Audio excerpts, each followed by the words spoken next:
Good morning, everybody. Yeah.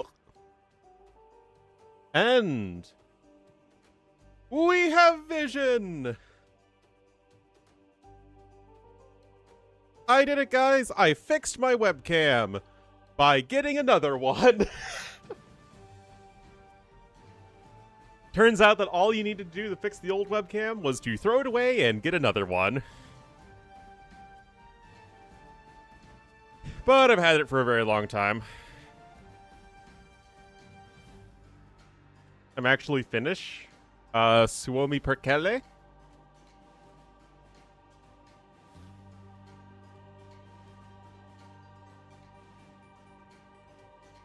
Alright, did we miss anything? It does not look like we did. But good morning, everybody. We've got a very long, but very exciting slate of matches today. And huge stakes, right? It's gonna be the next LAN. I know that people's still have Red Bull in their minds, but no, we gotta keep the show moving in AoE.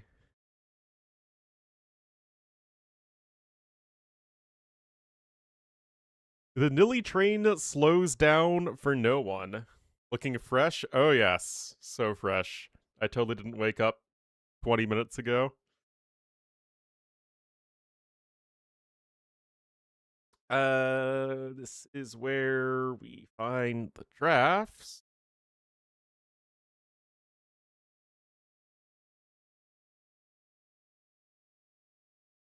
Drafting for the first decider begins now.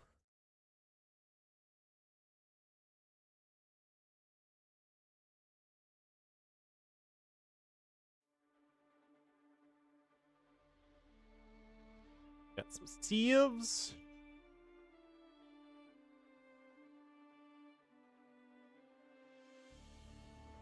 Ah, yes, good old Weggesellschaft. Naturally.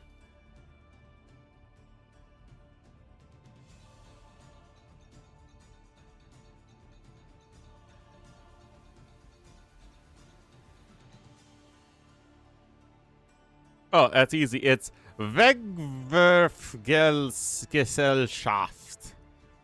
Very easy pronunciation.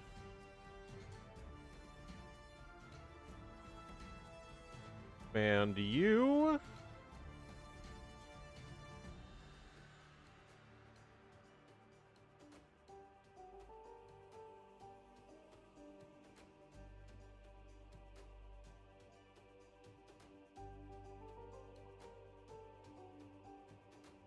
And we should be all set to go.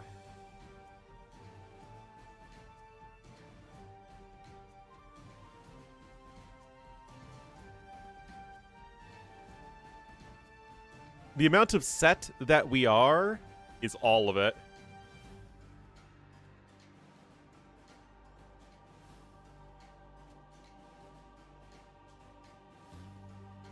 Ah, yes, the Hofenhasen.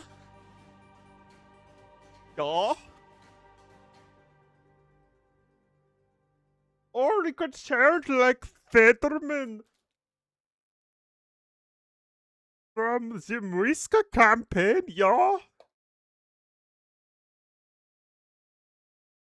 The T-West today? I asked T-West, but he's on to bigger and better things now than little old Ornlu.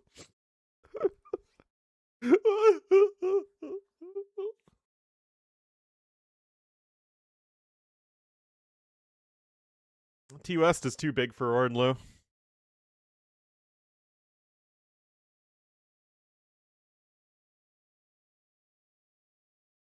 BF flank? Well, Bohemians are a pretty darn good BF flank.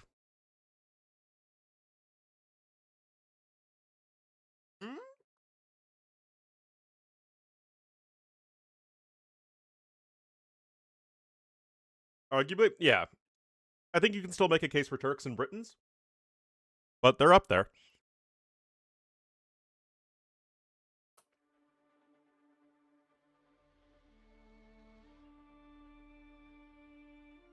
And why is there a Pembroke Welsh Corgi in my life?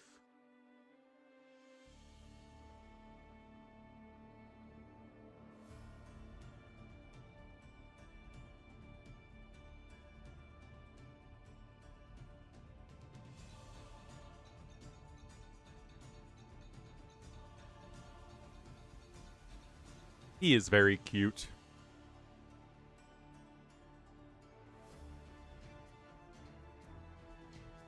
Anime been popping off lately? Like Freerin? Finally starting? I need to catch up with yeah, I'm looking forward to ReZero.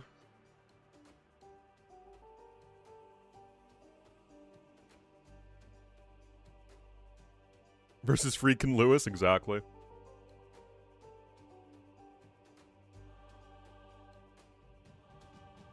I mean, Free Red is just peak, man.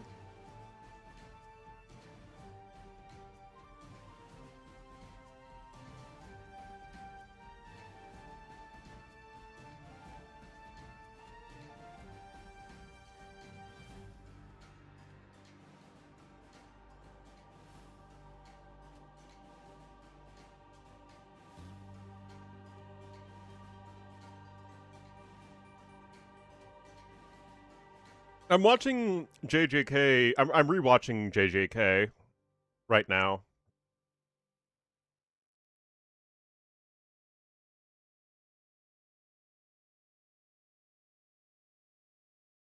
It's a little brainless, but it's fun.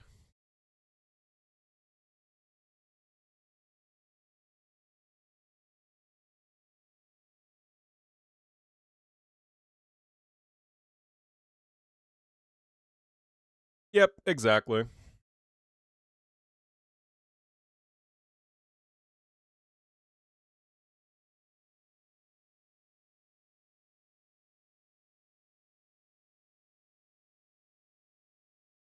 And the power of friendship, yeah, indeed.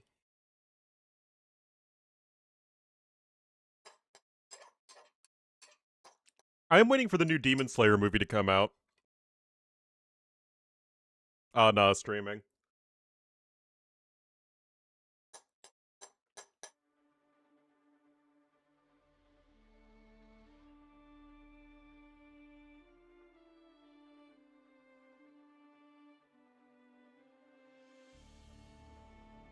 Yeah, I haven't got to it yet. I'm still rewatching season 1.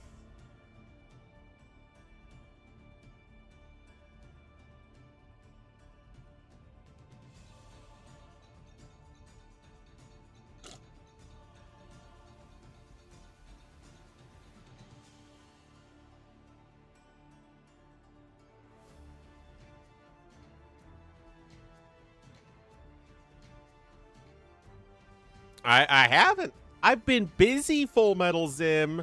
You know this job thing I do? Okay, seriously, why are they not in game yet?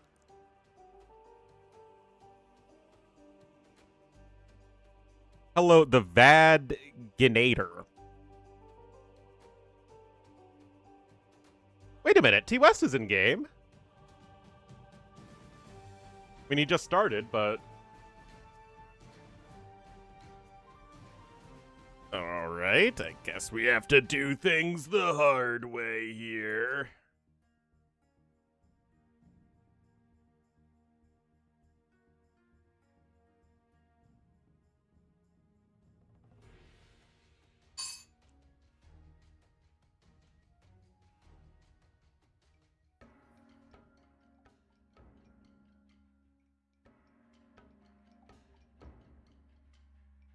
So, LAN? Only if I'm invited.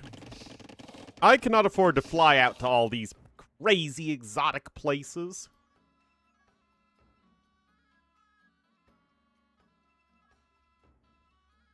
But I would absolutely love to go.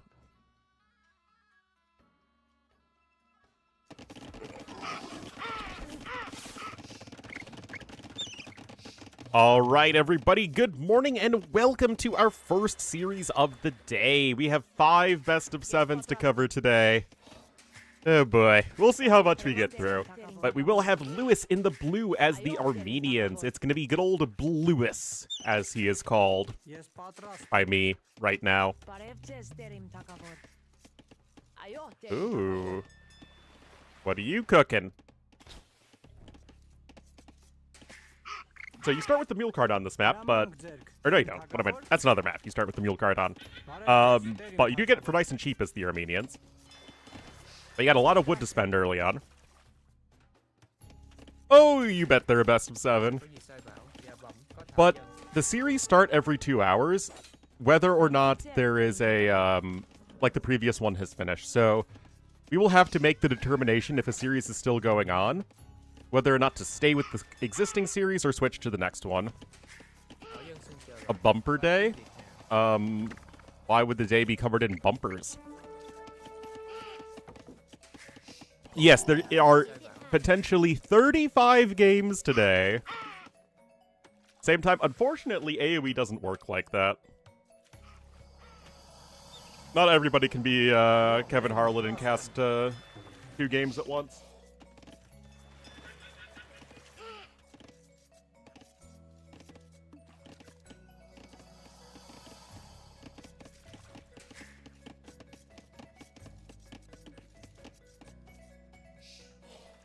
Yep.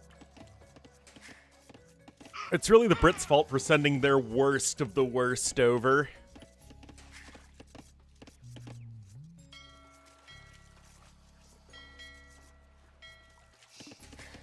Alright. Vietnamese versus Armenians. This is already pretty interesting because Lewis is playing the very much traditional water civ. Vietnamese aren't. Although Vietnamese kind of do everything well. There isn't anything that the Civ is bad at, necessarily, but it's going to be less about the fish boom, most likely. Send them southeast. Exactly.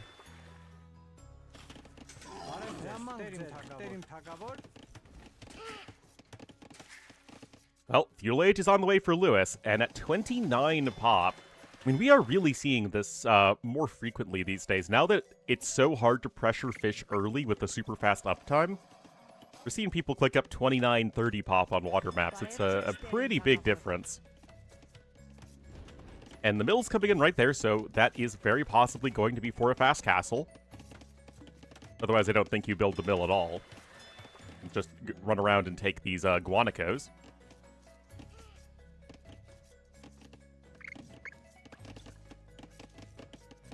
I really love the water terrain. With, like, it really does give you that Amazon River vibe with all the vegetation in it.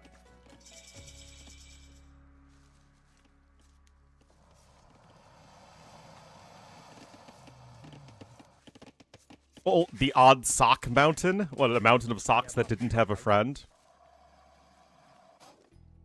I mean, I love all the flora and fauna here, the South American stuff. Wait, why do I have small trees? Oh, wait, no, I cast with small trees on. What? I'm literally insane. Guys, I haven't even been up for 30 minutes yet.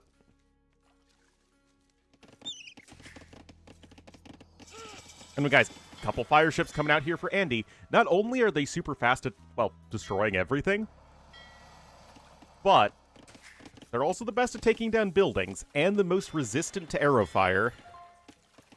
It builds up? Oh, yeah.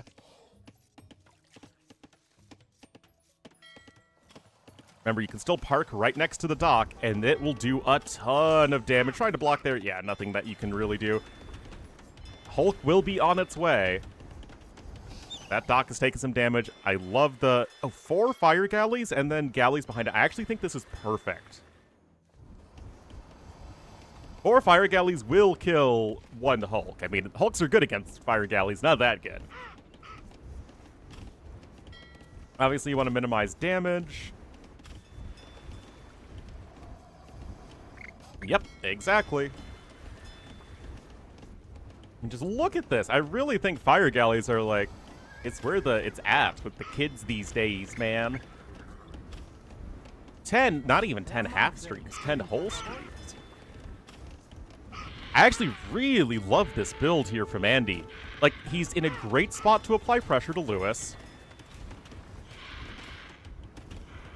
Of course, Lewis is gonna micro his little heart out right now, as he should. Okay, that's not the best micro there from Andy. That's actually very poor micro from Andy, dang it! I love the build, but execution needs to be a little better. Market Blacksmith coming in, and Lewis is closing in on the Castle H. Not that he's really set up to do a whole lot of anything terribly aggressive.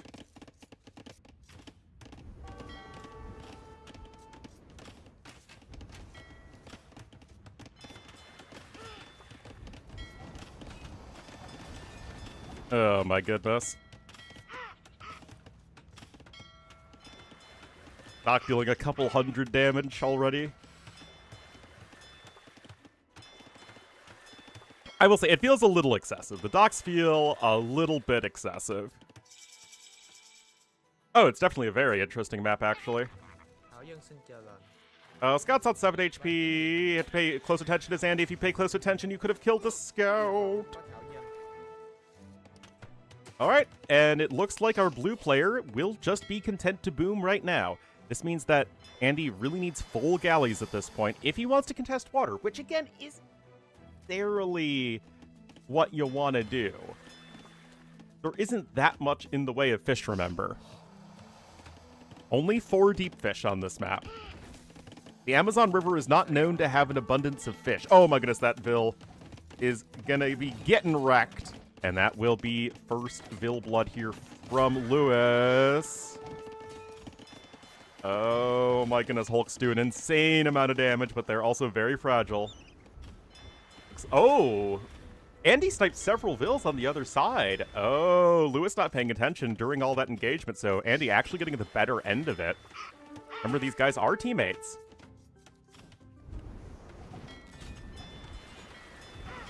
Vil, War Hulks are in.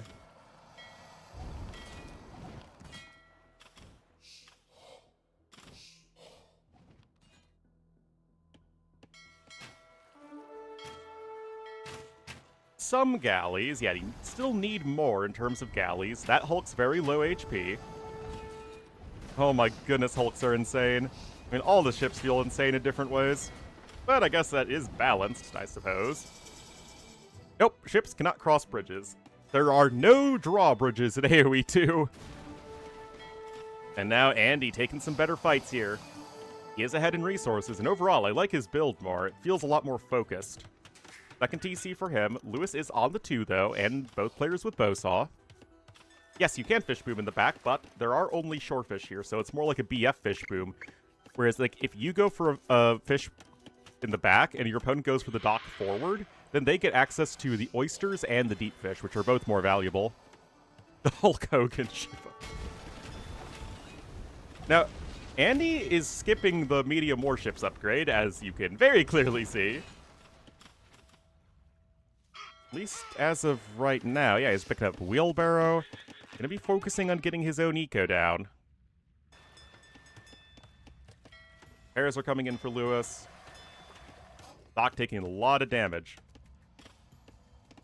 Now there's only 1 Fisky Mother to garrison, and make that 0 Fisky Mothers to garrison.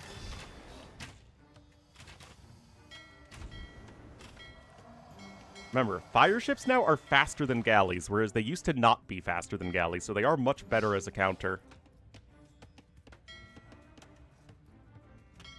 Anyway, Lewis is going to be getting ready to drop a castle soon, and this could certainly be his opportunity to get back in this game. He's really made his opponent work for it, at the very least, to take this water control. And now we could be getting to the point when we actually have an over-investment into the water. Sniped your opponent's fish. I mean, I guess Lewis is still training ships. Or building ships.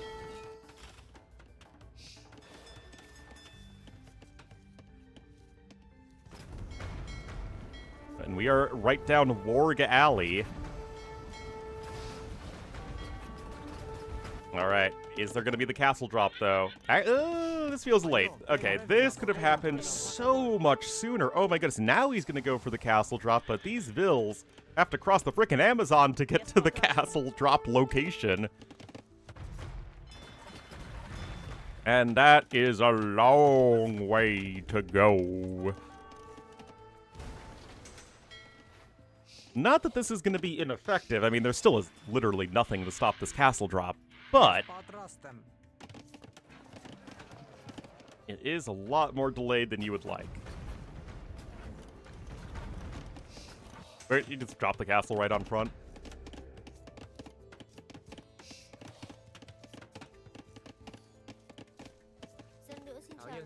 And Andy is still not at all prepared to deal with this.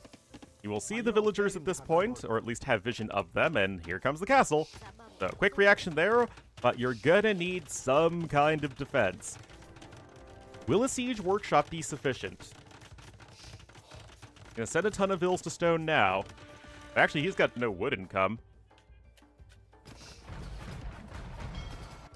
This is definitely throwing off Andy. Be deported to Brazil? Yes, exactly. A temporary deportation to Sao Paulo.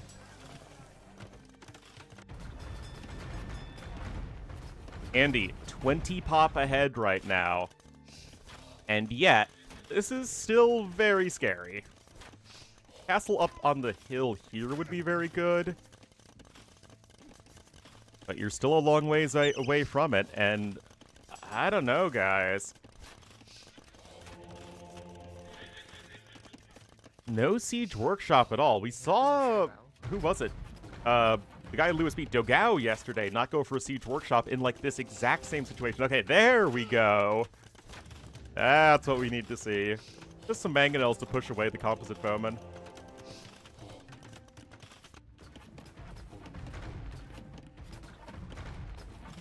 Yeah, but now you can, oh, okay. Now you can camp the bridges here. You can be the troll under the bridge. And pay the toll troll. And harass any units that try and cross. Bill's gonna punch down the blacksmith. But it's castle time here. Andy might have just bought enough time. And he will be so much faster to the Imperial Age. The strait is closed. No, they're having peace talks in Islamabad. It's totally gonna make a big difference. We can already declare victory.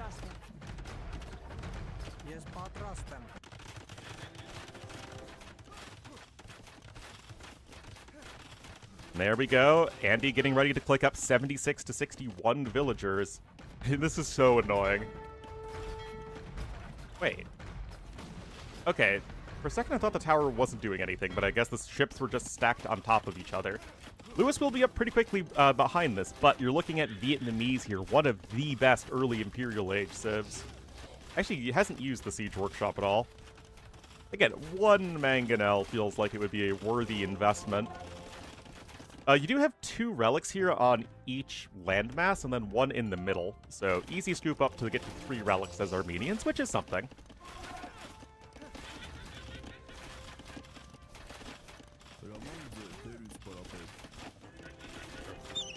Now, Rattan Archer versus Composite Bowman's kind of a weird matchup, because Rattans still deal a lot of damage, and they move faster. But, of course, you do ignore the armor of the Pierce armor of the Rattan Archer, which is not insignificant.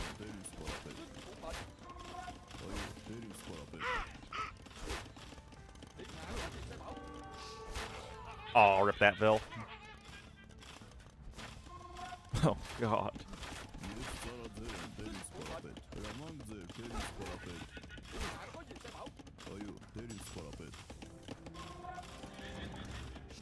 Alright, there's a mangonel coming in, and of course it's just about working towards Imperial Age, getting towards trebuchets, and then punching down the castles as either player, but you'll have the high ground here as Andy, and the faster uptime, both of which are obviously very helpful. Oh, Lewis! Lewis!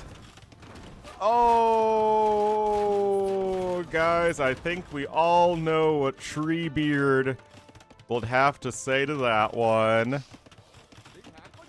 Oh, dear.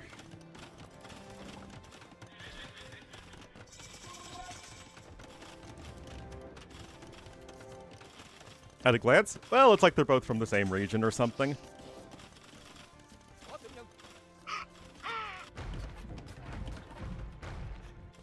Yeah, this is looking pretty darn good here for Andy in game number 1.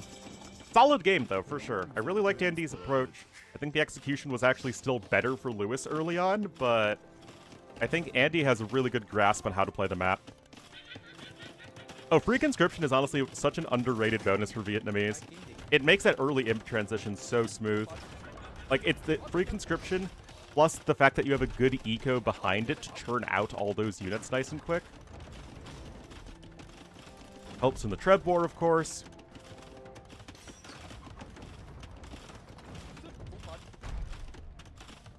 No, not the Fisky Bothers. Anyway, once the castle's down, you can send forth the Rattan archers. Oh, you can even bring your navy back.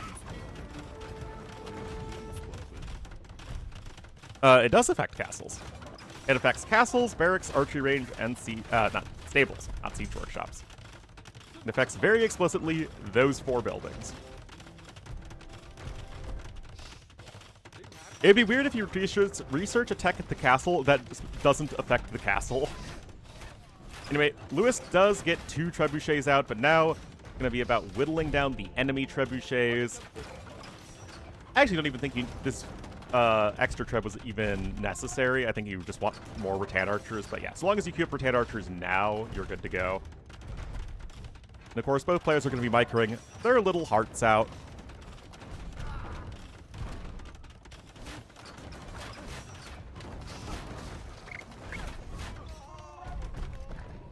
Yes. Does not affect siege workshops.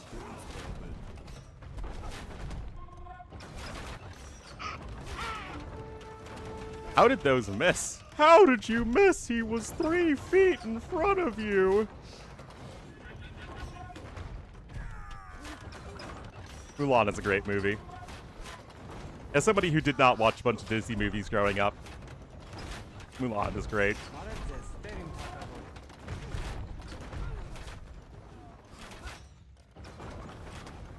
Anyway, this is very over.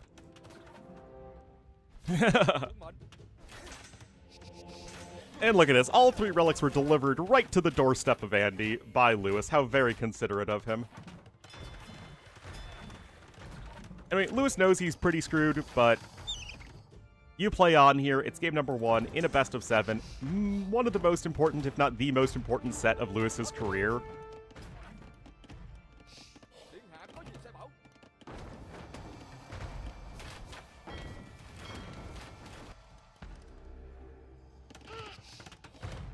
Can't blame him for playing on, that's for sure.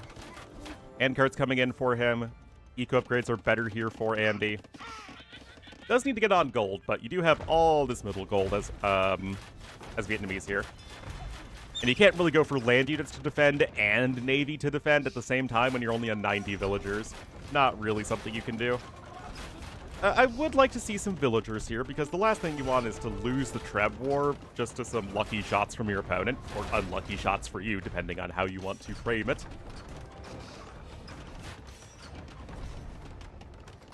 Aville's coming, which is something.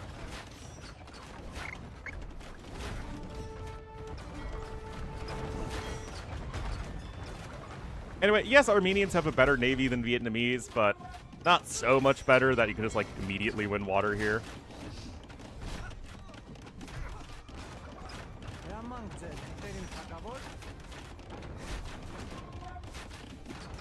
Nice bit of micro, once again, from both players. Oh, nicely done there from Lewis. I mean, again, his unit control has actually probably been a little bit better than Andy's, except for the one mangonel hit.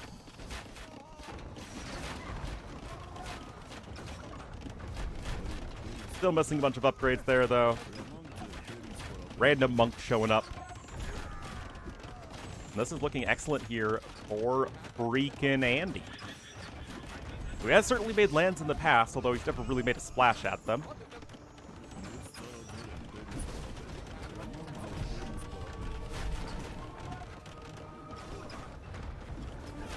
I guess he's switching into Fire Lancers? Sure, whatever.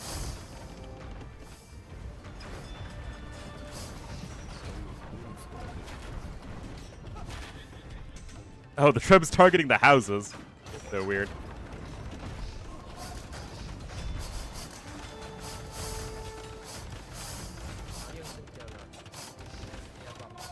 Oh, the Caymans! Anyway, you have 0 map control as Lewis. That's all getting walled in except for that one tile that is very clearly not walled in. Lewis is going to upgrade his militia to the more powerful men-at-arms. Guys, he really has nothing going for him at this point. You have a Ganon Callion on the way. Everything is stuck in this little corner. Except 6 vills. Yep, it's a Ganon Callion. I don't know what's so confusing about that. Needs a tech into game too. Seriously.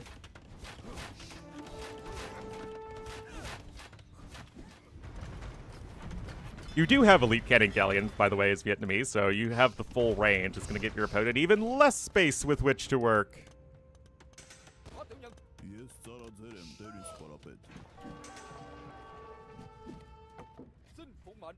Some Fuman.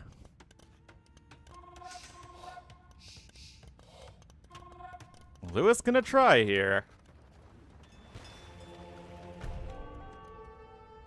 He has 1 Treb. He does have stone income, though. Okay, so he's able to take a little bit more stone over there.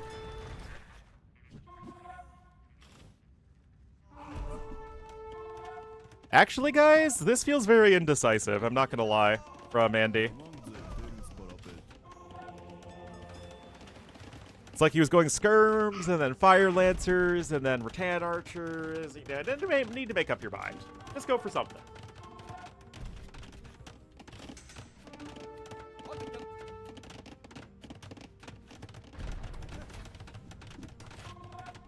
It is weird to tech switch from a better unit into a worse unit with the champion after the skirmishers, but you know, you gotta mix it up in life.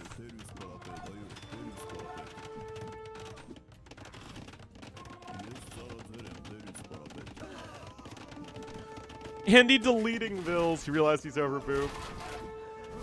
Anyway, that castle sure isn't happening. Neither is this victory for Lewis, but we will pretend otherwise to maintain dramatic tension.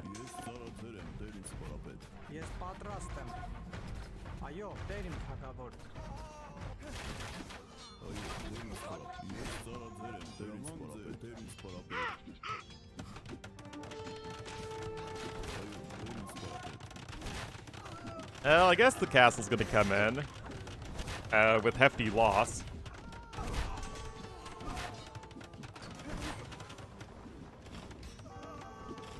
Doable from Lewis? Not really. He doesn't even have fully operational battle ferrets. He has secured a bit more map control, which is obviously important, but he's already yoinking those relics back. That's cute. Like I said, I do feel like Andy has been a bit on the indecisive side. Wait, how did those skirmishers just walk over here? Oh my goodness.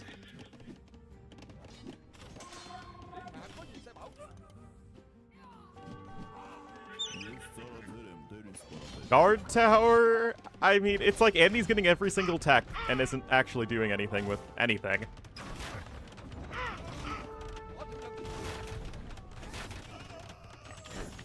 Warming up. Oh yeah, Lewis knows he's should be dead to rights, but he has been taking good fights.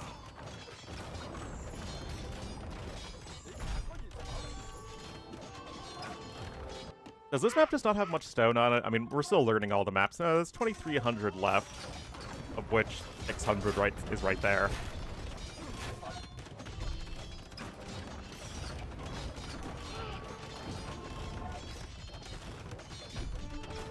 Move out? Yes.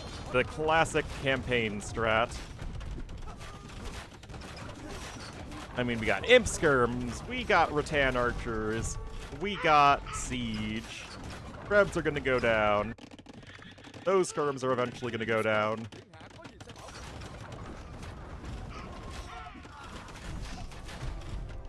Oh my goodness, those Treb shots have been money here for Lewis.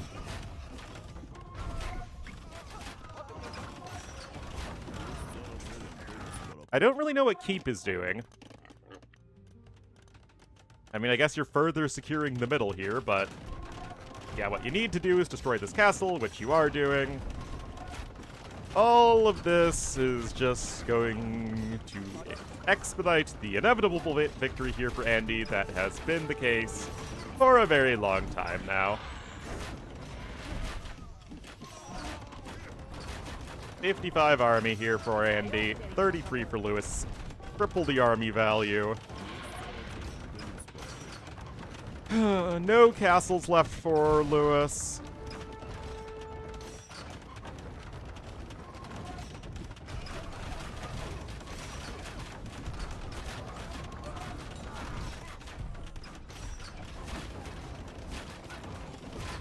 No stone left for Andy, though. And this is still open, technically.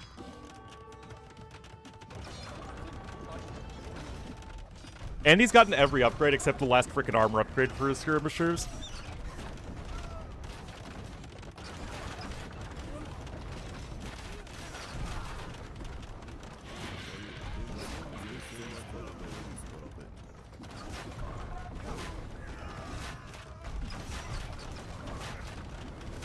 Oh, we only saw the last game of Stone Pleased Out, but that was a wild one.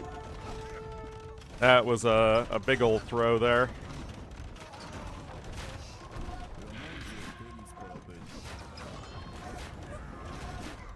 Anyway, despite the never-ending might of the elite skirmisher, Lewis will unfortunately lose this game.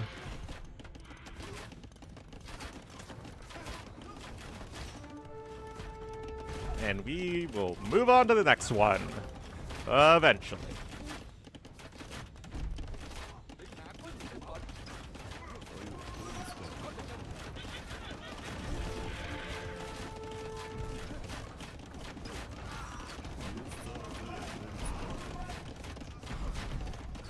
All the infrastructure is going to get sniped.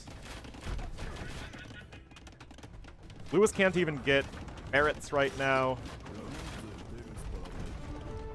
We have 4 bombards on the way.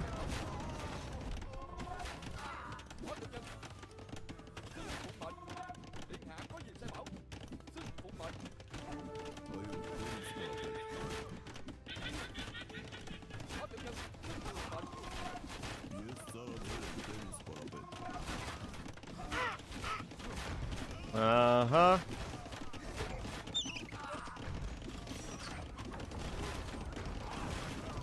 Uh-huh.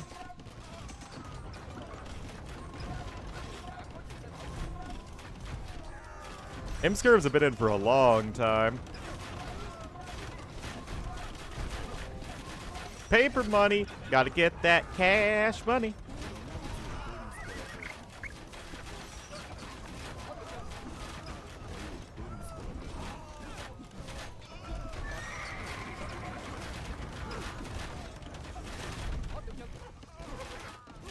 I mean, look at the score, guys. There we go.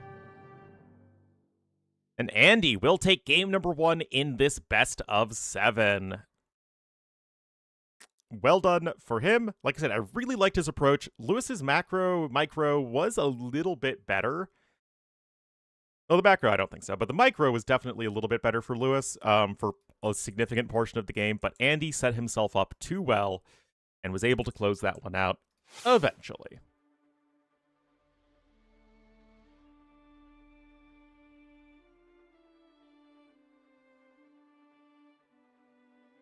Yeah, it is a cool map, for sure. That's Vietnamese over Armenians, so relatively early picks here from each player.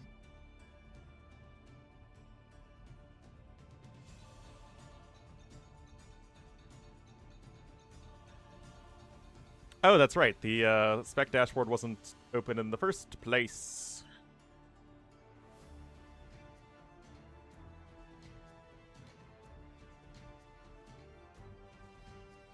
We'll just have to see what's next.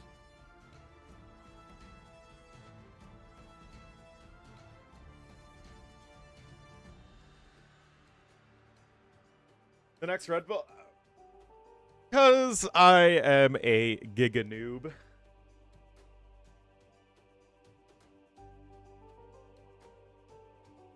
Anyway, let's see if my dad's made it.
I return.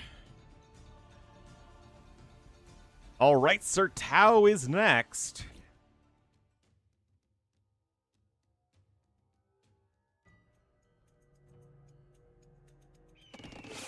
And good morning, everybody. Happy Big Game Sunday, Qualification Sunday.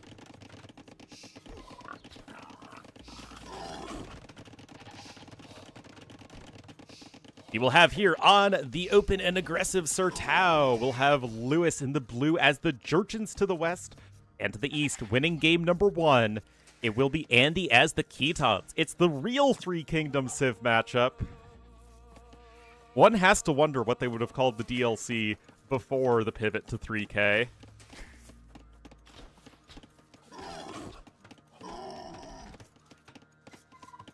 And all my understanding is that the DLC was originally going to be Jurchens and Ketons and maybe Tonguts.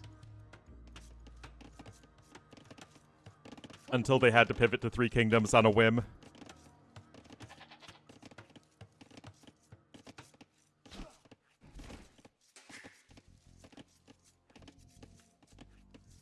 Of Jurchens, are they a Mongol rework? Or are they a Chinese rework?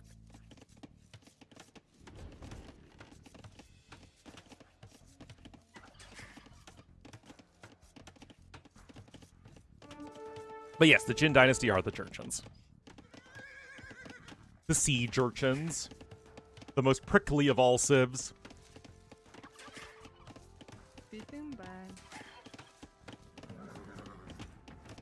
But Feudal Age going to be in at 19 pop for each player. It should just be a scout opening from both. And Ketons are still the better, more aggressive civ in general. Jurchens have the stronger late game options, but Ketons are more, well, aggressive. They have the better eco. A little bit of dancing, dancing. Spearman here for each player. Gotta be careful, and Andy is careful. Stable up here from Lewis. Stable just being more casually constructed, more lackadaisical here from Andy. I love the lumber camp from Lewis, though. Relatively safe on a map where you don't have that as an option, really. But especially with the faster production speed of the Ketons. Andy has the faster production speed. See, the Jurchens historically are to the east and the Ketons to the west, so these guys are backwards. Either that or we're looking north to south.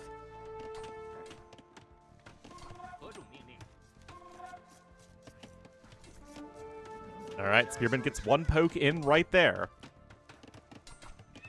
Even with the faster production, Lewis still has the value advantage in that his scouts attack faster.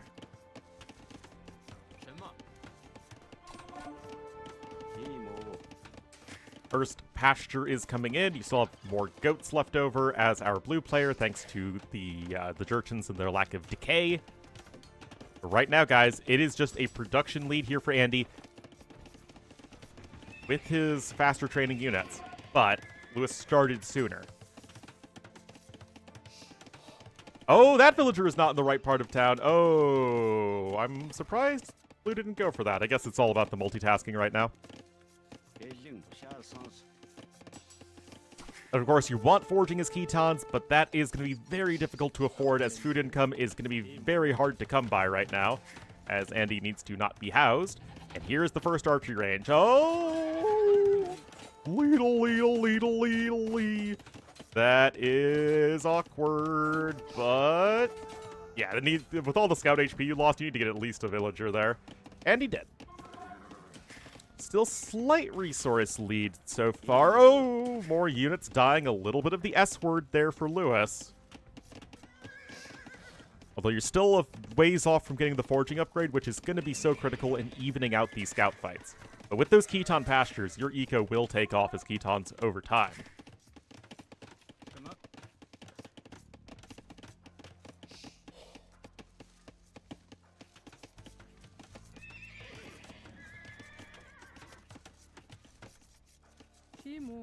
And there's forging. Does this map ever go to imp? It does occasionally, but it is a very aggressive map.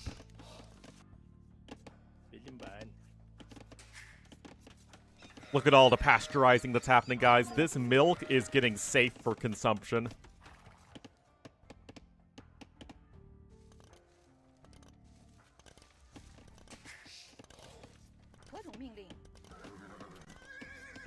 Uh-oh, Spaghetti Mr. Yo. There are 5 best of 7s today.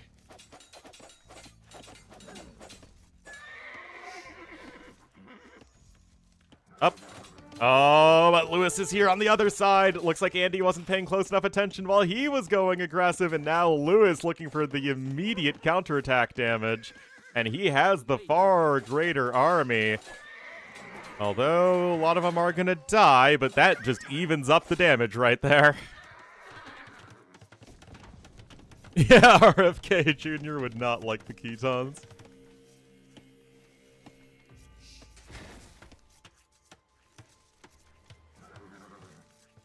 Oh, are the archers a little out of position here for Lewis? The scouts with the extra attack are darting in.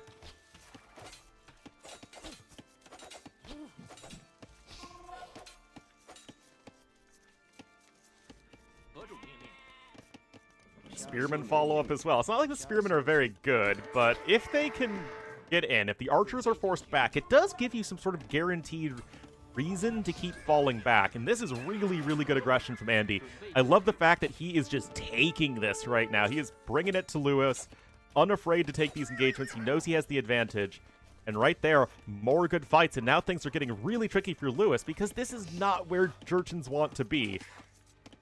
They don't want to be in Feudal Age here versus Ketons. Low scout numbers. Your big advantage is the faster attack speed and access to bloodlines for your scouts. But you just don't have any scouts left, and you don't really have an eco bonus either. Uh-oh, this isn't looking good for our top... What is it, top 10 player? What did Lewis claim he was again? It's a bit of a better fight, but the ecos will be getting better for Andy going forward, though Lewis hangs in there. He gets his defensive watchtower.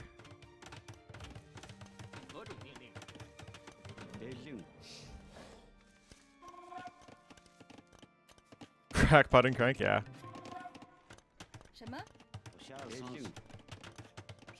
Know that because he is in the news a lot for being an anti-vaxxer and just, I don't know, he believes in a lot of conspiracy theories. He's really weird.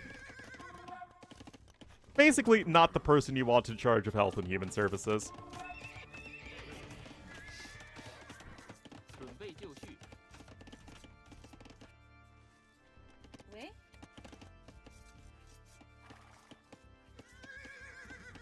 He only eats meats and ferments.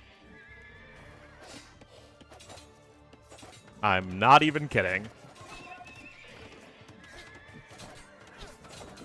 Anyway, this is very scary for those bills. Fletching is about to be in. Andy, though, charging in with some more reinforcements. He will end up losing a Vil. Gonna snag one on the flip side, though.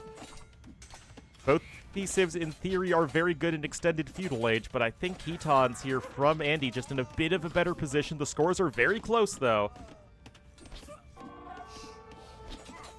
Good loop around here from both players. Spearman actually dodging so many shots right there. All of those skirmishers just chasing the one Spearman, not doing anything, giving a huge advantage in the fight here for Lewis. And now he's got a 50% army lead. The scouts' numbers are slowly climbing again. I think you mean RFK. JFK's been dead for quite a long time. And even JFK Jr. has been dead for quite a long time. Alright, Spearman is here. This is a bit of a better fight maybe for Andy. Low HP on so many of those units.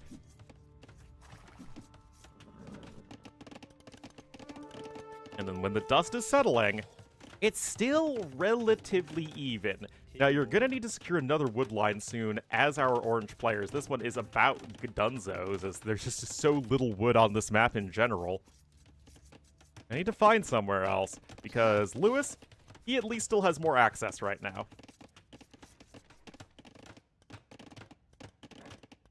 And Lewis is actually thinking about Castle Age. He has a market. It's 18 farms to 11 pastures.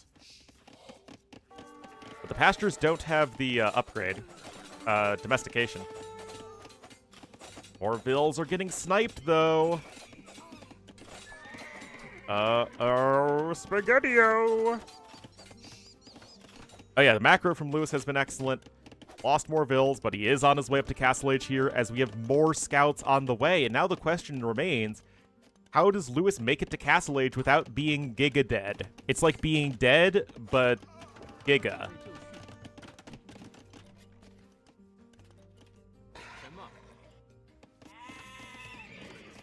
And now look at this, guys. 2 stables here from Andy. He suspects most likely that Lewis isn't trying to make any more Feudal Age army. He's trying to get to Castle Age. Okay.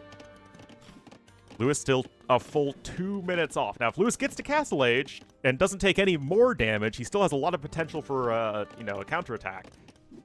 As it stands, though, I'm not too sure how you get to Castle Age and not be dead. Lewis is going to try, though. Those vills are kind of derping around trying to build the watchtower, but more scout cavalry will charge in. At this point, Andy is killing his unit production because he realizes that he wants Castle Age himself. But has he done enough damage? He's killed not even 1 extra vill. Okay, there's 1. But Lewis is going to make it to Castle Age, and looks like Andy is going to abandon this push, at least for now. 2 archers and 2 scouts and 2 watchtowers, the 2 of each flavor. Oh, Andy does queue up another unit, perhaps a little bit of indecision right there. Big resource lead right now for our orange player, but Lewis, if he's in Castle Age... Do I like a Cav Archer switch here? I don't think so.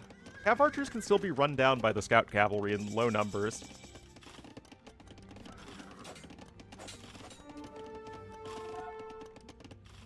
But Bodkin's coming in. Andy wants to click up. I feel like the Step Lancers would be harder to counter than the Cav Archers. Anyway, Castle Age is on the way for Andy, but Lewis already there. And how good can the CA be, realistically?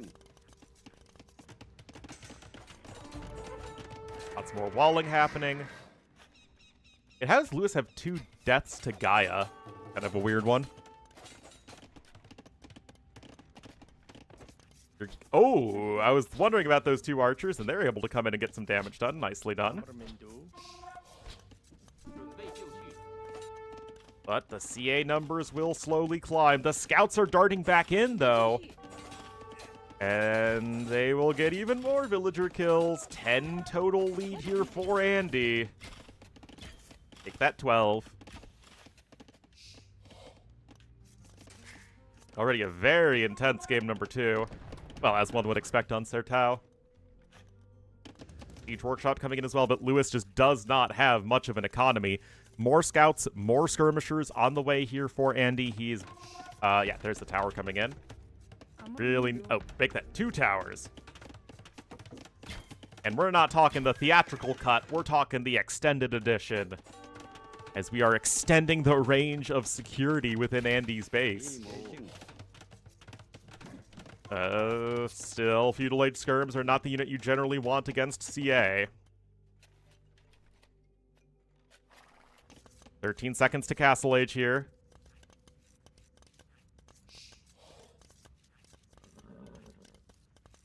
And there we go. Wheelbarrow's actually queued up behind it. Light Cav coming in. You need E-Skirm, though. And there it is. Still, Lewis not taking an engagement. Notice that Lewis spent the last 30 seconds doing a big loop all the way around over here, and that could be buying just enough time here for Andy. That rocket cart is certainly not popping out in the right place at the right time. Hill's right there, Light Cav is in, and Andy looking here to take game number 2. Really great unit positioning. Lewis has done so little with those Cav Archers, playing way too passive with them. He just needed to go in and take the fight. And yet Lewis didn't want to do that. You just don't have the luxury of poking and prodding with Cav Archers when you're so far behind. Lewis now selling food to keep up his Cav Archer production, but now he is in such a dire position in this game. Orville's gonna die because you do not want to be a villager in Lewis's empire in this game. Almost 3 times the villagers killed. Look at the eco upgrade difference in favor of Andy as well. Got the university in. I mean, I still think Bodkin's a pretty good upgrade, but that's just me.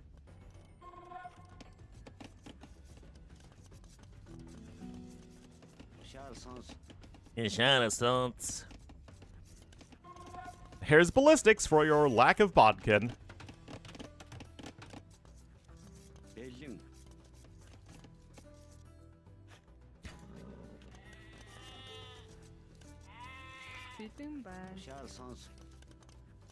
Alright, Cav Archers need to make something big happen, and the Skirms really aren't in that great of numbers, nor do they have that impressive of upgrades. Alright, there's Bodkin coming in. Still some light Cav roaming around the back, but again, Lewis, he just needs to take the fight. If you have any chance in this game, you just need to just take it to your opponent with your better army. But now that the Skirm upgrades are coming in, and those numbers will only climb over time. Not too sure how there is a path to victory in this game for Lewis.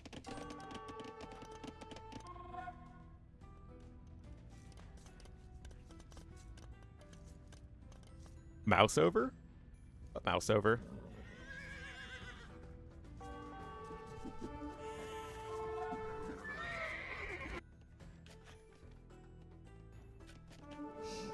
Well, CA gonna try and find some damage, but Lewis is being so timid with his units. He realizes that if he loses his CA, he's gonna lose the game. However, if you don't do any damage, you also lose the game. And so, just by virtue of existing, the game will be even more won by Andy over time. So you really need to take some big risks right now if you're Lewis. Siege Workshop coming in as well here for our orange player. There is a Vill here to repair. Making Vills? I mean, I don't think you necessarily need to stop making Vills. You just need to start killing Vills. And this is very well done by Lewis. I mean, that's going to be... Can you get the rocket cart alive? The Vill is just out of position. The rocket cart goes down. Oh, that thing. Yeah, Capture Age added that a while back. What, 4 or 5 months ago? All right, second TC going to be added in here for Andy, but he is obviously in the driver's seat at this point. Few Step Lancers roaming around. He's got Husbandry on him. The Skirms are getting to decent upgrades. More Vills dying for Lewis.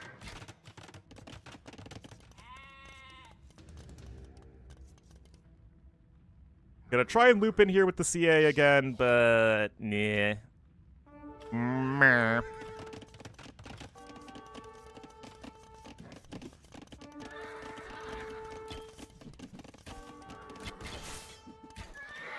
Oh, I mean, that was a great rocket cart hit. Not that I think it matters, but especially since more CA are dying here at the back to the skirmishers.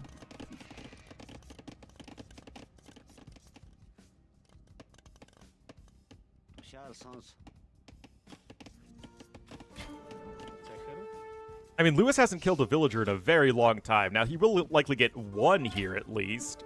No way you don't get a single villager, right? Oh my goodness. Oh, poor Lewis, man. Not able to bring it on home. Since Red Bull? I mean, Red Bull was only a week ago. Anyway, 2-0 here for Andy. Really impressive performance for him. Look at that difference in food collected and in wood collected right there. Even despite being 3 minutes slower to Castle Age on that map, able to recognize that his opponent was trying to get to Castle Age. Because remember, Lewis made the decision to go up to Castle Age when they were basically even on villagers. They had both killed like 5 or 6. Andy, though, recognizing that Lewis was in that situation, trying to go up to Castle Age, was still pretty precarious in his defenses, able to make enough army to basically cripple Lewis's eco, but then get to Castle Age behind it so he could eventually deal with the Cav Archers. It's really tricky to balance. Because if Andy did go full feudal, the Cav Archers would have just killed everything eventually. It's a really tricky balance to strike, and Andy did it very well.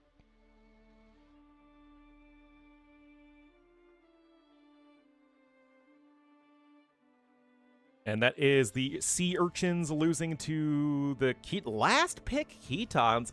I don't know, guys. Like I said, I really like Ketons on that map, or any aggressive map.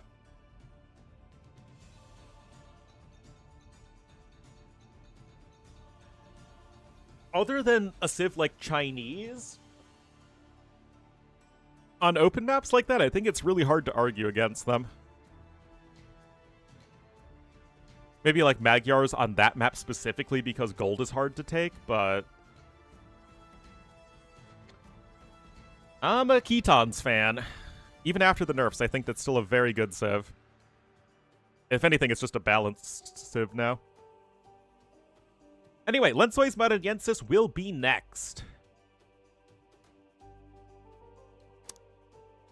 So for Andy, could we see Bohemians?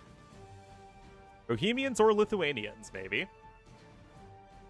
We'll have to see how, like, FC versus full feudal water you're going to be. And then for Lewis, Portuguese, I guess? We will see. Oh, interesting. I guess I never really checked. Okay, there is no Fernando de Noronha. So despite both players picking Vikings, there is no Islands map. But we will be getting into this in a minute and 40 seconds.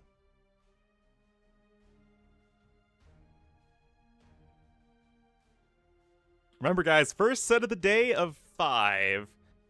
The next set will start in 45 minutes regardless as to whether or not this set is done. Just so that, you know, the day keeps on moving.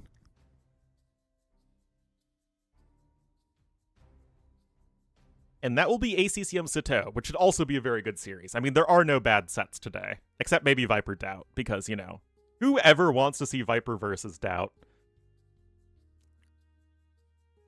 Nobody, that's who. Yeah, the other sets today, guys, are Yo Sebastian, Leary Tato, which is a matchup that I would find significantly more exciting a couple years ago. And then Viper versus Doubt is the final one.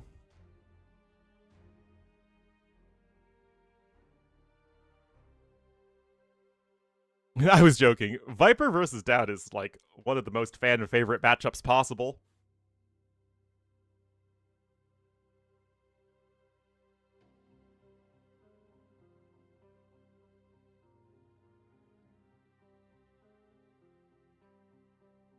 All right, 20 seconds.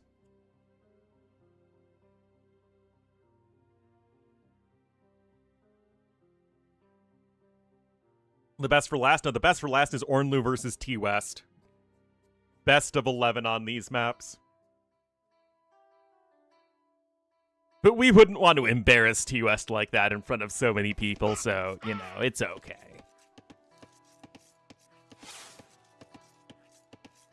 All right, guys. Down 0-2. He's a very good player, and this is probably the easiest he will ever have to qualify for an S-tier tournament. It's a very manageable bracket for him. Not that Andy is a pushover by any means. I mean, obviously he's not. But Andy right now is a top, let's say, 16 player.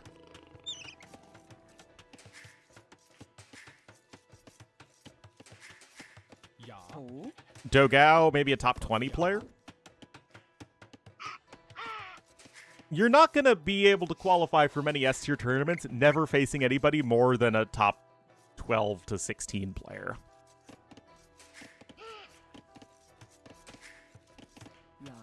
So let's see here. Like, imagine if Leary was in Lewis's bracket. That would be so much worse.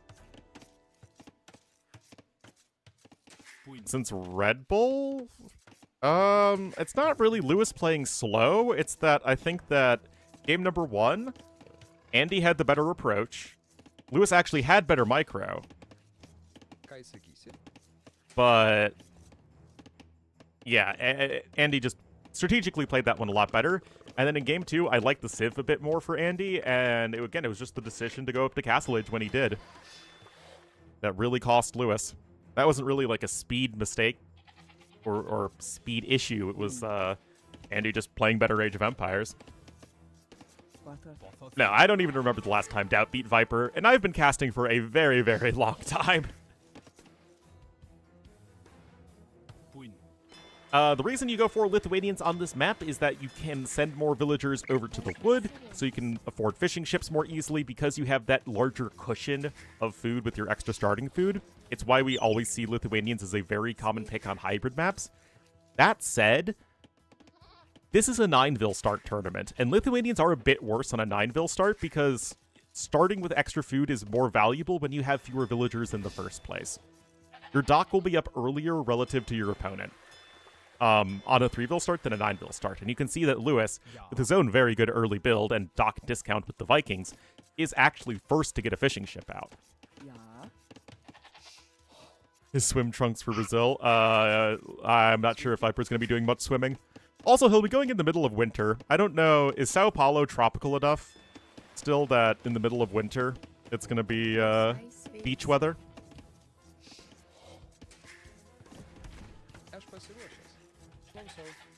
Alright, Loom coming in. And looks like our Lithuanians player is getting ready to click up. Well, do you have enough food for that? Not quite. Has to make one more Vil. Yes, yeah, that's true.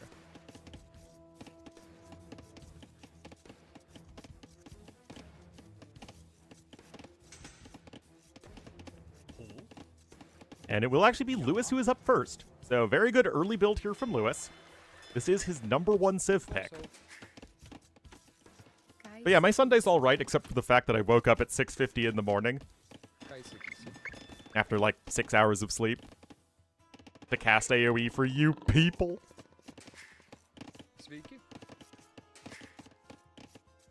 But it's been a pretty interesting series so far. But what is the plan going to be here for Lewis? You already have the second dock coming in for Andy.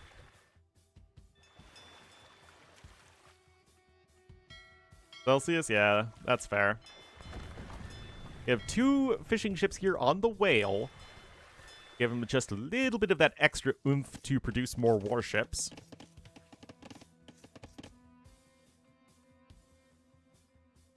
And looks like Villa's going to be coming in for dock number 2, but it is going to be late relative to his feudal age. Docks train or build relatively quickly, but yeah, it's not perfect. He slaps you in the face? Well, that's what you get for trying to be nice to me. That's why chat always errs on the side of being mean to me. Anyway, there's a fire galley on the way, but like I said, the timing is a little bit off, and it actually is going to be a galley play from Andy into the fire galley. I mean, there's like mind games here, right? It's like, do you open hulks to get the fastest, most damaging ship on the field that also counter the fire ships? Do you go for the galleys to counter the hulks? Or then do you go for the fires to counter the galleys that counter the hulks? It's all very mind gamey. Really is like playing rock, paper, scissors.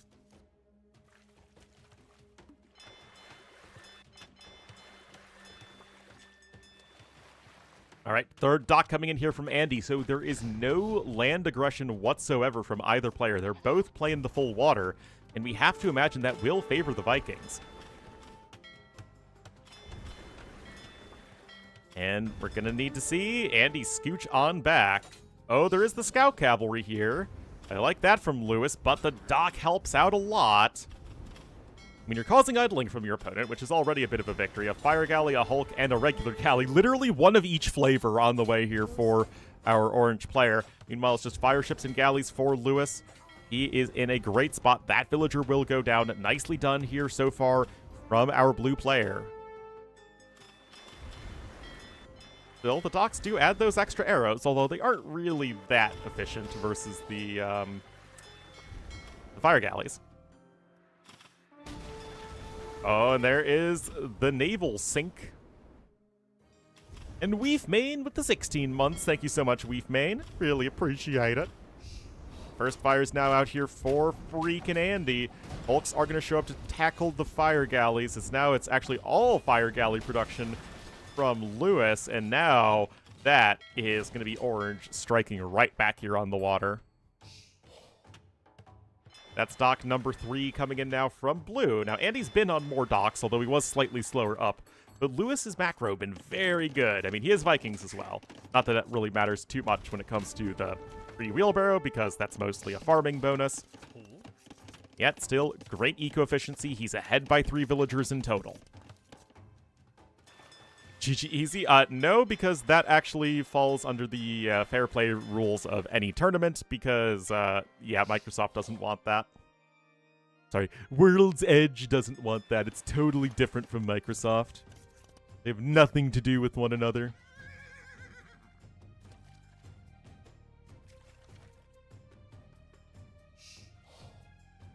Looking forward to Monday? Oh, no. Wait, not getting up until 7? I don't know, man. I can't be a morning person. Try as I might, I just can't, man. I mean, I'll wake up early when I need to wake up early, as I did this morning, but, I'll never feel good about it. Actually, when does the next qualifier start? Does it start tomorrow? Am I right back into the office tomorrow? And by office, I mean my chair right here. Anyway, that is an army of mostly fire ships.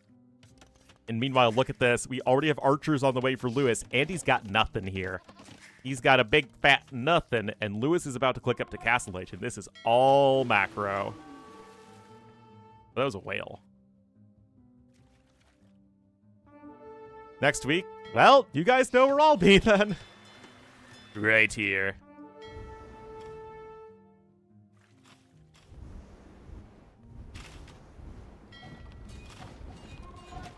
Oh, Galley there is getting sniped, but there's only 2 hulks for a lot of fire galleys. But the galley mass is climbing. But is this really going to matter at all, actually? Okay, so Lewis isn't clicking up yet. I mean, he's trying to micro right here on the water, so he's not using the market yet. But as soon as he does that, there we go. Found a little bit of space to do just that. That is correct, Asmail. Well, I mean, the last set isn't live, but we're going to cast it all as Rex together. As one big, happy caster family, because Ohana means family. Had to be falling asleep? Yeah, I'm sure. I hope you're at least well compensated for having to adjust your sleep schedule like that.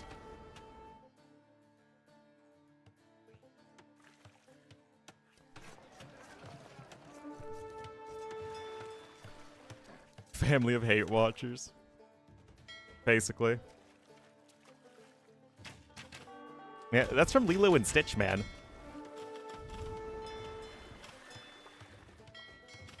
Come on. Another one of the few Disney movies I actually like. I know, it's a really great slate of games today. And you better have no plans for your Sunday, because it's going to be a long day, but I am so glad that I get to share with you guys. Oh, I'm not a Disney kid either, but... And let me tell you, it was really annoying. Because if there's anything that's annoying, it was being in band and hanging around the theater kids as well with Disney movies. Oh my goodness, it was so annoying. I just triggered myself right there. Anyway, Castle Age is in. You are an entire Castle Age time ahead. Yes, water has been lost, at least in the short run, but it is such a huge timing advantage here for Lewis that he really has a ton of opportunity to make something happen, but he cancels the medium warship upgrade. Guys, Do we worship that decision? I don't know if we should worship that decision.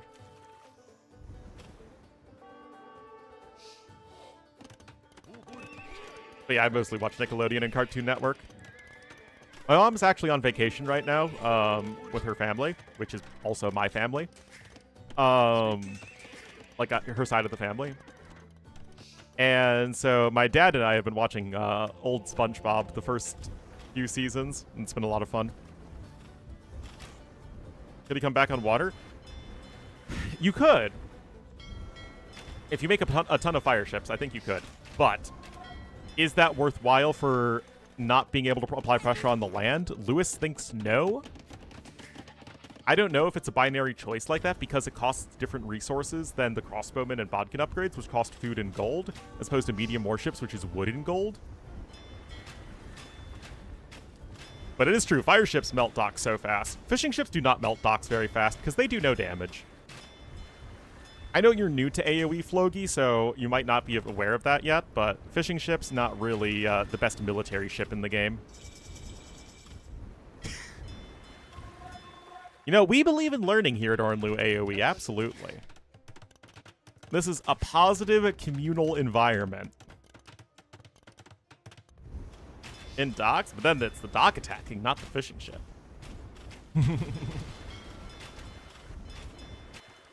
I really determined that the best way to grow my channel is to be passive-aggressive towards my viewers. I really think it's what is the most endearing thing I could possibly do.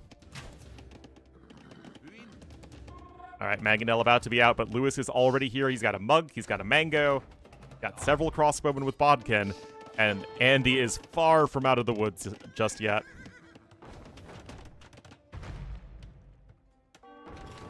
I don't even know who DSP is, man.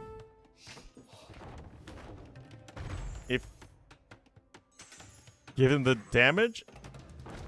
Is it possible for a fishing ship to deal damage due to the bug? It probably is. Although I don't think I've ever seen it.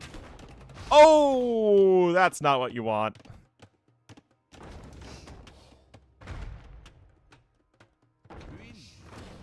Such a good example, yeah.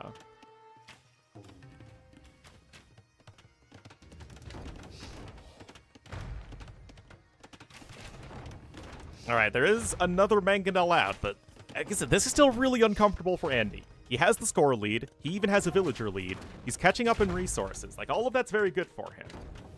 But, you have two knights that have no upgrades. Lewis is on 3 TCs here with Vikings. Certainly not passive, yeah, that is true. Well, I mean, what they say is passive-aggressive, their actions are very aggressive, though. Actually, what I'm talking about, there's not even passive-aggressive anymore. Oh my god, why is my government such an embarrassment?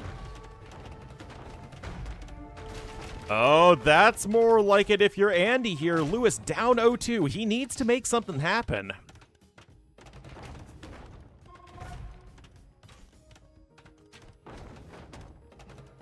Tricky engagement here for each player. It's all about the Mangonel control.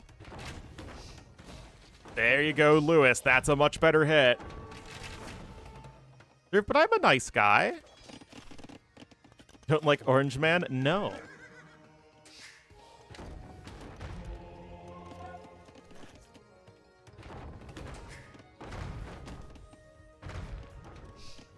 All right. TC number 3 coming in here from Lewis. Andy, I know my players. I've had 3 sips of coffee, don't blame me.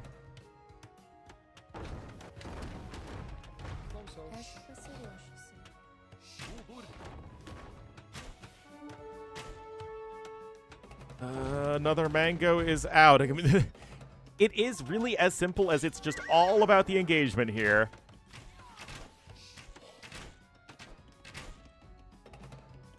Of course, that's not true. He has tons of supporters still. Up into around 1/3 of the US population.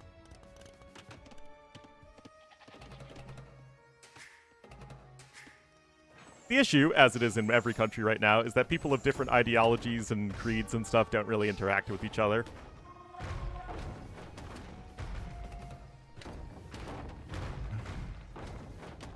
The hive mind, yes. It's basically the Zerg. Oh, guys, this is an Ornlu game right here by Lewis. No! Oh, no! Oh, Lewis! No! Oh, my goodness. I've been there, guys. I'm sure you've been there. All right, there's something. All right, that's a 2-for-1 at least. Oh my goodness, that hurts. Andy's on 20 fishing ships at this point, mind you.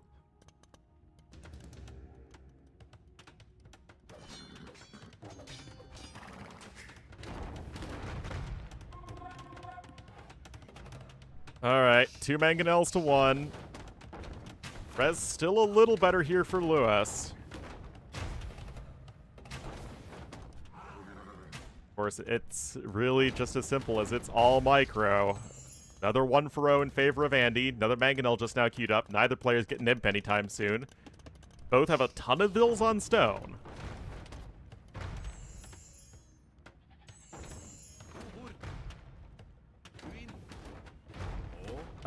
Relics actually coming in from Lewis. He's taking some far relics. Oh, I like that a lot. Just denying those from Lithuanians. That's nice.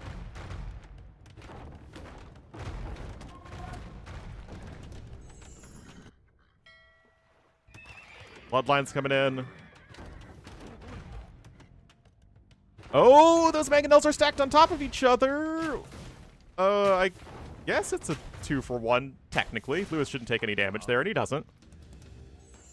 Yes, there are water whales.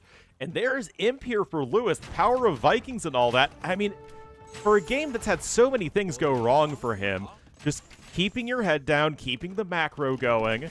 The spice must flow, and by that I mean Viking farms. He's on his way up. He's got a good forward position. And he is not that far away from imp.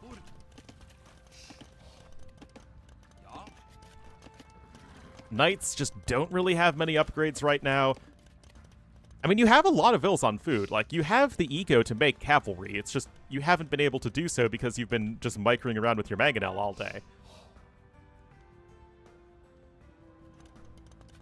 Yeah, not just 3 relics, but he took the far away relics first, which I really, really like from Lewis. He's going to be on 5, actually. He's going to get all of them. And they're going to try and come in with a defensive castle there. These crossbowmen looking for villagers. Somehow that mangonel shot did literally nothing.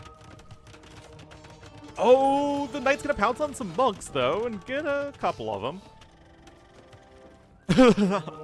Looks like the knights are running away from the villager right there. Taking the relics against Lithuanians is very good, in fact.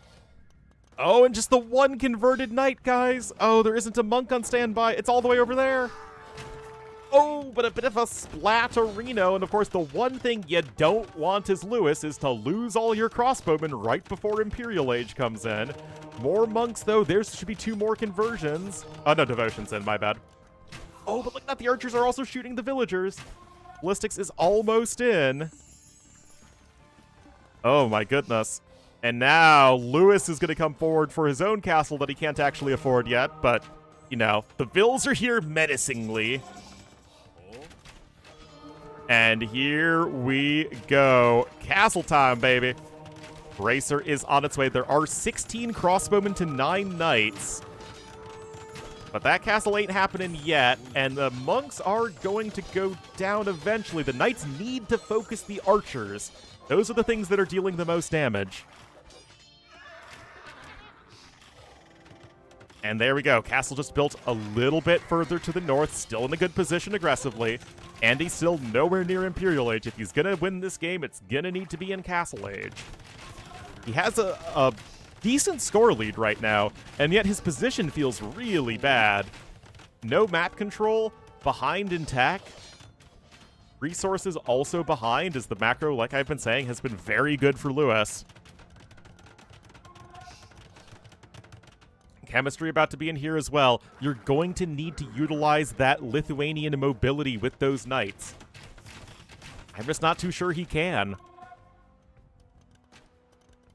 Yeah, Outpost, definitely a nice touch. Look at this. He's got amazing map vision. Gives you so much room to be able to adjust to what's going on.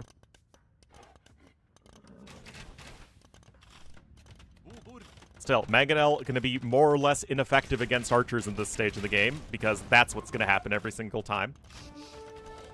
Arb is about to be in, the archer numbers are climbing, and now Andy's stuck. He can't click up to Imperial Age, and he can't actually fight his opponent's army, so what do? You counterattack, which is not a bad decision, although the TCs, now that they have Bracer and Chemistry, are going to be much better at dealing with those knights. First Trebuchet is out, and Lewis is looking like he is about to put some points on the board, and by points I mean 1. But still, 1 point is the start. Still, correct decision here from Andy to go for the counterattack.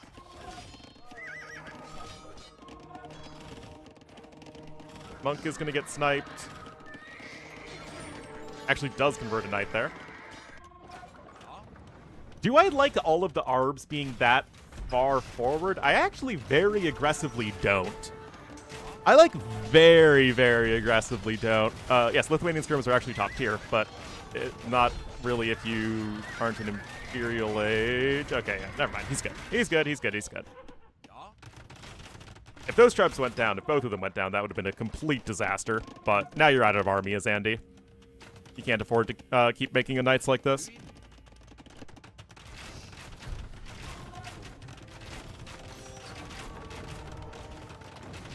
If the 5 relics were for Andy, maybe we're talking, but no, it's just not gonna work. Whoa! You know what? Get points for trying, right? It's not gonna do anything for you, but points for trying. Yeah, Lewis ahead in everything collected except stone right now. Also, spending all that stone on trying to build a castle over here means you're not gonna be able to repair over here any longer. And I think Andy probably just doesn't recognize how far behind he is in resources. Eco-efficiency so much higher for Lewis. It's really the macro and the timing that's winning him this game. And this is where Lewis is getting that sort of like mini Hera designation, right? Because that's how Hera's going to win games a lot of the time.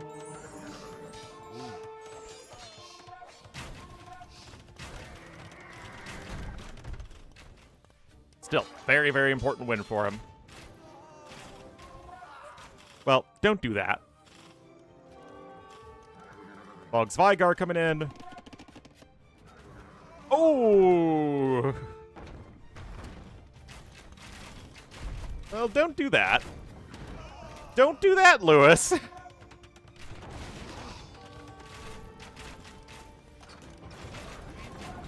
You know, just don't. Just don't, my man.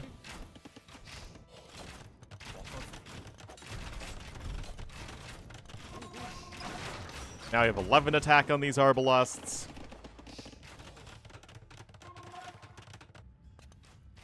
Oh, Andy's been pretty dead for a long time now. Score is only increasing here for Lewis.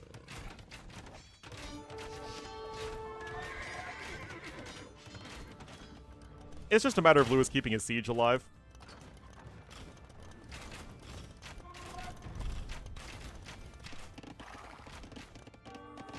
But still, much, much needed win here for Lewis. It's his #1 Civ pick.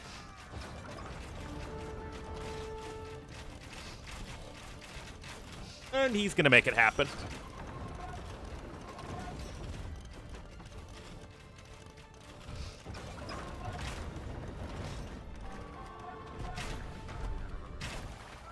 Those knights are gonna get eaten alive by the Arbs, man.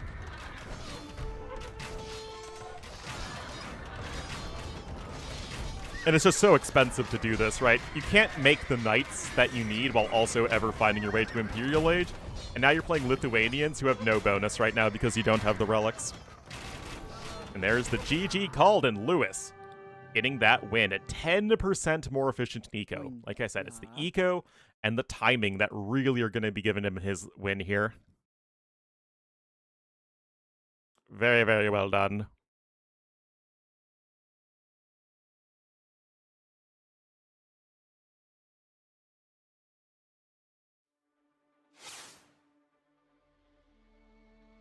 0 relics? Yeah, Lithuanians are one of the best Castle Age civs with relics. Without relics, they're pretty bad. Now, you might call that poor civ design, and I would agree with you. But it is what it is. People like the relic bonus.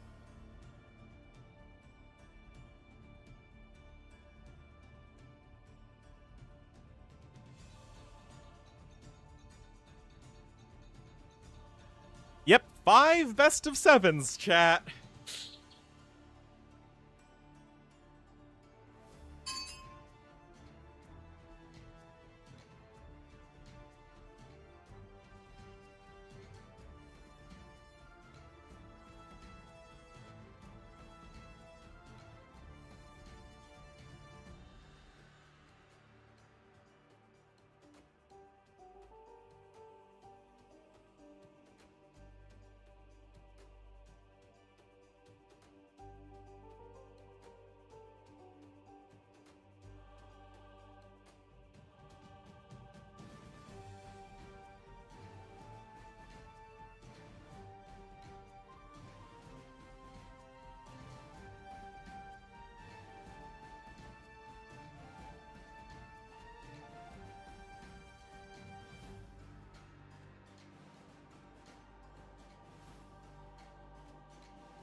Monte Pascal is next in 46 seconds.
Hello.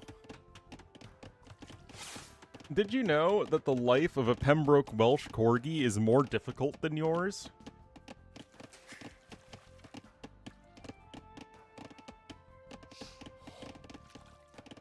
Mine is just so exhausted right now.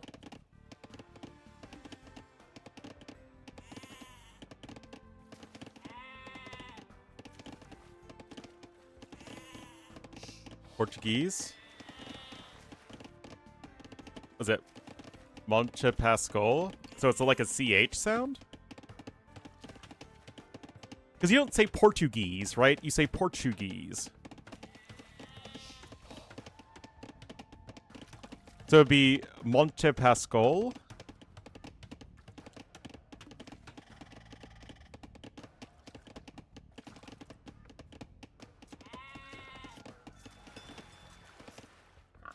Pascual. So Monte Pascual. Interesting. Always learning something here. Anyway, look at this. All right, Andy's going to be in the orange as the Vikings to the west. It's docking his starting island. Easter Mountain.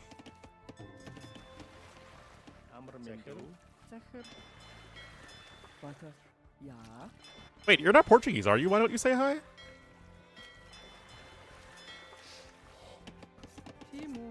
Why did I think you were German?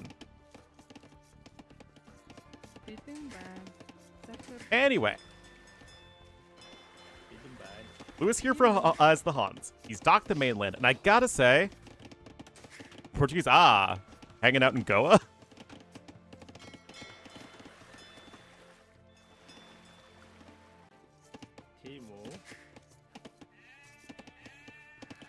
All right. So, Huns on this map. You get the Hunnic horse. Now, I was wondering if we had the other one, the Hun map. Oh yeah, no Pantanal in this one. In Goa, there you go. There you go. I like Vindaloo. That's literally all I know about Goa is Vindaloo. Which, to be fair, it's pretty delicious, so that's I think, a good reason to know a place.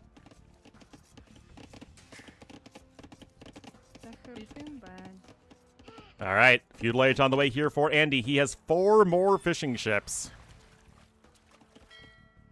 And that bill's going to be coming in for dock number 3. No Shakuti? I don't know what that is, but now I need to look it up.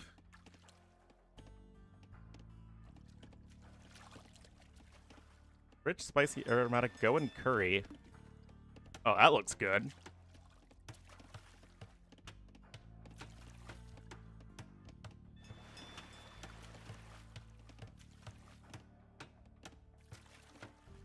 Coconut, poppy seeds. No complaints here.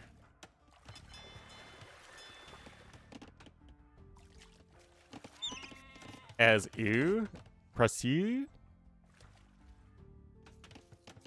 Pascal.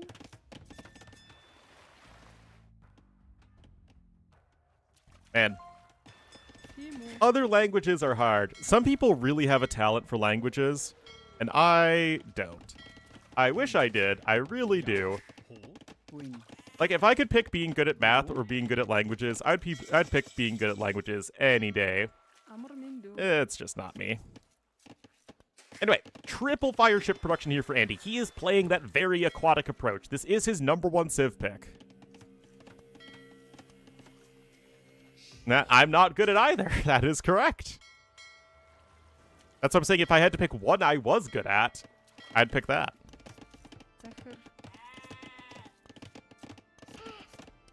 I'm good at history and geography and politics, all that stuff. Like, I graduated a while ago. I've just been trying to find a job this whole time.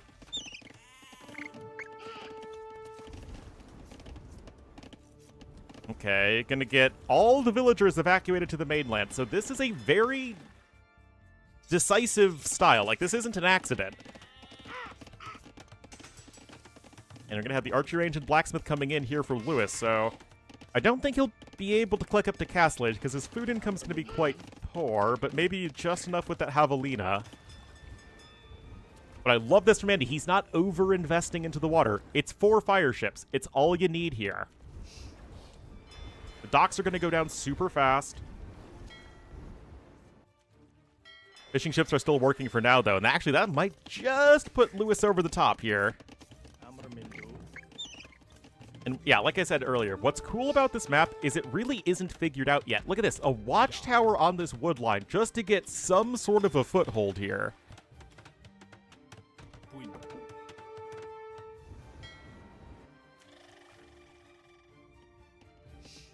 Good at math and good at languages? Maybe, I don't know.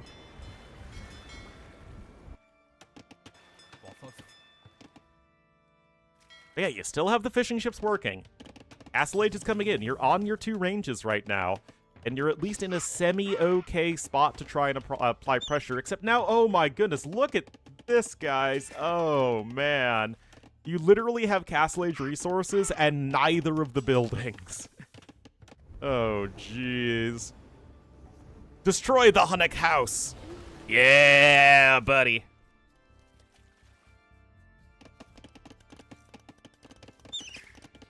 But I was told that our negotiations in Islamabad were a great victory for America.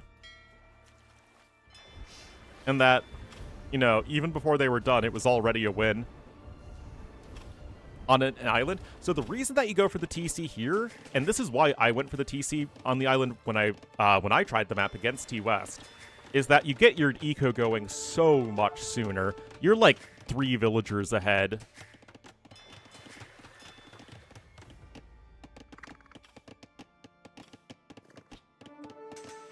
Getting tired of winning? Yeah, it's just too tiring to win all the time like I do. Like America does.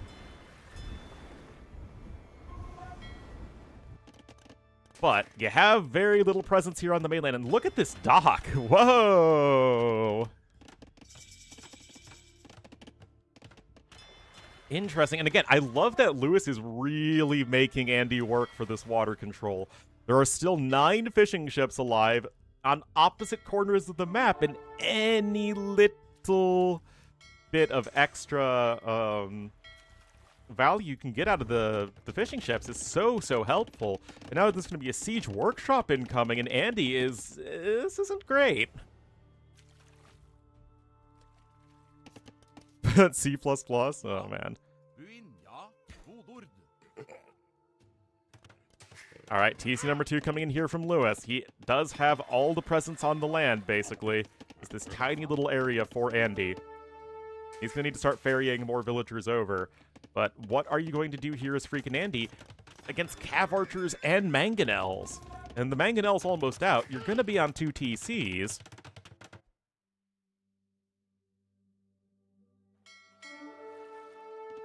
And again, you're still working with some fishing ships. Again, just every little bit helps.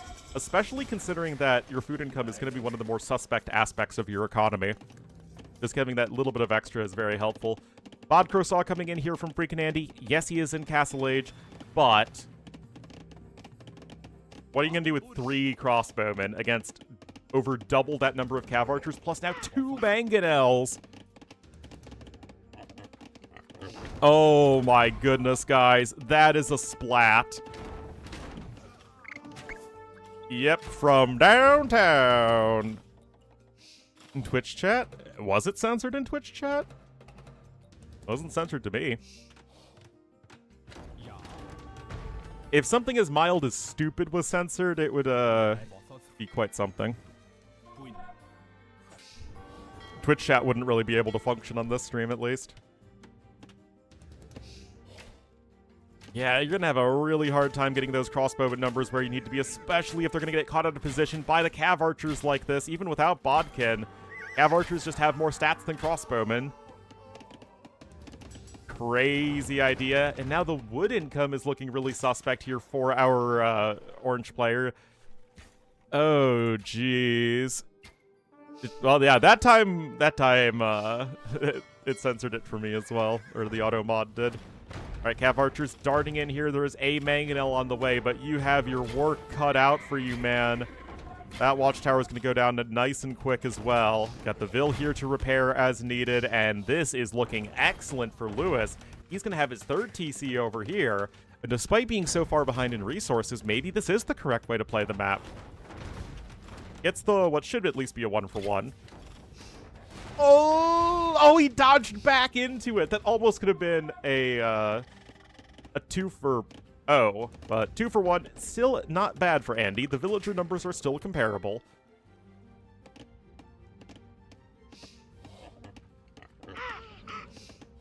Oh my, we're not going to go Viking Cav Archers, are we? Are we the Alans in frickin' the Catalonian fields going for Viking Cav Archers? But yeah, I mean, Lewis is chilling here. He's on his 3 TCs. The deep fish are going to run low soon, as are the whales. You have stone here on the outside, though, and that is very important, as this is huge.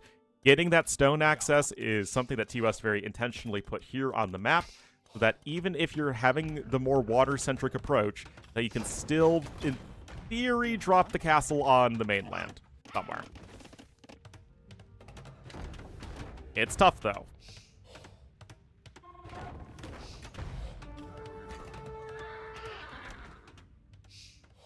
Res Destroyed is actually a little bit better here even for Andy, but Lewis is ahead by 10 vills. It's 3 TCs working to only 1, and that eco is also looking very inefficient.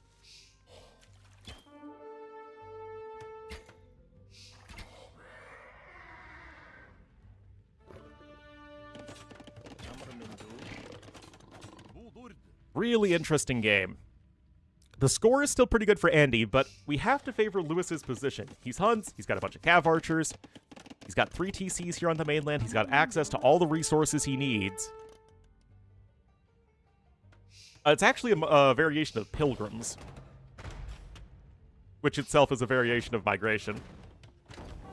Oh...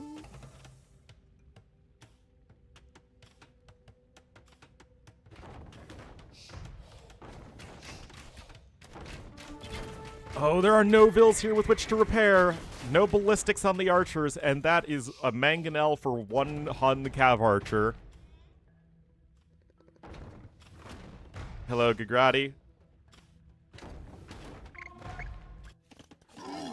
And you still have no extra TCs right now as Andy.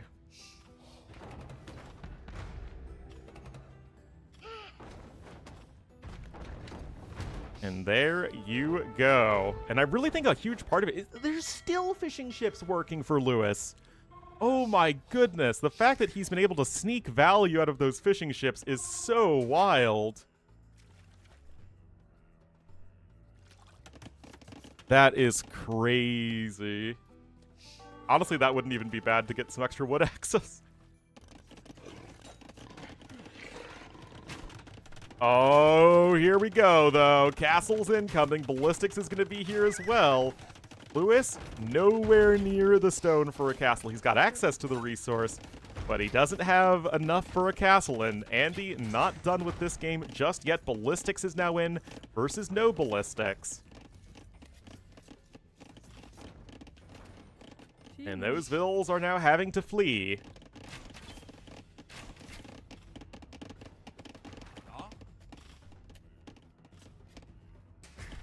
Castle in. EC on the way. Obviously, this is essential here for Andy. Just, you need that presence here on the mainland. You need to get those villagers working. But...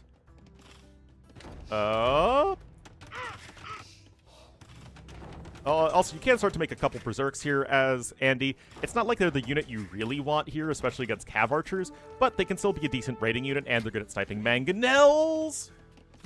Somebody pay attention!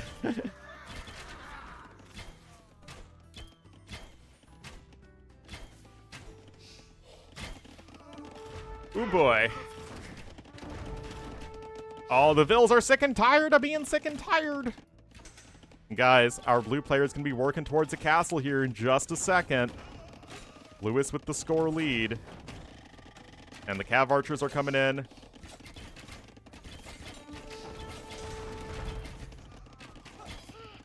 Is it enough? No, it is not. That mangonel stays alive, another's on the way. Even some Tarkans wouldn't be bad here, guys.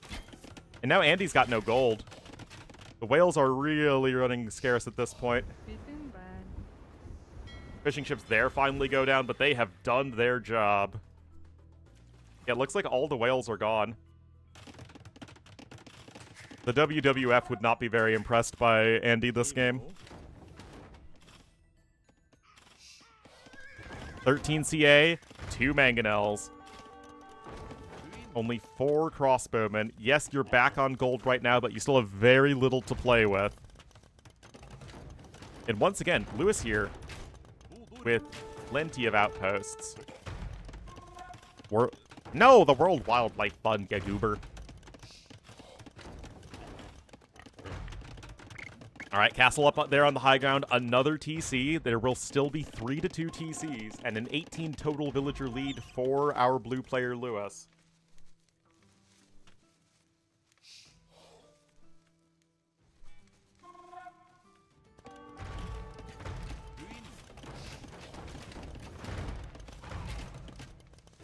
A little bit of peppering right there. Now, Andy has 48 villagers on food. There is a chance he still could get a faster Imperial Age. But you still have almost all of the gold and stone access available here for Lewis. There's like a little bit here on the sides, and that might be just enough to win you the game here as Andy. But this is a really interesting version of Pilgrims, I gotta say. But yeah, I mean, it's Cav Archer plus Mangonel. It is a classic army composition for a reason. Yeah, I think Andy does want Imp, but how do you survive the Mangonels? You need to get to Imperial Age. I mean, you can get it at this TC where it's like super, super safe, which is nice, but you need to be able to do something about this. Is the steel chair? It's Andy with the steel chair!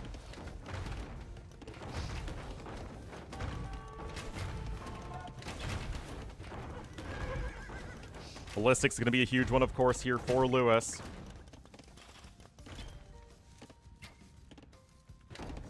Still no gold income. All of the relics on this map are on the coastline here, on the beach. So it's kind of been the big war zone, so neither player has really been able to fight. Andy just taps out! Oh my goodness. Wow. Lewis strikes right back. And maybe, guys, going for the land is the better play. No, all your techs and units are canceled. No, the Imp was in this TC. Yeah, as soon as you resign, everything that you have queued up is canceled.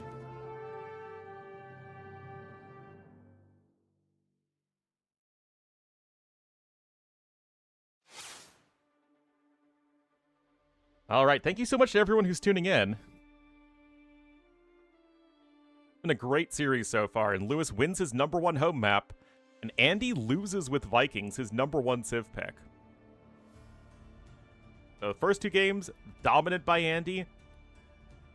Second 2 games, dominant by Lewis. But now we do need to make the... we need to pose the question, do we keep watching this set, or do we switch over?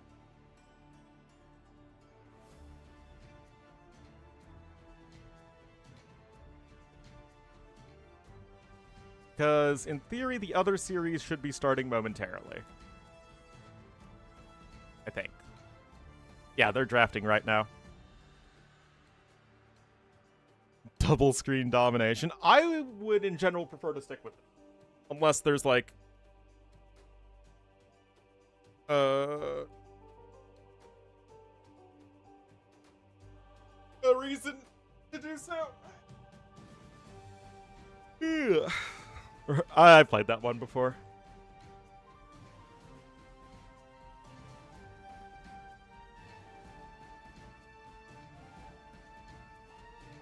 All right, Valle de Selva will be next.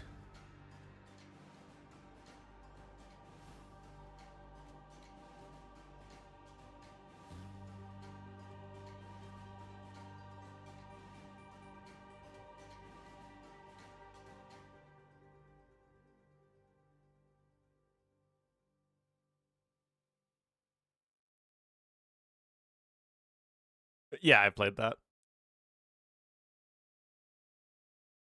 I mean, not that the meta is too settled on any of these maps, but I feel like if you're going to play Britons anywhere, this is the perfect map for them.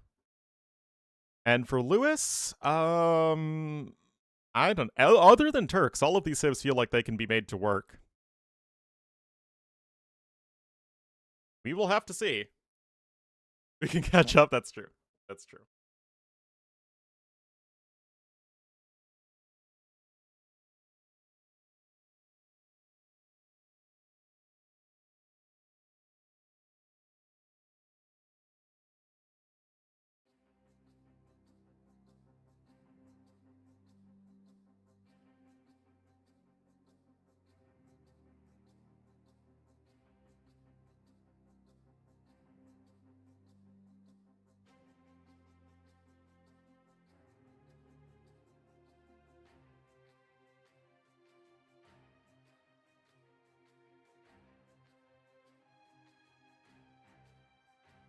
All right, 94 seconds.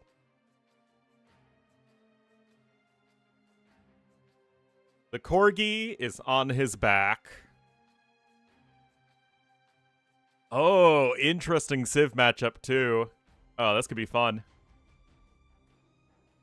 Remember, Lewis has never been to a LAN event before. Never qualified for one.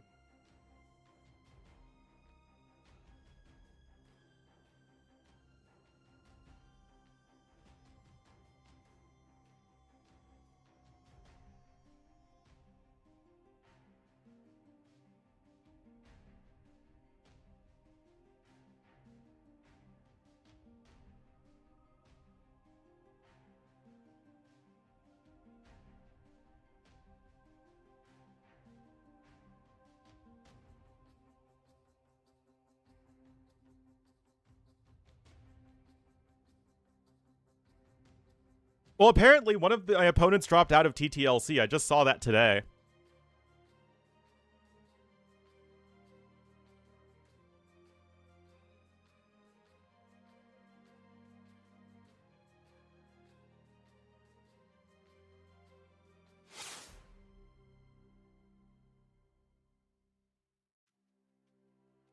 Oh, look at me getting my 3-0 win. I'm so freaking good at AoE.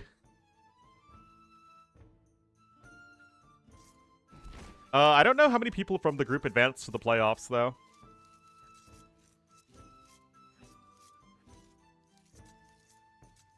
Alright, so my next is against... Or actually, my last set is against Lord Broziah. So I'll need to schedule that one.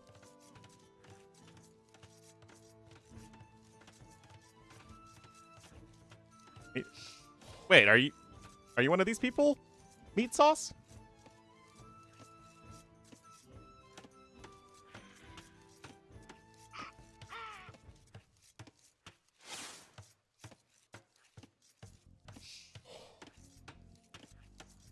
Alrighty. Indeed, indeed. It is the one, the only Britons. Guys, did you know the Britons were in AoE too? I bet you didn't. It is a certified AOK matchup. Look at this. Britons here for Andy to the northeast and to the west. In the blue as the Goths, it will be Lewis. Look at this. Slightly... okay. AOK balance, Goth versus Britons. That would be one of the best AOK civs versus the worst.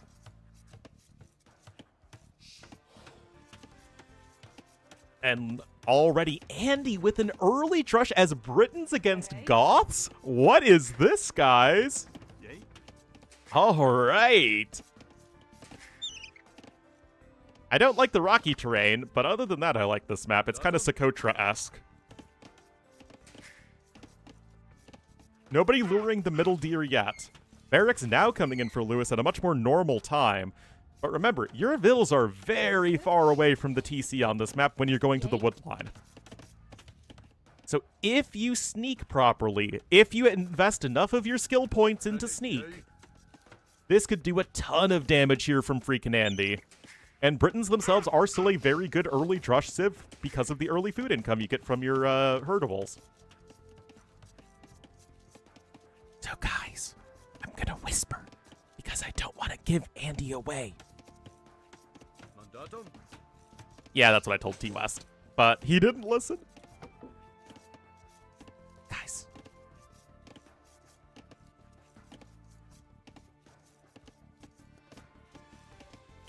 Oh no, he was off by a tile. But honestly, it's so long to rush around that Lewis is already on the way up to feudal age.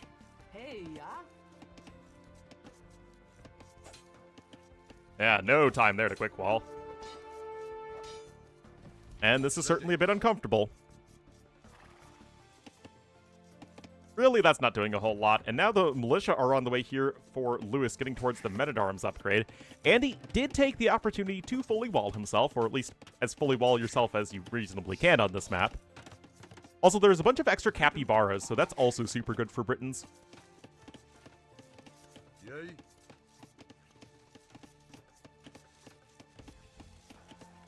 Oh my goodness, he's a Snorgy behind me.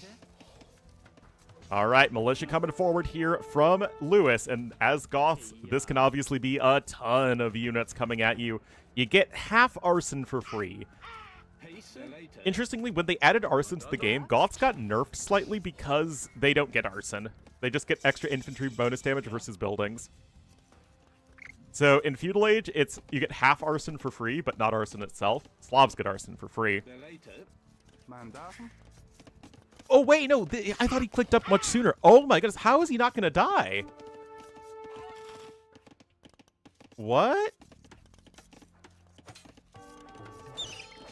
Guys, how on earth is Andy going to not die right here? Ready. Open it. No. It's fully closed. How are you going to not die? I mean, it's a very simple question. Bill's going to come forward for the tower. Now, would I have preferred the tower to be in sooner? Yes. But I still think you're fine. Just tower the gold. Still a minute to Feudal Age. Res collected are a bit better for Andy. Again, you have so many capybaras on this map. I mean, you got 4 men-at-arms against a Dark Age house. I mean, this isn't the olden times when you could just go for a Drush FC and be so much safer. Now, you're clicking up, honestly, 2 villagers at least later than you should if you're going for a more modern Drush-y build. Now, the house will get some extra HP and melee armor once you're in Feudal Age, which helps. And immediately going to throw down a couple tiles of stone wall. Gets the kill. That really shouldn't have happened, but whatever. DE stuff happens sometimes. That said, Lewis never fully walled himself in. Archery range coming in defensively.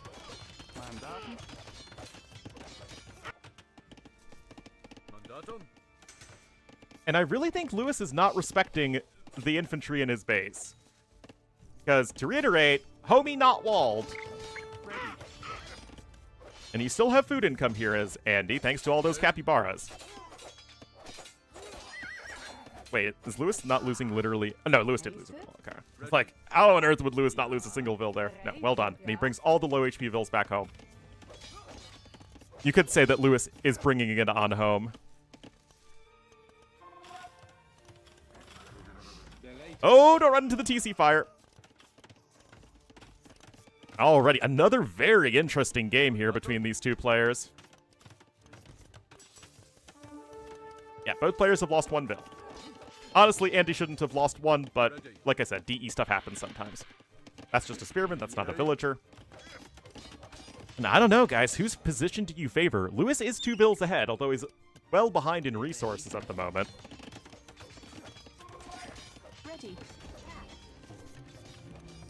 Archer's going to be coming here at the back, but there are skirmishers already out on the field.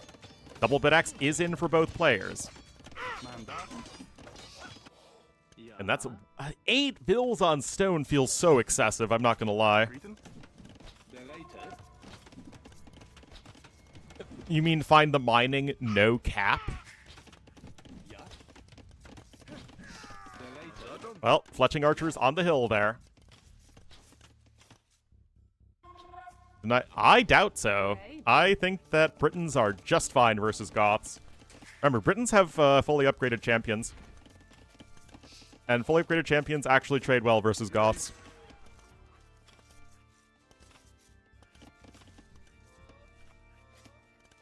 Now, it's not like it's Japanese, Celts, or Teutons versus Goths, but it's still pretty... Oh, the men-at-arms from earlier. Oh my goodness, now the tower did snipe one of them. I don't know if this is good, but it is interesting. The tower will be destroyed. I don't know if any vills will die here. I don't think you can escape without any villager casualties. And indeed, 1 will die right there. Archers are also very vulnerable to the skirmishers. 1 leftover men-at-arms still finding value, though. And this was a really bold move from Andy, and I think it will pay off. I think this is still probably worthwhile. Okay, no, he lost a second villager. One villager I could get behind. Two villagers, maybe not the best trade. And now another tower will be attempted. No market yet. There's even just the first blacksmith now incoming. Does it outtrade cheap Goth champions? It can, yeah.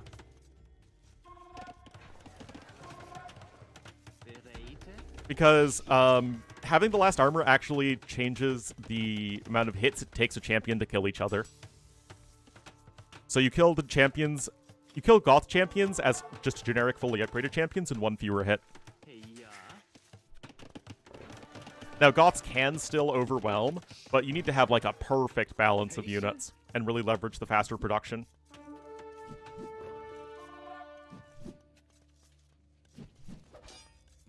Okay. Oh, that is a good question. I forgot about that. Ooh. Yeah, maybe my conventional wisdom is not applicable anymore. Yeah, maybe that was a shadow buff to Goths. Because, yeah, now it probably just doesn't matter. Anyway, Andy can click up to Castle Age here, and there he goes. Now, does Andy have the Dragon Balls to just go Longswordsman here against Goths? Your opponent's only shown Skirmishers. And yeah, of course, Britons can also mix in Archers, which helps against everything that isn't a Huskarl. Ready. Gonna try and secure some more gold on the side. Another watchtower here for Lewis. And he can afford a watchtower of his own.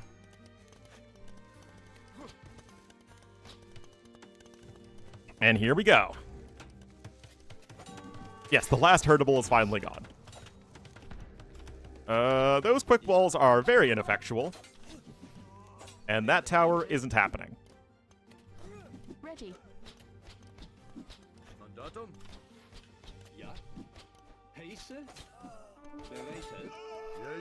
All the skirmishers have fallen over here. There are more reinforcements coming in, and there's a second archery range. I mean, I get it, right? I get the lust of Briton archers. Unless it's a CA or a skirm, yeah. Or a knight with Vikings.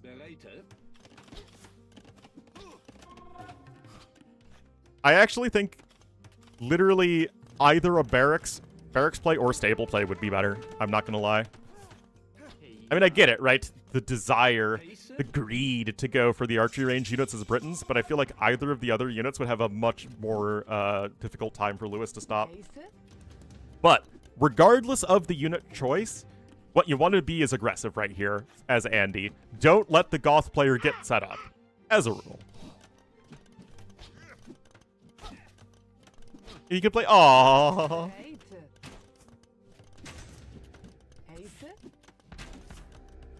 There you go. Teach him young. Yeah, you can still totally add a TC behind this. I mean, that's Britons, right? Yay. Only 137 wood.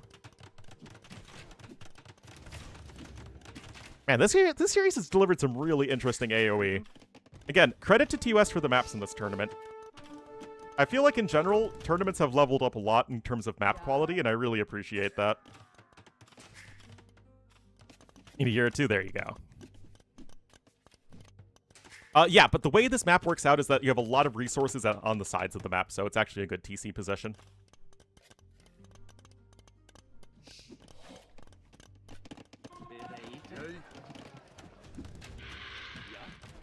All right. Mango is out. Good dipping and darting there. Marching, there we go. T-West is a hero. T-West does so much of the unappreciated grunt work in AoE.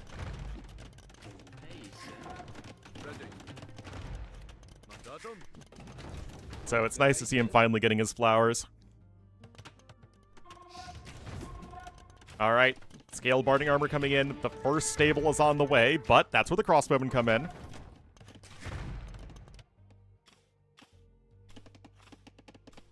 T-West is who Ornlu would be if you were a skilled map creator, half as sexy as Doubt, a decent commentator, and has a smooth, sexy voice. Need the same number of hits? Yep. Yep.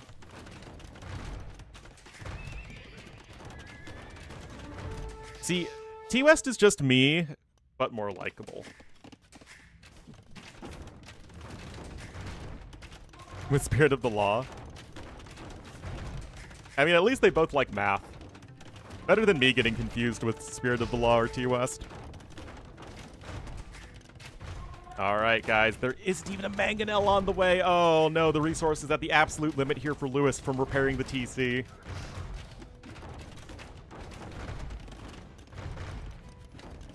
The biggest AoE content creator? I have no idea. I don't really follow those things. It's either him or Hera or T90.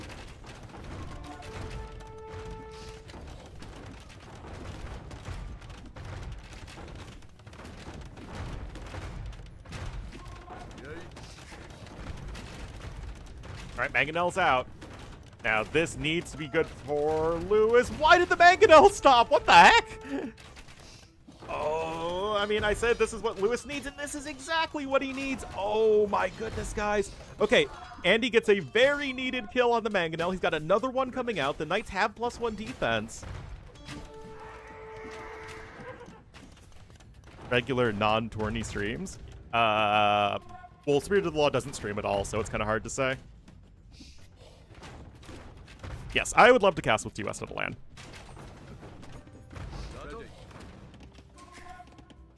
Obviously, T-West has done great just on his own account, but I was one of the people that was really casting with T-West back when he was, like, brand new to casting. So I've gotten the chance to see T-West really grow up as a caster and as a content creator. Anyway, Mangonel is sniped right there, and this is so rough here for Lewis. Andy lost 2 in a row, but is looking to march right back.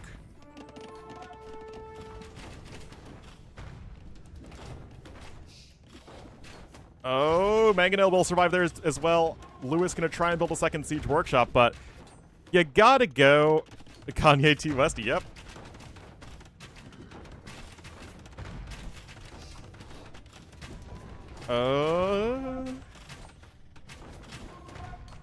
Yeah, like I said, I was one of the people who was really casting with T-West a lot back when he was brand new to it. Not everything, sure. Why not? We can say that. Anything to fuel my ego.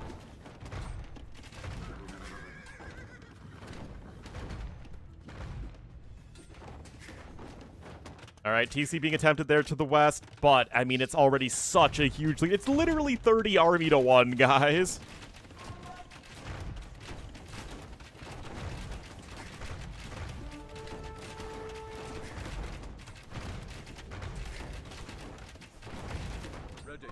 I mean, okay, Mangonel hit right there, but this is too many Mangonels for the TC to not be eaten. It's a squishy, gooey army. Yes, it is basically the melted caramel of army. But, hey, that was a good Mangonel hit. TC not done yet.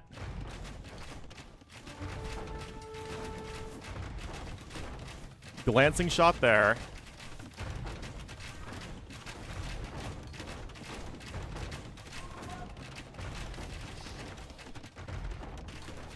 Caramel? Caramel and caramel are both correct. They're different things.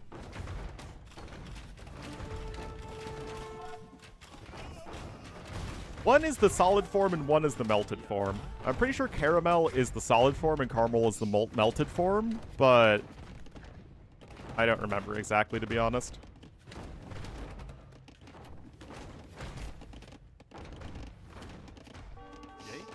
It feels like the Rocky train is somehow screwing with the pathfinding. Have you guys noticed that? The Mangonels keep on, like, getting stuck on this rocky terrain. Another TC being attempted here for Lewis.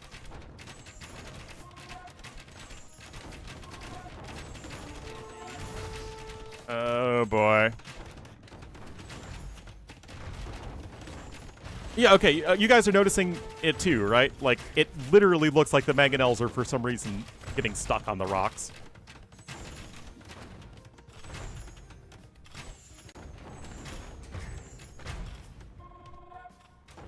Anyway, Knights are trying to launch a counterattack, but it is obviously such an unfortunate spot right now here for Lewis. Good attempt from him, but you gotta love the Britons' play finding success in a tournament in this year. The year of our Lord Doubt, 2026. No, because Wong doesn't have an eco behind this. Andy does have an eco behind this.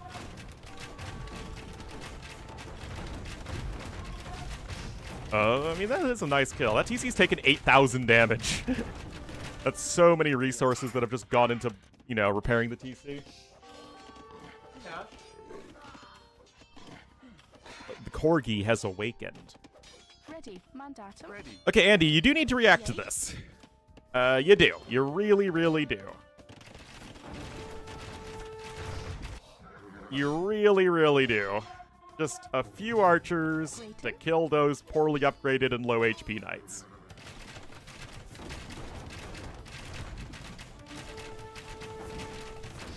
Yeah, but Huang is still one of the most overrated players out there.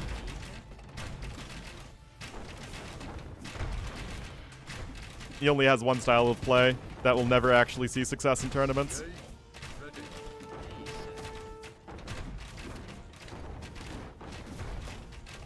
Good micro there from Lewis.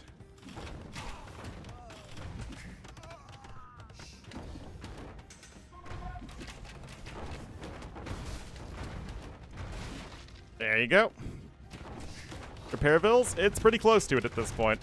Another Mangonel's on the way. I would have preferred it if Andy was on stone a bit sooner so he could just keep on adding an eco, but it's fine. Like, you also have 7 monks, which don't really do anything right now.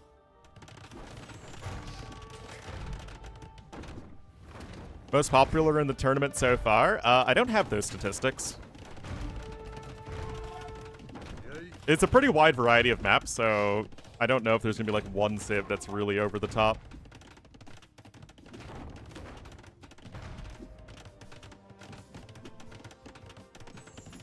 Okay, yeah, there's another TC here.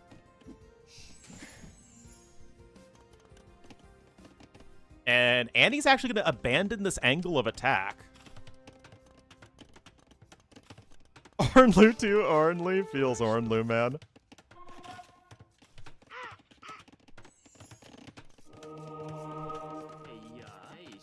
People think I don't know anything about AoE.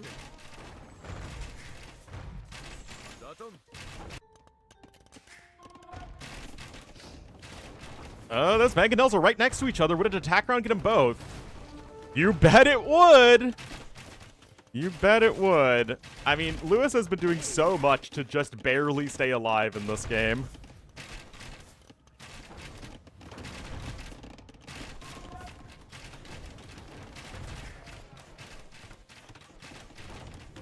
No way Lewis can find a way to win this game, right? He has been having the better micro. Is Andy aware of the TCs? He knows about that one. Does not know about that one. English are terrorizing all of Scotland? So I've heard. I mean, Lewis, can he drop a TC anywhere? Or a castle?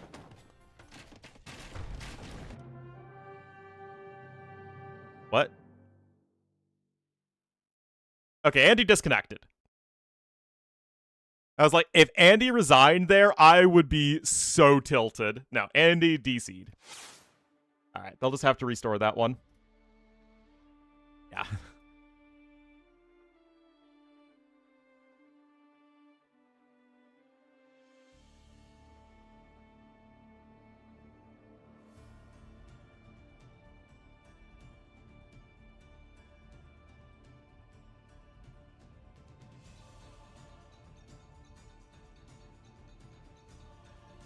All right.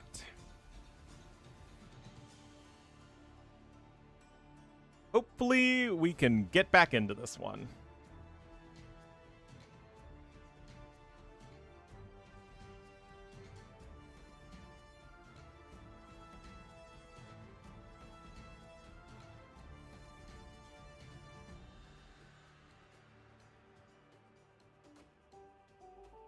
The trade routes happens every time.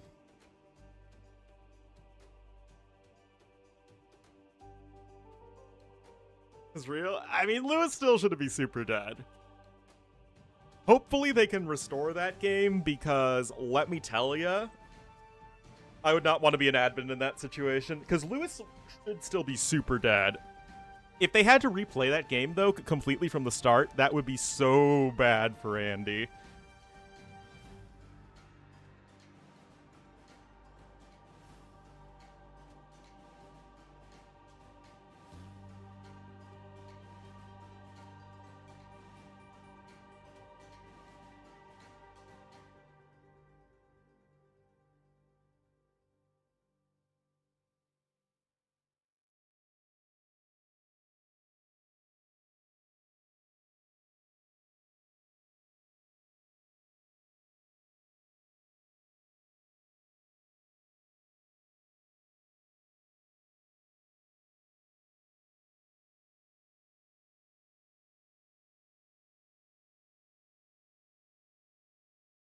I have no idea. Again, I just wouldn't want to be an admin.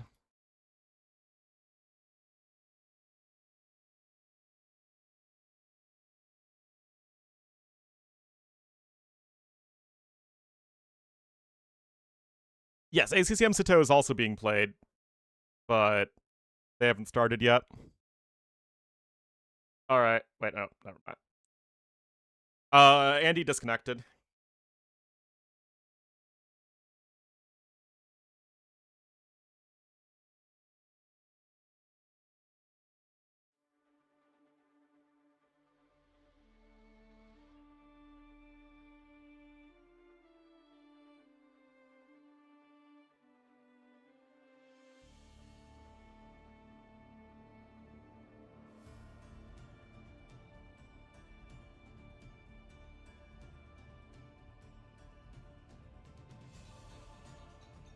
Restart? We don't know yet. We're waiting on it.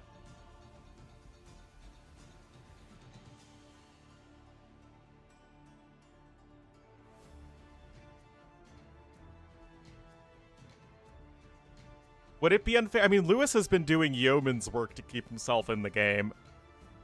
Like, I would feel extremely bad if a restart had to happen. So let's see. We will have to see. I'll be right back.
Alrighty.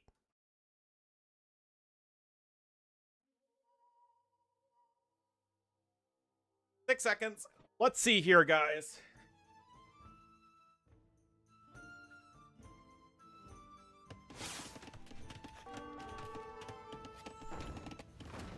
If it was a aspect of Lewis I would get, it would be his confidence, and if it was an aspect of Andy, it would be his Vil fighting. I think that's pretty obvious, honestly. Anyway, looks like we're back to where things should be.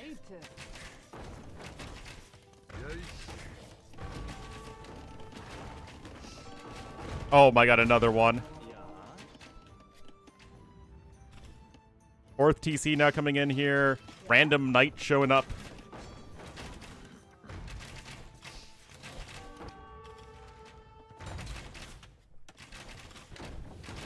Yeah, the Mangonel trades have been really rough for him.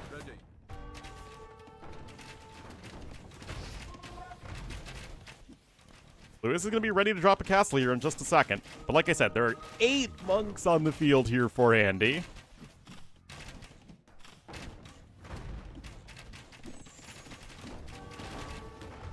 Now Lewis has 1 Mangonel, so clearly he beats Andy's entire 4.1k army.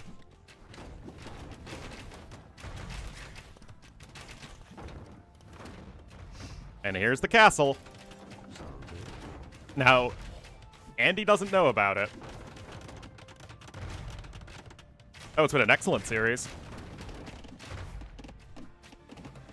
Because he's been defending just fine with 1 Mangonel. This TC, unfortunately, it's all messed up now because of the drop, but it took like over 4 times its base HP worth of... Oh my god!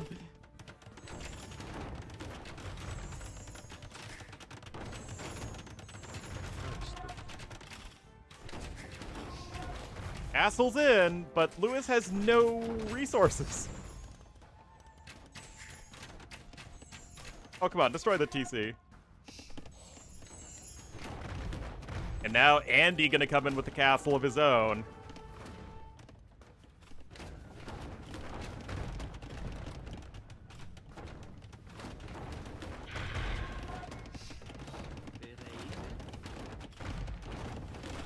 Oh my goodness. Finally lost to the Mangonel there. You still shouldn't have anything going for you as Lewis.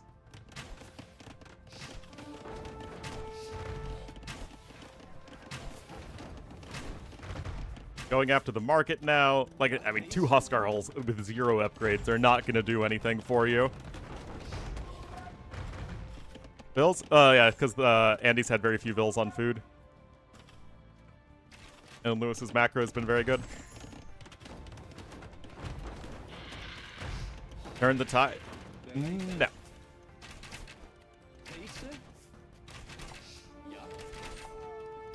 Well, maybe with 0 micro.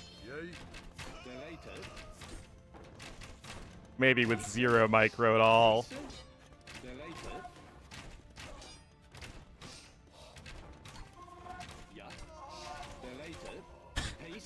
Come on! Oh my goodness. Anyway, the lion's share of Lewis's Vils are all still over there.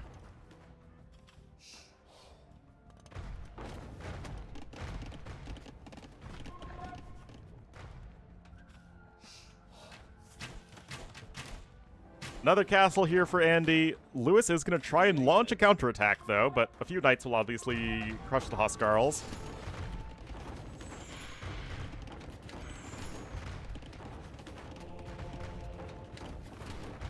Getting scale barding armor. There's another Mangonel kill.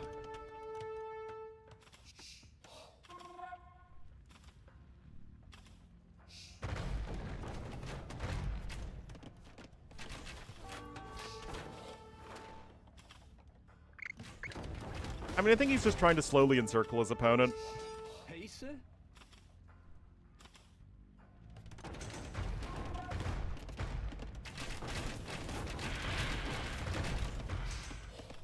Anarchy. What, like you could train Huskarls from the barracks as soon as you build a castle? Yes, that would be OP.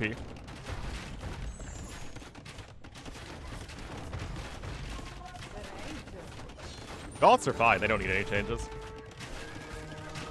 Alright. I mean, Lewis is still just trying to micro his heart out, man.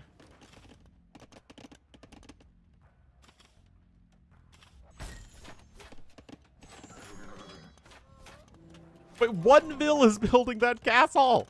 Ah! Against 2 monks, I would, but Andy is really, really slow rolling it.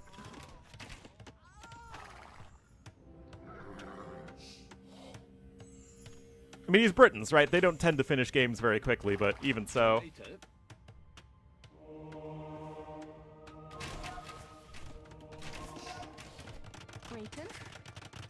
Another TC. I mean, you're going to be on 6 TCs here. That is one way to go in the complete opposite direction.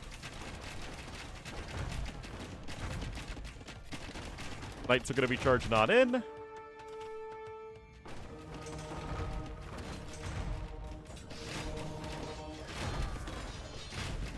Sure, one knight got converted, but you're still killing all the rest of everything. Basically everything. I mean, Lewis is still super dead, right? Oh my god, he's building another freaking castle.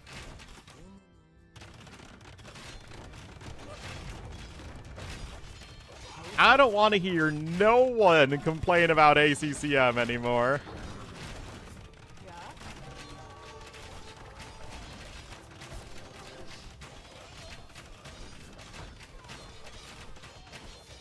Oh my god, is that a doubt castle? Are the heavens parting?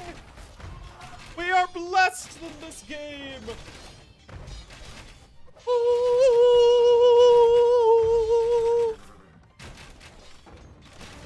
Ooh. 99.74!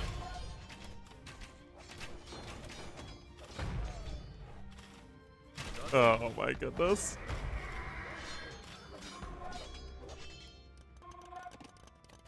$11 monks for Andy. Why? Yeah.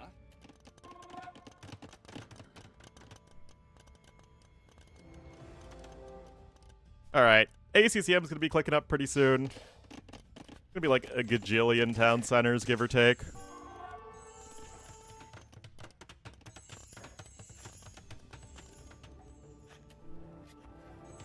All right. Imp going to be coming on in. Did I say ACCM? I wouldn't say ACCM on accident. That's not me. Yeah. Guys, I'm already casting the next series. You need to catch up.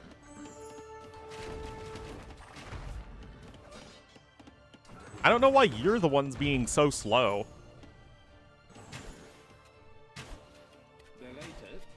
Yeah, it's always interesting to consider those questions of, like, how over does the game have to be, like, in this level, that you could take over and still win it, right? Or in your own games, like, how over is the game that your opponent, like, even if Hera stepped in, he couldn't win the game? I always think it's, like, those hypotheticals are, like, it's a good sort of test of, like, okay, just how over is a game? I would assume at least a 1300 could probably win this right now here for Andy. Yeah.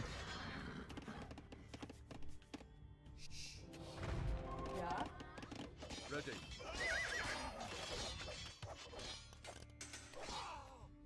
The other to build all his buildings.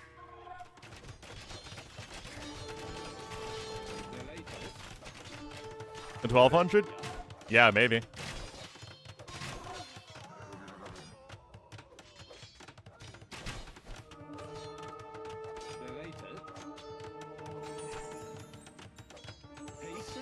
None of the cast will come in, and hopefully, for all of our sakes, Lewis will tap out as soon as Imp is in. But it's still fun to see Britain's gonna win, guys, gotta say.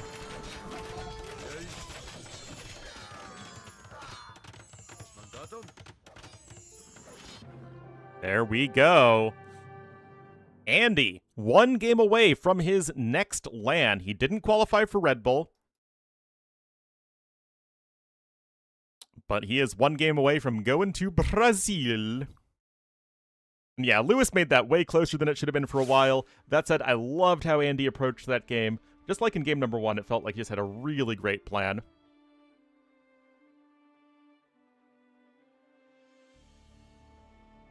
That was his number 1 home map, and yeah, clearly played like it.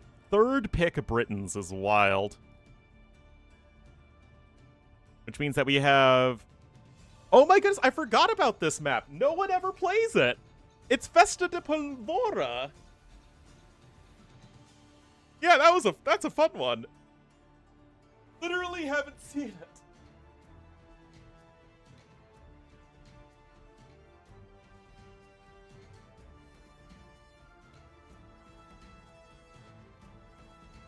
And they're going to go to Araucarias. Or I apparently did, even though it was actually the first map I played when I was testing it with T-West.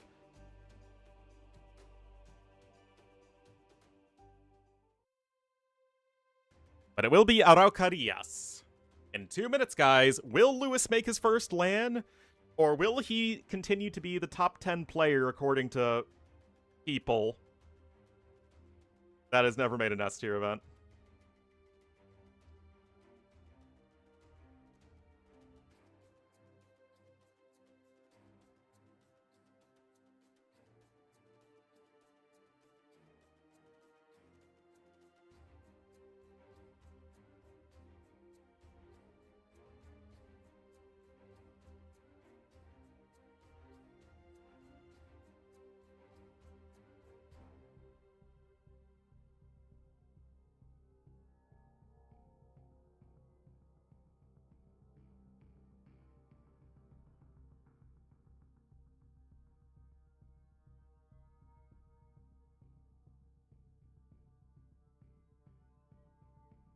Oh yeah, sorry, he's never made a LAN. Yeah, he's made an S-tier tournament.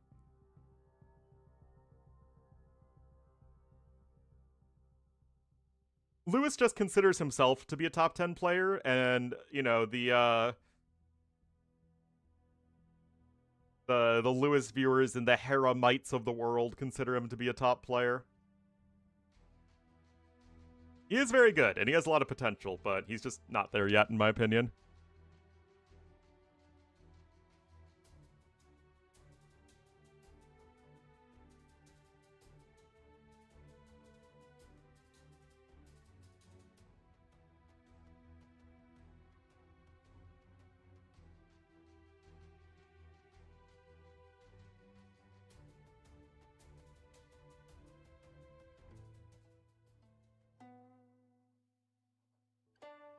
All right, guys, here we go. It is Haboob with pawns. We'll have Andy in the orange as Dawe, here to the west of Araucarias. And to the east in the blue as the Saracens, it will be Lewis. Tournament life on the line, although we could try again next qualifier.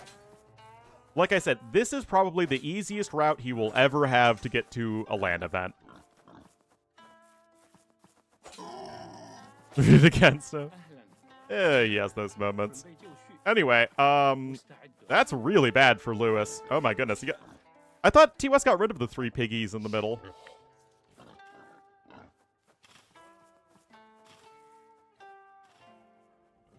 But hard. Well, you need to qualify for a LAN event to get over the LAN event, right? Lewis is closer to making it to a LAN than Leary is going to be winning the next LAN tournament. Leary can win a tournament so long as he doesn't have to face Hera in the finals. If somebody else can eliminate Hera, then Leary, I think, will have the very solid advantage. Oh, boy. The map is like Haboob in many ways, but it does have some Black Forest aspects as well. And this is one of them, and although Lewis is certainly not a novice on Black Forest, Andy is far, far, far more accomplished. No, I don't think so. Leary lost every single game that wasn't decided in Feudal Age. And it really... Leary just looked like he really struggled to find a win condition. I just don't think Leary has the game knowledge or the macro, to be perfectly honest. To beat Hera. To beat literally anyone else, yes, but not Hera. Well, I mean, to be fair, I also don't think he has the macro to beat anyone other than Hera. I don't think he has the game knowledge to beat several different players, but the thing with Leary and Hera is that their mechanics invalidate any other aspect of the game because they're so far ahead in it. It covers up every weakness they have. To be fair, he was behind anyway, but I still don't... Like, the issue with Leary there is that he wasn't even developing a good army composition. Like, it wasn't just the Imp TC getting denied, it's that Leary literally, I don't think, had any idea how he was going to win that game. A Tyson factor? Yeah, seriously. Anyway, Lewis was still able to take most of the southern piggies or something like that. Lots of piggies. A micro player? I just don't think anyone has Hera's macro. Like, Hera's macro is so good that it nullifies any other weakness he has as a player.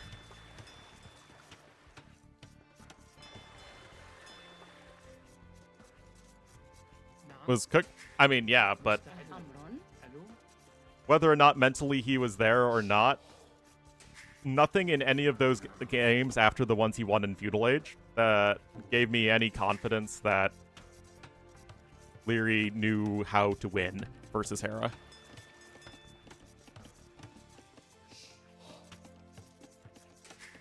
By Leary? Yep. Like I said, if everybody had the macro and micro, like everybody in the top 20 had the micro and macro of Hera and Leary, both Hera and Leary would be still in that top 10 to 20 range, but not at all decisive 1 or 2.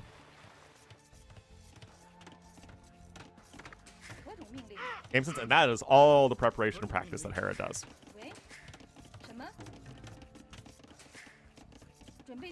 MBL? I don't know. But I think he signed up for next week, if I recall correctly. No other player would have lost from that position. I think that's pretty fair, actually. That's a pretty good way of putting it. At least not within the top 10 or so. I don't think any other player who qualified for Red Bull would have lost once they got in that ahead of position in, like, what, mid-Castle Age? Would be top 1 with Hera Macro, either Yo or ACCM. Can you imagine Yo and ACCM with the macro and micro of Hera and Leary? And again, this is all relative, right? Leary is still an amazing player in Imperial Age, but just not relative to the tippy top players. Like, all of this is just, you know, it's not in absolute terms. It is just relative to the other players that are their peers.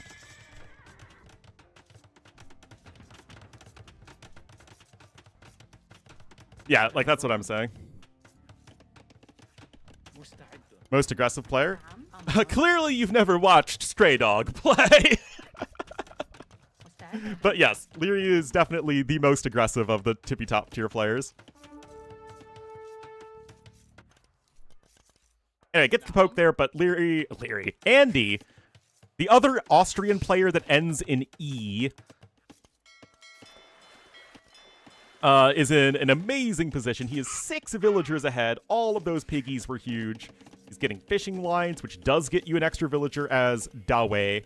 Yes, it does. It sure does. Because this civ is not silly enough. Now, with Saracens, of course, Lewis is going to try and get a good Castle Age time, and militarily, of course, most of what Wei does well is on a horse, and Saracens have some of the best camels, so if you look at it from that perspective, then Lewis still very much has a good fighting chance. But right now, it is just an eco issue. Major time here for Lewis. Yes, VV was once a very, very aggressive player. ACCM is actually also one of the most aggressive players.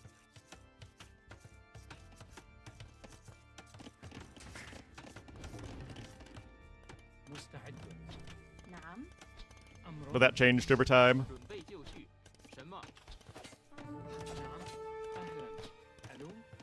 Just lacking? I mean, yeah. I mean, it's whatever the reason. It just sort of is what it is. His towers got nerfed. He loves his mass scout play, too. And he actually still will go for towers and whatnot. Yeah, look at this, guys. Andy will likely get a very competitive castle age time against freaking Saracens here. And I honestly, truly don't think that there is any good strategy on a map like this that doesn't involve fish booming versus an opponent who's fish booming. It's not just this map. It's any map where you want to go for early fish.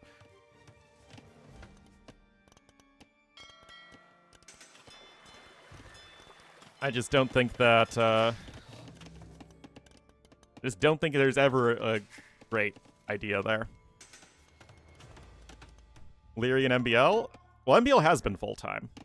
He's not right now, I think, but he has been full-time in the past. And MBL isn't, I mean, his micro isn't as good as Hera's, but his issue really isn't his micro so much as it is his flexibility and decision-making and macro. Again, relative to the tippy top players.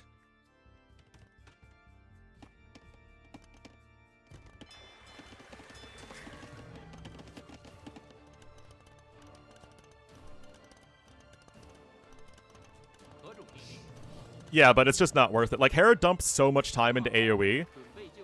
Now, Hera can do that because he makes more money off of AoE than anyone right now, almost certainly.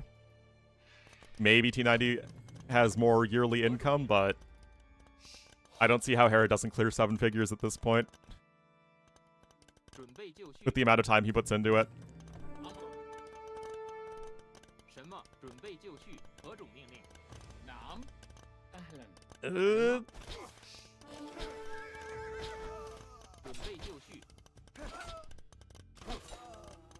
Well, Castle Age is coming in. Yeah, Andy's really delayed his clicking up, which I'm not a big fan of. Like, his eco is so far ahead right now, but he just has really not been too bothered about trying to click up to Castle Age, which is very strange. 7 figures between his tournament winnings, YouTube and Twitch, and all that stuff. Maybe not 7 figures a year. Maybe that's excessive. Yeah.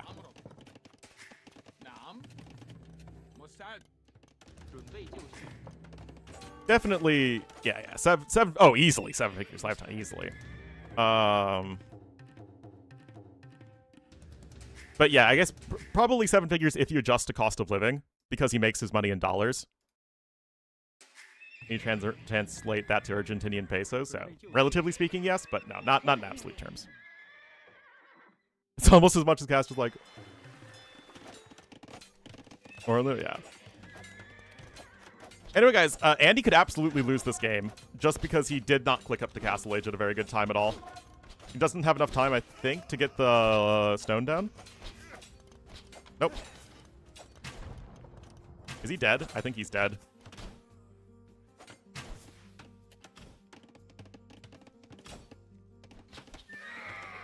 Which takes half.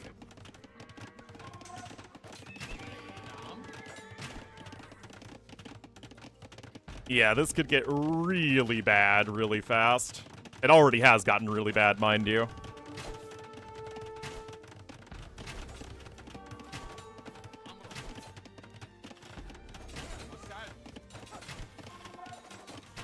Like, on a personal level, I don't really understand why people would give money to somebody who makes that much.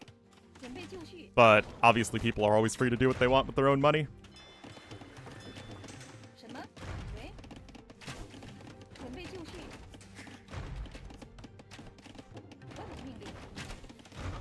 Andy, I don't know, man. It looks really bad.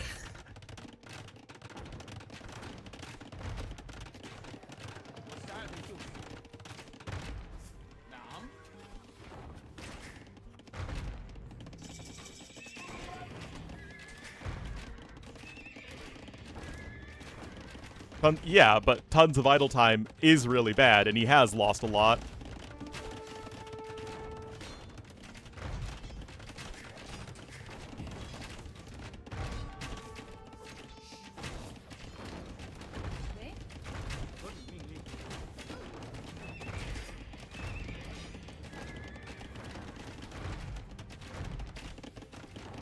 Yeah, exactly. It's so bizarre to me that Andy has really messed this up. Yeah, this is like the worst kind of eco balance. All the vills are on wood.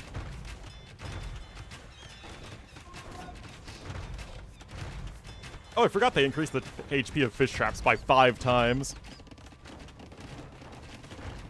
Guys, I think we're going to a game 7. This feels like a res lead that is mostly in wood. Or, no, res lead mostly in wood, but like... Is this a throw? It's not that Lewis is... I mean, his castle age time was still fairly fast, but like... That was slow for Andy, given the fact that it's a 9-bill start map. I mean, Lewis's execution has been very good, don't get me wrong, but I just... It feels like this shouldn't have been a position that Andy is so slow to castle age from.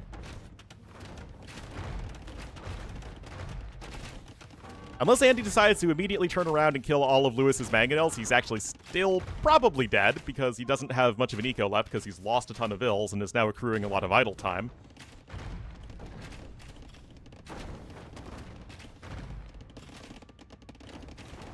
Yeah.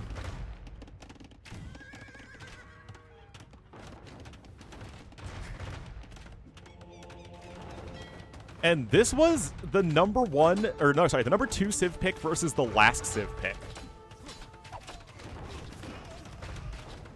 And that means the game would literally be decided on the Exploding Barrels map.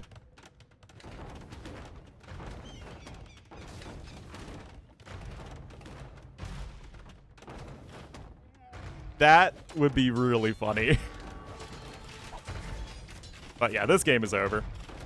Archers can just kill the TC now with Saracens.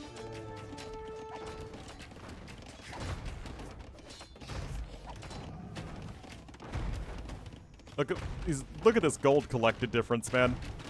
So gigantic. What's that?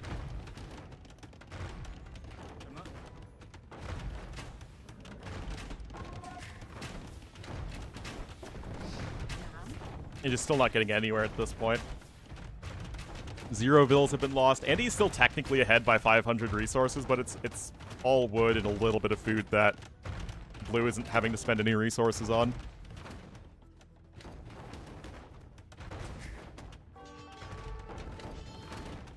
Okay, I love the outpost from Lewis. Really, really well done. Again, I don't want to take anything away from Lewis this game. This has been very good, like, sort of FC aggression.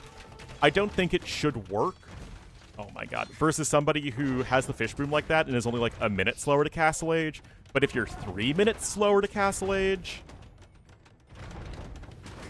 then it's the difference between winning a game decisively and losing a game horribly. It is literally the difference right there. Anyway, good quick balls from Lewis. 1 camel will pop out and scare away those Hagwon Cav.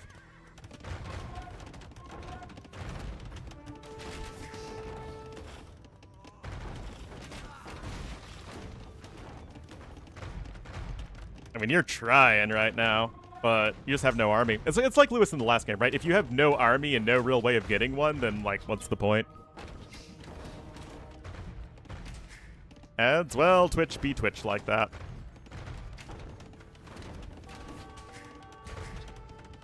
Is it different for Twitch on weekends?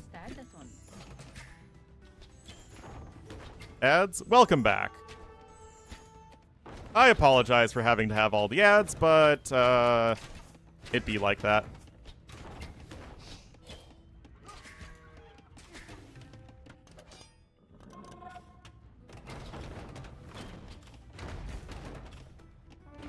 Running ads only like between games is a real luxury I wish I could afford.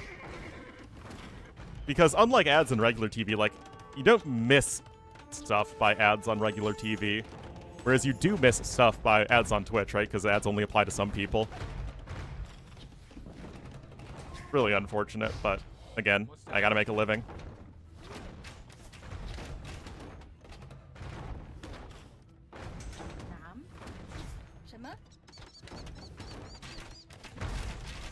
I mean, You're really just playing a Happy Mangonel micro simulator because this isn't getting you anywhere in the game.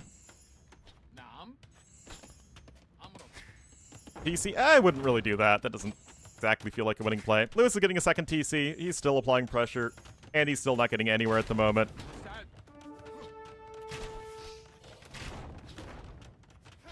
I mean, Lewis isn't going to screw up the micro like this. This is literally what he needs to babysit, and it's what he's doing.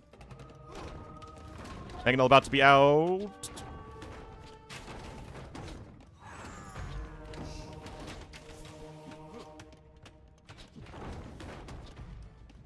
Like, it would be a monumental counter throw if Lewis lost this game. Ads? Yeah, I mean, it is annoying. I do not blame you in the slightest.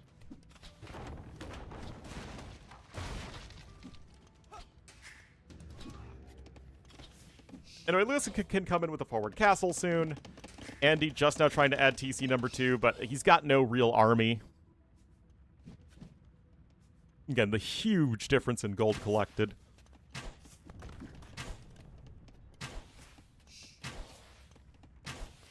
Third TC as well for Lewis. The fish? Yes, but he isn't really focusing on them as much as he's focusing on the TC. And be gifted a sub. There you go.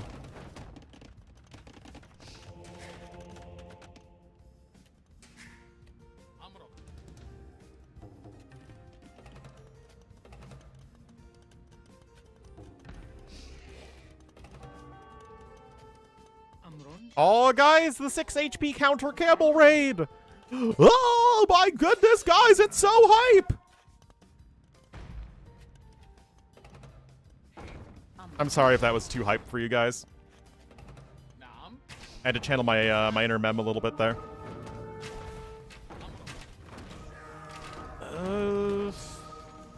Not enough hype. I mean, this has been the best micro Andy has displayed thus far. I still don't think it's enough.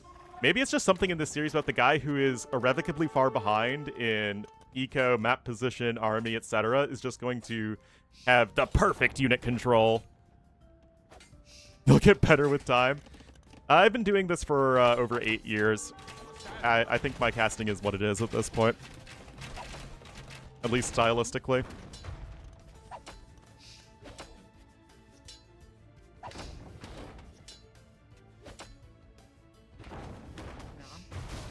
Oh, that's a 1-for-1.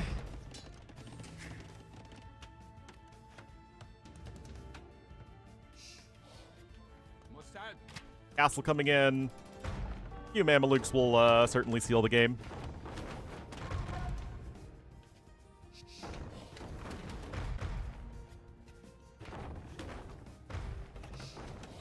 Oh, he just attack grounded his own farm. Oh, that's a rip. Who'd you get? Probably not. Almost, though. Not a bad raid. It's not like Lewis has, like, an absurd villager lead. Res Destroyed is so far ahead for Lewis, though. And Andy still has very little gold access. Like, that's gonna run out before all that long. Yeah, I really don't know why the castle isn't forward, to be honest. Kind of surprising. Anyway, the repairs are good here.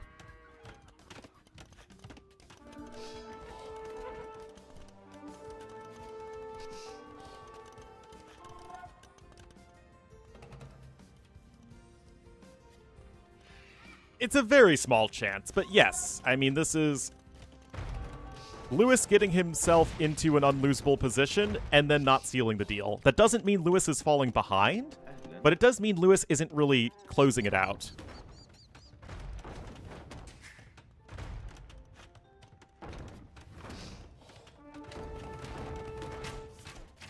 Anyway, that should be another manga. Okay, I mean, that was a solid hit, but it's still not enough. Like, yes, but Andy isn't Hera. Andy's extremely good, but he's not Hera.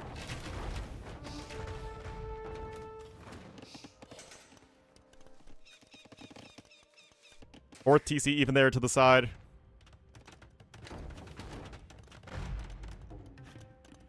And he can drop a castle here, but compositionally, this still should favor Saracen super heavily as the game goes on.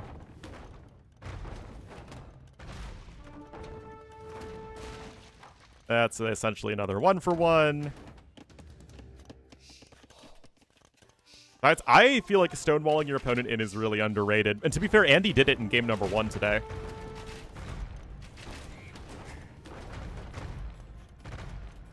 Yeah, I agree, Bucket. I think that just appreciating that the Saracen archers deal that good, consistent damage to buildings would have helped a lot in just pressuring Andy to take engagements he doesn't have to. Anyway, this still should be extremely over. Lewis is basically catching up in eco at this point. He's ahead by 20 villagers. This is obviously a very strong position between all three TCs of Andy, who, by the way, still has no real army. Absolutely, it's a thing. Not something we see very often, but it depends on the map. You don't see it on open maps. You only see it on maps that have that are either closed maps or have closed aspects to it.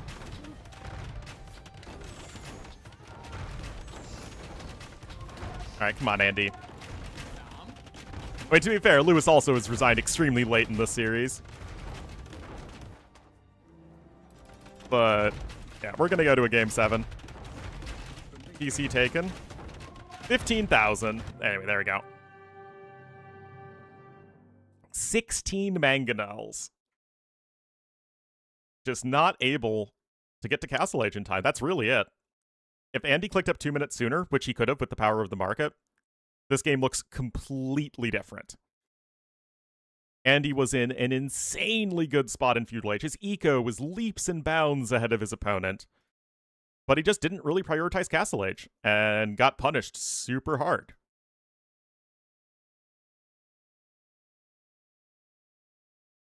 Yeah, it could come down to it. It totally could. Again, thank you so much everyone who's watching. I really don't know why we have lots of viewers today and not yesterday. But we did have, I think, good viewers the day before. I don't know. But whatever it is, I am grateful. But yes, guys, we are literally going to end the set on the Exploding Barrels map that I have not even seen in this tournament yet. That would win them the game? Oh, yeah, for sure.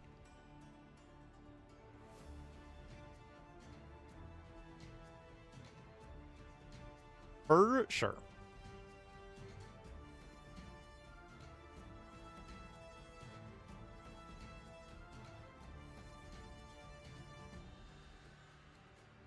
An Andy map? Well, it is his home map, but so was the last one, and he had a huge misplay on it, so we'll see.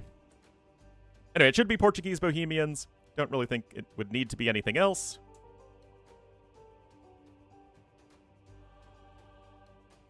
And we'll just have to see, guys. Andy's ally. That's true. That's very true. Oh, whoops. Forgot to give Lewis his punto. Why not Turks? Well, Portuguese were a much higher drafted civ than Turks, so I think that reason alone would mean Lewis is more likely to play them. But I also think Portuguese are also much more flexible than Turks are.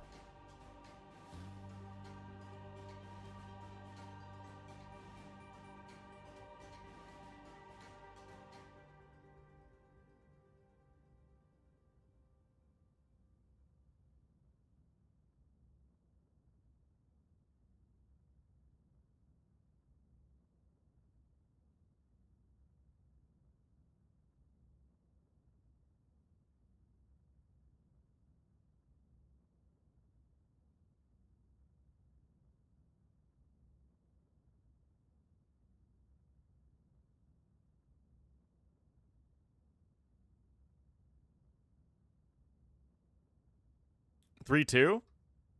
Well, I think Saracens were fine there. Like, that's, I don't think, too big of a deal.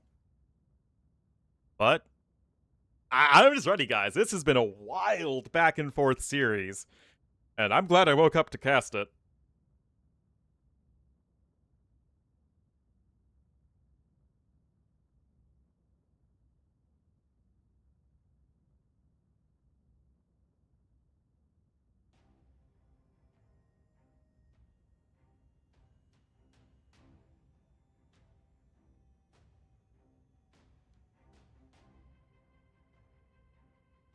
Whoa! Okay. Ooh, this is interesting, guys. This is interesting.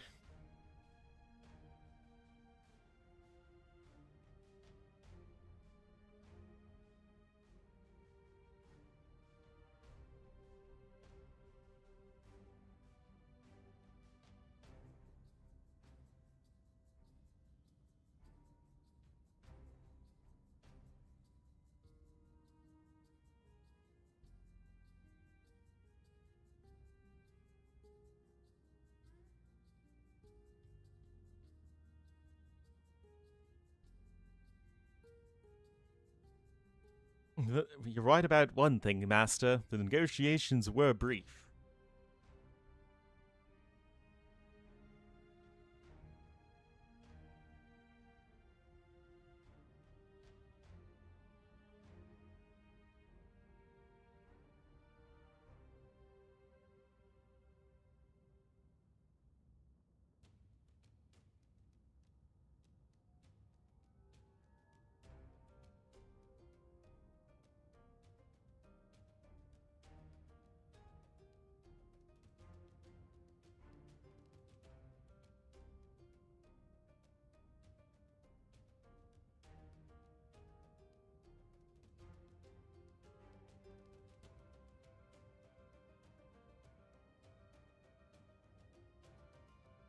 Eight seconds.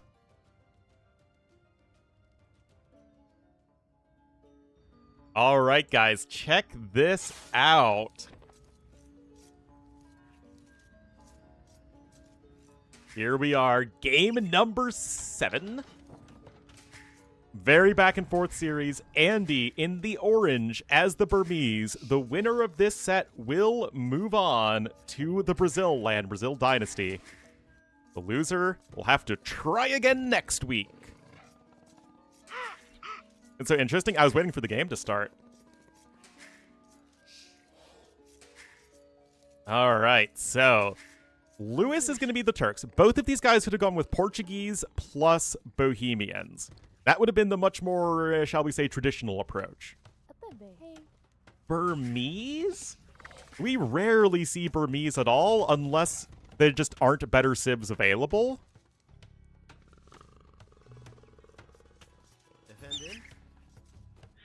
Turks, you could argue Turks are going to be a more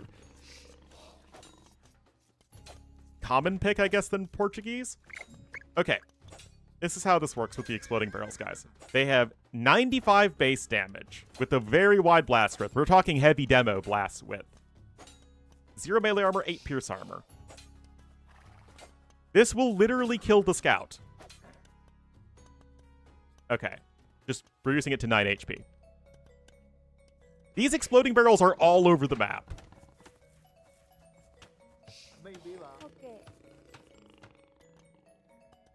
I mean, how many exploding barrels are there?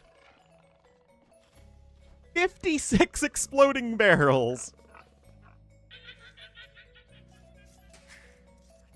Okay, Andy has to have something in store here. Yeah, they were added as part of the most recent DLC. But you can't use men-at-arms against them because, you know, they'll blow up the men-at-arms. They kill everything, right? They kill your units, they'll kill the enemy units. You have 3 different enclosures. One that has gold and stone, one that has a bunch of food, and then one with your TC in it. Yes, you spawn with 3, 3, and 3.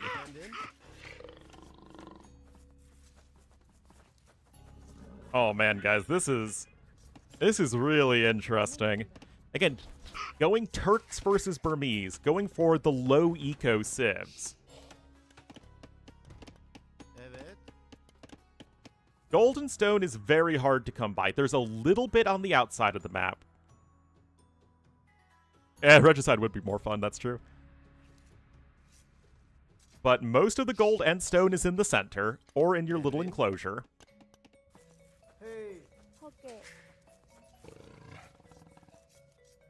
Yeah, I just have no idea what to expect. I've played this map once against T-West, and I won just by, honestly, outbooming him. but I have no idea how this is going to play. There's no set meta. This has been this has definitely been the least popular map. Okay. Yeah, I know. I don't know, guys. This is exciting. We are going to have a Men-at-Arms rush here from Andy. I don't think you want to FC on this map. Because I remember I was going to go for a tower rush, and then T-West tower rush plus Men-at-Arms me, and I'm like, okay, well, I guess I'm defending, and then I just kind of ended up booming. Yeah, again, the barrels, they have 60 HP, 8 pierce armor, 0 melee armor, and they're basically a mini heavy demo ship. They have a huge blast width, they deal a ton of damage to buildings, and they will likely kill almost all of your units. No, the players build the bury-in food enclosure to connect.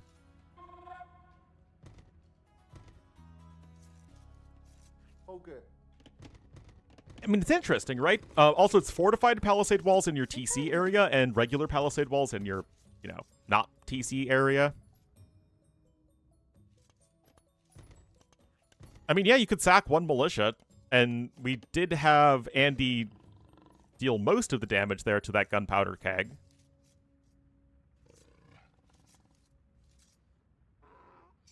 Lewis with 25 pop. Like, he's going to go for the castle drop, right? Normal Turk chicanery.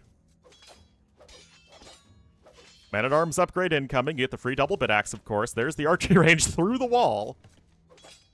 No, you cannot convert the barrels. Anyway, that palisade gate's going to go down real quickly. And Blue is going to have to abandon this location. That's a real issue, guys.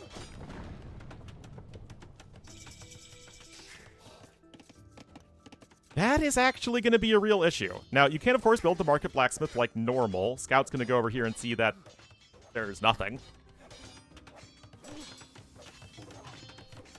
But you're going to have some heavy market usage. And remember, you can't just send a ton of vills over to stone. I mean, you can, but it's like long distance. No, that's what I'm saying. That's why I've been saying constantly it's been so interesting that these guys would go for this. Yeah, actually humans should be super good on this map now that I think about it. But it's just such an unknown quantity.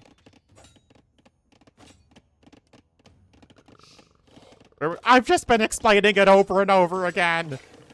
Rage!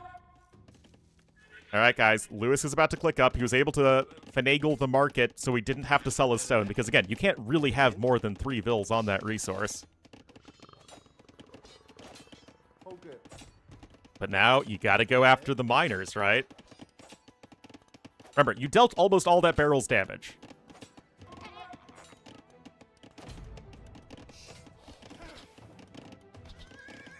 Alright, here we go! Kaboom! And you actually don't have enough stone left. Oh my goodness.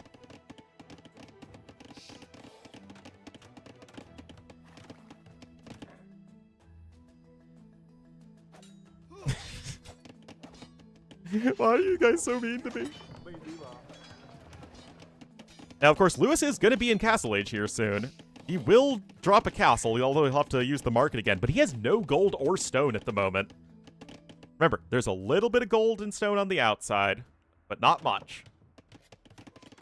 And if you put off this area, then you just don't really have access to it. With 3 bills and take it? Take what? Gold? I don't think Lewis knows about it. Again, how much do you think Lewis has played this map?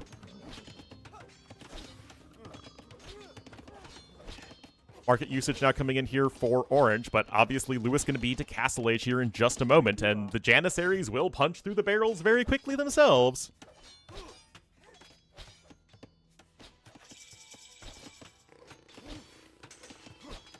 Alright, researching Loom makes your villagers harder to kill. Light Cab is in, it's actually still full HP.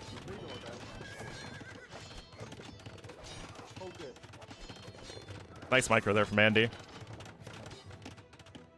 Well, Lewis at least knew enough to, like, expand the enclosure so he could send his food through. So he at least knew that much. But I don't know, again, how much has he practiced this map relative to all the other ones? I love that the Men-at-Arm was left there for our orange player. Oh, extra hit there. I think that might be the difference.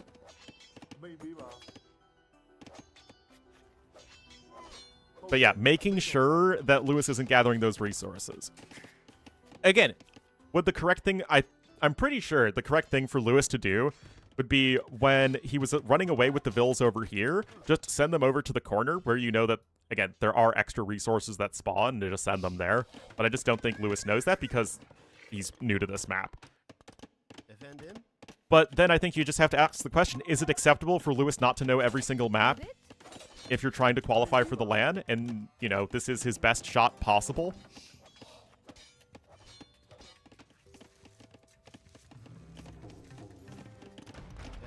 It's hard to say. All right. The Jan Husa series are coming across the map, and now it's going to be Andy abandoning this location. Damage did the Vills do? What do you mean Vills deal 3 damage? And you think Andy knows exactly how these barrels work?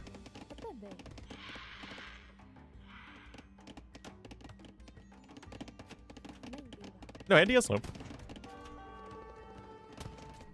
All right, Siege Workshop coming in. Andy's still very far away from his own castle. Oh, yeah, I mean, the Janissary also could have hit it. I wasn't really paying attention. Outpost sees the Siege Workshop. What is the next step in your master plan? TC to the north. Monastery, Monastery. Okay, going for the monk play. Well, there are no barrels right here. This specific area does not have them. There's still that one light cav alive. Still 2 men-at-arms and 3 archers hanging around over here. And those archers are going to blow up the barrel, guys. Kaboom! You gotta be careful on this map. One monk on the way, and that's 5 Janissaries. There is a mangonel out. I mean, Andy is very far from out of the woods right now. 1 bill goes down.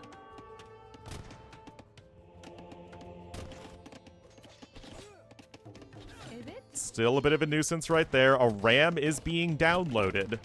Siege Workshop coming in. Actually, he didn't finish the monastery. Ooh. Going to have to evacuate the villas here to the north. Redemption's on its way. Of course, remember, all those techs are at a significant discount here for the Burmese. Yeah, I just need to send, like, 1 or 2 Janissaries back over here. And now going to be going out to town there on that barrel. Don't hate the barrels? Don't hate the barrel, hate the game!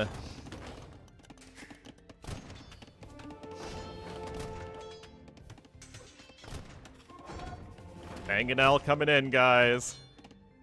Redemption and Sanctity are both in here on the monks, but you need to get rid of the light cav somehow, otherwise that's just going to kill the monk, of course. That starting light cav is so critical here for Lewis. Okay, looks like the Jannies were able to kill the archers before the barrel. I can't say I have, actually. Anyway, Lewis hasn't lost any units yet this game. Both monks are going down, but the light cav is out of position. The mangonel's going to get converted. Uh-oh. Oh, my God! Oh, my God!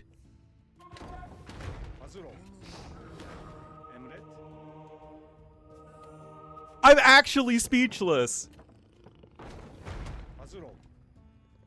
Holy cow. Is Lewis getting denied a trip to Brazil because of 1 mangonel hit? The light cav is now converted. Andy's on 2 TCs to 1. Yeah, he lost 3 vills, but that's not the end of the world. Oh my goodness. Lewis gonna try and add in another TC. That Siege Workshop is on its way to getting converted. Also, be careful of the exploding barrels in the middle of the map, too.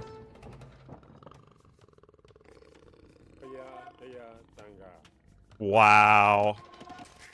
All right, Andy needs to get his food income back up and running, for sure.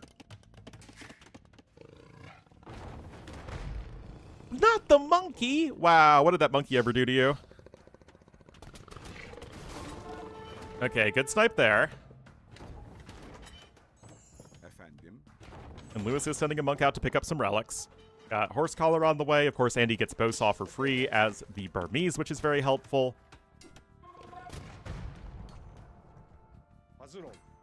Yeah. Janissary's very good at sniping the barrels. Well, you know, I'm an analytical caster. TOS doesn't get crapped on all the time for not being hype. No, mangonels and janissaries have the same range.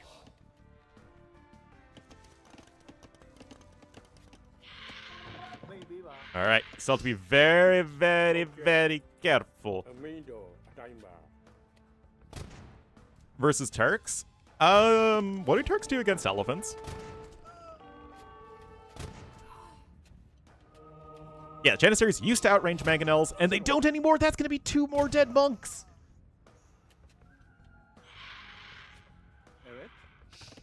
Oh, it's an extremely long day. But you know what? I am happy to do this. With the games this quality and this many of you guys watching, I am not complaining in the slightest.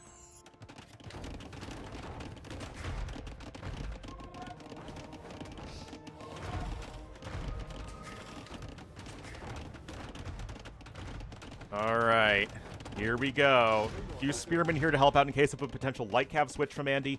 It's not expensive to add in, and it's a good way to sort of make sure that you're covering all of your bases. I love the light cav. Again, this one light cav, which is the starting scout of Lewis, has gotten so much done this game, but Andy really being quite careful. Obviously, it's so tough for both of these players here. The anti-Leary? Yeah, something like that.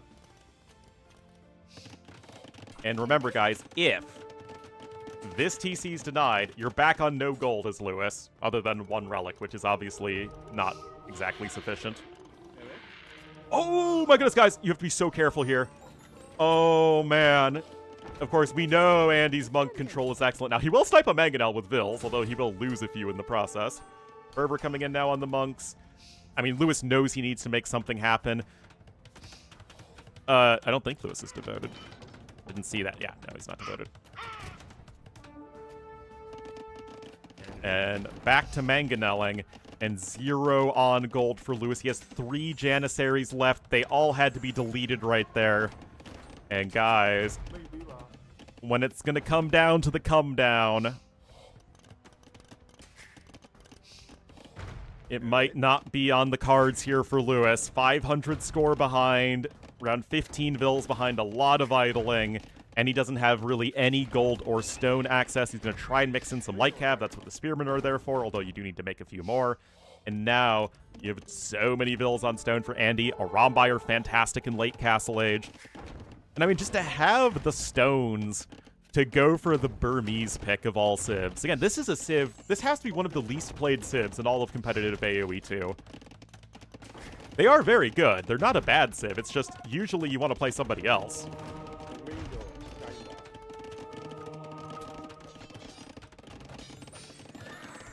Mangonel doesn't even die there. I do wish there was a Vil here to repair. I mean, they are, again, they're a good civ, especially on a more closed map like this, but still, especially when Bohemians are available to go Burmese and say, I'm going to go Feudal Age aggression, you know, get the monks going behind. It's all very well done. And again, you could make the argument that if at the very start of the game, as soon as Lewis was getting pushed over here, he just sent the villagers to the corner to gather the extra resources, exactly like Andy did himself, then this might be looking a little bit different, as Lewis would have been able to afford much more early on. And no, Lewis, I don't think, realizes about the resources in the corner. He did scout that one, but I just don't think he spent enough time looking at this map. Well, that's not a great idea with your Janissaries there. Oh, and even still have the 2 men-at-arms in the back of the base.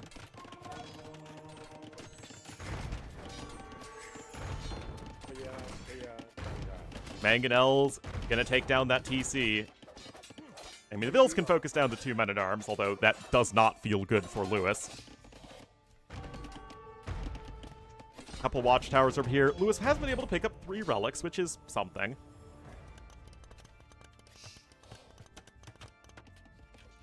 But now the castle's in here for Andy, and he will click up to the Imperial Age soon.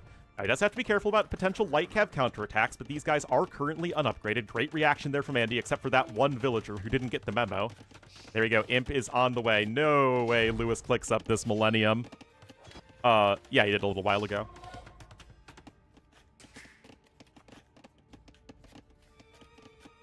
Third TC for Lewis. Andy's been on 3, of course, for a little while now. Second castle. I don't actually think there's a bad spot to place this castle other than right next to this one. You could justify putting it in any number of locations, and it would be good.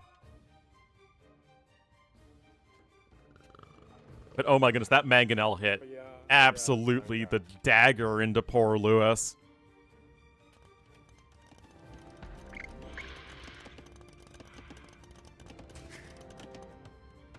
More eco upgrades coming in for Andy. Again, closer and closer to the Imperial Age. Lewis might be trying to save resources for Imp, but he is going to be significantly slower. I mean, Andy absolutely earned it, right? This is not Andy being unprepared. Strategically, he played very well. His micro and macro are good enough relative to the fact that he is so prepared. And going to be a fun player to watch at the event, for sure. Which hopefully I can do in person. Again, just throwing out there. Apparently the caster lineup is not 100% solidified yet. So if you want your boy there casting, let Onimaru know. Alright, some infantry upgrades coming in just to, you know, have something here to help deal with light cav. Make a few pikemen. It's all good.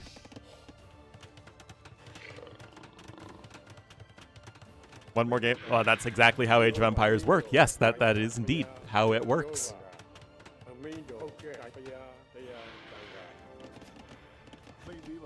Where'd the light cap go? Oh, they're just over there.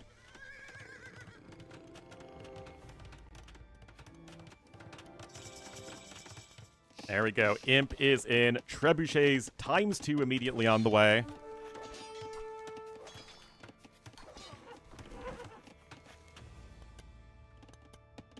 Another castle here for Andy, and guys, we will see him in another LAN event.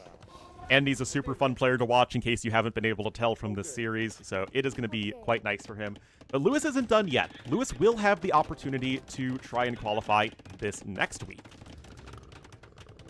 My concern, though, for Lewis is that he could have a much harder bracket. Like, this is the easiest bracket Lewis could ask for. Again, Dogao and Andy are very good players, but you could have run into Leary. You could have run into Viper. You could have run into ACCM. Oh, no, Matroid. We have 4 more bests of 7s today. Anyway, that's obviously not going to do anything. Well, I mean, the Lord is the 0th best player in the world. His skills are simply not comparable to others. Actually, I mean, yeah, we'll have to see, right? It's probably going to be at the end of the day. Lewis is in Imperial Age. Of course, he's just going to have to be digesting his loss at this point. He knows he's completely dead. And he still played a very good set, right? Cast them? Well, I don't mind putting in a ton of hours if I'm getting all the support that I am right now. So, again, thank you so much for tuning in. I really, really appreciate it, and I hope you're having fun.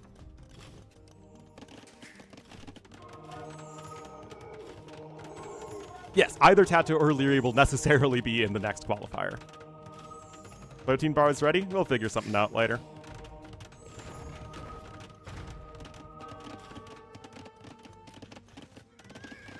Yeah, I mean, again, Leary versus Tato is an amazing set 2 years ago.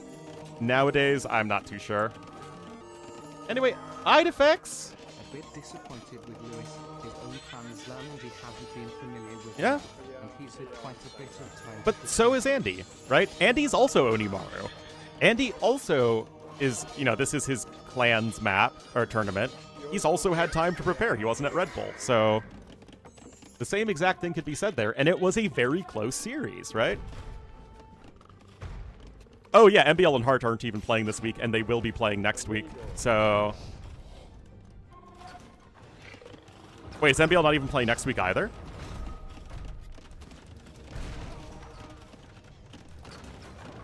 A fanboy of Andy? Well, that's your problem then.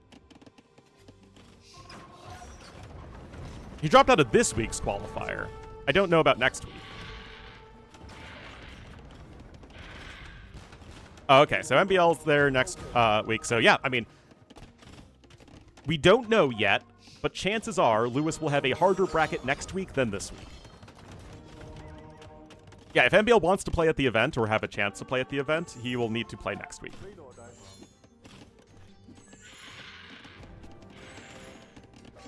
What is this castle? Oh my goodness. It's quite the castle. Anyway, Halb coming in, +4 defense coming in. Lewis has 6 fills on gold.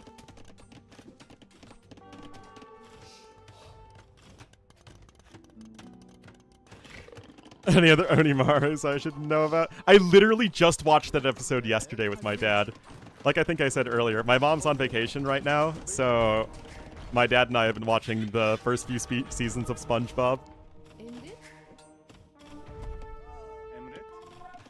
Efendim, hazır. On the flank right now, yeah. Bloodlines coming in, just mix in more Arambai just to have a good unit.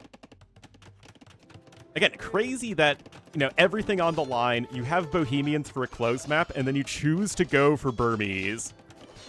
That's pretty awesome. Decent raid, but Andy's still on 150 villagers almost. The Hussars barely have any upgrades.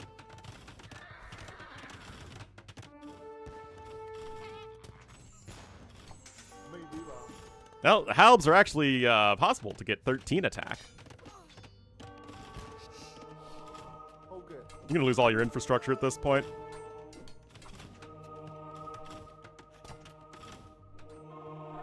You're losing your bills to conversions.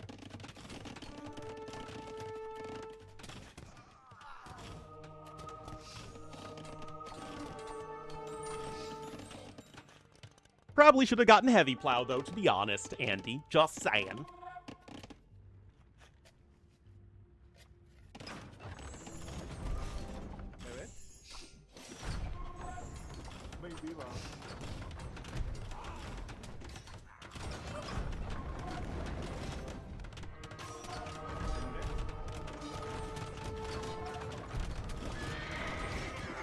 Oh, castle getting low. Yeah, Andy's basically the worst AoE player. Just now getting heavy plow at the 42-minute mark. Vince? I have no idea how the seeding works, I'm afraid, Gijardio. But AoE elo can be very confusing sometimes. Oh man, Lewis is really trying. He's about to be encircled by castles, though. Next, well, ACCM versus Sato is going on right now. Best general purpose halves? Either Slavs or Japanese, yeah.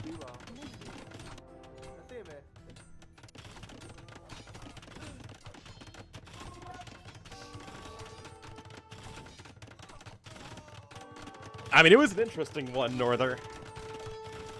It was the first time I have seen this map in this tournament. I had only played it once in one game with T-West. Damage?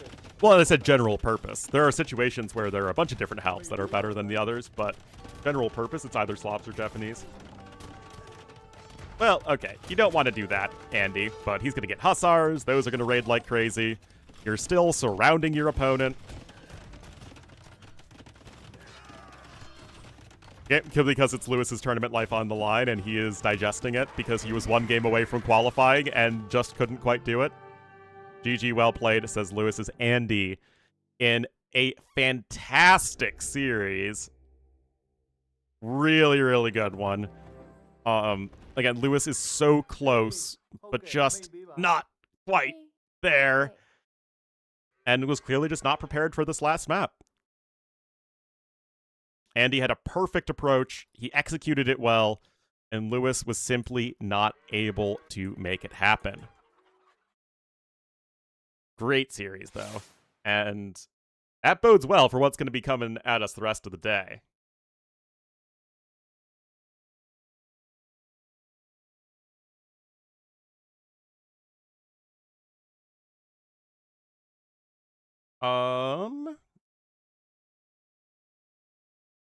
Right, so apparently ACCM is up 2-0, and it is the same map!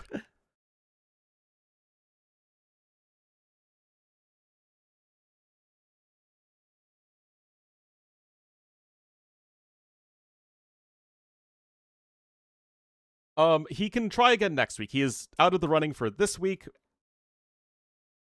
but he is allowed to play next week. Oh, I need to actually exit the one game so I can enter the other game. Crazy idea, I know.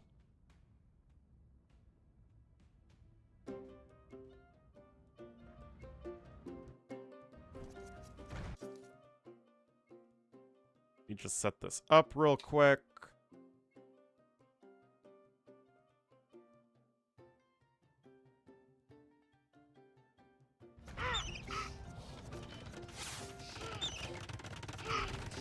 All right, guys.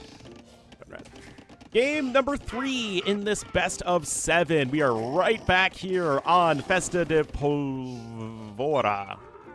They're 20 minutes in real time, so they're a little ways into this one. Sato in the red as the Burmese to the west, and to the east in the cyan as the Bohemians. It's ACCM. What is this, man? Homie don't give a floof. Multiple layers of walls already. What? No way this is good at all, right? It is Burmese again. Now, I have no idea who practices with whom. Just haven't asked the players. But it is interesting that we're seeing Burmese here twice, because again, we just don't see this Civ very often. No idea why a villager was there from ACCM. Again, sometimes the fewer questions asked, the better.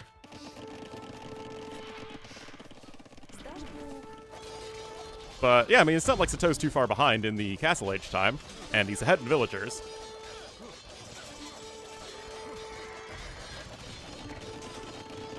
And ACCM is, despite mining a bunch of stone, just going to be booming first. Alrighty. Interesting. Meanwhile, Sato's added a second TC, and ACCM is now castle dropping right next to the barrels, which I don't think is the best move, but whatever.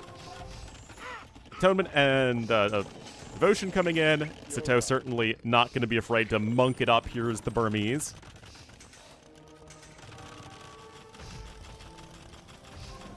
Damage, 95 with 280 bonus damage versus buildings. With a similar blast radius to heavy demo ships. Actually, a little bit more. It's more like Armenian heavy demo ships.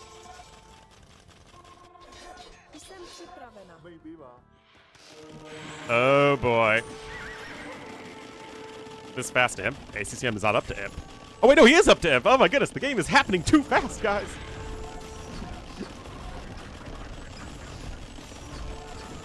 It's too dangerous to be kept alive. Cast faster. Heresy coming in. Remember, guys, it's the one weakness of the Burmese monk play. You don't have heresy. Now, you do have faith at half cost, which is very good. But heresy is often, in and of itself, enough to win a game in a monk war. The American Auctioneer. Oh, coming in at 500 going once here. 500 conversions going twice, and make that 600 conversions, 600 conversions going twice. And that's number 87 coming in with 700 conversions right there. All right, big Honkarino fight. There's Devotion versus Heresy. Right now, the monk numbers are looking good here for Sato. Look at this, he's pulling back the exact monks that are getting converted. Super well done for him. There's also a few Arambai that are going to be here getting some kills. Now, that's a lot of trebuchets still, guys, but you don't have enough monks. It's 15-4 monks. Faith is doing work, guys. Even though Heresy is still the better upgrade, Faith is not bad. Version, no, because the monks that he was converting were walking back, so he just was walking into all of the other monks. Monasteries are getting sniped, though. You still have 3 standing, though. How many does ACCM have? ACCM is only on 4. I know 4 sounds like a ton. It's actually not at this point. Oh, my goodness, guys. Things are looking really bad for ACCM. All those trebs are going to be exposed. What are you doing? Best use of explosives? Well, in the last game, it was definitely Andy. This game, we will have to see. I haven't really seen enough of it since we had to speed through it to catch up. Honestly, I wish this was done over 2 or 3 days so that we could cast every set start to finish, but it is what it is. Castle coming in there to the south from ACCM. Lightcav still fairly mediocre upgrades, but with Faith in, guys, and again, Faith is so important here. It really is nullifying a lot of the effectiveness there of ACCM, and the fact that you get it half cost for Burmese is so huge.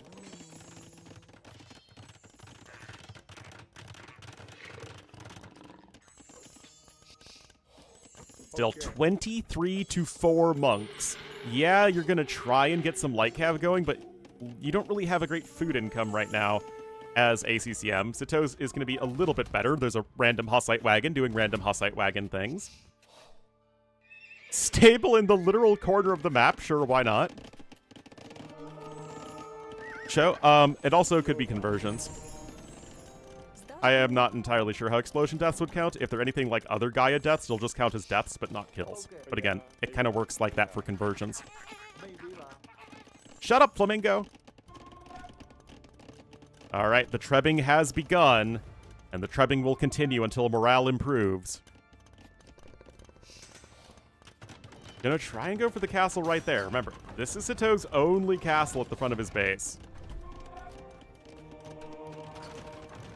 And as much as I would meme about it, this is where ACCM actually wishes he just had a bunch of skirmishers. Some repairs are coming in, but, I mean, you're just not getting any conversions at this point.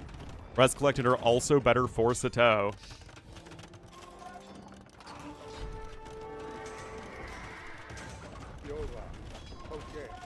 Well, don't throw away your light cav.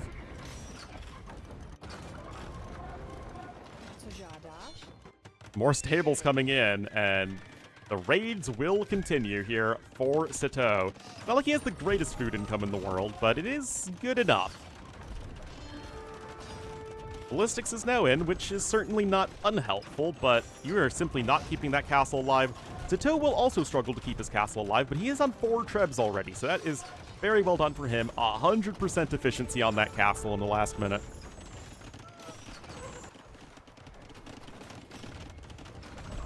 And I'm still not really seeing an answer here for ACCM. Castle has fallen. You still have 22 monks alive. And even in the actual light cav fights, you're going to be better off here as Sato. Oh my god. Oh no. Oh no.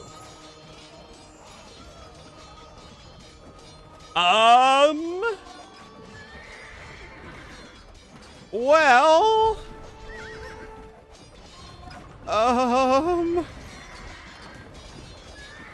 Rebs at least aren't going down. The monk fight is over, that's for darn sure. Still, the castle's gonna fall. You're gonna need to scooch back with your light cav again. Sato has no castle, so he cannot replace any lost trebuchets. What is this? What? What? Oh my god. Crouching Tiger, Hidden Treb. Oh my goodness, more conversions will be attempted, but are unsuccessful. That's at 46 on food to 32, and the better eco upgrades for Sato. Another castle being attempted by ACCM, though, and the one concern I have for Sato right now is that he just doesn't have a castle. Yes, you can go bombard cannons, but that opens you up to a monk vulnerability again. Oh, hey, look! It's right there! Alright, those monks, those relics rather, are about to be ejected. Light Cav, again, gonna try and run in here, but obviously Burmese Light Cav are a lot better than our Bohemian Light Cav, and now Cavalier are even gonna be built. Another random trebuchet here for ACCM. He has 6 in total. And is ACCM's late game acuity going to be able to make this work? Man, this game really is an excellent advertisement for the Faith tech. Blast Furnace about to be in. A few Spearmen. I mean, again, ACCM is on the 103 vills. It isn't all that impressive. Pikeman upgrade just now coming in. No trash monks. Oh, but now you're going to start to go after the stables here, going after that infrastructure. If you can keep the Trebs safe, that would be a huge advantage. Now Sato's going to go Burmese crossbowman. Oh, jeez. What a wild one we jumped right back into. I love this map, man. Army values are similar, but now you're luring your opponent right into the trebuchets, which you don't want to do. Cavalier finding some damage there at the back. More archery ranges are coming in, but ACCM's increasing his monk count once more. And you still have 4 trebuchets alive as Sato. Still no castle, still no stone income. Random tower over here, able to deny some stone. There's a little bit left over there. There's some stone also left here in the corner. There are still stables from which Light Cav could be trained in the back of ACCM's base. So there's still a decent amount of stuff going your way if you are Sato, but now make that even more as the Light Cav are swooping in. There is literally nothing here to stop them. The Pikemans are all the way in the base of ACCM, not in a position to help out at all. I have no idea. I was watching the other set.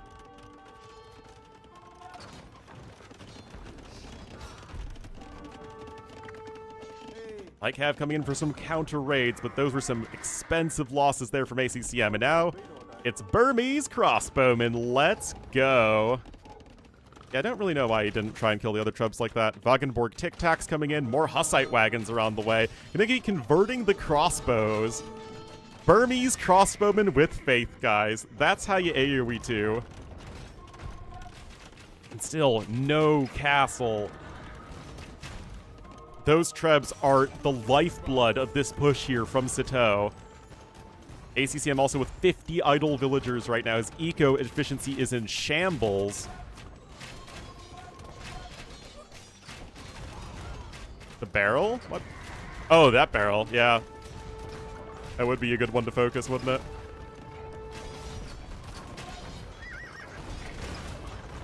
Is this enough, guys?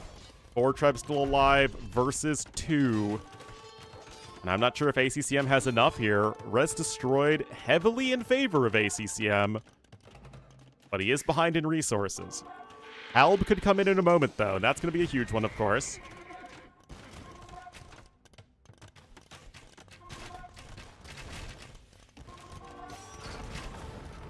Still, Burmese crossbowmen are not the most exciting unit in Age of Empires, believe it or not. They deal 1 damage to the Hussite wagons. Some repairs are coming in, but you can't do that against all those trebuchets. Sato is indeed on 1 TC, but he has more of his eco working right now, it feels like.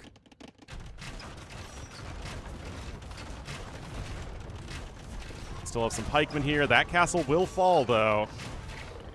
It's actually where you treb the barrel. That's how you really do it. Now, ACCM still has 2 castles. Come on, barrel! They probably forgot about the barrels at this point.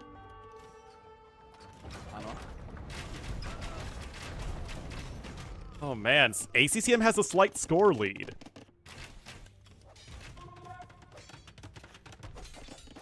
You Light Cav coming here to raid as well. No +2 defense, so the Bills actually still deal 2 damage a hit to them instead of 1. I mean, Sato still has the scarier army. He's got the middle of the map. He's gonna maybe try and secure some more stone. I mean, having even one castle would be so helpful here. Nope, no silly time limits in this tournament, I think. Just kidding, there's a time limit. Hold on. It's a very long time limit, though. Okay. Yeah, the difference between having an hour and 15-minute versus a 90-minute time limit is enormous.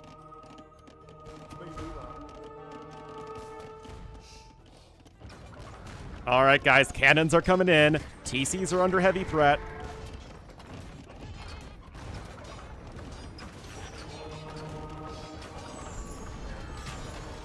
Oh, huge mangonel. Mangonel bombard cannon hit right there. And yet there are still some crossbowmen alive, more pikemen that are still not halberdiers. Most of the relics have been ejected here for both players. It's actually the fourth 2P scenario, but yes. They're also in the fifth one. And I think maybe in the Muisca campaign too? And they are also actually in the Mapuche campaign. Well, yeah.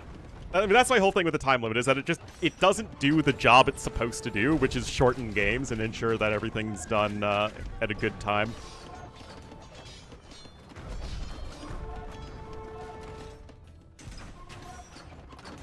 All right, guys. ACCM is still falling back. His eco-efficiency is still terrible. Sauber with the 3 months. They blow up and do a bunch of damage. Come on.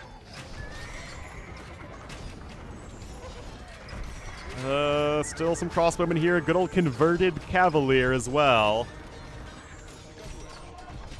I mean, the pikemen, guys! The men of the pike! Guys! This is huge! Sato is gonna lose the trap to the pikemen! Oh my god, he can't replace them! Oh, that's Pope! He gets it! Oh my goodness. I mean, Sato has a huge army advantage, but now he can't destroy buildings. That's a lot of farms, though. I have voice breaks. Hey, man, I get hyped. People say I can't hype cast. I hype cast when there's reason to hype cast.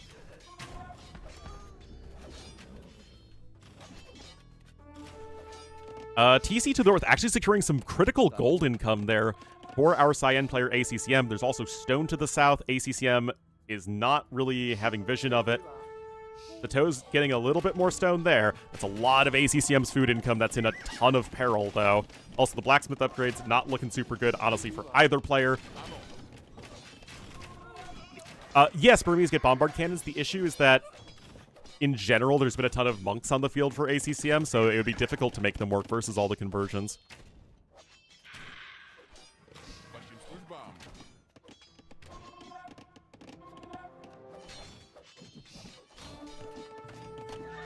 Anyway, this is actually the situation where you just want a huge amount of trash units, as either player, really, and then a little bit of siege to finish off all the buildings. It's 3 to 4 TCs for each player. No, yeah, 3 TCs for each player. Villager numbers are similar. Eco upgrades are just a fair bit better here for Sato. In ACCM, it doesn't have a gold unit at the moment. As the better trash.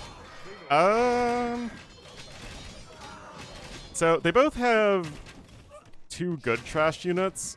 Halds and Skirms for Bohemians, and Halds and Hussars for Sato and Burmese. And 1 very bad trash unit, which is Burmese Skirms and Bohemian Light Cav. No, Sato doesn't have Manipur Cav. Sato doesn't even have Handcart, man. A little bit more gold as well there for ACCM to gobble up. Gobble, gobble, gobble, like a turkey. Another TC being attempted there, but these crossbowmen are certainly still getting some value. Alb is coming in. Oh my goodness, the crossbowmen, guys! The crossbowmen! And there it is, guys. Castle in the middle of the map for Sato. He's back on 4 relics. He has the score lead. But ACCM's eco is getting settled. Yeah, champions would be great, but that would require a pro player to make infantry. I mean, the stables have done damage in the back. 2 bombard cannons. Obviously, no way you're getting to Hofnitze this year.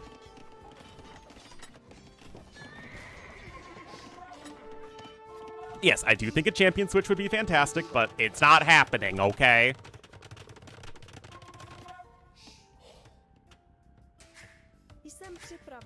Ano. Anyway, TC there to the south for ACCM. I mean, it's just so much damage being dealt by both players at this point, but now the trebuchet production can resume. Wait, there's a Men-at-Arm.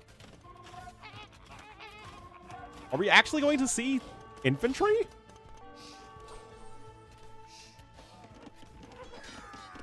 Get out there, yeah. How much gold is left on the map? 4,000 gold and 3,000 stone. With Sato having 4 relics. So obviously much better for him. Now you're at 3 bombard cannons now as ACCM. Yes, both players could have exploited the barrels more. But those are Bohemian Halbs. Bohemian Halb captured. And now ACCM with the score lead. He's been taking some good fights. There's still a little bit of that stone income. And again, there's 1050 stone left in the south as well. ACCM is also getting its blacksmith upgrade, so is Sato. Is like have all the blacksmith upgrades, but still no Hussar or Manipur cavalry yet. Map control, I don't know. It feels pretty 50-50, to be honest. Both players at similar pop counts, but it's the 2 trebuchets right here. There are only 5 bills repairing. That is obviously nowhere near enough. Like Cav over there to the west, so this bombard cannons cannot eject. And now the Halbs are here. They can do so. Sato's going to try and snipe them. Is it going to work? I don't think so. Not even close. And that is exactly what ACCM needs, guys. And the castle stands. You still have a trebuchet and another one in the wings here for Sato. But now ACCM keeps his own castle alive. He can keep developing those Halbs. I mean, we just jumped from one crazy game on this map to another. I mean, you gotta love it, right? Conscription only now coming in for Sato. That's been a big issue for him then if he hasn't had conscription. Just in keeping the units churning out. 5 bombard cannons here now for ACCM. Of course, Burmese skirms, not very impressive in general. But there's going to be another castle attempted. A lot of farms here, but the actual farmers have largely been relocated here to the east of the map.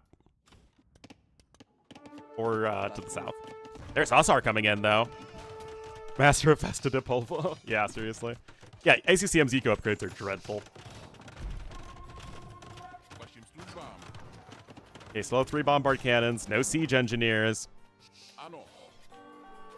Change Bohemians? I honestly don't know. I feel like it's a civ that's impossible to balance. It's simply too designed on closed maps. It's like Teutons were the closed map civs that still have some applicability on open maps like Land Madness or Atacama. And then Bohemians just like ratcheted it up a notch where they're even better on closed maps and even worse on open maps. Alright. Castle down. There's still one more, and that's a lot of Skirm Hussar. You have really no gold units other than your cannons as ACCM. I mean, those Hussars just melt, though, to the Bohemian Halbs, and they don't even have the last armor upgrade. They did manage to balance Arambai. Arambai are in a great spot right now. Very strong, but not overpowered. All right. That will be at least one more Treb down, buying a bit more time here for ACCM, but he's going to lose the bombard cannons in the process.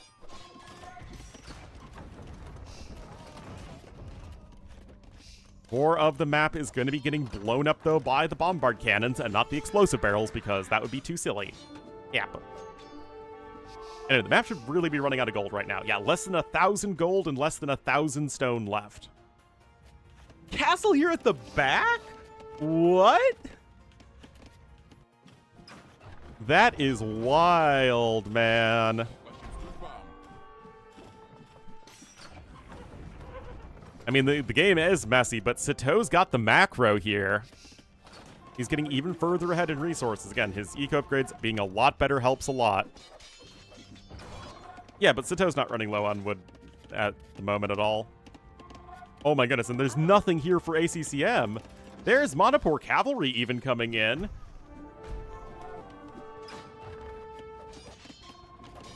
But ACCM has tons of wood over here. Guys, I think this is looking better and better for Sato. ACCM is really struggling to keep up with his opponent here. And you could easily argue that the lack of eco upgrades has been a massive problem. Really struggling on the food and wood. Another castle's being attempted there at the back, because that one obviously isn't happening. Not having the last armor upgrade for the Halbs is also huge. Sato has all the blacksmith upgrades for units he's making, whereas ACCM does not. He still doesn't have the last armor upgrade for infantry or archers. Yeah, it's just not something you should really be able to recover from. Again, also Sato has 4 relics, which is great. Mass Nori coming in, and it feels like Sato is doing what he needs to round out this victory and get some points on the board. Well, yeah, but there's no way you can afford Hofnitsa as ACCM. And it looks like, guys, as ACCM's army numbers will be dropping like a rock. Sato going to be able to outlast his opponent here and get the win.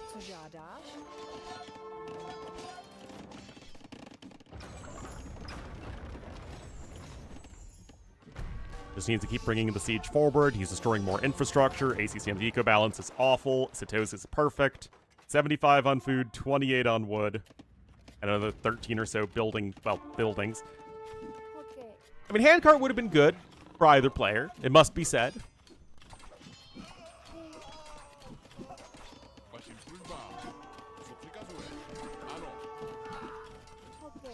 .78 army right now. Sato is not getting stopped, guys. Lacking that last armor upgrade is so huge for the Halbs. The skirms are so much better against them.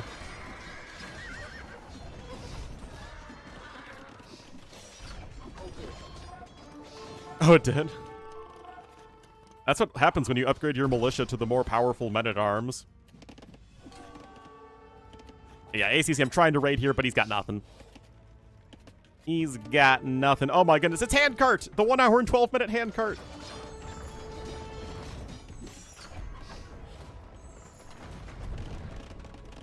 Is missing siege engineers?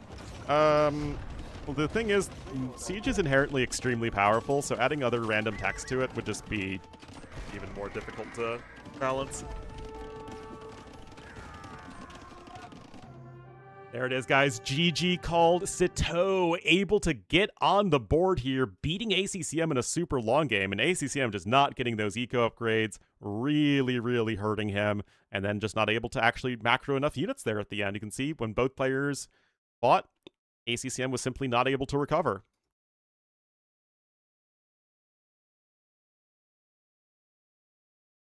It was a fun and weird game. I liked it. I think it's neat.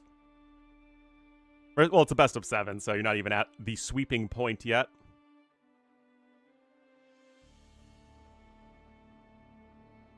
Alright, let's update the scoreboard, because of course we are jumping between series at this point.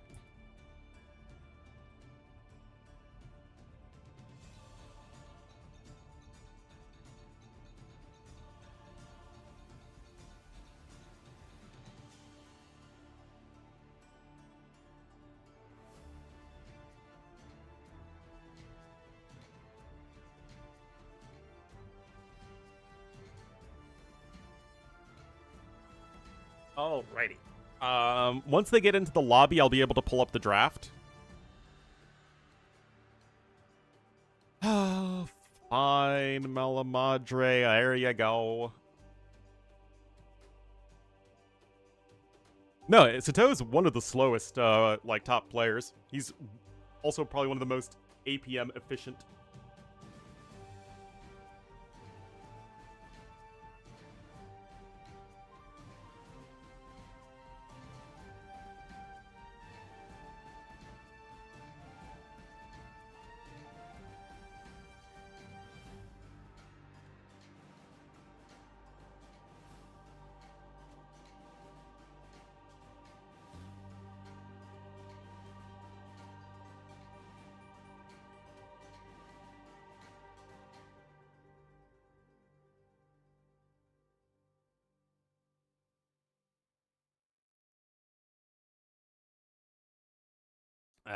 Do need to see them in the lobby, though. And we are already 4 hours into the day. Actually, longer than 4 hours. We still have so much more to go, man.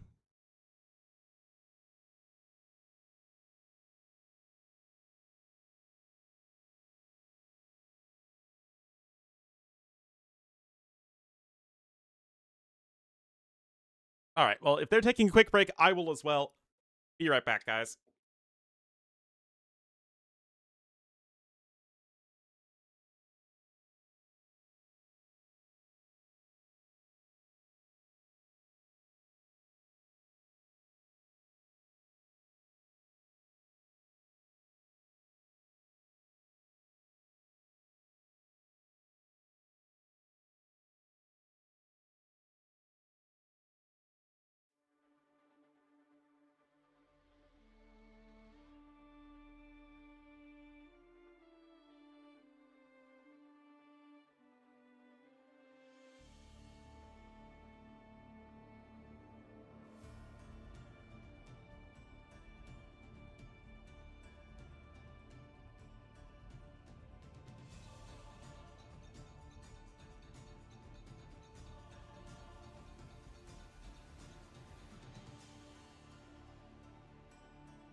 Alrighty.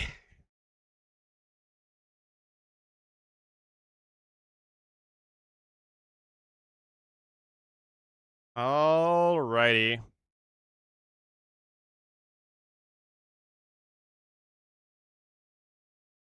Yeah, I don't know. I mean, I think part of it is that Hera speaks very highly of him, and Hera's like the most influential person in the community right now. And I think part of it's that he speaks very highly of himself. So, memes. Alright, are they not in this next game yet?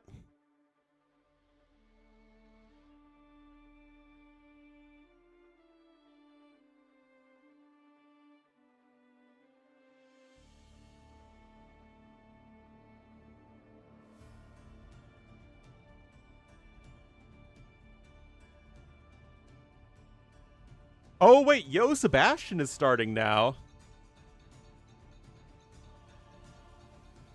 Cheer for it? That's true. Hey man, Americans don't have anyone to cheer for, and we have a lot of fans. Another, he's basically Hera Light. Lots of clicky clickies.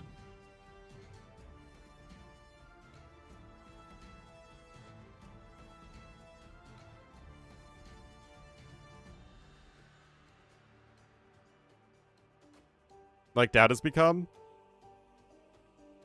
Difference, though, is Doubt's a living legend and was the best AoE 2 player for years and years.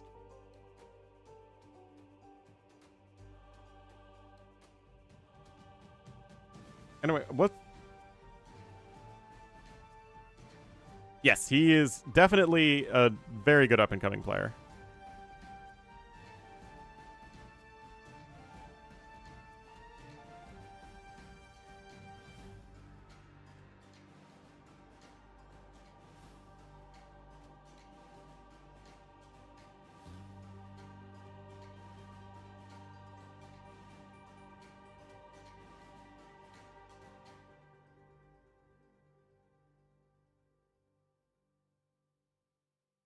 Okay, I mean, I'm perfectly happy casting the other set.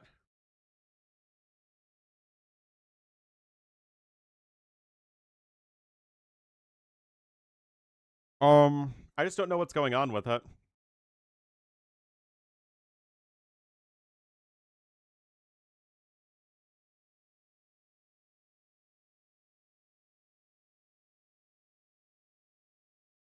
It makes me. I mean, I don't care. I just want a game to cast. Okay, now we're in the lobby. This means I can pull up the drafts, and we'll just keep casting this set then. If T West is casting in the other one.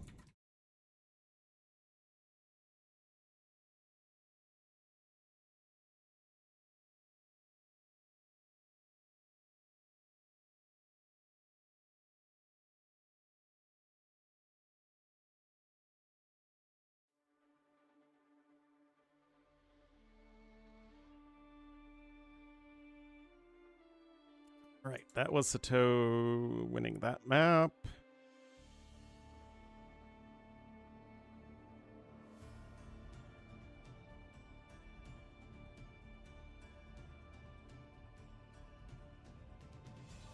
Alright. Oh yeah, also if we check their match history, we can see which civs were used. Aha! I'm very clever.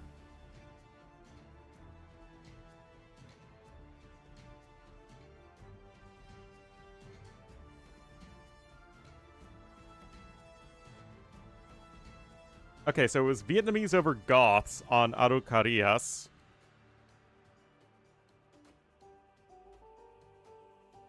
And on Lençóis Maranhenses, it was Georgians over Wu. And we did see game number 3, so we should be good to go here for Amazonia.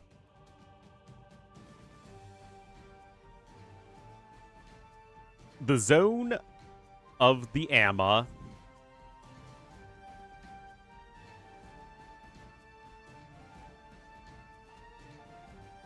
All right, guys. Let's do this.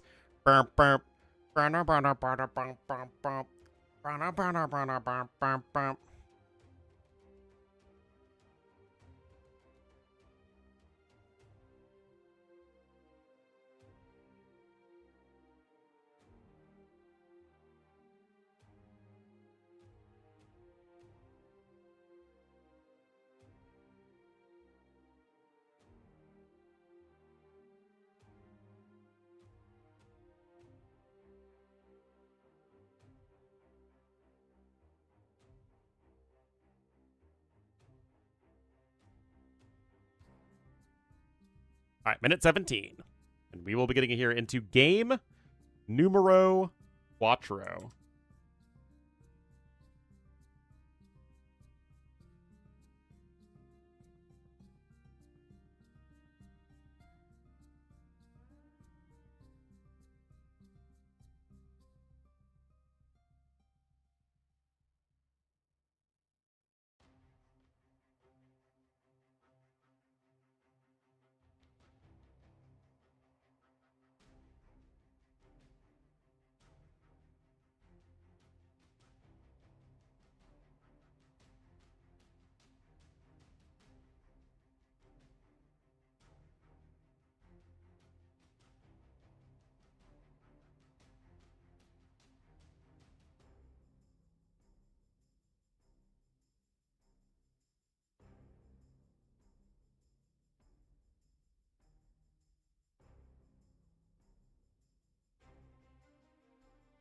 Yes, 12 people.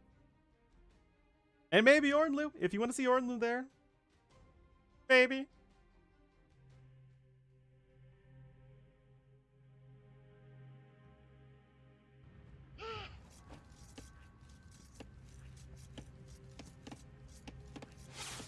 All right, guys. Game number 4 on Amazonia. I don't know why I said it like that. A caster qualifier.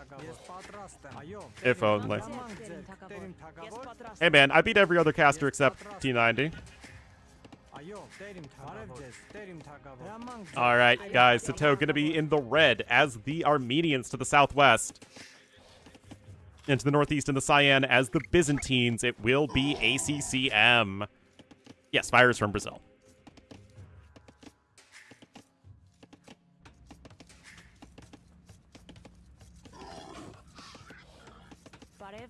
All right, so Armenians, we saw it from Lewis on this map earlier in the day. It was a really interesting game, though. I loved the way that Andy played it.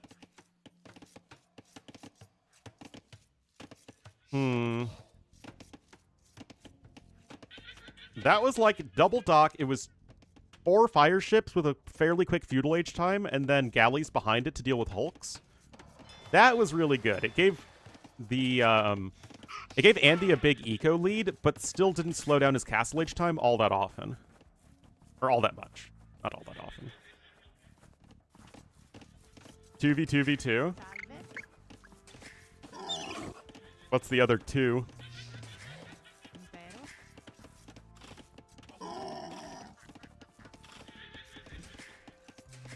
Meb and Nilly. Ah, yes.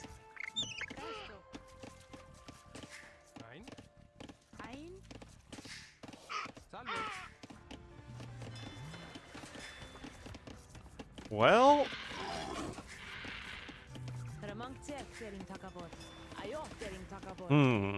let's see what they have in store. Both are docking forward, so nobody going with the back dock at the moment.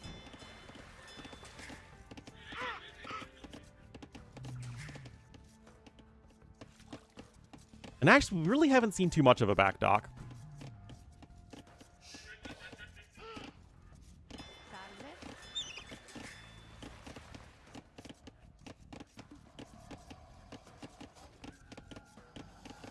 H90? Who's H90?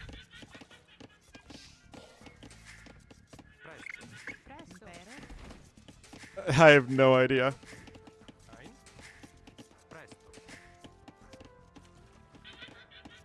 Yeah, I guess. Anyway, Loom is coming in, so ACCM could perhaps be thinking about the faster uptime. Like I said, I really loved Andy's approach on this map, and I wonder if ACCM is going to do something similar, because Byzantines would be super good. Hera's not a caster, Hera's a player.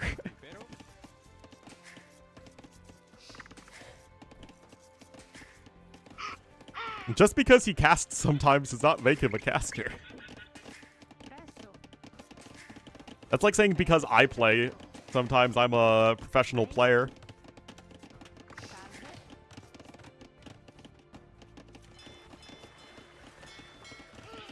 Should Doubt become a caster? I think Doubt would much rather be a player than a caster.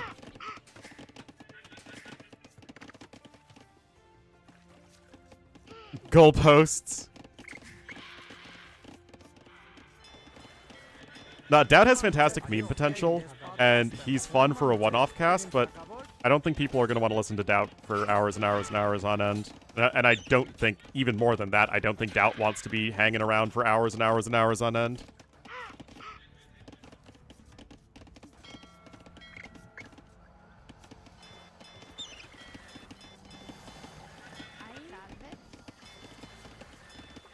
But I mean, that's true. Like, I personally do, but, you know, don't think it's everybody.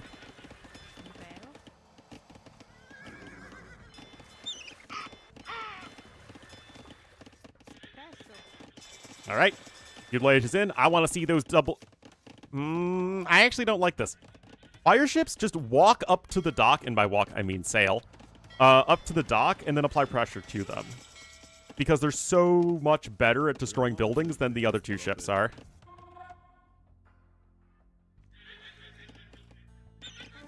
Cast a few sets here and there. Salve. I mean, yeah. I mean, Doubt would be invited, right?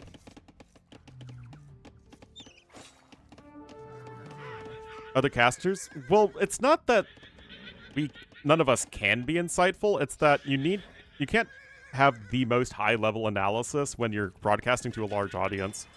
You need to explain it in a way that people can comprehend. Which involves a lot more, oh, hey, look at this is what's happening, not necessarily, okay, this is why this is happening versus this happening.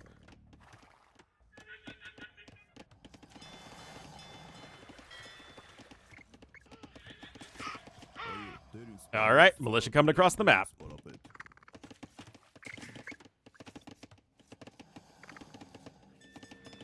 Remember, there are a lot of capybara that you can scoop up on the sides. Men-at-Arm upgrade is incoming. That's it. The galleys, of course, here will perform very well versus the hulks.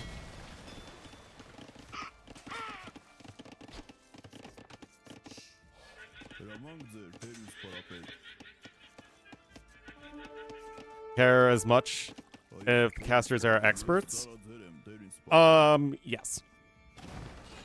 Yes, there's a graphical error with the Southern European sails where they turn into the Sub-Saharan African sails when they are attacking. It's very goofy.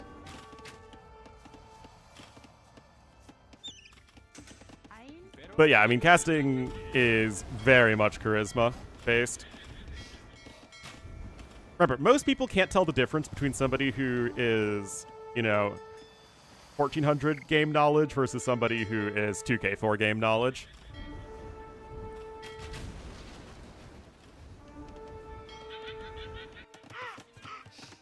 Anyway, longswordsman even in. That was low on charisma? That is definitely not low on charisma. But it's a different kind of charisma, right? It's a goofy charisma.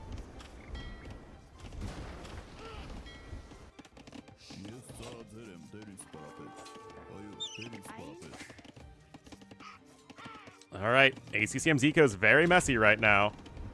And now that the fire ships are here, that dock is going to be under a ton of pressure. But again, like I said, I don't think Doubt's the kind of guy that is just going to be sitting there for hours and hours and hours just trying to hype things up and bring analysis.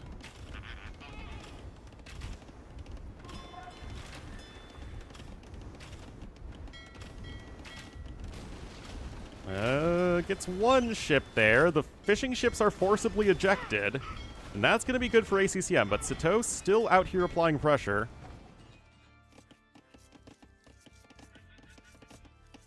Take a spot from the land. That would annoy the heck out of me.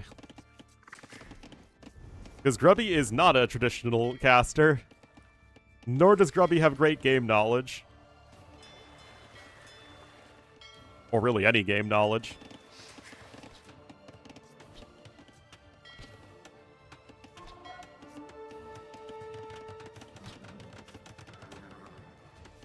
It's charismatic. The hate is real. I don't hate Grubby at all. It's just like he's not an AoE 2 caster.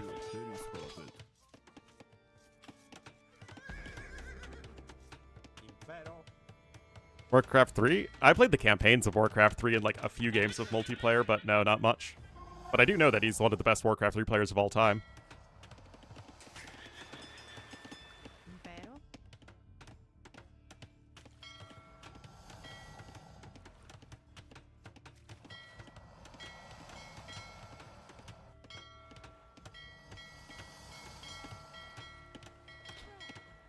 Well,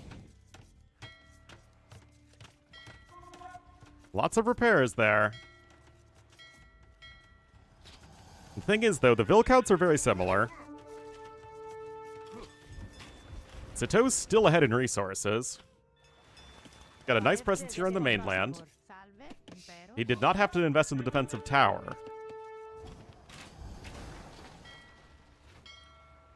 Yeah, like, there is still a floor of, like, the caster has to know what's going on. Because that's going to annoy a lot of people if they are very confused.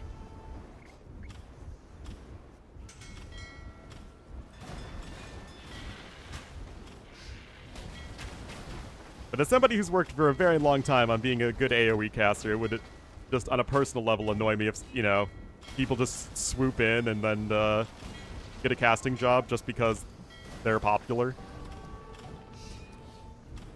Well, Dash was there primarily as a host.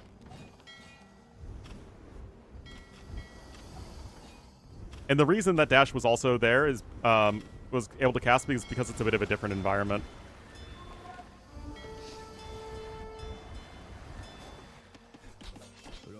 Oh, Archer's gonna be in a bit of a precarious position.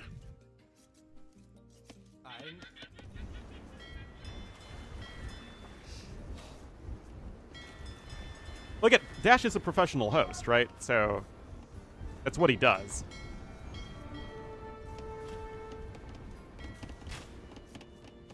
Retired caster Ellie 4K. What do I think of Ellie? What could I say about Ellie that she hasn't said to me? No, Ellie and I are good friends. But she's a goofball, right? She's not like a super hardcore land caster. Nor does she have game knowledge. But she's retired anyway.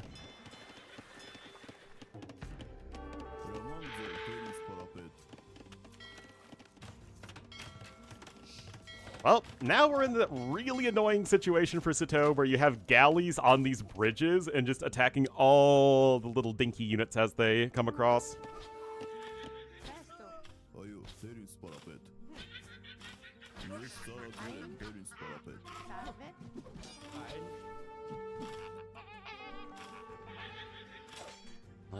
Skirm's still in a good spot there. Both players will have similar castle age time, though. A good female caster? Oh, yeah, for sure.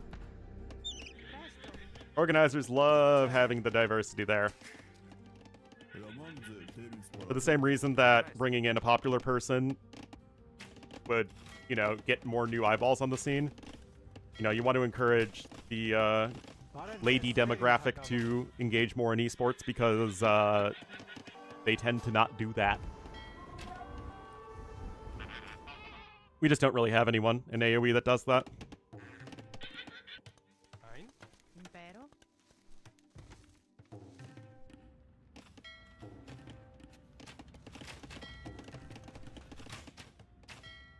Poor Daniela.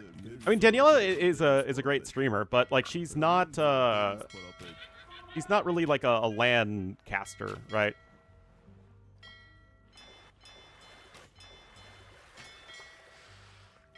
Like, yes, Daniela is a caster, but she's much more of just a streamer type person, right?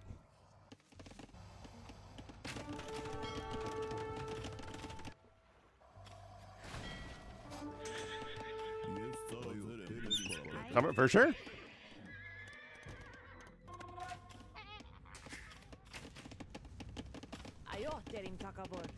Hard to prove it? Yeah, but we don't get opportunities in AoE.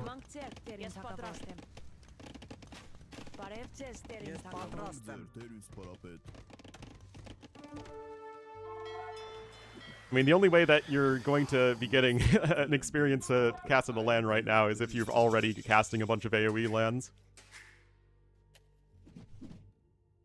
You know, no, again, he's a host, he's not a caster. That's a very different role. You don't really need to know anything about AoE to be a good tournament host. Artosis did the same thing at DreamHack.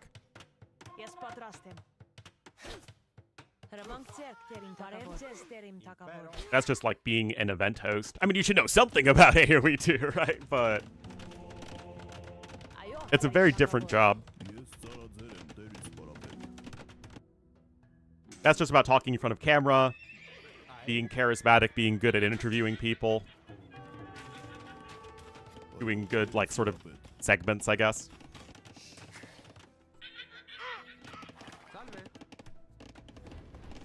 Different skill set.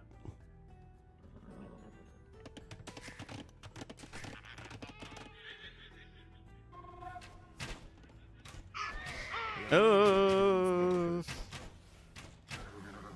Yep, exactly.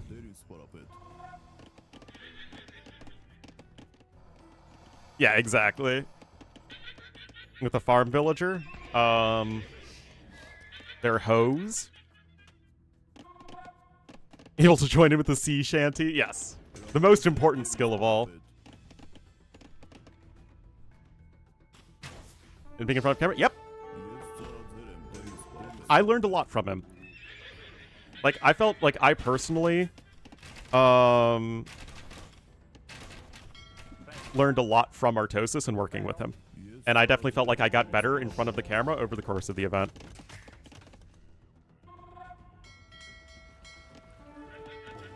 Dash was with Nilly and like was friends with Nilly.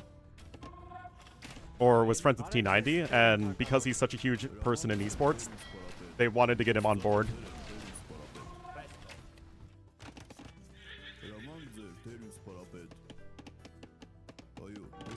I don't buy the idea that he brings in a lot of viewers. I don't think Dash brings in any viewers, really, but he is going to be very good when you hire him as a host.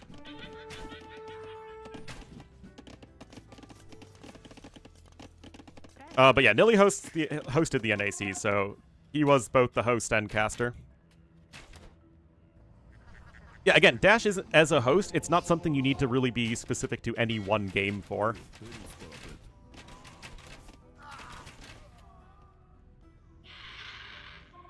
Well, no, Red Bull still determines who is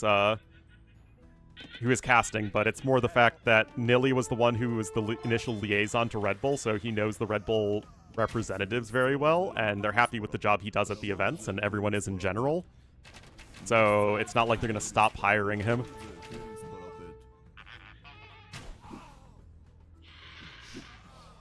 I mean, it's definitely surprising if you aren't familiar with the other person because you only watch AoE 2 and not other esports, which I think is most people in AoE specifically. Like, I had no idea who Dash was before NAC.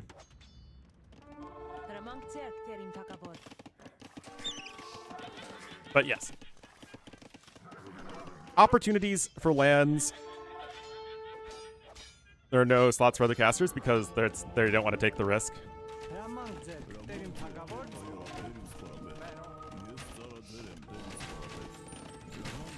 I mean, it's also the skirmishers, right? The fact that it's the cheap army that he just has chilling over here. He controls both sides of the map in terms of he's got the defense over here, he's got the offense over here. And he's just really, really comfortable. I know, man.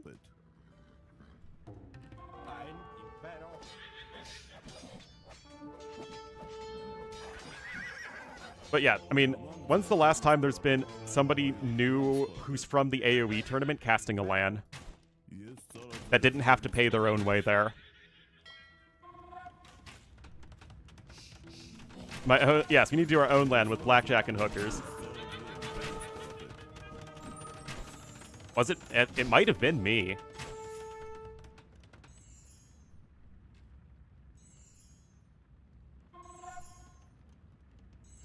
To get the land then? Exactly.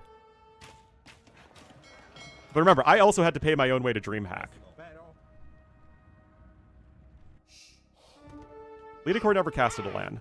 Not an AoE 2 LAN, at least. Maybe he did AoE 4.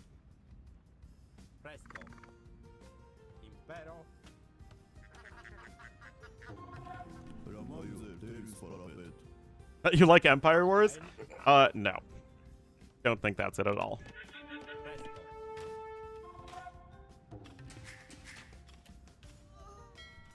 Yeah, Lita was great as like a good professional caster.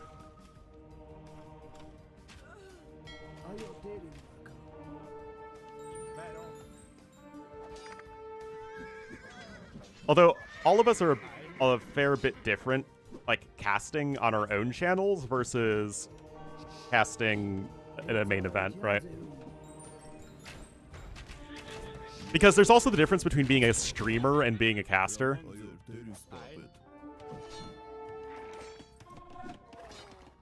And so, like, everyone's going to be a little to a lot different stylistically.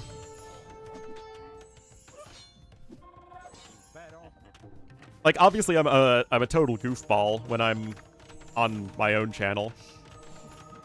But when I'm you know, casting at an event, or if I'm like casting TTL with T90, or if I'm casting one of Mem's tournaments with Mem, it's going to be very different. I'm going to be much more professional. Streamer to caster? Streamers need to have their own unique selling point, right? What makes you want to watch this person more than another person? Whereas an actual caster, like at an event, needs to deliver a clear, entertaining, but cohesive and informative experience that can reach as many people as possible.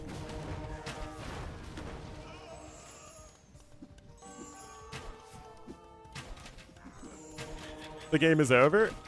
Well, it's still like a little bit different because like TTL is still an online event and T90 and I still had the banter. And I think in AoE especially, we still always like a little bit of banter. But yeah, they're much more like one-off jokes than like the entire vibe of the cast. But yes.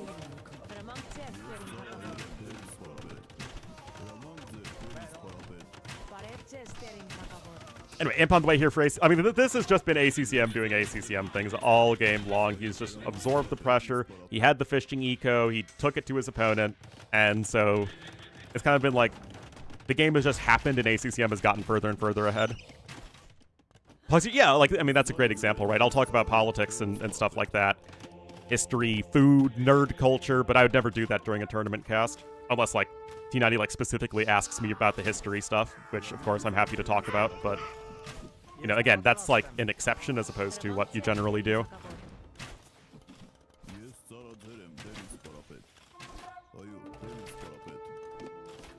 Oh, it's Cataphracts.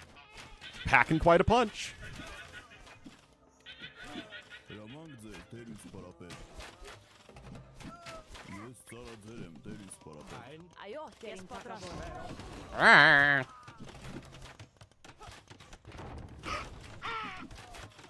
Which isn't for some streamers to have giveaways? I know they do that in other games. Honestly, I don't know enough about it, and I've never been very good at that. In terms of, like, being a good sellout.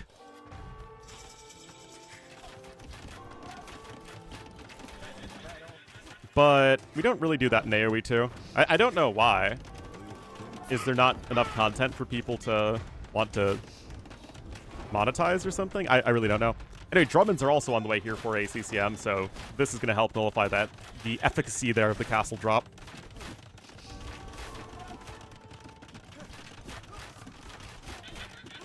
Made skit. That's also true. But didn't T90 do some giveaways with TTL? But he was also doing like giveaways for his own merch half the time, right? So that's a bit different. Anyway, ACCM with the win, and now he is one game away from going to Brazil.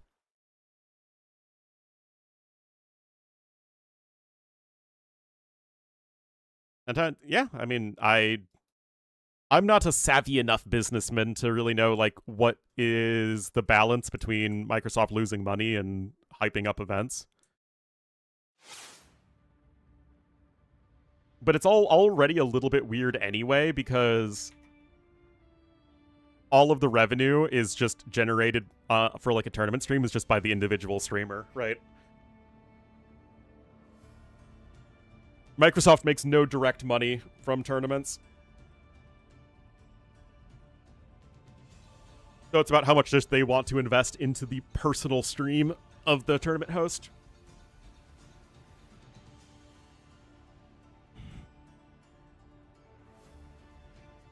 Anyway, well done there by ACCM. Oh, wait, sorry. Lensois, Sito lost. And ACCM won Amazonia. Oh, Sito also lost that one. All right, I think that's good. And that's Byzantines over Armenians. A DLC giveaway? I wonder if he had to pay for that DLC himself.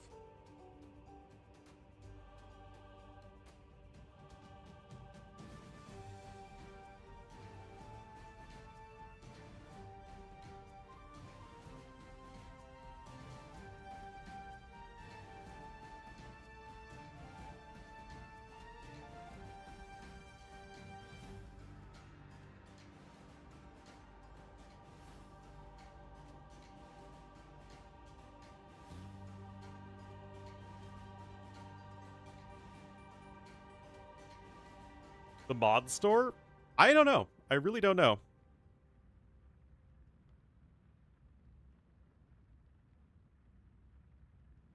The Greek campaign?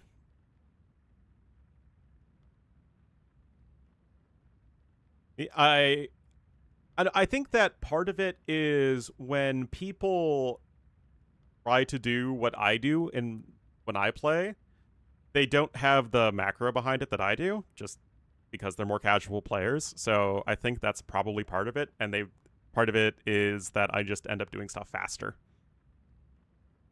As opposed to the difficulty like artificially being made higher, which in my experience, AoE campaigns are always made easier over time.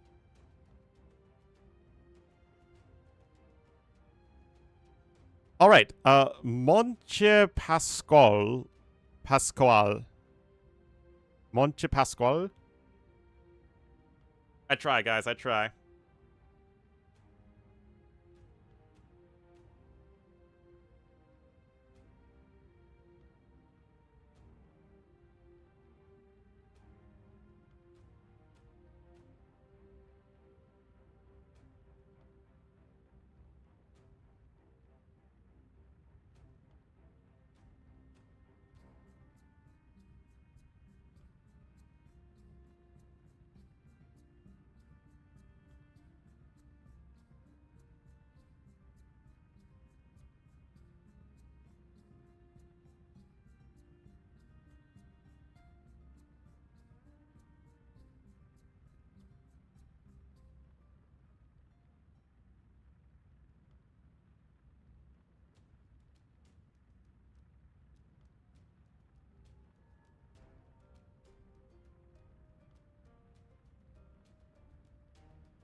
All right, 30 seconds.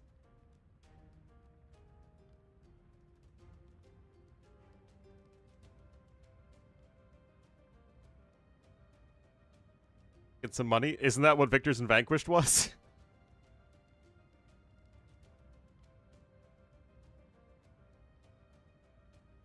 Literally that.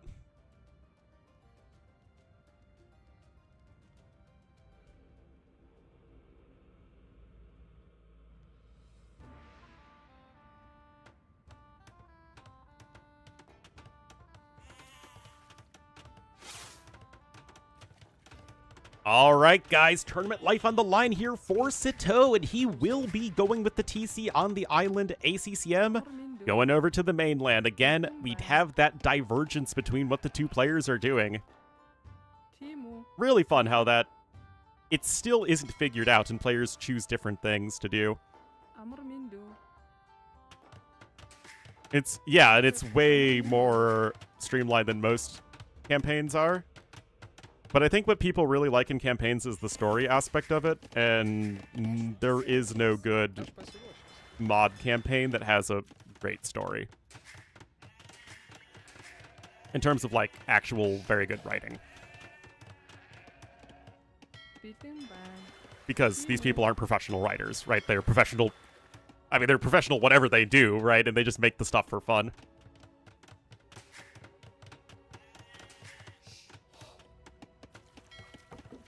Anyway, Doc coming in, and we will have the Hun horse spawn on this map.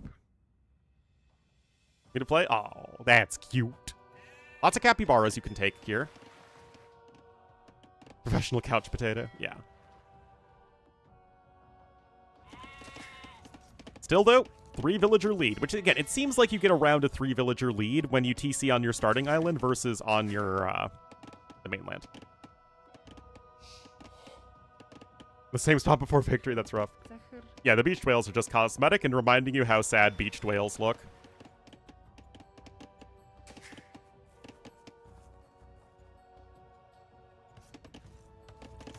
Ooh, beset. What a great word. I think eventually Philadelphia fixed most of the bugs, but the issue is if it's really buggy at launch, people are going to quit playing it and then never come back even if you do fix it. Gold Knight with exploding barrels? Oh no. Oh no.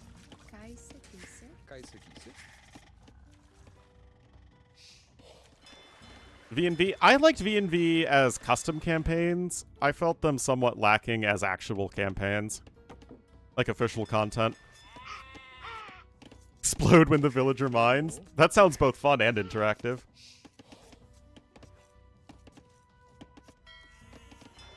Well, yeah, it's just because they had Philadelphia do all of it, right? Basically, Victors and Vanquish was a low-risk, low-reward, or like low-investment, low-reward thing from Microsoft. Steam discounts? I mean, that's what a lot of people do these days. Yeah, basically when a whale dies, it can have a bunch of gas build up in it, and then, you know, if that's released incorrectly, it will explode. In a violent, gory, deadly mess.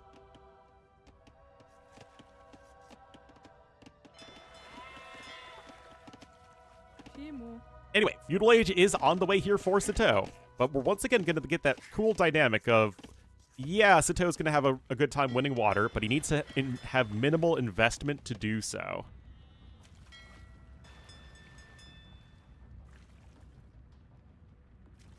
What do you mean you can't play the... I just played the Inca DLC. It works just fine. No, it has been fixed. They're just not retroactively taking away the achievements of people. Exploding whale carcasses? Yeah, that's true. That'll probably make good community game content. With the Chompy? I think Chompies still just need to be balanced a little bit more.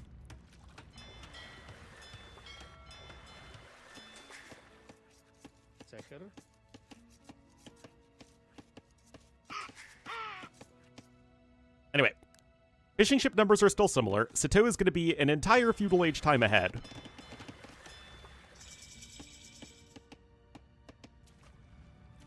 He's on 3 docks. Fire ships queued up.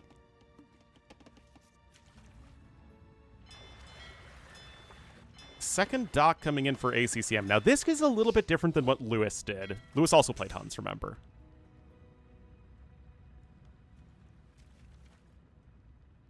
Lewis, though, didn't really try and fight much for water at all, and instead went for a faster castle age.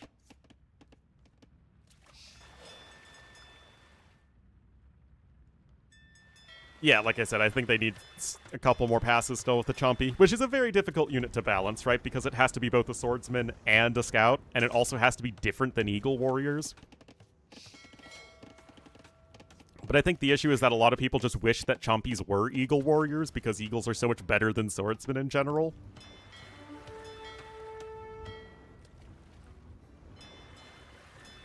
So it's tricky. I think Chompies are fine past early game, but the Dark and Feudal Age Chompies definitely still need some iterating. Reskin the Eagles? Because they wanted to do something different. But I think they're still kind of underwhelming in Feudal Age for how much you have to invest into them. But also, I think the Castle Age upgrades are probably a little too expensive. But in general, it's like, okay. But because people were only playing the new civs as Chompy spam civs, it's going to be a little bit tricky or difficult to actually get players to try and do something else with them.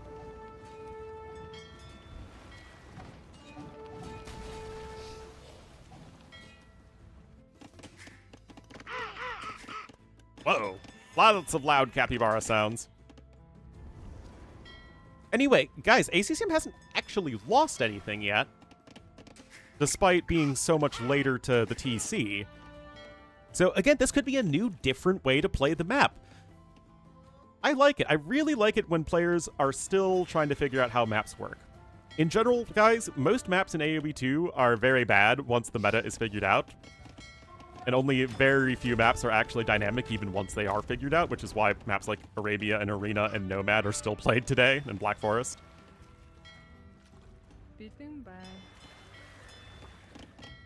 So having a good, fresh tournament map set where players need to figure it out over time is a lot of fun. The downside, though, to it being the qualifier here and then the LAN event being so far in the future is that the maps are just figured out by the time that the LAN event happens, and then we get a large quantity of games that aren't very good.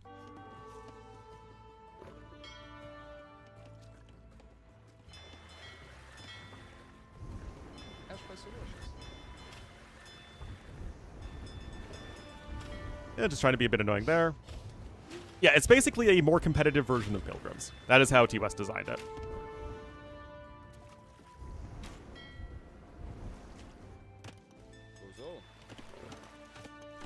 Yes, I totally agree. But I think it's a really interesting approach here from Sato, from ACCM, right?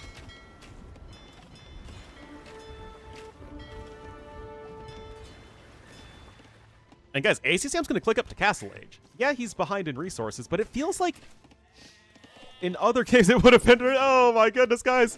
I hear the growl of the jaguar. Is this a bad omen? I don't know. What do you think, chat? Bad omen or not? Oh, the Jag's going to get a kill? Duval! Nope. Rip.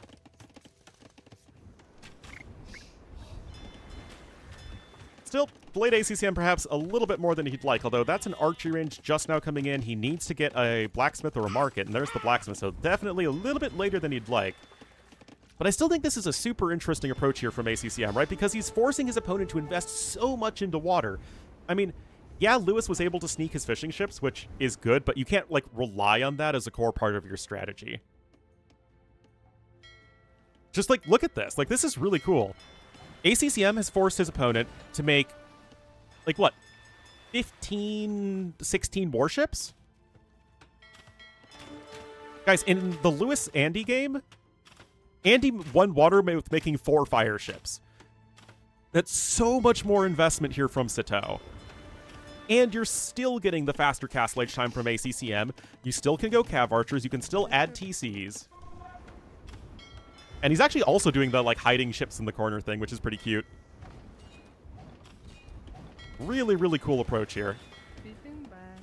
No, the dead whales are purely cosmetic and to remind you of how sad a dead whale looks.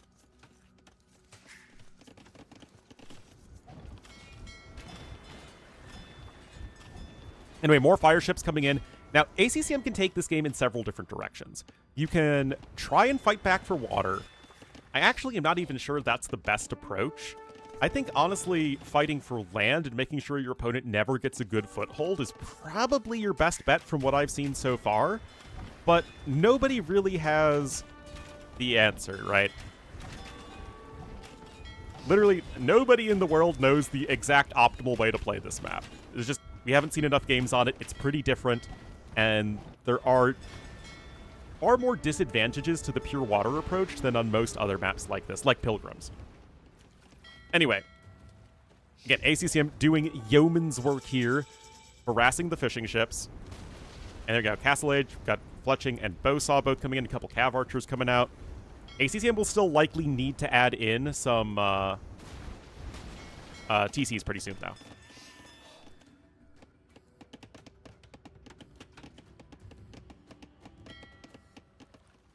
And of course, nothing about ACCM's eco is too close to the shoreline. He just expands inland. And right now, Sato is going to need to find a way to get onto the land.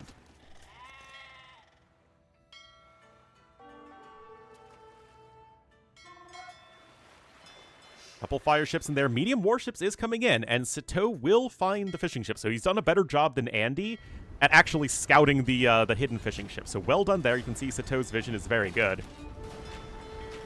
But yeah, ACCM not really going to get a whole lot done there. There's a few fishing ships working.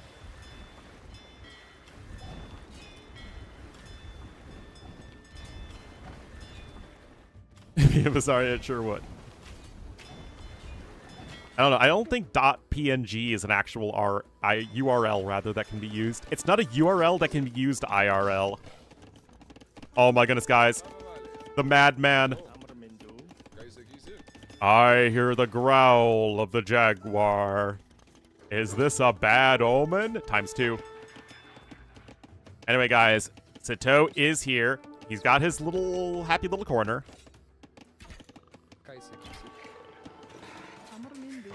Oh my goodness, I hear the growl of the Black Panthers.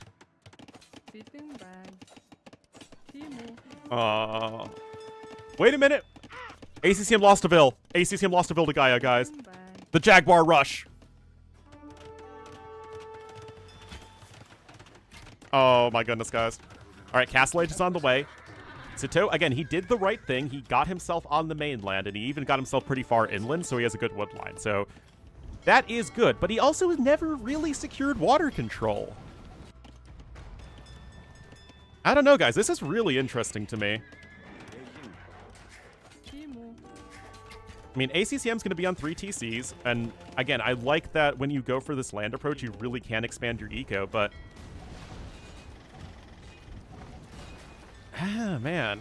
1 million Gaia units? To prevent people from descending Vils inland to build TC super far into the interior without any military is the point.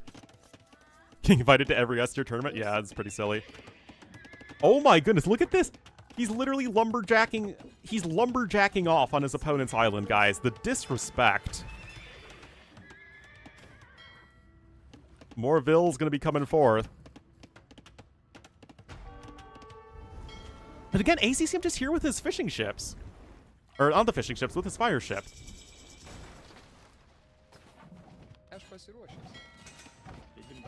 The hookers are here, though. And you do have the double stable right now as our red player. And honestly, guys, are you going to be able to transport and drop a castle aggressively? That's exactly what's going to happen. Oh my goodness, guys. This is wild. Okay, so that castle's not getting stopped. There's literally nothing to do that, although one Vil will sacrifice himself to the greater good. That Vil's having a bad day. Sato's still naturally ahead in resources, but yeah, there's nothing here to stop this. Even a couple knights with more on the way for red. All right. And there's still more water fighting happening. Hook. Yeah, but it's a dumb name for something, so chances are I've probably used it. Close to dead? You would think so. Another TC coming in there, and this will secure Sato a spot on the mainland. ACCM CA numbers are extremely low right now. He is losing water eventually, as we have 17 fishing ships. And even the regular villager numbers aren't great for ACCM. I think he's had a lot of idle time relative to his opponent. The Bruce Banners of the Sea.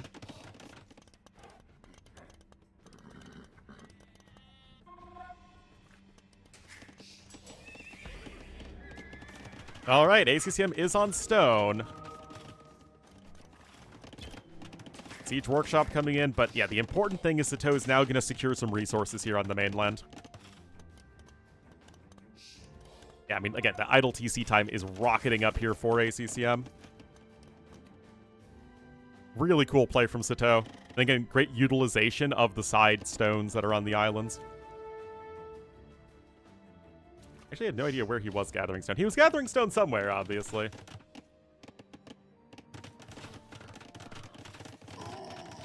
Dead whales to make us sad. That's why. Because TOS likes making us sad.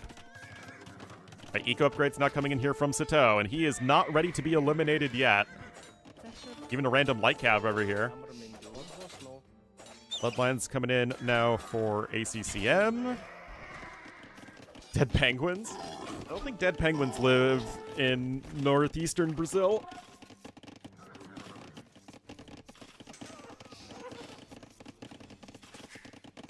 Also, penguins are even cuter, so that would be even more sad. Alright, Knight there goes down, but still 71 to 55 Vils. It's just the idle TC time for ACCM has been a nightmare. Don't live in general. Thank you for your insight, Alakutio. Really appreciate it. Yeah, all the Fisky mothers right now.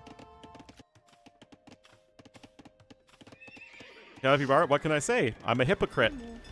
Emphasis on the hippo. Just kidding. Nilly's the only hypocrite. Stable here on the mainland. This one was actually destroyed. Monastery coming in. You will get one relic for free, basically, right now as our red player. But what is this? Oh my goodness. Guys, Sito. Show me the hill forts. Show me the hill fort, Sito. Do it. Do it, Anakin. Okay, it's not happening right now. DC getting lower. Oh, trying to loop on by. The castle doesn't even have fletching right now. Oh my goodness, the Mangonel popping out at the exact worst time. Beautiful micro from ACCM. Oh my goodness, now you can get the castle in here as our Cyan player. What were you saying about ACCM being dead? The Toe has no land army. 13 of this military is warships. He has 1 Latus. And now Sito's out of gold. I think the whales are all gone. And ACCM is still making warships here. Still sniping a few fishing ships. Those, they are ACCM CA.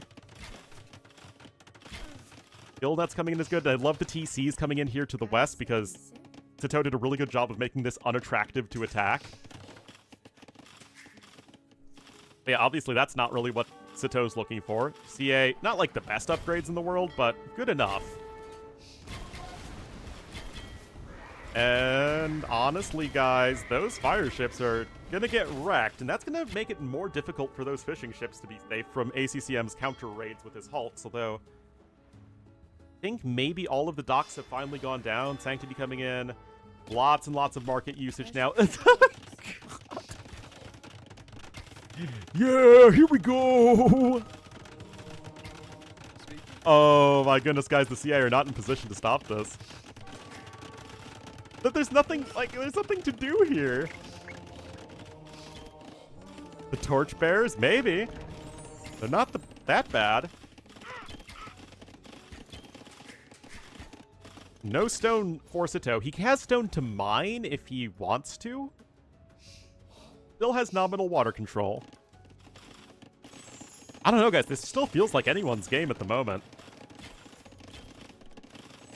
Another castle could come in for ACCM, so probably going to put it right here. Remember, ACCM still has this area on the high ground, and Knights actually made their way into the chicken coop. A fox in the chicken coop. 7 villagers dead there, and ACCM, he wants to go to Brazil, man. Remember, this is match point. Oh, the repairs are going to be sufficient to keep the Mangonel alive, but it still means the Mangonel is not busy attacking the castle foundation. That's not good for ACCM. Losing a bunch of Cav archers rarely is, but I think it still is fine in the context of it gets the castle up. Anyway, the Thumpers have arrived. Guys, Sito has over half his eco idle right now. Knights are annoying the TC. More villagers have gone down. Oh my goodness. What a wild one.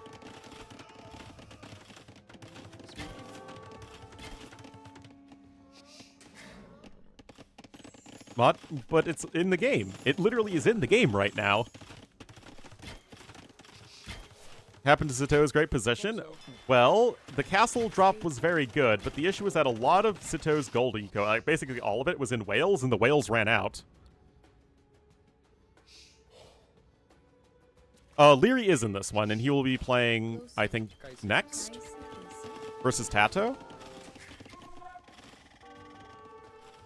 But yeah, I mean, it's just the fish run out, right? And then you need to make that transition to the land. I still think Sito is doing a pretty good job of it. He did a better job than Andy. Yes, they actually changed the sound file. RAM is being downloaded. I mean, the CA are still at 17. Like, that's a pretty good number. Like, Tarkans are fun, man. They're also really underrated. They got a ton of buffs over the years. More HP, higher attack, faster movement speed, faster attack speed. They got all of those. If you like Cav coming in here to raid from Sito, but I just don't think it's enough. The thing is, Sito still has the score lead, though, which is crazy. Nice lumber camp. Only value here. Tarkins, I mean, yes, in theory, you still want to get to Imperial Age, but you're just not super close right now. I mean, as either player. Look at all the idle vills right now for Sito. A siege workshop coming forward here for ACCM.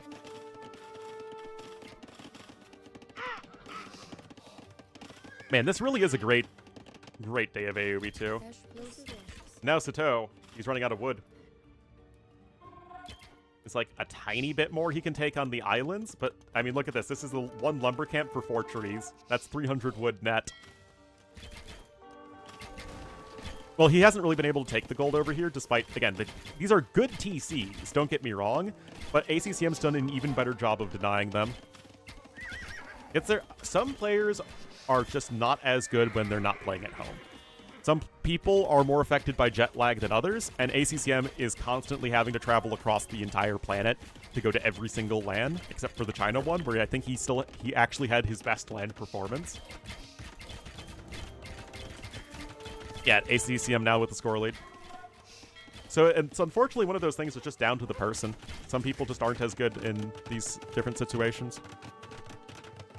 Vietnam to Brazil is literally 1 Pacific Ocean away. And also the entirety of South America, because obviously Sao Paulo's on the eastern side of the easternmost country in South America. Land in Vietnam? I'd love to cast a land in Vietnam, man. Travel the least distance? I mean, you could argue that for sure. But Hera flies from Argentina to every land now, so I mean, he has the same issue, right? But again, it's just literally about, it's a personal thing.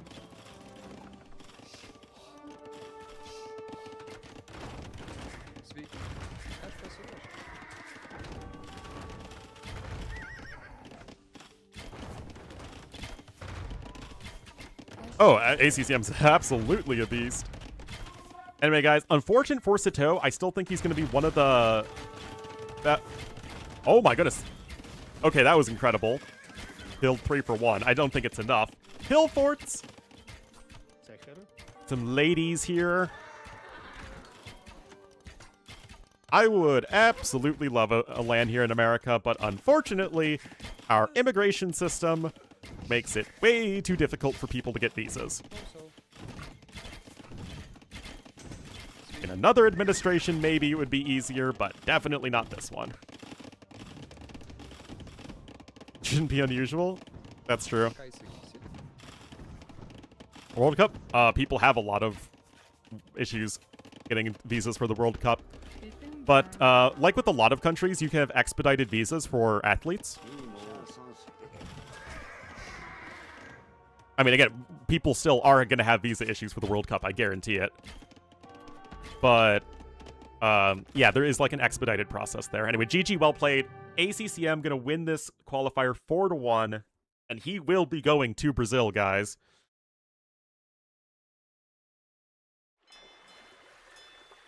GG. This was an awesome, awesome game. Really back and forth. Once again, the guy going to the land won. We've seen that somewhat consistently now.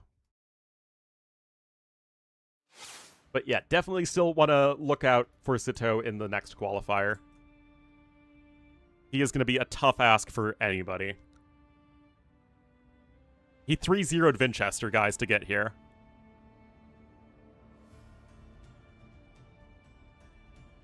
Visa appointment? Yeah, it's ridiculous. Also, Malamandre, did you know that the U.S. government isn't supposed to allocate any more resources for one country over the other? So places like China, Mexico, and India that have a significantly larger amount of people and a significantly larger amount of people trying to get into America is, it's not supposed to be any greater. Can't show preference to some countries. It's ridiculous. Like, yeah, America has tons of immigration problems. And it feels like almost all of them would be much better responded to if we actually tried to overhaul our immigration system.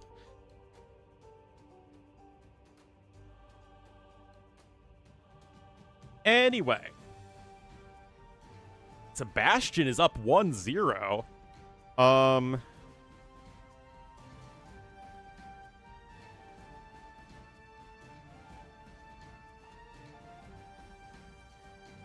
Alright, so the set is Leary Tato. That's supposed to start in 35 minutes, so we'll kind of see what's going on. Again, I'm going to do whatever T-West doesn't do, just to maximize coverage from our official tournament host.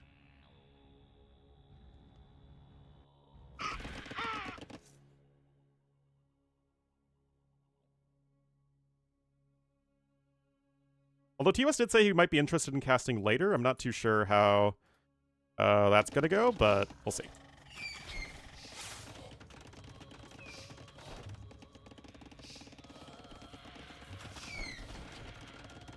Alrighty, guys. Let me update the stream title.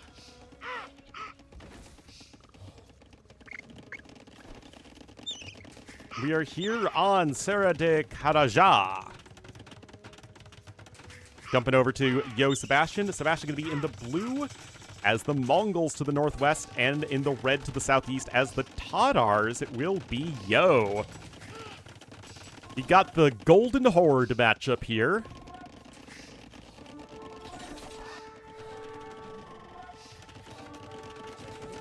So obviously, no idea how game number 1 went. But yes, lots of scav archers with these civs. Sebastian, though, overall way larger army right now. Oh my goodness, that's a larger army. And he's also way ahead in resources. I mean, being Mongols is part of that, sure, but still being this far ahead is quite significant. Now wheelbarrows in too. Sebastian's been very impressive recently, yes.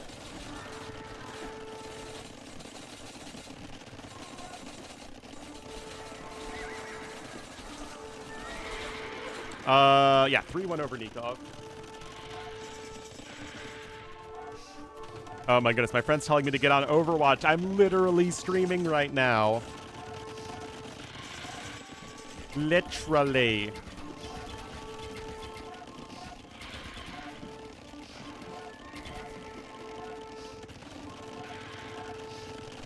On stream, yeah, just abandoned my job just to play Overwatch. I mean, to be fair, we lost like 4 or 5 games in a row yesterday. It was pretty depressing. All right, Mangonels applying pressure to Yo. Yo's Vil count is looking quite good. CA numbers are not, though. And now Sebastian's adding a second TC. Yeah, I'm 2K. 70 Vils, though, for Yo. Now, the thing is, Yo probably can't really recognize what the Vil count is right now because things have been so messy. But now the castle's in, and Sebastian's going to start his Mangadoozy production. Yo has killed a ton of eco. More TCs to the side. This looks like it's been a very exciting game.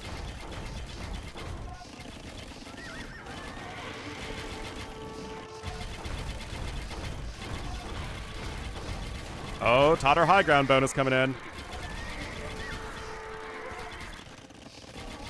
Tatar CA do trade well against Mangudai, by the way. But Sebastian doing work here. Monastery coming in for Yo. Oh, I said heavy cav archers. I meant trade well versus Mangudai. In Castle Age, the Mangudai might even be better. They have more HP.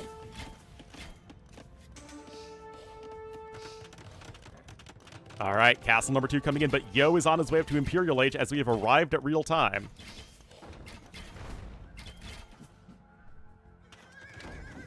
Well, it's not really an early imp. It is the 44-minute mark, but it is a faster imp. Yeah, Yo's counterattacks with the Cav Archers have been brutal. Of course, we kind of had to speed through the game so we could catch up to real time, but this looks like it's another exciting set. I mean, again, today it just has an amazing slate of games. And I'm glad I am able to share it with so many of you guys. I'm so blessed. Well, you guys and Fodler, right? That always has to be the asterisk on everything. As is tradition.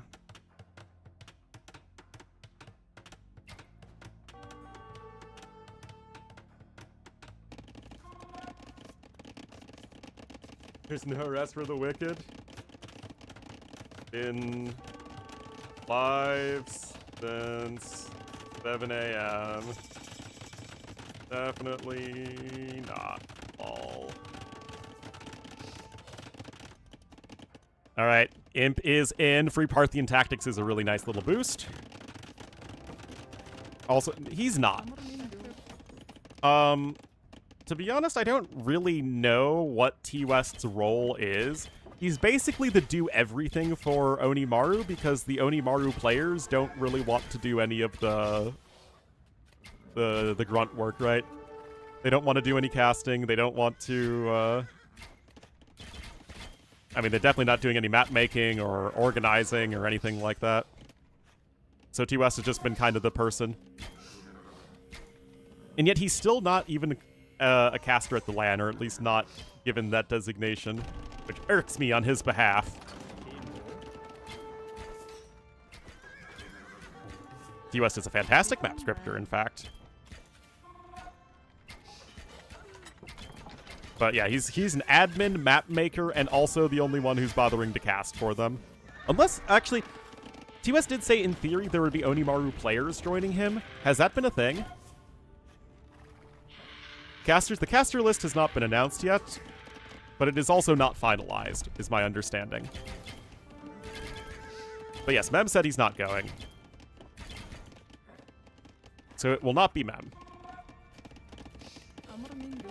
Know how to do? They absolutely don't know how to do it, nor would they be expected to do so. But having all of your popular players who are bigger streamers than T-West cover an event would certainly be something that you would expect them to do, right?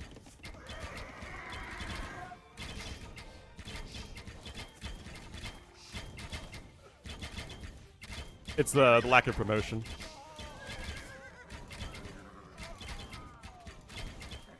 Also playing? Well, for sure. Anyway, Sebastian gonna tap out. Yo ties up the series 1-1. But yeah, I think T-West... I asked last night if T-West wanted to co-cast today because it's a very long day of games. And he said that maybe later on, but there were... He was in theory supposed to be casting with some of the other players, the Onimaru players, but I don't know if that's actually happened.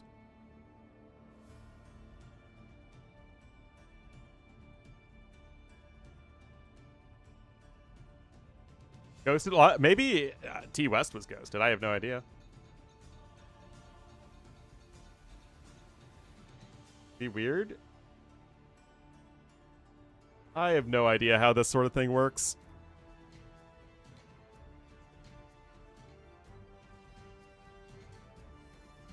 Alright, that was Yo's home map. Sebastian won Valle de Selva. If we... Well, first, we need to go ahead and get the drafts.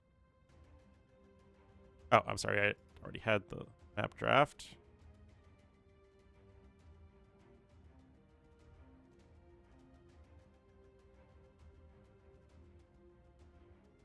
He's too white. I think he's joking.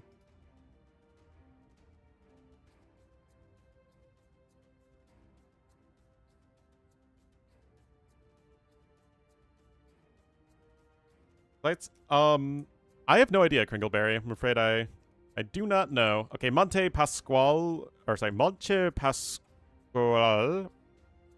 Monte Pascual. Wait, Yo has Muisca. Oh my goodness, we never see Muisca. Oh, yeah, needed to check the civs for game 1.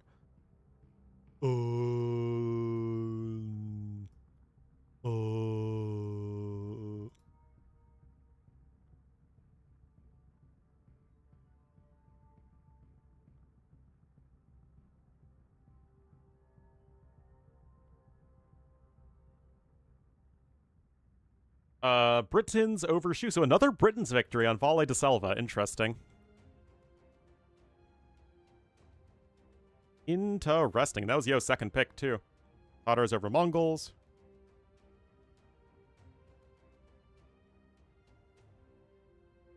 Players, I'm sorry, one sparse. I've got a lot to do between games.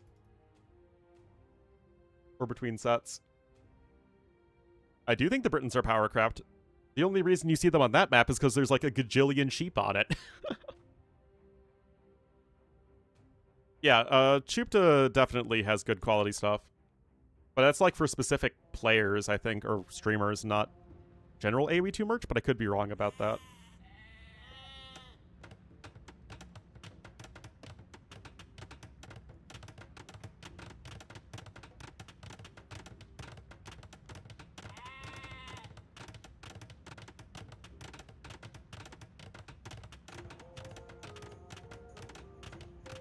I hear majestic Viking sounds.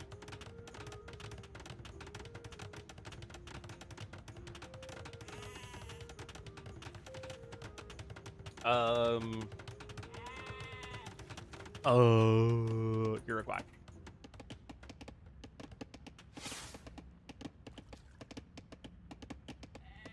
Oh, dang, we lost plenty of people. I mean, we're still at a good viewer count, but we were at like almost 300 before. What have I done? All right, we're back, guys, with the map that nobody knows how to play yet, as this time both players are going to be dropping the TC on the starting island. Bring the viewer back? I literally just broke my webcam yesterday, or 2 days ago. And I got a replacement. That is the exact same one. We're not trying to break it again. Well, I mean, it was super old, to be fair.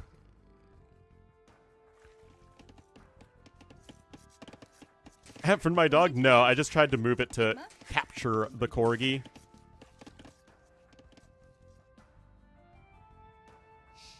Camp on a hill and wait and gaslight. Why would you fight him when he's at his best? But to be fair, Ethiopians are also power crypt, Malamadre. Like, if we're talking Vietnamese or Shu, then things are still looking really ugly. Effective at getting viewers? Well, it's more like getting people not to leave if they come in the first place. Which I have never had any good idea of knowing how to do.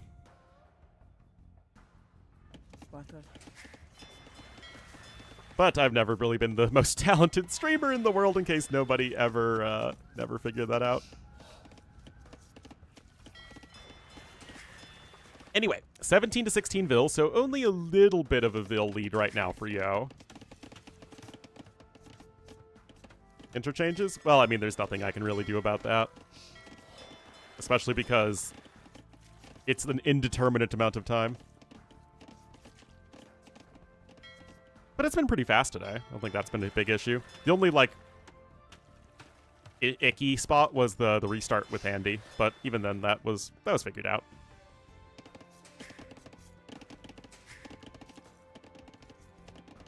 Dock block the back of his island. In theory, yeah, I think he could.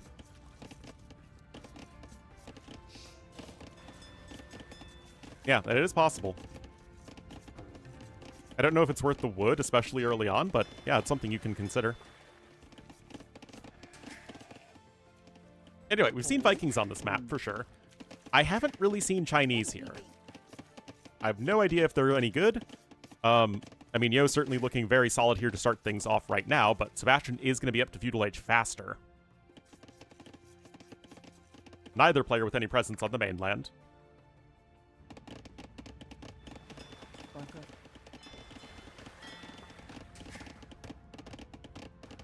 Yesterday? I mean, there were too many sets for any one person to cover.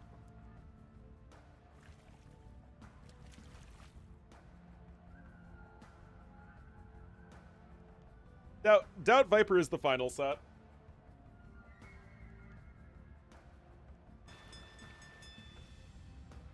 Horrible start. Interesting.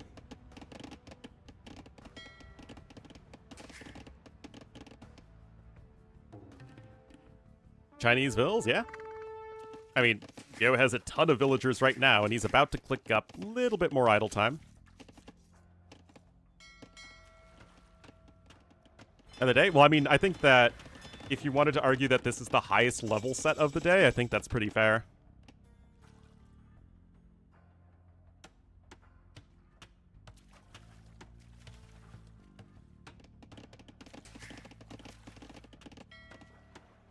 Oh my goodness, look at these romantic docks. So cute.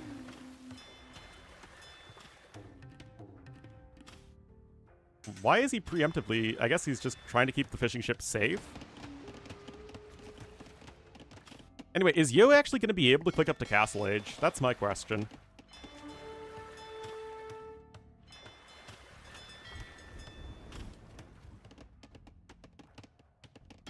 I don't see how.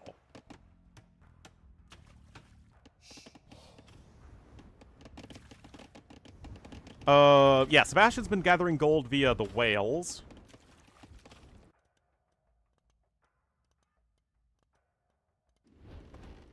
Yo just now dropping the mill, but yeah, he's nowhere near the resources needed for Castle Age. It's not like he's that far ahead in res. That's gonna be ending very, very soon. And remember, Dark Age docks go down super fast to fire galleys because it's they have no base melee armor.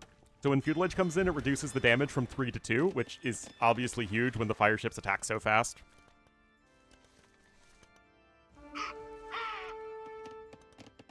Alright, this just feels like Yo is extremely far behind in the Feudal Age naval race. Because right now it should be 3 docks for Sebastian, make that 4 docks even. And now a blacksmith coming in, galley following up after the initial fires.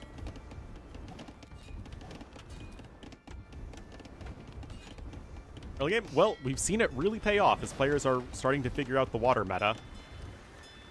That said, Yo does have 2 kills and no deaths. Eric's coming for him on the mainland as well. So it's definitely not over, even though I think Sebastian had the cleaner approach. As Sebastian's actually ahead in resources even.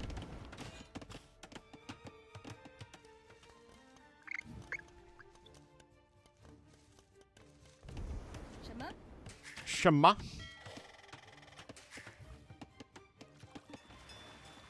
7 to 10 fishing ships. Bill count is basically the same, Yo with more idle TC time. Oh no. Oh no. He's so young, Diff Tom. He has so much to live for in this world.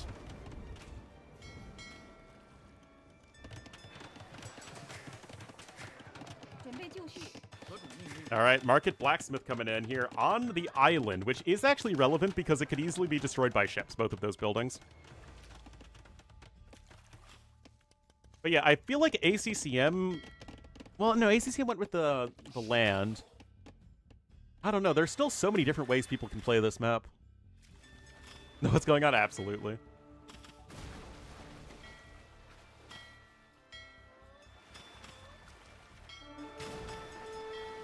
Oh boy.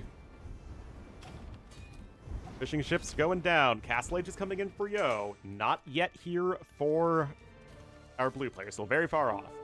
And here's the thing, guys. Sebastian does not have many bills on food. He's because he doesn't have any gold miners on the mainland, it's only whales, so he has to use his fishing ships on whales, which naturally neuters his food income.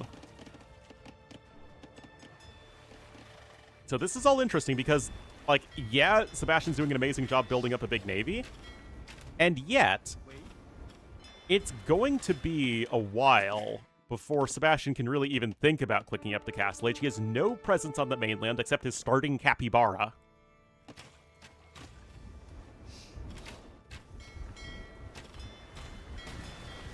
Gets a snipe there as well, does Yo. Still, Sebastian has a huge lead right now in total resources. The score is obviously very telling. And Sebastian's adding in more fishing ships at this point. Yeah, like, that's the thing, right? I feel a lot better about this whole play for Yo if he had a TC on the mainland. Now, he's probably going to add one on the mainland immediately, but still, it's a little bit scary. Yo also has no navy to speak of. And that dock is also going to go down, although, actually, that fire galley is going to finish first. Actually, it might save the dock.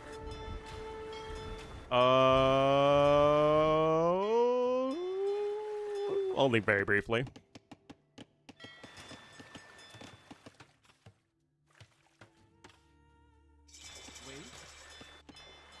Alright, that's in. Medium warships is probably one of the things you queue up immediately. We also have faster moving fire ships, remember? No medium warships. Actually, what is he doing? Bastion just now going to the mainland.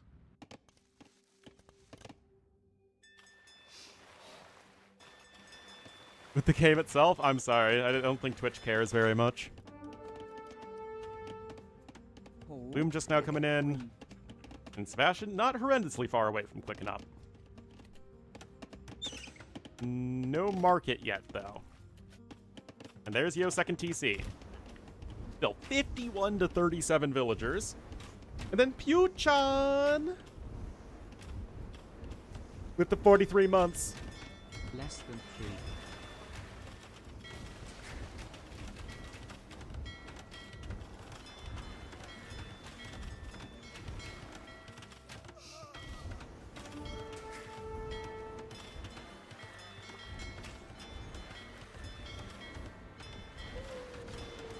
Up.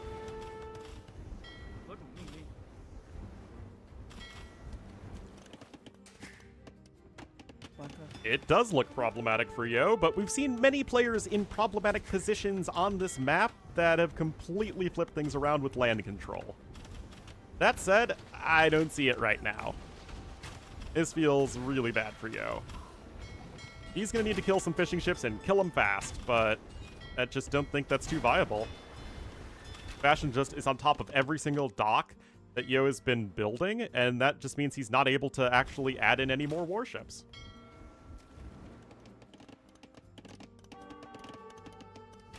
Well, exactly. That's also a big part of it.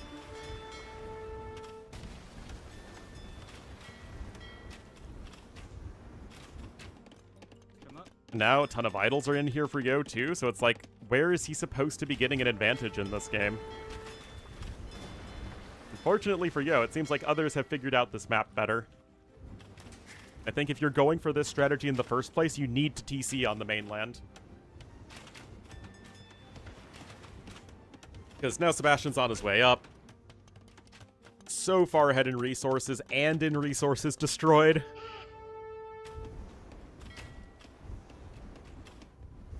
And I know Castle Age Navy is better than a Feudal Age Navy, but the numbers are so one-sided. Doesn't really help you, does it?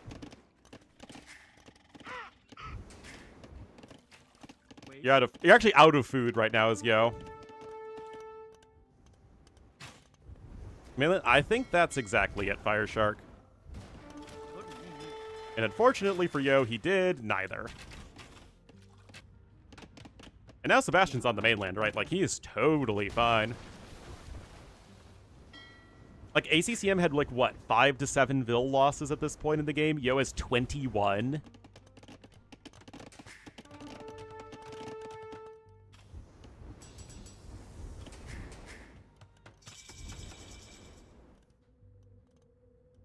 What was the draft? Chinese were actually the last pick for Yo. Interesting.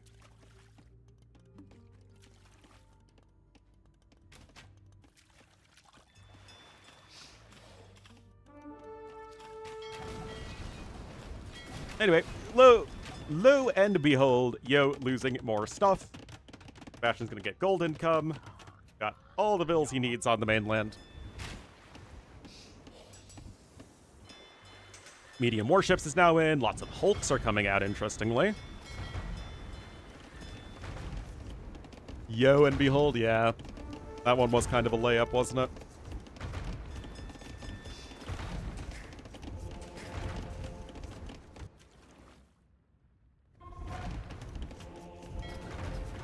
Even that house is getting torched.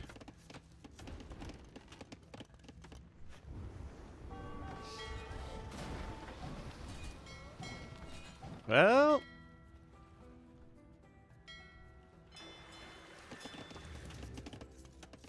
I mean, Sebastian's, like, really far ahead in economy, man.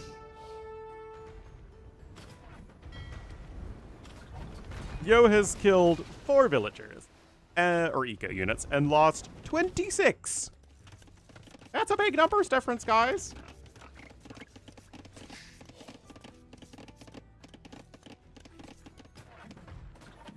He's gonna lose all those vills, too? I mean... Fortunately, one player just had a much better idea of how to approach the map.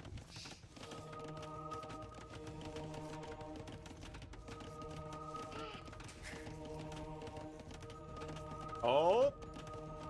Yo, gonna grow his eco.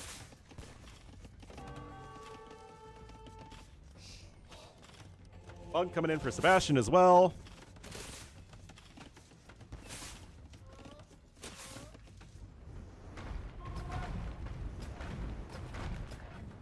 Jeez.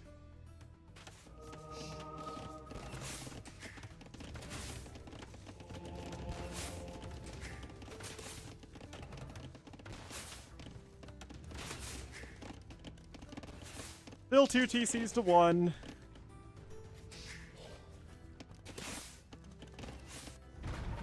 And he's also lost the market and blacksmith too. Remember when I said in the beginning of the game that building the market and blacksmith there means that it's really easy to bombard?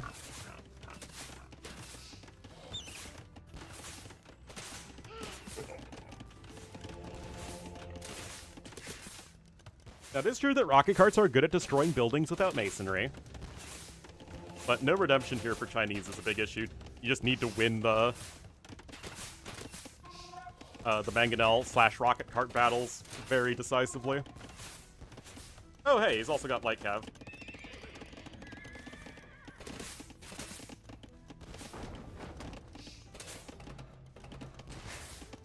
Yeah, Yo can't deal with that.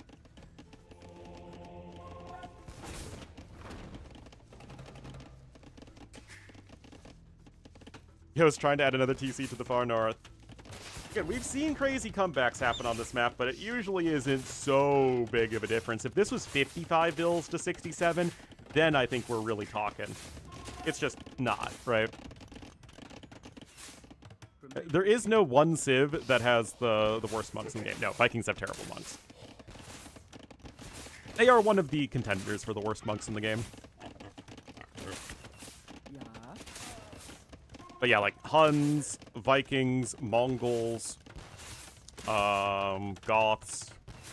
Maybe Goths, I think, have maybe one more attack. Persians, Koreans. They all have arguments to be made.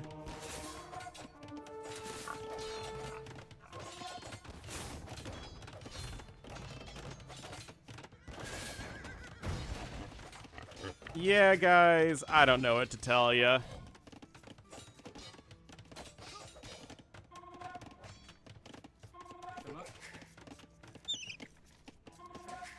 I don't know what to tell ya.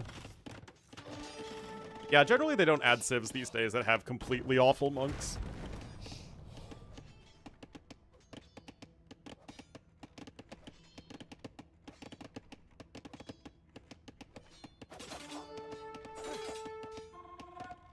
Exactly what Sebastian is doing here. I really don't know what Yo is still doing in this game. At all.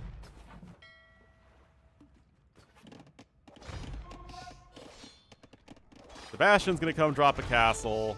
Why not?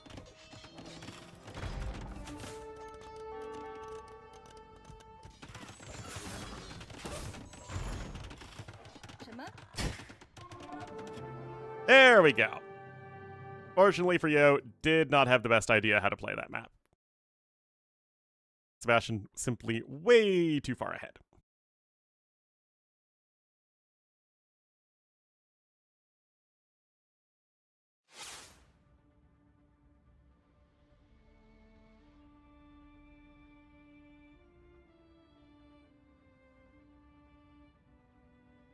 Still, that was the last pick versus the fourth pick, I guess.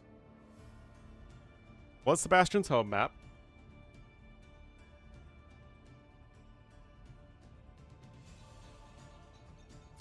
So we will have to see what is next. Anyway, guys, I am hungry. I need to get some food. I'll be right back. Been live for 6 hours.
All right, thank you for your patience. You know, I've been live a while.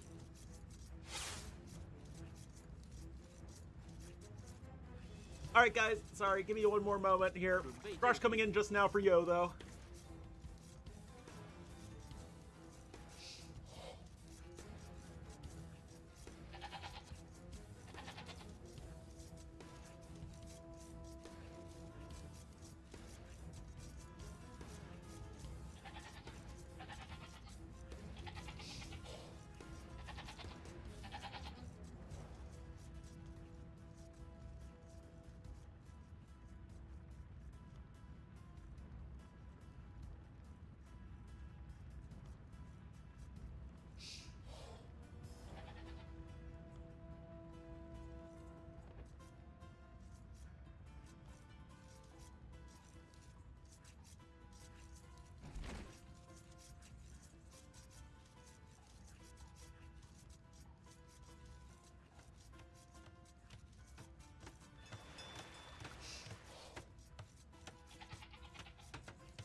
I return.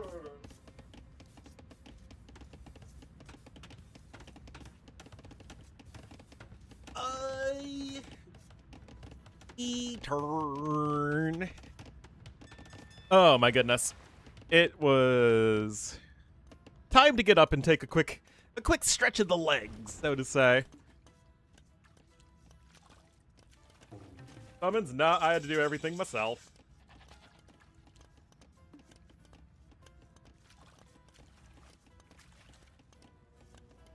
So, Men-at-Arms now coming in here for Yo.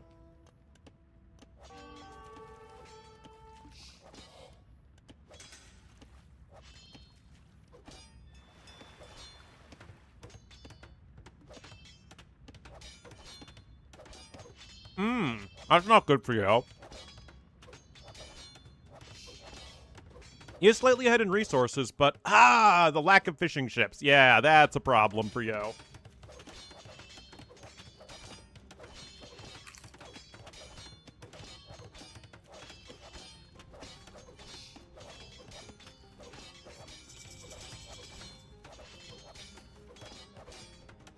Now, Sebastian will need an archer range. He's not going to try and wall in his opponent, is he? That would be ridiculous. Men-at-Arms coming in. But now have a scout out for Sebastian.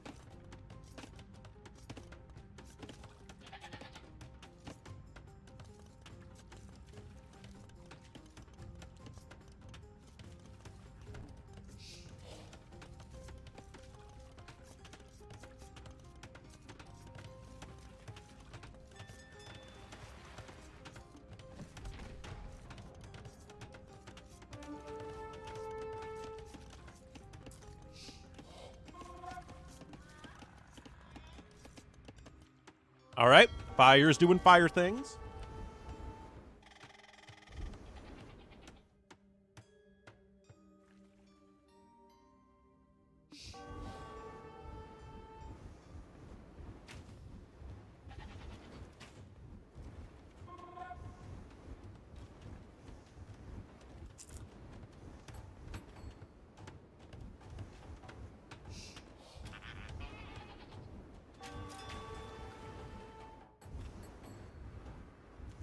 Yeah, Yo still wants to keep the pressure up.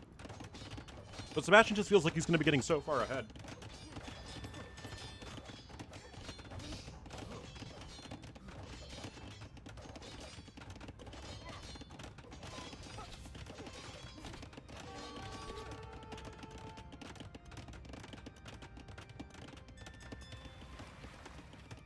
Yep.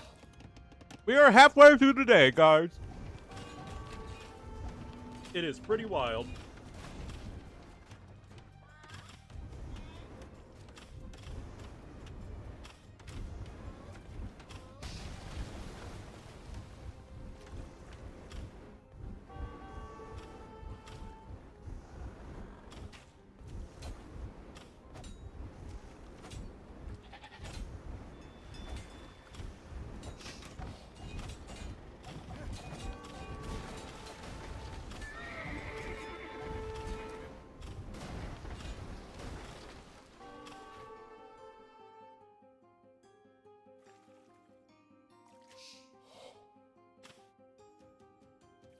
Teach in 12 hours, yep. Oh, that's what happens when we do stuff on a Sunday.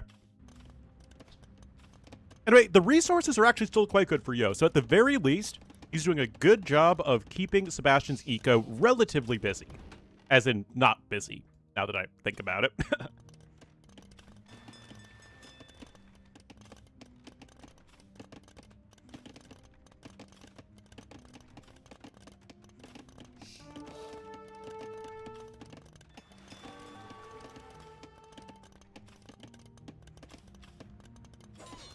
Still, it is 5 fishing ships to 1.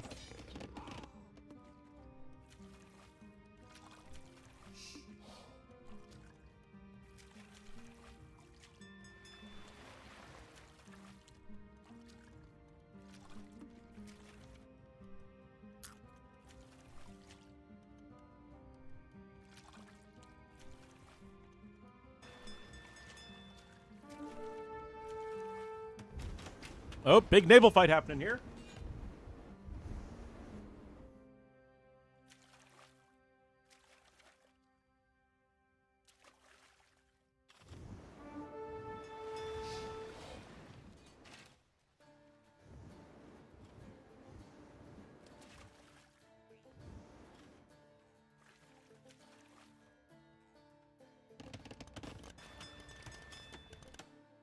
All right.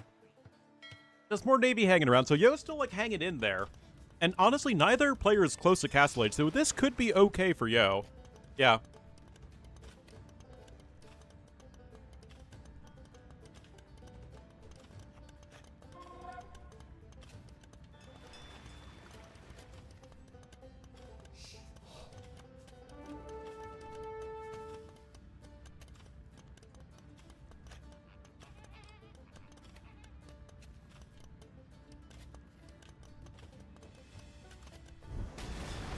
Another big naval fight here.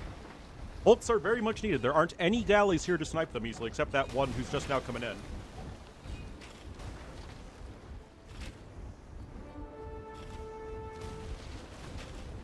If anything, it's better than Coast Mountain. It's a bit more aggressive.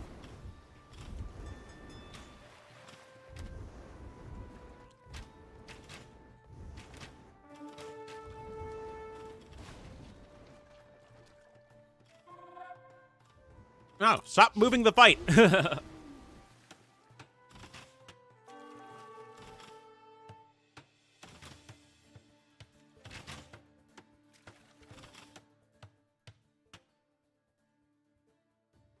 Tactical pause here.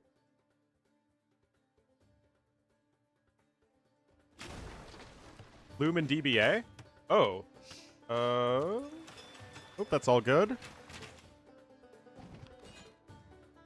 Nope, just Lumen DBA here.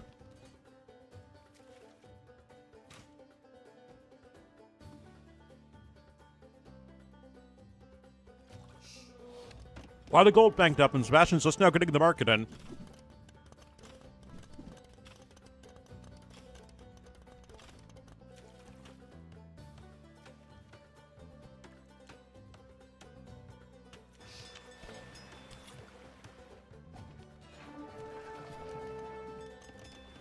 Yo is pretty close to clicking up too, but Sebastian should be there a bit faster with the market.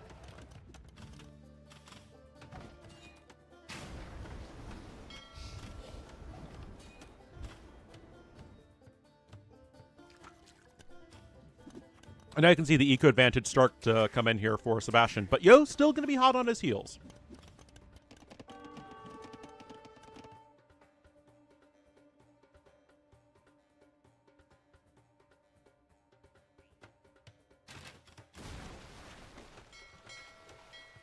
Yo definitely needs some more Hulks, though.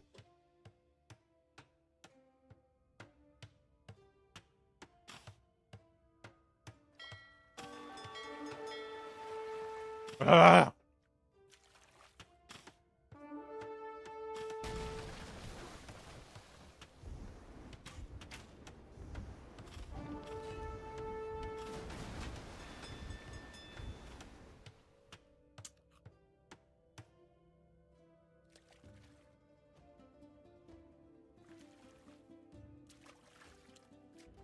Now is the part where the Corgi makes himself a part of the stream.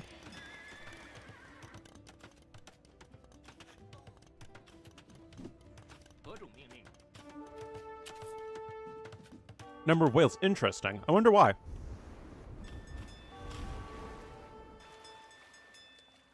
Doesn't feel like the whales are broken or anything.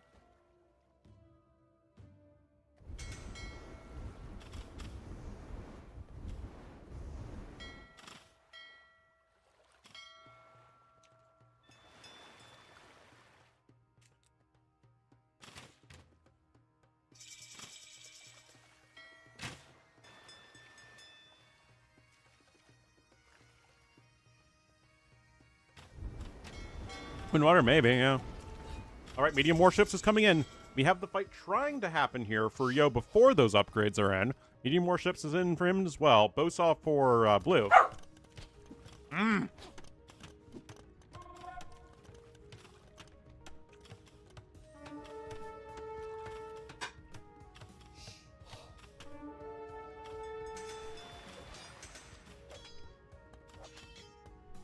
Now I need my pineapple Greek yogurt.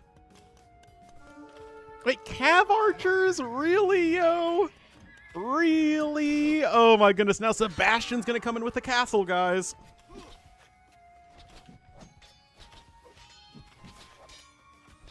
Uh-oh.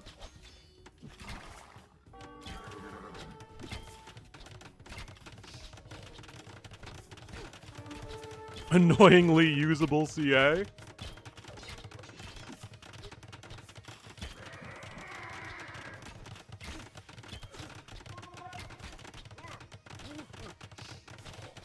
Anyway, this is really bad for Yo because it also gives Sebastian space to pick up relics, which is definitely not what Yo wants right now. Sebastian also going to be going ahead to win water. Well, I mean, they just missed Thumbring in Castle Age, and they miss a ton of stuff in Imperial Age.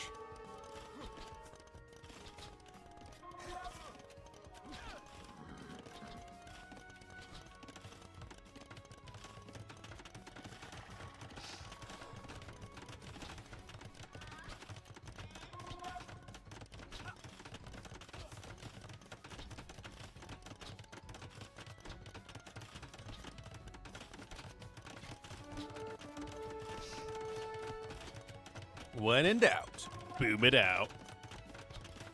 Yes, the Lithuanian castle is very nice. Okay, that's going to be a nice snipe there on the monk, as I have now finished my food. TC number 2 coming in here. But, I mean, look at this, guys. Water is simply not competitive at this point anymore. Yo, a little bit behind in resources, but it's likely going to only get worse over time. Yo, not even going to get one Vil building the TC.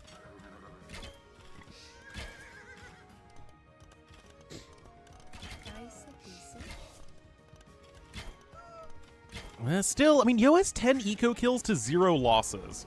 He only ever built 1 fishing ship. Is Sebastian going to add in more fish of his own now? It doesn't seem like it yet, and his own food income is quite poor, which obviously hurts his ability to go for the latest. That could be another Deadville. She is going to make a beeline to the TC line, though. Yeah, we'll need to rebuild those houses, which do come in faster as the Woo, and the score is even. The resources are even. Yo is trying to make something work here. But now the fishing ships can come in, and that is going to be a big advantage for Sebastian. Is Woo a CA Civ? No.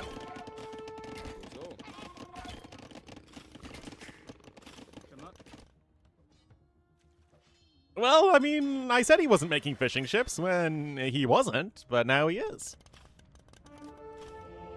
In Castle Age, Woo just missed Thumb Ring. In Imperial Age, they miss a whole boatload of upgrades. But obviously that is not going to be an issue for Yo in the short run. If you try hard enough, everybody except the American Civs plus Bohemians are a CA Civ.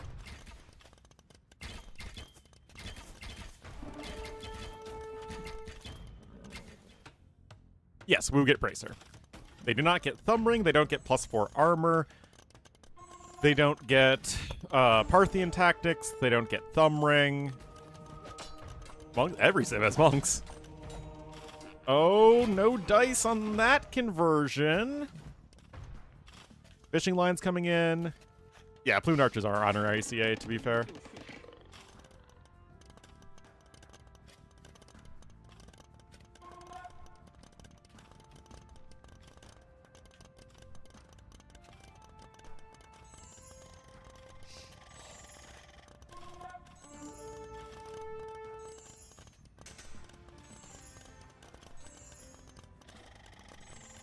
He plops right down. Well, yeah, I guess the Bolas Fighters count as Cav Archers. Alright, here's the thing, though.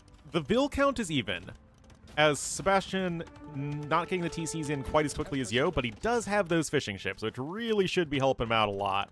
Yo's macro's been pretty solid, though, and he's been fast in getting the TCs in.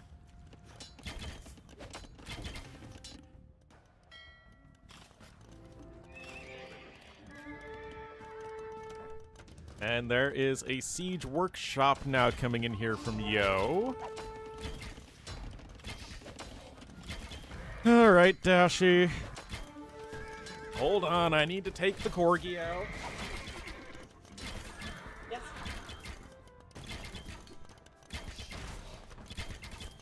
Oh my goodness, guys, he is so ready to go outside.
All right, Yo's on his way up, though. Holy cow. 31 Vil kills as well. 喂，准备就绪。 Dang, the viewership is dropping so much. I'm sorry. I don't know how other casters would be able to do it. No idea. Alright, pikemen now coming in. Fire archers are on the way, so Yo is at least switching off of the cav archers.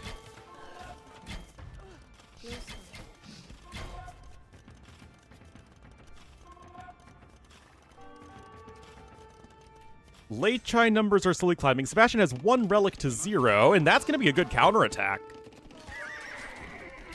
Oh, thank you, Wildebeest. Stepped away? Well, it's tough, man.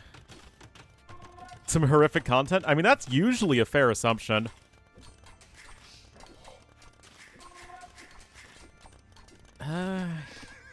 Honestly, I think we're getting to the point when the CA are better used defensively to counteract the Latus. And then you go for... okay, that's exactly what Yo's doing. Okay, perfect, perfect, perfect. Yeah. And then you just keep the pikemen and the Qian swordsmen. Just kind of go for that medley of infantry units here with the Wu. And I think you might be able to just close this one out here as Mr. Yo. Another castle coming in, too. All right, defensive castle coming in here for Sebastian, but he just taps out, and we are all tied up at 2 apiece. 70 to 62% eco-efficiency. Yo able to make it work despite not having water. More food and gold collected. Way more text researched as well. And this day is never going to end.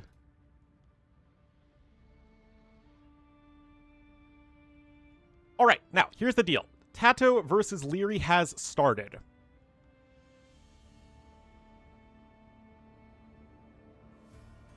What's TOS doing?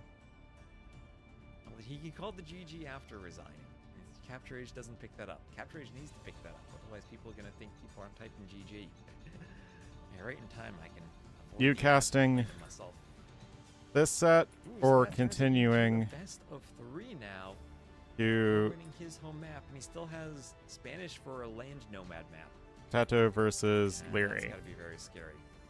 So 3 entirely different styles of map. Coast Arena versus Sertao, very open, dry. 24-hour live stream? And then Land Nomad Pantanal. I'm casting this set one. I'm continuing with this one. Then I'll jump in wherever they are. Yeah, so if you go to Tato Leary, that'll be great, so someone covers it.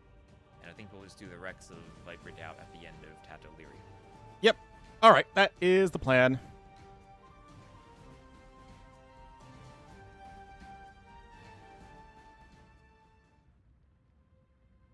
Update the stream title.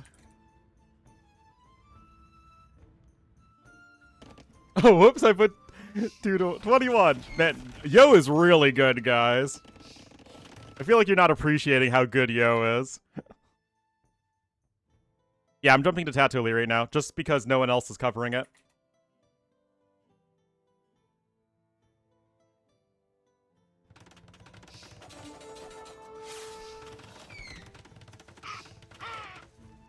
All right, guys, we're back here on Valle de Selva, and it seems like people... In an elder era, Britons would already be a very good civ for this map, but when you add in all of the extra capybaras as well, it's even better.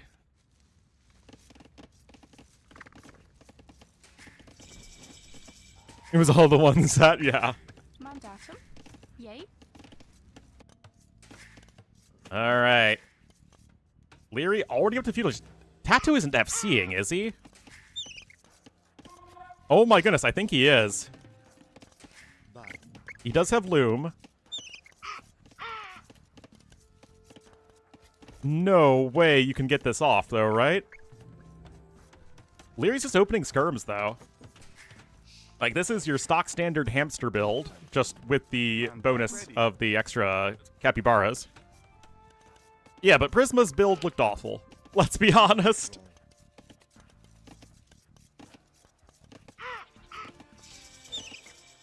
Okay, there's a stable.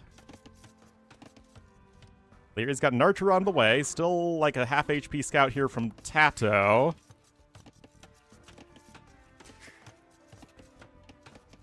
Up.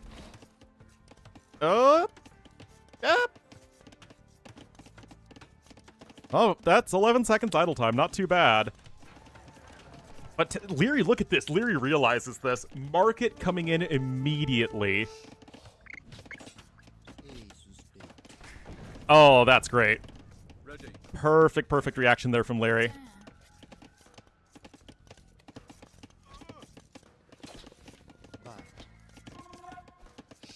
Indeed it is Larry versus Tato. Yay. And Leary wants to get as quick a castle age time behind this as possible. And he'll have the better eco in doing so, most likely. Needs to start walling, though. Tato just going to jump over to that gold mine. Double Bedax just now coming in for him. I want Leary to win. If anything, I'd rather have Tato win.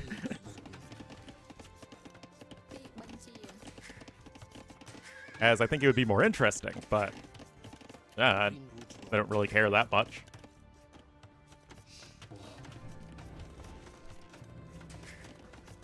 I would expect Leary to win quite decisively, yeah.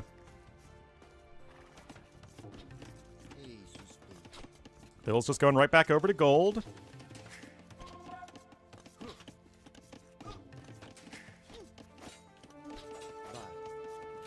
Oh, freaking Kamyuk villager gets the kill on the scout. I mean, when Prisma tried this with Mongols, it legit looked awful. Mandatum. Oh, you gotta jump in the house there, Tato. There you go. Knight is on the way. You don't even have a blacksmith, but of course, come here. You don't have to worry too much. Siege Workshop coming in.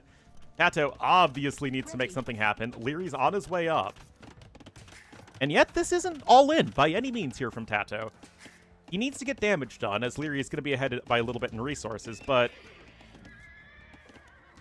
honestly, I like it here from Tato. And if Tato's prepping hard for this tournament, I still have to imagine he's going to be a formidable opponent. I want that to be the case, man. AoE 2 is better when Tato makes deep runs in tournaments.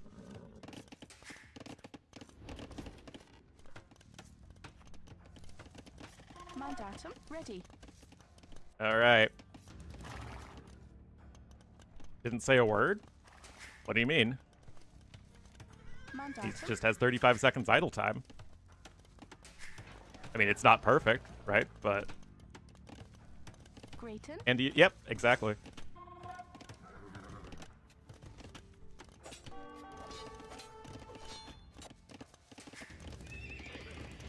All right. Tato, Ram coming in. Scorpion here as well. I mean, this is just some classic FC Khmer aggression. Mandatum. Siege Workshop, of course, coming in immediately for Leary, but he cannot afford crossbowman quite yet. Well, I mean, there's no way Tato can take a decisive advantage at the moment. I don't love not... Okay, you kind of just want to keep the scout, I think, checking the sides, making sure Leary isn't bleeding through in that direction.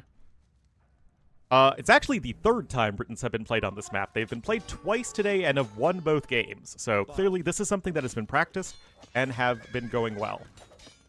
But look at this. I love this from Tato. Love it, love it, love it.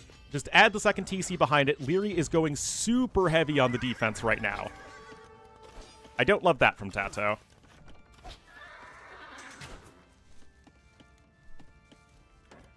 Insert dumb take here, yeah. All right, Magadel coming in here from Leary, but that second TC will pay off for Tato. He's already ahead by 4 vills. I mean, that idle time to whoever that person's point is really starting to rack up. If you're wondering why I didn't point it out in the first place, is because Tato had the initiative in that he went for a very specific fast castle build, so you'd expect, and rather hope, that in such a build your idle time would be minimal because it's so timing based, whereas Leary is adapting to it, so it's naturally going to be a little bit less efficient. Ready. Ram snipe, nicely done here by Leary. I mean, look at this micro from Tato. Guys, if Tato beats Leary, that is going to be so exciting to me. I'm not... Okay, maybe we'll just ignore... We'll completely forget about being unbiased right now. Leary insulted my tournament. I am now allowed to hate him forever. Anyway, nice kill there from Leary. And still, Tato is the one expanding his eco. He's got 12 vills on food, and so long as he's not constantly making knights, which he obviously isn't, it's still going to be okay.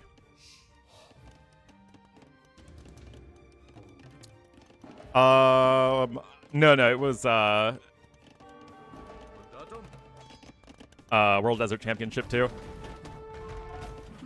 Oh, that was the whole what's your elo drama. Basically, Leary being super entitled, saying that, you know, the tournament is too weird and isn't important enough for the then AM players to bother practicing it ahead of time. So, you know, we're just going to strategize for each map right in between every single game and take 20 minutes in between games because, you know, you're not worth enough to do the prep ahead of time. Oh, this could be huge, though, for Leary, guys. Yeah, it was just them being immature kids. Oh, and Leary, of course, going to recognize it. The TC is being placed. I mean, it's not like Leary's taking any damage here. Oh, I love this. He's just waiting. Oh, my goodness, guys. Ow. But, I mean, this is all on Tato, guys. You simply cannot lose track of your opponent's army like that. That is simply not something that you can do and expect to win a game of AoE 2. Leary's still very much on the 1 TC. And he's still making Scorpions. That does concern me a little bit. It feels like you do need Mangonels. That said, Leary's eco is still not especially impressive, and Tato's still ahead by 500 resources. The issue is the micro, and that Tato simply has not been able to take anything close to a good fight against Leary so far.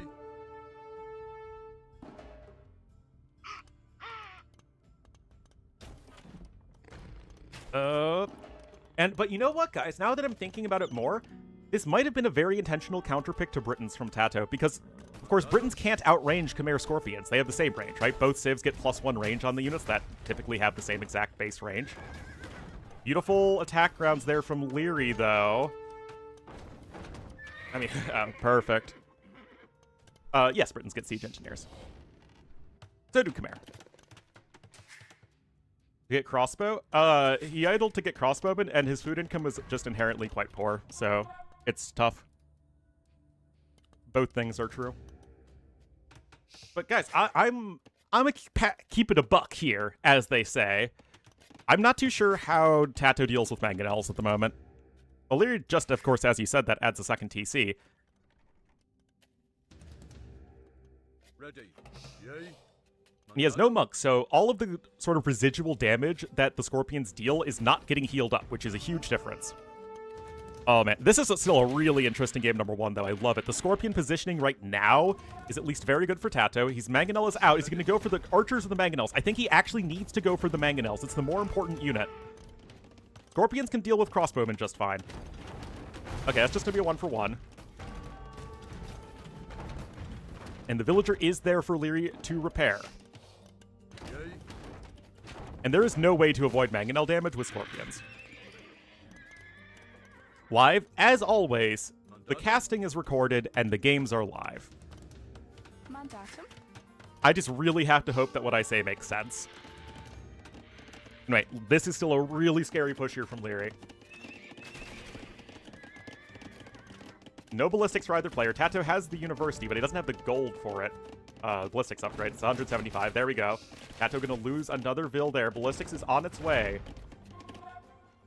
Remember, 3 TCs. Leary is adding in his own 3rd TC, though.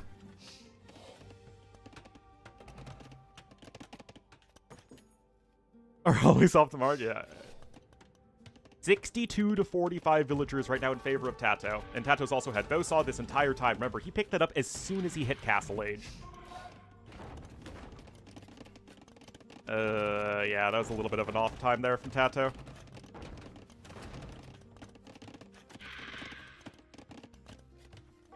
Ballistics is going to be in for the Scorps now, and obviously that is a huge deal, but the mangoes are coming in. Mango is still going to go down there to the Scorpions.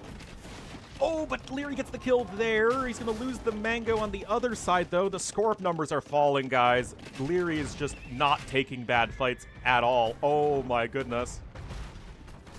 Okay, I guess the mangonel goes down there.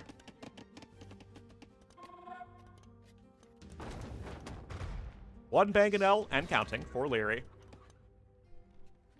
Fourth TC from Tato, still trying to get that eco humming.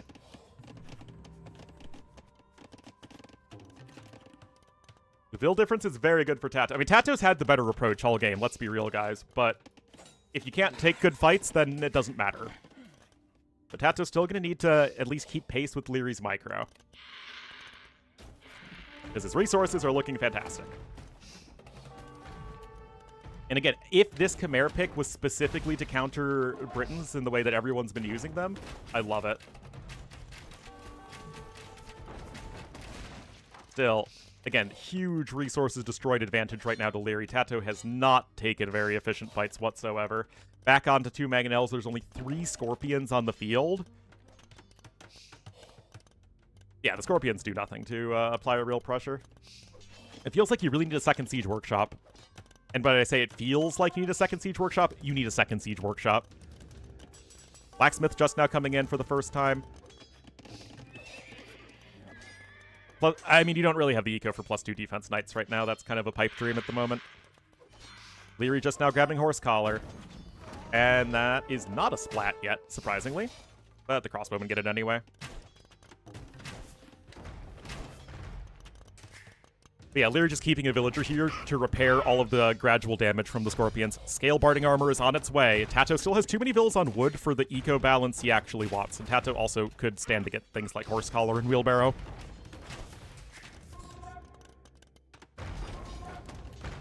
Mangonel coming on in, and you still have to be super careful with your crossbowmen. Okay. That was a little bit of a delayed reaction. Tato needs to get at least a 1-for-1 here. Tato did not get at least a 1-for-1 there. Elephants? He doesn't have enough food for elephants. And elephants don't really do anything for you. Leary still micros the crossbowman. Bloodline's now coming in. Tato with 12 bills on stone. Another Siege Workshop is on its way, but there are still no mangoes to at least keep Leary back at all. And actually, there are no more Scorpions here either to the south, so Leary could just push this way, and Tato wouldn't be able to do anything. Of course, I love the outposts. Ready. And there's Chain Barding Armor. Obviously, that's a big one. Leary has 1 monk, but that's obviously not the most significant thing in the world. Tato needs to scooch on back. Oh, beautifully done there from Tato. Avoids the conversion and avoids having to delete and snipes the mangonel. I mean, obviously, everything in this game is about the mangonel.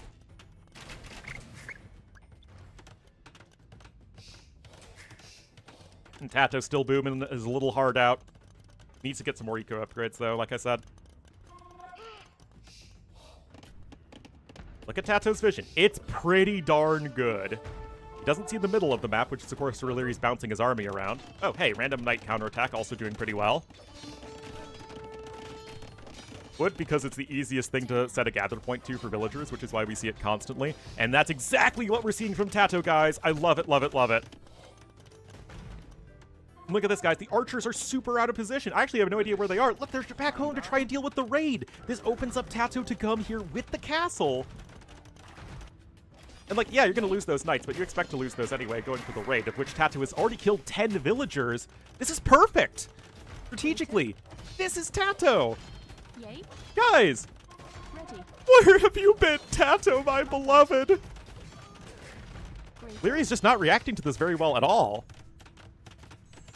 He tries to expand to the west, which isn't inherently a bad idea. Crazy, but this, I mean, is this crazy? Tato went for an FC that was just smart, right? Leary couldn't apply enough pressure because Leary didn't open Men-at-Arms. And once Castle Age came in, Tato did apply some pressure with the Scorpions, and Leary did out-micro him for sure. But Tato expanded his eco a lot better than his opponent, and he was able to sort of play the map control game very effectively. And it was all about manipulating the slowness of the Briton crossbowmen, which I'd like to point out is really hard to do on this map because the rush distance is so short. So, like, I don't think there was anything remotely crazy here from Tato. It wasn't meta, so to say, but it was Tato just playing a natural Civ matchup to its strengths. Yeah, fletching definitely going to be needed at this point. Leary is making a Night Switch, which is not inherently bad. Good for running around, sniping Scorpions, and doing some raiding. Tato adding in even more TCs to help defend. And yeah, Light Cav certainly makes sense here from Tato, but guys, if this is the level that Tato can bring, I mean, I'm just worried that everybody except Hera gets rolled by Leary these days. But I also think this goes to show that the maps matter a lot. And if Tato's prepped, and it's not Empire Wars Super Hamster Fest, then Tato can do very well.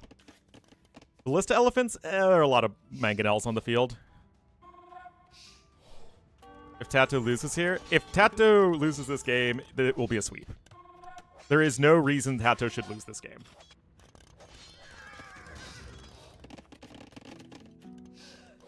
Or rather, if Tato can't win this game, I don't think he could win any game. Yeah, it's true, Tato did just join Onimaru. I forgot about that. Ornlu, I probably would lose this game. I don't think Tato's that far ahead. Thankfully, for everybody's sake involved, Tato's a better player than I am. Amsterfest, it's just all about, like, microing a couple units here and there and then hitting timings. Leary's color? What's wrong with green? Not like it's red and purple or blue and purple. One of your fingers. Okay, maybe that's a little extreme, Wayne. We've seen crazy comebacks in AoE. Yay.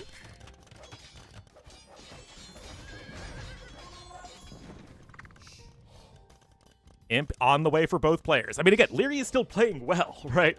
I don't want to take anything away from Leary this game, other than the fact that he probably didn't react to what Tato's doing quite well enough. Like, he's still getting his Archer Mass, he's still getting to Imp, and of course the unit control has been impeccable, which we assume with Leary. We honestly do, and we probably shouldn't just, like, dismiss it. Yeah, I guess fine. Are you guys happy? Leary's red now.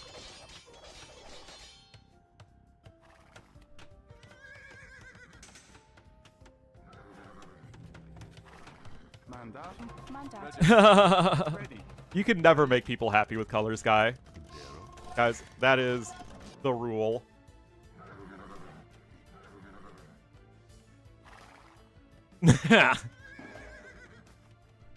Alright, guys.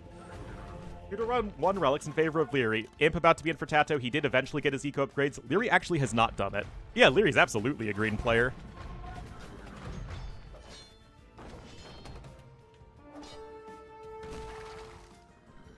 Is this a great... Ah, I'm so sorry about that. Random Ballista Elephant. Ready.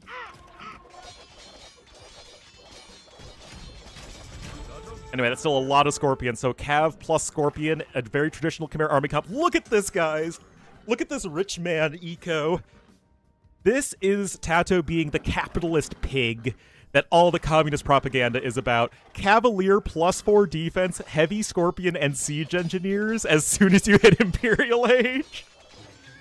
Guys, the proletariat and double crossbowmen? Oh my goodness.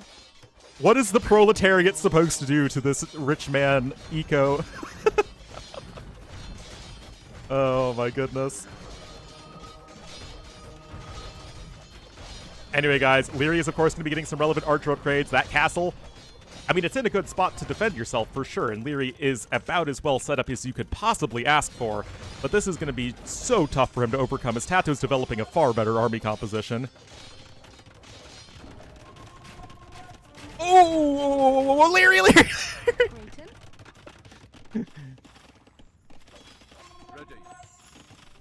Fun fact, guys, you don't want to stack up all of your archers onto 3 tiles against Chimera Scorpions.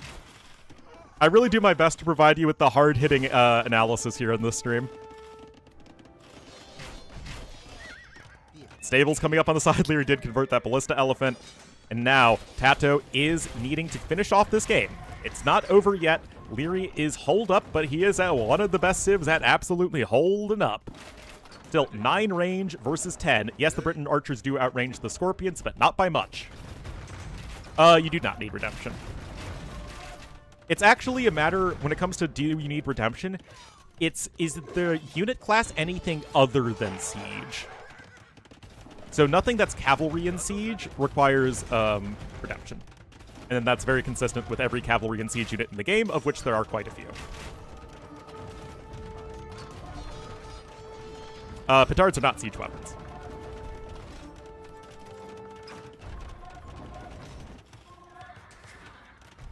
I don't think... No, Petards don't have any armor classes. Alright, I mean, this is obviously so difficult to micro. I love the Siege Ram, of course.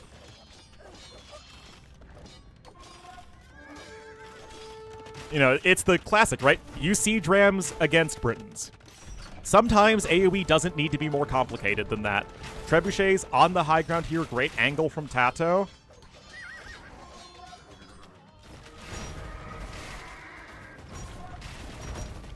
Yeah, you already have Siege Engineers in. Obviously, the Pikemen, Halbs aren't going to do anything too useful versus the Scorps.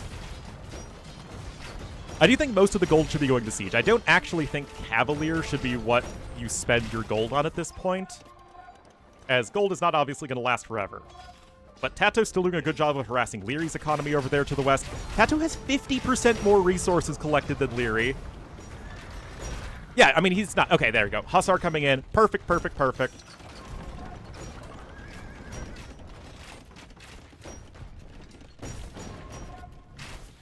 And guys, I actually don't hate to say this at all, but Leary's just been checkmated by Tato this game. Yeah, the unit switches have been perfect. The upgrades have come in when they've needed to. The map control has been amazing. I mean, Tato didn't play perfect, right? Leary still out-microed him quite heavily in Castle Age, and he lost all those vills when he didn't need to. But even so, it's just a matter of the actual real-time strategy game, as dumb as it sounds, being won there by Mr. Tatito. That, chef's kiss AoE 2. If that isn't a textbook example of how to play Khmer on that map against a civ like Britons, I don't know what is. Stop the count, yeah. 100 to 72. That's pretty par for the course with these two players. It's absolutely... I mean, guys, we had nothing but good sets today. Even ACCM Sito had some really good games, even though the overall result was very close, or very not close. Anyway, despite Yo's 21 victories, I think we have to take that away right now.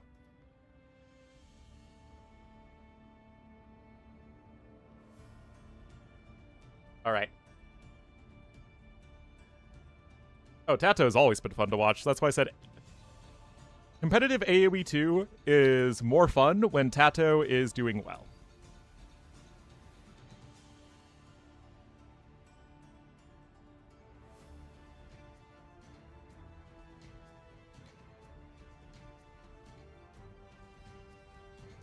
When watching the last one, guys, I don't think my number counter here can actually keep up with the games in which Yo is winning, but then simultaneously losing because Nilly keeps on taking away his elo with every game he wins.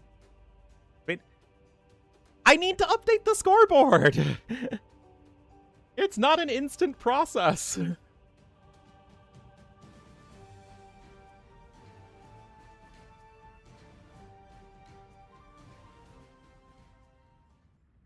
Jeez, give me a moment.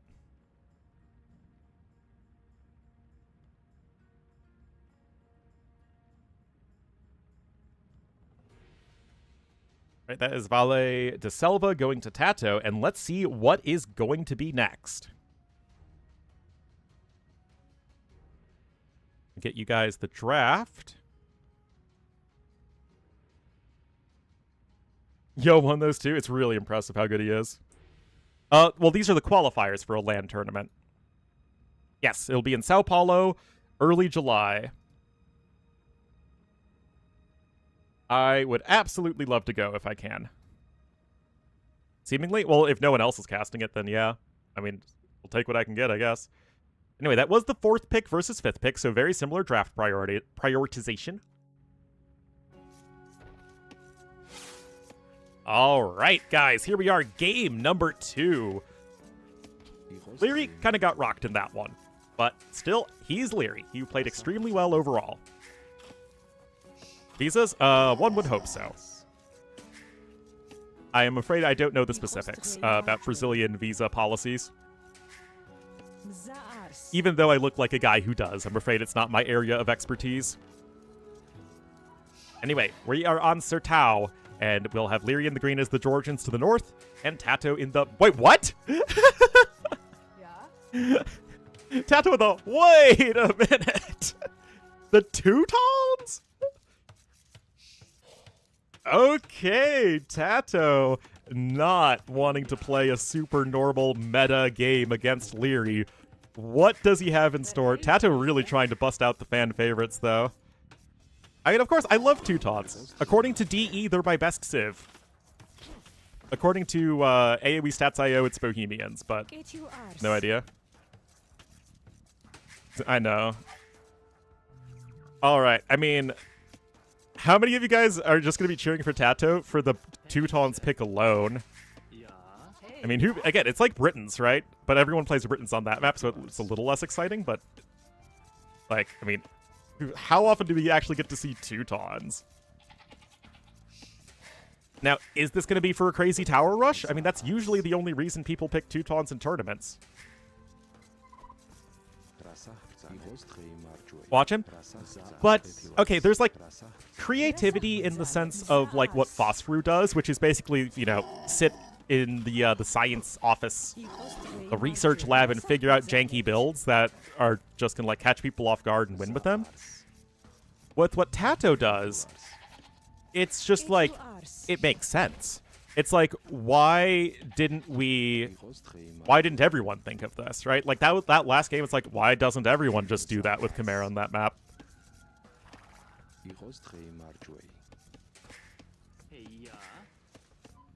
And he certainly has the execution to back it up in general. That said, against Leary, it's still going to be a big disadvantage for Tato and nearly cost him the last game.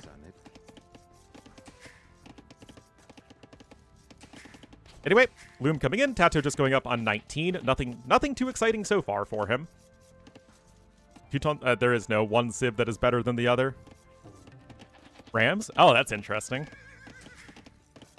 Yep, it actually was his Red Bull win that he sort of reinvented Steppies. And again, it wasn't a gimmick. It was just really freaking good. Yeah, 6 seconds idle time. What a noob. What a noob. It was 18 pop, no loom, though, which is very, very fast. And I wonder if Leary's just worried about a tower rush, but Tato's not doing a tower rush. Yeah, Tato's just going to drop a barracks. This is live. With Hera, Micro, and Macro, I think, again, we put Tato in the conversation with Yo and ACCM, where I don't... He's too dangerous to be left alive.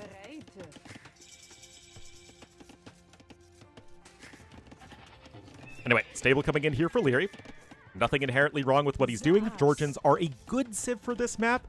Now, remember, guys, Sertao is not Arabia. The woodlines are tiny, tiny, tiny, and they're far away. And on top of that, the gold and stone are extremely exposed. Look how far away this is from the TC.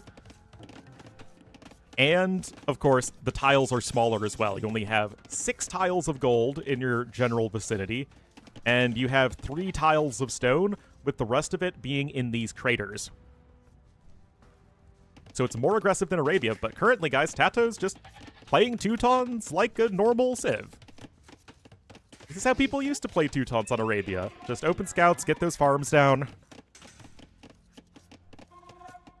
I don't know why that was held, but whatever.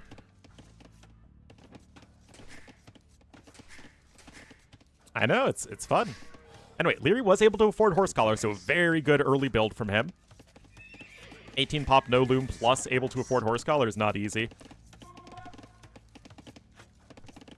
Better Civ? I mean, we have to imagine he's going to do something here, because in general, Georgians are a much better Civ than Teutons are.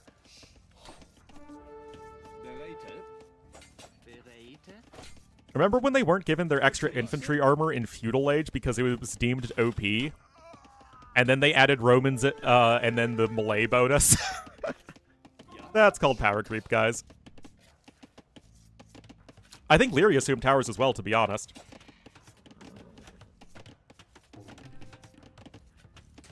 Tato, a little bit of house there.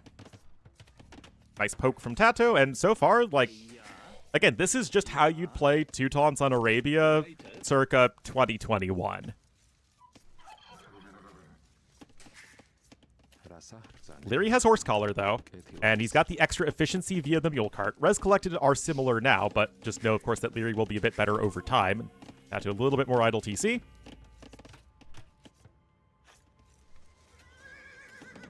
I mean, it's definitely not flawless from Leary.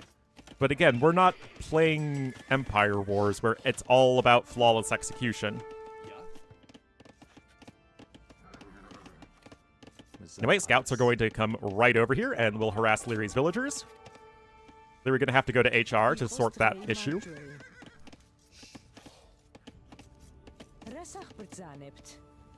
So really, the next question becomes, who is going to bite the bullet and build the archery range first?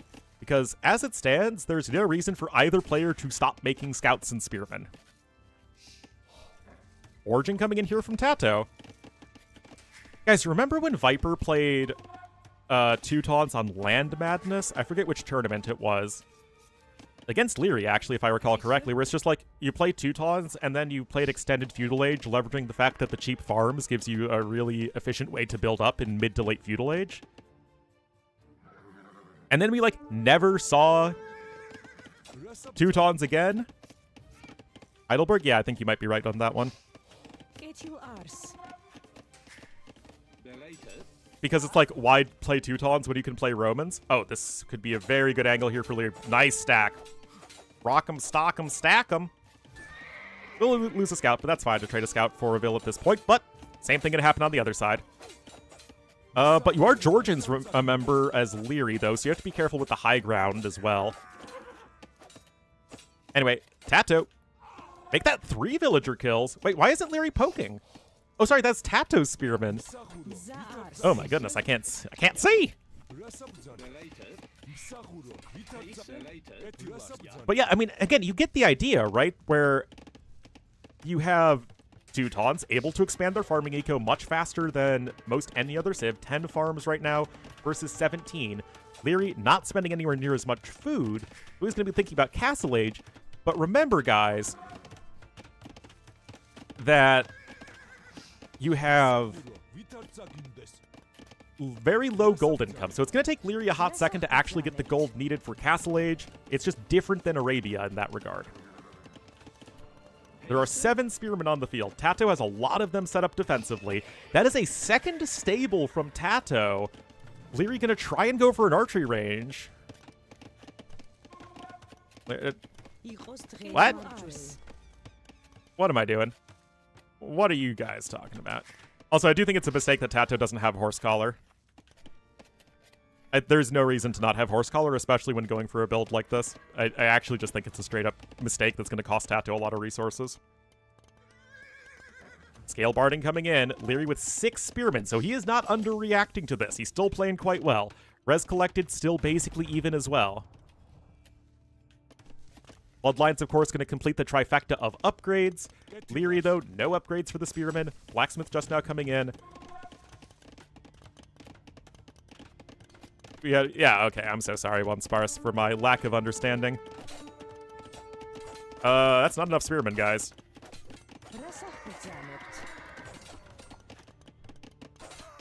Of course, manipulating the high ground right there. It's a brand thing. More scouts, more spearmen, guys. Uh-oh. Uh-oh. Uh-oh. Say it with me, guys. Uh-oh, spaghetti Mr. Yo. Archer Switch ain't doing anything right now. 6 dead villagers. Leary's getting close to Castle Age, getting the +1 defense for the infantry. 13-6 army right now. Tato does need to send in the reinforcements. Is this enough damage, though, from Tato? I would hazard no, actually. Ooh, now that is a play. That is a play.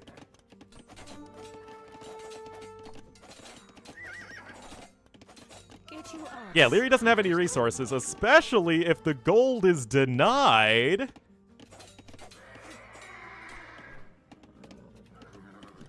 Yeah, because the issue is, of course, right now Tato's nowhere near Castle Age, right? That he needs to keep Leary fairly dead while still only being in the feudal age. No dice on that one. Leary gonna lose even more villagers. Tato coming in. Remember, guys, scouts are still faster than cav archers. So scouts will eventually be able to force an engagement. A knight, of course, is going to be a different matter entirely. But if you can't... Remember, no market for Leary. He has literally no gold at the moment. This tower is essential. Leary's losing even more, guys. And the knight goes down! It took a bunch of arrow fire. Guys, the cav archers don't even have bodkin. Yeah, no free murder holes until Castle Age, unfortunately. Alright, Tato perhaps waiting around just a little bit until he has more units, but it's going to give Leary some critical time to quick wall. And there we go, Leary back on gold there. Tato adding in another watchtower. This is Feudal Void coming on in. Husbandry super huge for Leary. He doesn't even have bloodlines though, guys, and those scouts, like I said, they can challenge cav archers in situations like this. Oh, but he's going to find the gold there, too. Uh-oh. And here come the bills. The backseat game? No, it's illegal. What's the point of Twitch chat if not to backseat game? Leary's on 23 to 43 villagers. And look at this, guys. Tower number 3 is going to be devastating. I don't think you can deny this, guys. Again, cav archers only have fletching. Oh my goodness, guys. Is this 2022, 2023 Tato? Oh my goodness. I mean, incredible. Incredible Teuton aggression. It wasn't a YOLO tower rush. It was recognizing that, okay, my opponent trying to click up to Castle Age right then, the tower coming in at the perfect time to deny the gold, it forced Leary into an even more uncomfortable situation. Wow.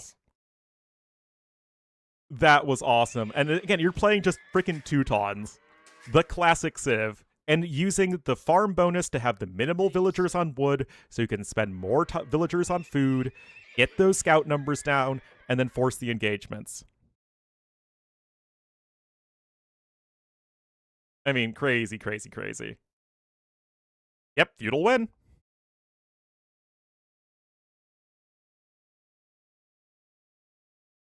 All right. I was worried that, the viewership would plummet watching this set because everyone was more hyped for Yo Sebastian, which was and is a very good series. But this is an interesting storyline, to say the least, guys. Now, that was the last pick versus the second to last pick, so still no big draft win, so to say, for either player.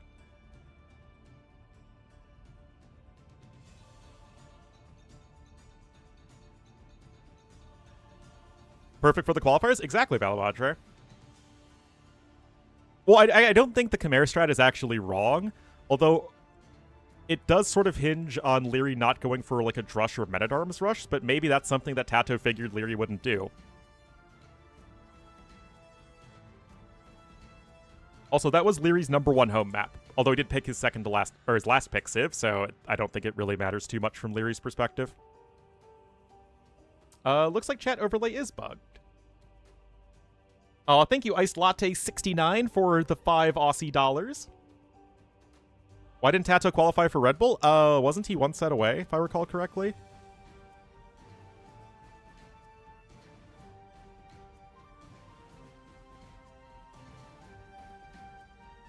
Yeah. You know how the overlays tend to be. Anyway, Serra dos Carajá is next. So that's going to be another very aggressive land map.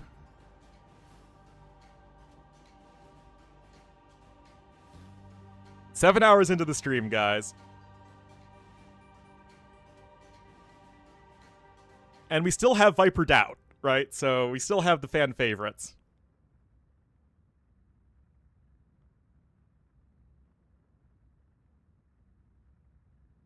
Oh, nope. Just kidding. We're going to Fernando de Noronha next. So we're going to the island. Oh my goodness, guys. What the heck is Tato doing? Tato is literally, I'm not even joking, guys, picking the civ least likely to be played on that map. In theory, every single civ Tato has remaining makes more sense than the one he is playing. For Fernando de Noronha. Which is islands. Remember, this is basically islands.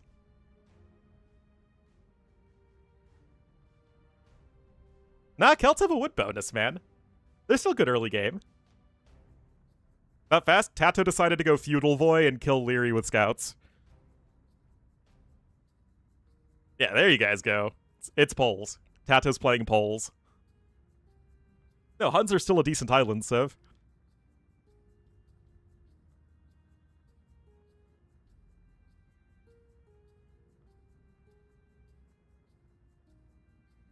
Alright, guys.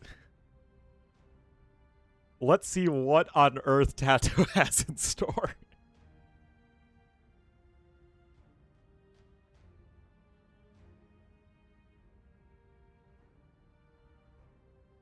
I mean, it's so obvious that Tato is doing something weird. Oh, I'm sorry, Debbie. YouTube chat just doesn't update very well. I'm so sorry. I mean not to ignore you.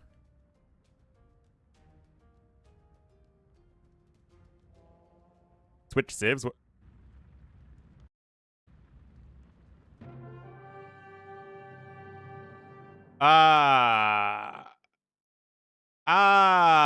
Okay. Okay.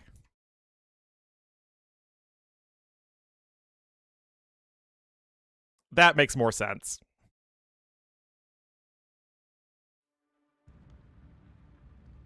Yeah, Leary did change the map at the last second.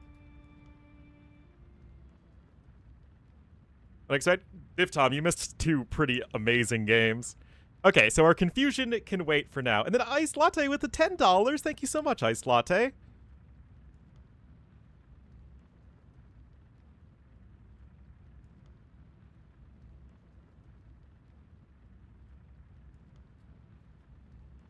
Who's Leary? Never heard of him. Bulls for Karajas? Yeah, I mean... I don't think it changes that much, but... it's unfortunate. But whatever. Whatever. Oh my god.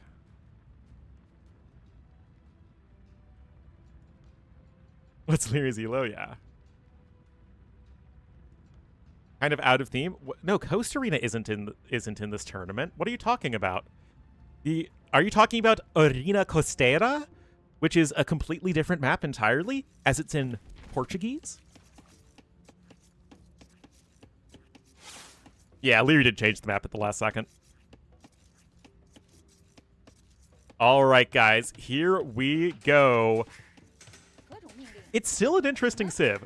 It's not as absurd as Poles, but it is still interesting. Tato going to be here in the red as the Chinese, here on Fernando de Noronha. You start with negative resources, though. That's 36 seconds idle time. Is that really all that great? Leary's an amazing full water player. It's super execution based, right? So Leary's very, very good at it. That said, we're on the new water meta. Win. So yeah, Chinese, there was a time before the water rework, but after Three Kingdoms, where Chinese were low-key one of the best full water civs. We just never saw those maps in tournaments. Now they are missing some techs. They're missing Carvel Hull and the last fire ship upgrade at the university. That said, you still have very good Lochuans. You have fully upgraded fast fire ships, fully upgraded hulks. All of those techs being discounted is very nice for Chinese, who still have a good eco. Didn't Leary play in the Thalassocracy Cup tournament? Is more consistent than ever? In general, yeah, that's why Chinese are a top-tier civ when they weren't in AOC. Also, you start with the extra TC line of sight, which is huge for just a matter of consistency. Yes, you have dragon ships. But yeah, guys, I'm curious because, I mean, I would talk more about what Leary's doing, but this is like the most stock standard thing possible. You're playing Vikings on islands. There's nothing wrong with that. It's not bad, but it's very meta. Yeah, Chinese got dragon ships as a replacement to fast fire ships, which is kind of weird because Chinese used to not have fast fire ships at all, and now they have the best fire ships in the game. You also have the faster movement speed, but it's very minor. It's 5% in Castle Age and 10% in Imperial Age.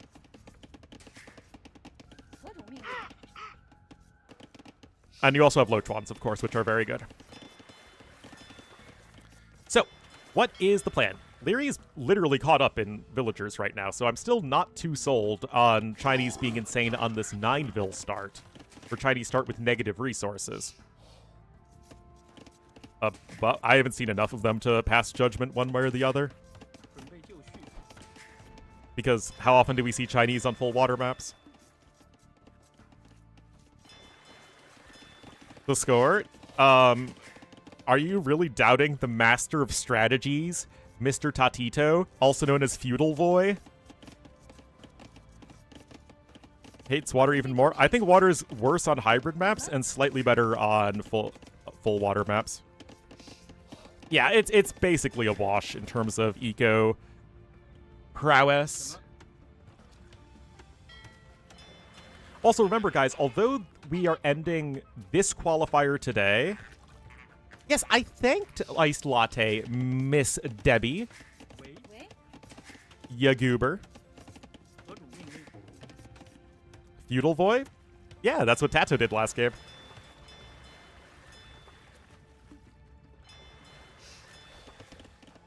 But yeah, I'll be really curious to see how this goes. I am a little concerned that Leary just goes for Fireship plus Galley and you can just out-muscle Chinese. But it's hard for me to say because I've literally never seen Chinese on an islands map post-water rework like this. Especially not with a 9-vil start, where Chinese have negative resources that they start with. Viper versus Doubt? Well, they did play already. We're going to cast the Rex to that, but what was it? I'd say Viper 3-1 over Doubt. Or 4-2.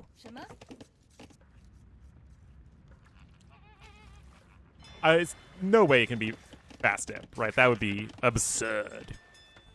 Honestly, fairly quick feudal age times from both players, considering how we see this map played these days, which is much more in the realm of, okay, instead of going for 4 fishing ships galley rush, we're going to not go for a pure fast castle, although we do see that a little bit. The more common play is going to be delayed feudal age, let's say 8 fishing ships, 8 to 10 usually, and then you make some navy and then go castle age behind it. That seems to be much more of the meta that is developing.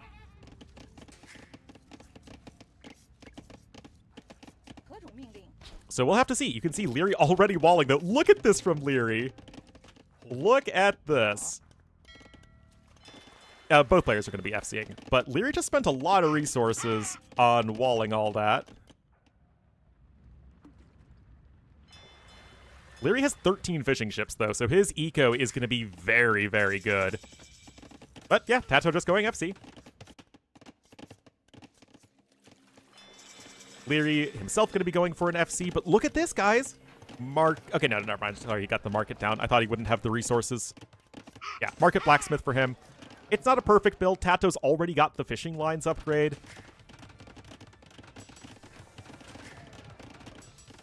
And he will be clicking on up here in just a second.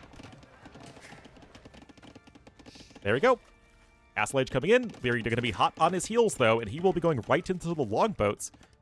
And the question is now going to be, how well are Chinese fire ships going to do versus longboats? I guess? I mean, I suppose. Leary's got his own fishing lines upgrade, so good for him there. And he's going fire ships. Because if there's anything we love, guys, it's Viking fire ships. Freaking flamingos, man. They're so loud. I don't know if flamingos or condors are more annoying. Anyway, we have 2 docks for Leary. 3rd dock now coming in for Tato. Yeah, there you go. 3rd dock for Leary, too, so that's all even. Parrots? There aren't parrots in AoE. Don't be ridiculous. Gold mining upgrade coming in, so all sorts of relevant upgrades here for Tato and also for Leary. He is getting fletching, but at least in the short run, it will be all about the fire ships and a galley. Parrots in your mind. Well, I can't help it if you're weird, like. Alrighty, guys. This is a good fight for Leary. Flying parrots. There are macaws, which are a relative of the parrot, but are not parrots. Come on, guys. Get your fauna right. Do we need to turn into Ornlu zoology class? 4th dock coming in. Bosaw here for Tato. Leary not too far behind, although it is interesting that he isn't really bothering to go for longboats quite yet. Guys, you don't want to try and learn zoology from me. I got a C+ in biology. All right. All sorts of relevant upgrades coming in for Leary as well. And okay, so he is going to go longboats. Now, what is interesting is that you could have maybe tried to save on the resources for medium warships if you were prioritizing just going longboats, but you can see Leary's kind of going for a little bit of everything. Tato just fires and galleys right now, no Hulk. My grades, yeah. University here for Tato. Leary, no university yet, but Leary has those extra 3 fishing ships, which is certainly going to be quite helpful. Remember, you do get a little bit of faster movement speed, but it's really not super significant. Oh, it's very kind of you, Debbie. All right, University coming in for Leary. Dragon. Well, dragon ships would be bad against Hulks. They are going to be beat fire ships, and just because they're better than them, and they are supposed to counter galleys. But if you're asking longboats versus Chinese fire ships and galleys, that's a very complicated question that we, as the AoE community, collectively don't have enough data on. Okay, this is a new one, though. All right, this is interesting, guys. So Chinese fire ships are faster than longboats. Remember, one of the big advantages for longboats in general is that they're faster than galleys. She knows 3 people. Oh, there you go. Okay, clinker construction coming in. That's going to help the longboats. Tato has his own university, and he's going to need to get that upgrade, which I totally don't remember what it costs. 90 wood, 135 food, so you still need a little bit more food for that. Tato trying to squeeze out a few fishing ships, but this still should be pretty good for Leary.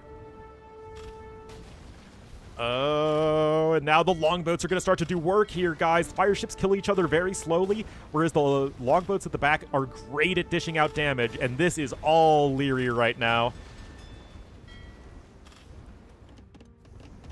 Demo ship? Oh, no. What madness is driving Tato to the demo ship? Chinese don't have a demo ship bonus anymore, by the way, in case you forgot.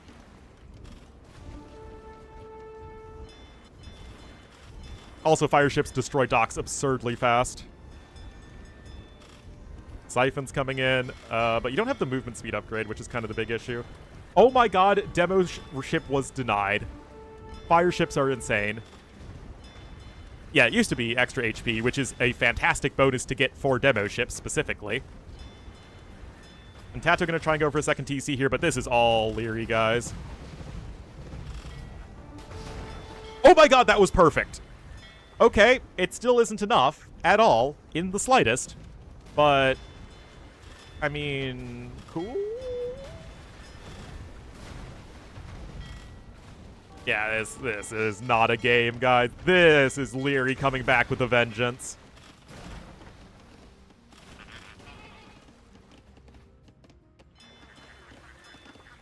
Tato, valiant effort, but no. Leary, Vikings on a water map like this. And this was Tato's #1 Civ pick too, so I don't know what Tato had in store here, but it just did not work at all. And there's Clinkers getting constructed, but yeah, I mean, Leary's macro is micro. All that Icros are too good. Can't lose? Ah, well. There's using your noggin. Yeah, Leary 2-1 KD. I'm not too sure what Tato had in mind, but if Tato lost the first 2 games, he would ask the same question, so clearly Tato has something, but it just did not work out. 26-1 army. Leary is also 9 bills ahead. And that has had nothing to do with fishing ships. That's just Leary having perfect macro. Leary's 38 seconds idle time, which is wild. But yeah, it's also like you kind of want careening too. Careening actually helps a ton versus longboats because longboats have very low base attack. Remember the video I did recently on all the unique ships? Because longboats now spread their damage out across all 4 of their arrows, getting even 1 extra Pierce Armor helps against every single arrow. It's a super important upgrade. Anyway, now Leary's even getting siphons, but yeah, I mean, he's... there is no reasonable way in which Leary loses this game. 38 seconds of game, yeah. I'm not even kidding, guys. Leary could delete 2/3 of his army and still win.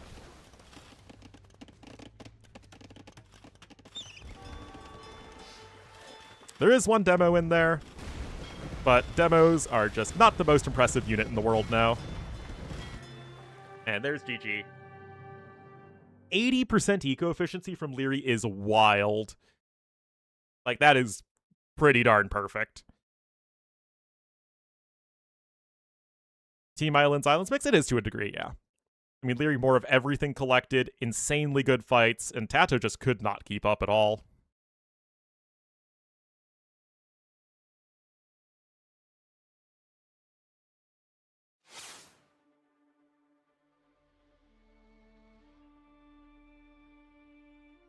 All right, Leary on the board, and we have ourselves a series. That was the #1 pick for each player. And I'd say in general, I'd feel a lot better about Tato trying something experimental like that against your opponent who you know is going Vikings if Chinese weren't also your #1 Civ pick.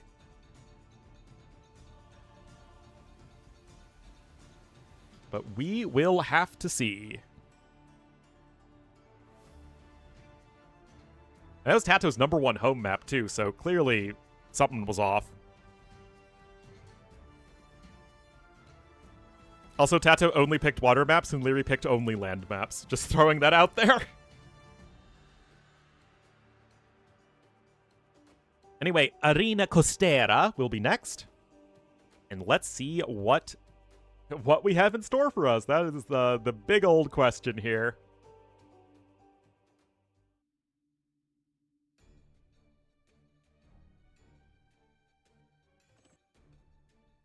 Also, looks like Yo is up over Sebastian, although Sebastian seems to be ahead on this particular game. I mean, again, it's just been a fantastic day of AoE. Really has. Fire Archer Supremacy? Well, you will have to see, Mr. Goat Stroker. I mean, I know the Civs, so I can't predict them. But I'm not going to tell you the civ until the game starts, because I'm a jerk like that. Yeah, I mean, Yo's just getting wins at such an obscene rate that I think we're going to get a stack overflow pretty soon.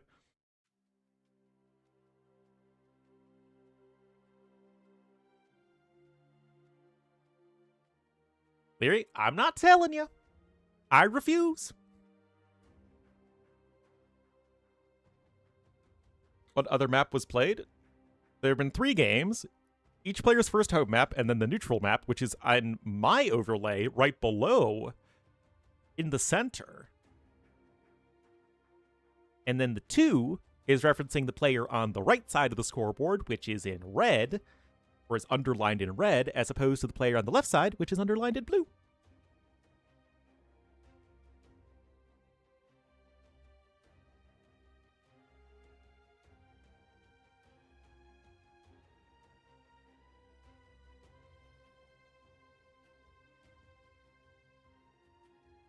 All right, 15 seconds, guys.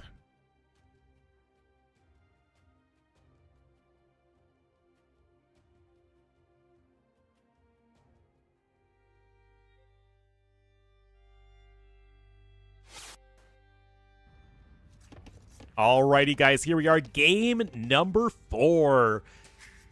Lost 2, then took 1 in extremely decisive fashion. It will be Leary in the green as the Portuguese to the west of Arena Costera. And to the east in the blue as the Woo. The Ooh Woo Blue Ooh Woo. It's Tato. So, this isn't a weird civ pick, right? It's a hybrid map. We were good on hybrid maps. That said, we really don't see Woo all that much, especially relative to a civ like Portuguese, who are a great closed map and water map civ, so they're kind of great on this one too. So again, Leary with a much more typical pick. I am very curious as to what Tato's plan is. We could see a Bennett arm rush. Oni-chan!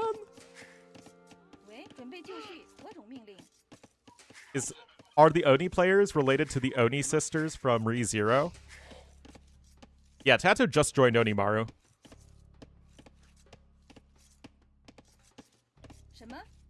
Alright, so let's see what is in store. Leary coming forward for a dock, Tato coming forward for a dock. Nothing too exciting there. Yep, everyone's back together. So Onimaru is Old Gamer Legion plus Lewis plus Andy plus the Brazilian players. Yeah. That is... Oh yeah, plus Vinch. My bad, yes. It's hard to keep track. Oh wait, Kingstone is there too. Jeez, what a hodgepodge of players. Alright, 4 coming on in. And we'll just, again, I'm just really curious as to what Tato has in store for us. Worked out very well in the first 2 games, not at all in the last game. They selling gaming chairs and shirts? I really don't like to think of what the economics and business models are behind esports teams. I mean, in this case, it's just a wealthy patron who is a fan of AoE 2, which is how AoE 2 existed for basically its entire history.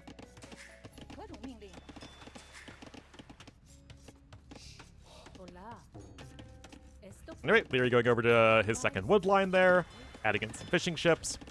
Aggressive castle drops would still probably be the norm on this map, especially for a civ like Portuguese. But you have options. You could see aggressive play. I don't think we're going to be seeing that from Tato, especially since this villager seems like she will be building dock number 2. The Elon Musk of AoE 2. I don't think we want to insult the Onimaru sponsor by calling him the Elon Musk of AoE 2.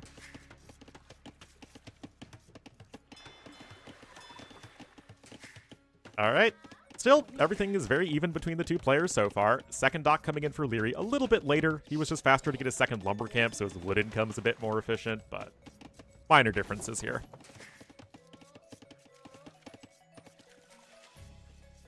Funding, yeah.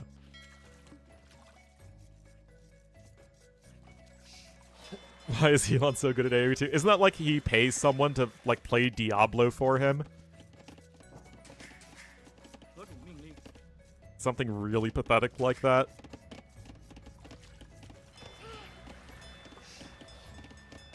Two games. Oh my goodness. Like, how much of a sad loser do you have to be?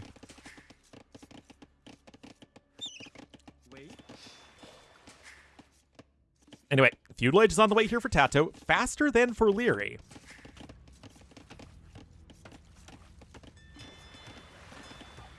That money, it's very odd, but he seems like a very strange person.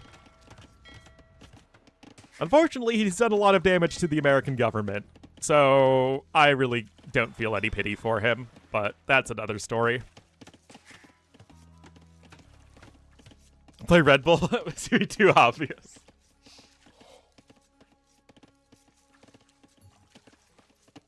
Ketamine, yeah, that too. All right, so again, I'm not sure what Tato's plan is. It just looks like a regular old FC. Now, he is mining gold, and he is getting loom, so there is perhaps something aggressive on the cards. Leary clicking up at almost 40 population. This is definitely going to be for a fast castle. Well, I mean, I say fast castle. If he wanted to go for the super aggressive castle drop, he would have done so with 4 fewer villagers, because we've seen that before. But this is going to look like a much more traditional. A trad castle, if you will. I think that is the correct Zoomer lingo. Anyway, I don't know if Tato will have enough food here, actually. We will see. Oh, no, okay, so it will be for a castle drop. So this is more in line with what we normally see on this map. No, it's way too fast for a fast tip. Leary, I don't think is going fast tip. It's not impossible, but I don't think so. Well, so long as fire archers aren't attacking units that deal damage, I think they're really good. The big weakness of fire archers, as always, is units that deal damage. But so long as you're attacking buildings that can't attack you back, or units that can't attack you back, for some reason, fire archers are great. Anyway, Market Blacksmith coming in. Nothing terribly exciting there. And double fire ship. So nothing wrong with what Leary's doing. Do damage to those that don't. I mean, it really feels like fire archers don't deal damage. It's such an annoying unit to use.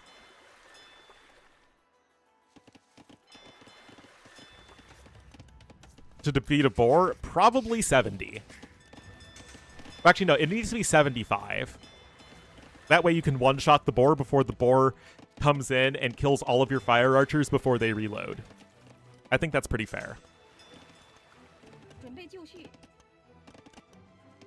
Anyway, this castle might even be a little too fast from Tato. Doesn't quite have the stone yet for it.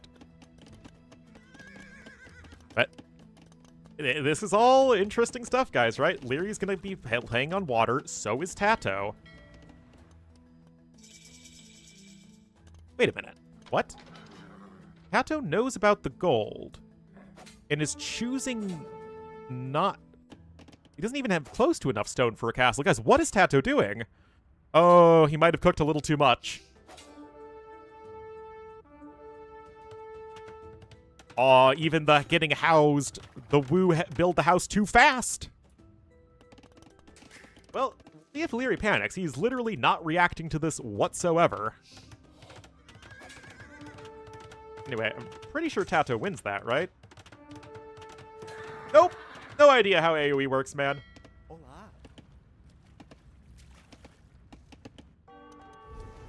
Oh, look at this, though. Jeez, Tato gonna lose a fishing ship there as well. Leary, 2 HP there on the scout. I mean, could you say Leary's still heavily underreacting to this? I would. Do I also give Leary the benefit of the doubt? Yeah. Blue, medium warships, bow saw. Look at this. Leary's 1,000 resources ahead already. Oh my goodness, guys. Look at this. so insane. Leary macro, of course, ridiculous.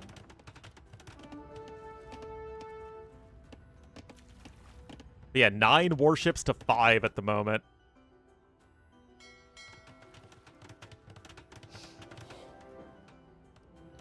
Well, castle's in. Fire archers are on the way. But this is the Leary thing, right? If Leary gets an early eco lead on you, it is very difficult to ever come back against him. He's just too solid. He's too good at staying ahead when he's already ahead. Tato threw Leary off in the first 2 games, but that won't last. Tato doesn't even have fletching for his fire archers right now. He just doesn't have the resources he needs to do this. Now, you do get the free careening upgrade as the Wu, which is helpful.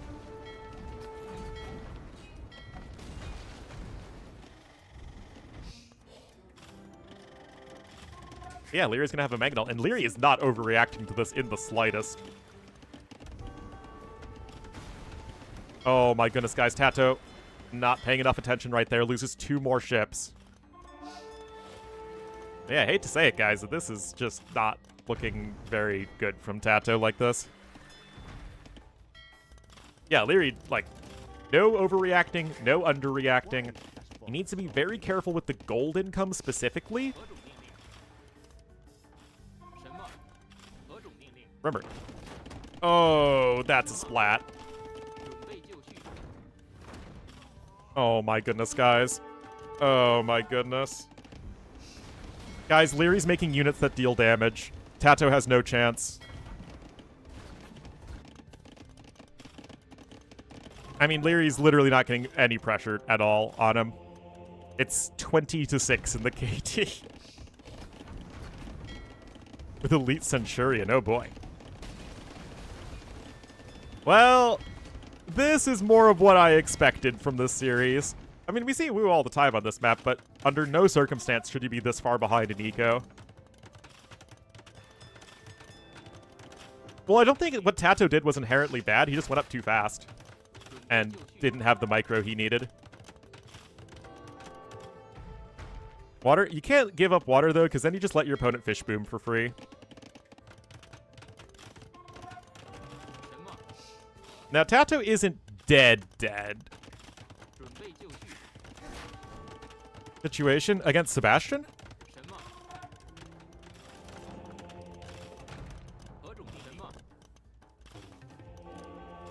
$60 eco?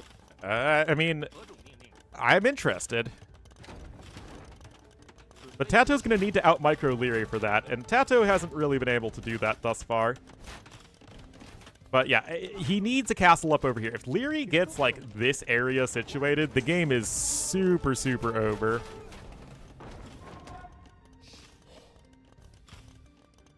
Portuguese are much better.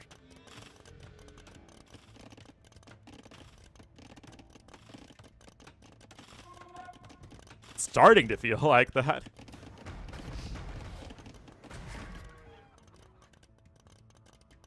$16 more vills right now for Leary, 11 of which are fishing ships. But I don't see how that's really an issue at the moment.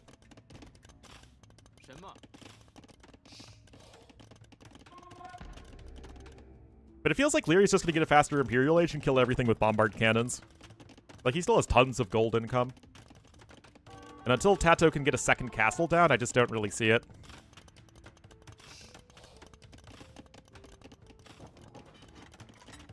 Wins? Yeah, but it's not there yet.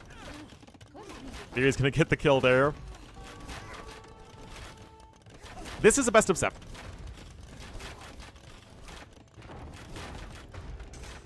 Yeah, Leary's just going to click up to Imp soon.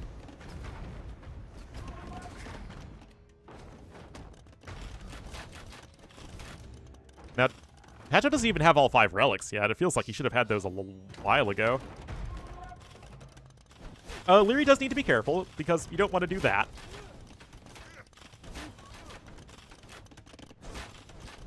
The game is not over yet, guys. Because Tato still has all the map positioning. This is Blackwood Archers. Okay, yeah, this is not something you can let happen as Tato, and Tato doesn't know at the moment, which feels like it's a huge mistake, honestly. There really needs to be a second castle. I would actually like one more over here than over here. Maybe that's just me, but I feel like boxing in your opponent is even better. You're gonna make skirms? Because he's trying to cook to Imperial Age.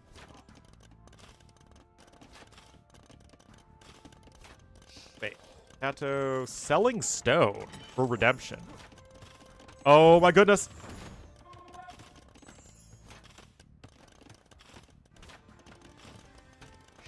Sanctity is in, mind you. 15 seconds now. Leary clicks up to Imp. He's getting a defensive tower, which actually doesn't do a whole lot for him.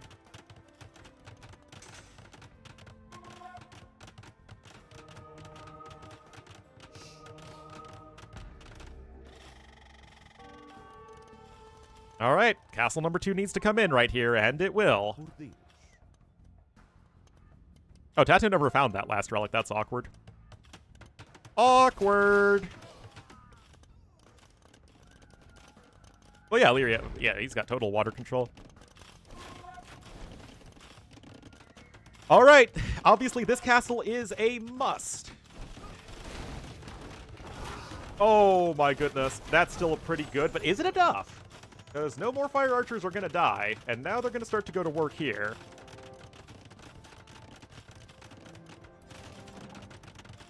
Perfect counter, that's true. It's really not fair to ask the fire archers to kill something that actually fights back. Anyway, Lear's going Arbs. This feels perfectly fine for him. He still has tons of gold, mind you.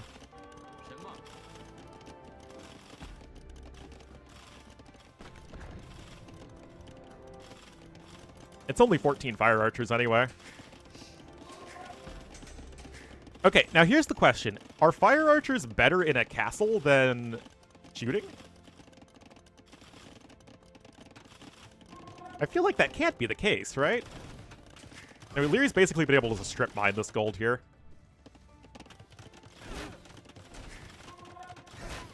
That is the Imp TC, which might have been a fail, but thankfully isn't for Leary's sake.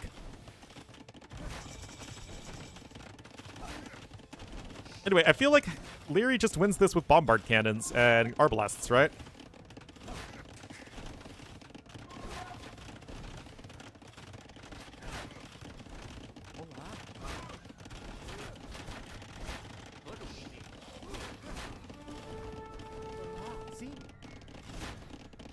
Red Bull PTSD. Well, Leary had no idea how to play that game in Imperial Age, which was obviously very unfortunate for him. Well, yeah. Unfortunately, that wasn't much of a game. It's just way too much of an eco lead for Leary. And look at that difference, guys.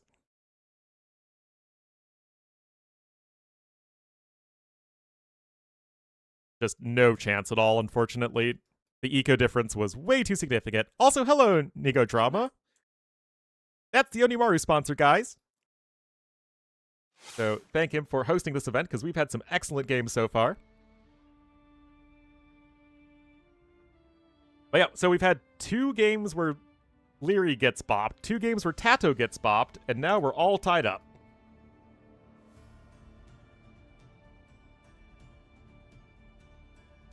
Oh wow, they're already going to Pantanal. Wait, how on earth did Leary let this slip through? Oh my goodness, guys. I think Bay is caught slipping.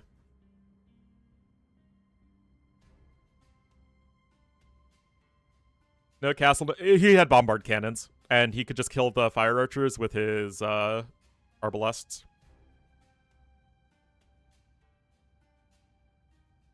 Leary, Tato needed to deny Leary's gold there.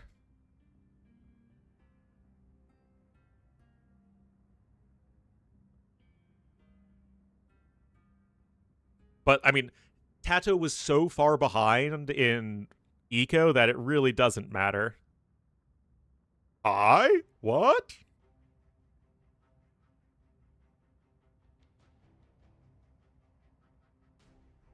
All right, guys, 6 seconds.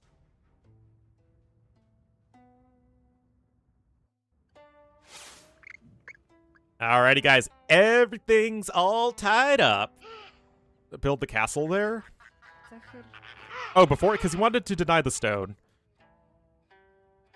Which I get if your second castle is a very quick follow-up, but I think maybe Tato needed to,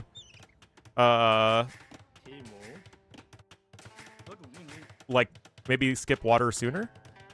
Yep, we still have Viper Doubt. Oh, I told them to thank you for hosting the tournament, Nico Drama. Because we've had some very good games, and I'm looking forward to it. Anyway, both players with regular old TCs, but I'm really surprised that Leary just let Huns through. I have not seen Huns lose on this map yet. And there's a good reason for that. And that is the horse, the almighty equine unit. Okay, my bad. Well, I hope they're happy with it so far because at least everyone I've seen has really been looking forward to the event. Just the intermediary? Come on, that's not how you middle manage. You have to take all the credit.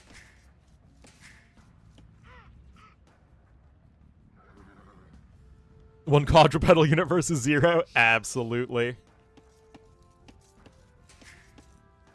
But yeah, the horse is going to go around and scoop up all these capybaras. Now, I think how this map works, I've only played it once, is that the capybaras are all located on the inside.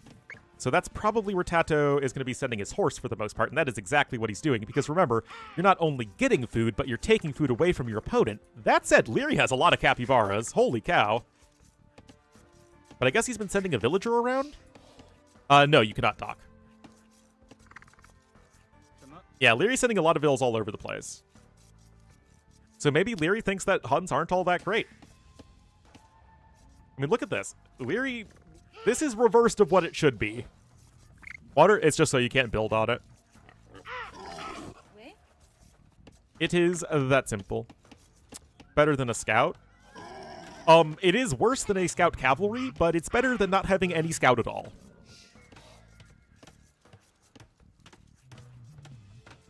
Yeah, like the water here is just an impediment to building. There's nothing else to it.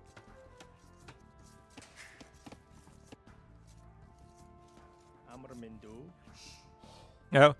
Well, hopefully not too many more, because then the entire AoE 2 community is just going to be part of Onimaru. The water definitely is quite pretty, for sure. Anyway, Tato very slightly ahead in the villager count right now, taking those javelinas, but I'm just amazed that Leary was able to get all of these capybaras. 30. Hey, it's the size of the island doesn't matter. Come on. There are far more important things than the mere size of the island. Next Barrels video? Oh, the Barrels videos are always gems. Alright, Feudal Age is on the way. Yeah, I mean, the capybara count isn't even close. We're at 15 capybaras to 2.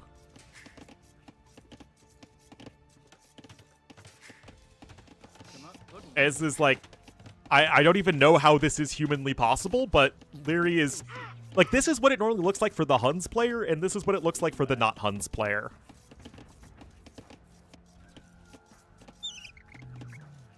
Like, again, I don't know. I feel like Leary just sent all of his vills around super early to go ahead and pick up as many capybaras as possible. I feel like that's the case. Anyway, Tato's up. He is a little ahead in resources, but it feels like Tato really didn't take many, Leary didn't take many losses in terms of eco-efficiency to gather all of the capybaras in the way that he did.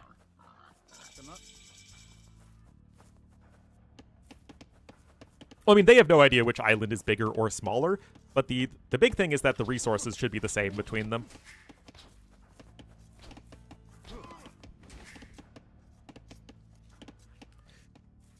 Anyway, Leary's on his way up. He does have 2 more villagers. He's getting 2 more piggies. He's getting more capybaras. And this just feels so impactful for Leary. Oh, Tato has a stable over here. Now remember, your villagers are extremely exposed. Oh, the horse! Rip. I mean, Leary already has such a nice eco advantage. You can gather gold underneath the TC. This is always where you put your TC on this map, guys, is right next to the gold. Tato's is actually the furthest away from the gold I've seen on this map, and it's still obviously quite close. Mill coming in for Tato. Easier to defend? I mean, you could argue that. I just don't think it's that big of a deal one way or the other. Anyway, one, what did that poor Rhea ever do to you? Oh, Leary just going to abandon this position entirely. Okay, Tato gonna get some value here, guys. Scouts swoop in. Mrs. Villager is going to die. Tato cannot afford to take TC fire, though. Wait. Oh, that was another villager. Okay, so, wait. Leary also lost a vill to the Javelina. Oh, no. Leary can click up in just a second, and he still has capybaras. Imagine how much stronger this would be for Tato if he was the one with the capybaras, because now Tato's actually going to be very low on food income. What did that palisade wall ever do to you, Tato? Jeez. All right, tower coming in, and of course, if you deny the gold, I don't know if you remember a little game called Game Number 2 in this series, where Leary had the significant Castle Age timing advantage, but Lieutenant Dan ain't got no gold. Oh, wait. Leary doesn't know. Leary's channeling his inner Scotty. Oh, my goodness. And if Tato can get these walls down and Leary cannot rush down the tower, which is exactly what's happening. Guys, Leary doesn't have a market. He just can't make units.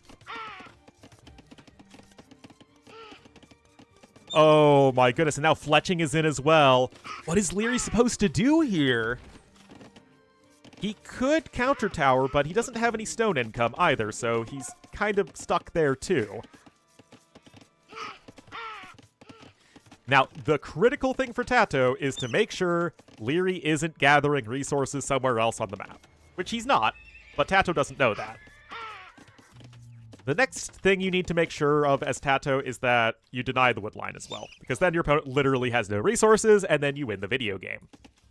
Uh-oh.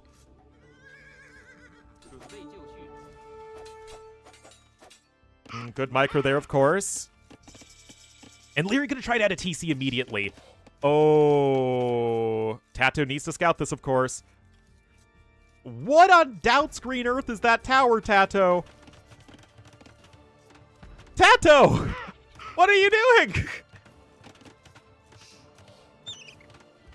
This tower doesn't do anything!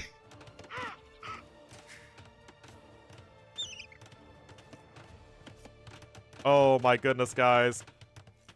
Is Tato dead? Occupies a strategic waterway? No, you can't follow it. Like, I don't get this tower at all.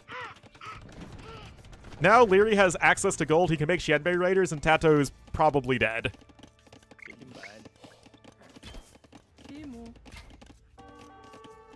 He's towering the strait. Oh, jeez. Like, this tower doesn't even let you tower over here because of the freaking water in the way. Yeah, now Leary's got all his resources he needs. He's got wood, he's got gold. He doesn't have much food left, but he doesn't need much food. Oh, hold on, though. Hold on. That was underwhelming at best for Leary.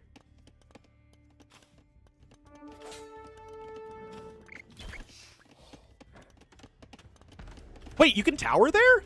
Is that out of range properly? Oh my god. Can I get the proper POV, please, DE? There we go.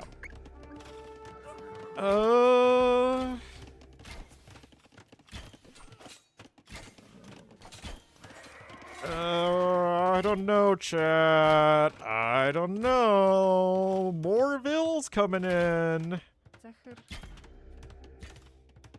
And I have never seen Huns lose on this map. So this would be a first. Now, Leary's out of gold again. He still doesn't have a market. He still has no access to the resource. He is going to go over there. But Tato should know this and be able to go for, you know, yet another tower.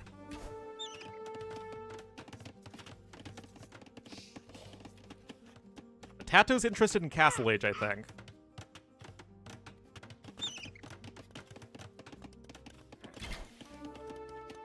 I feel like the Xianbei Raider numbers are also climbing a little too much.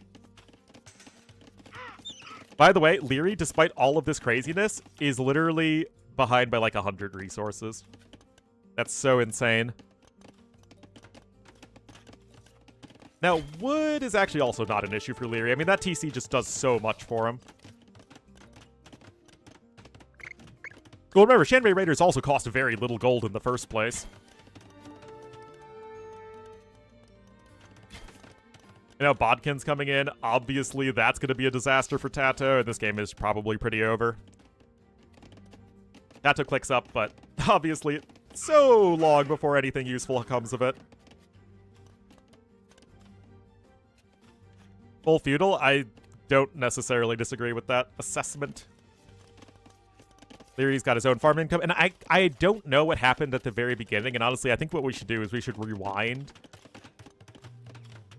Because there shouldn't be Leary having a massive capybara advantage over Huns. That just doesn't make sense. Like, that's literally one of the reasons. That is the reason, in fact, you pick Huns. Oh no, Tato. Again, he needed to have perfect reactions here, and he simply does not. Well, Leary needs to have more perfect reactions than that. And another one goes down. I mean, you're down to 3 Xianbei Raiders. Leary is just long-distance lumberjacking, except for those 3 vills. Perfect reactions! Guys, Tato's gonna try and go CA of his own. And another tower. Tato ain't dead yet. His situation's very poor. I'd much rather be in Leary's position in general. But he ain't dead yet. No, you're getting it wrong. It's not cheap CA versus cheap CA. It's cheap CA with a solid eco versus cheap CA with an amazing eco. Cat, what was that? That was never going to work. Oh my goodness. All right, Castle Age is in here for Tato. Here he does lose another Vill.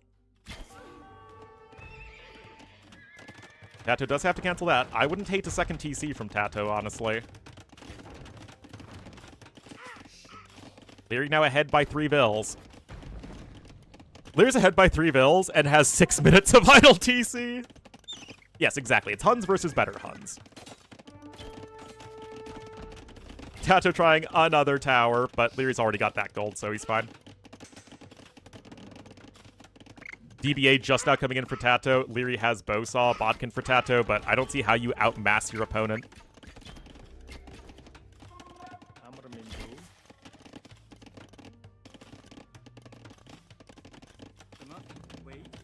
Of course, the second range is huge there. 98.89, he's fine. He's fine. Score is still in favor of Tato. University here for Leary as well. Tower upgrade. Huns don't get guard tower. That's not a thing. Okay.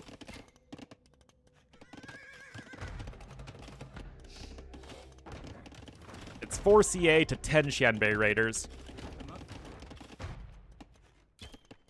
No, never mind. Leary's got his units in great position. I'm not sure where Tato is getting his score lead. Is it just scouting? Yeah, it's scouting. It's all scouting, in fact. Leary, please do something. Tato is killing more vills. Okay, Leary did just lose all those vills. Tato's still on 1 TC. There's a market coming in from him. Ballistics is going to be so huge for Leary, though. Okay, now you're chasing away those units.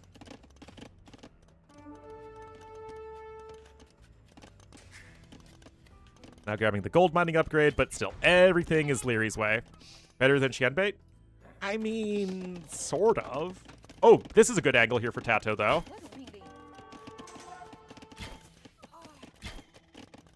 But Ballistics is just going to be so huge, guys, and there's no way you can outmass the Xianbei Raiders with Cav Archers. I mean, you have double the HP, basically. But with Leary's Micro and Ballistics, that's going to be very tough to overcome.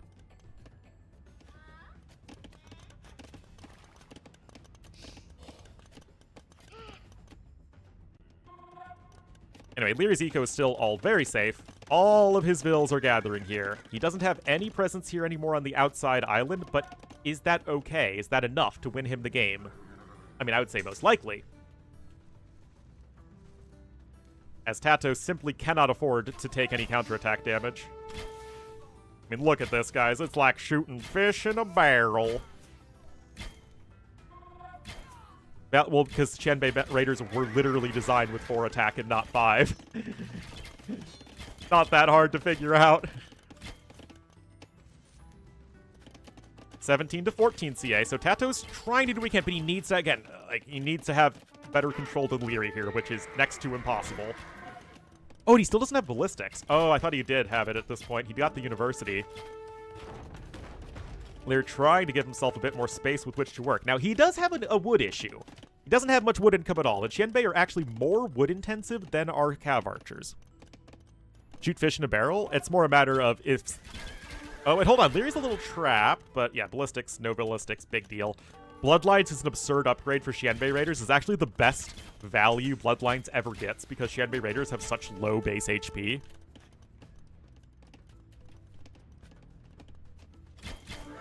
Oh, Tato's trying to pounce. Bloodlines isn't in yet. Ballistics is on its way, but Leary able to do a lot here. Bloodline's now in, but a lot of the Xianbeis are dead.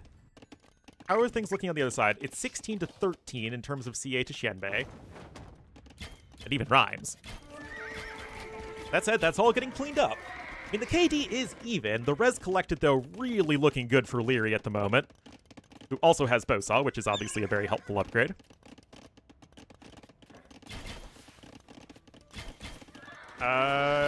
Ballistics is now in. Also, Xianbei Raiders are much more accurate without Thumb Ring. Fun fact. Now the peak Age of Empires is happening. Where's the rest of Tato's CA? 12 to 14. The numbers are overall very similar. Where are they? Guys, am I blind? Oh, they are all right there. It feels like there's so many more Xianbei for Leary.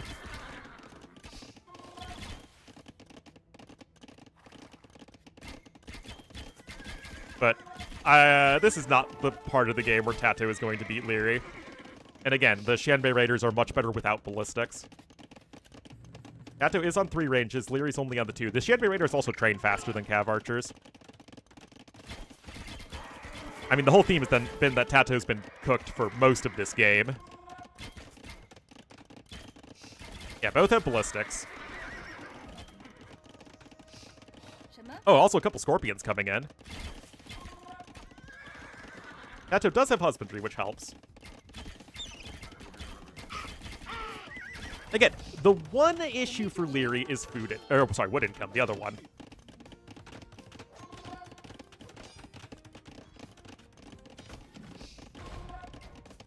It's the one thing that really doesn't feel good for him.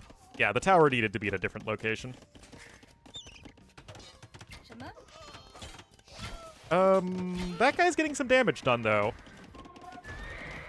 Oh my goodness, and of course Ballistics for the Scorpions is so huge. Yeah, that Knight definitely did a lot more than it should have. It still feels fine for Leary, though.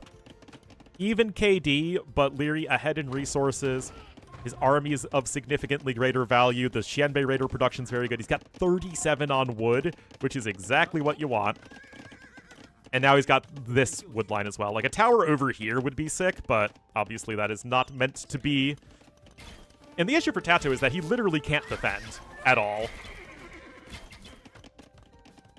CA derping around. So yeah, Leary needs to not take damage there, but he is doing a good job of not taking damage there. He is losing a few more bills, though.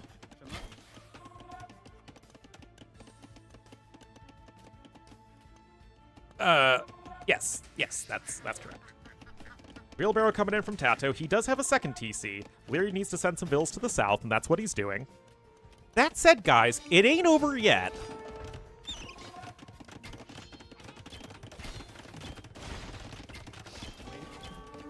I mean, you're finding some decent value there. Oh, this is so good for Leary, though. Ignore what I just said, guys. Oh, my goodness. This is insane for Leary. Holy cow. Yeah, just scratch that, guys. Sorry.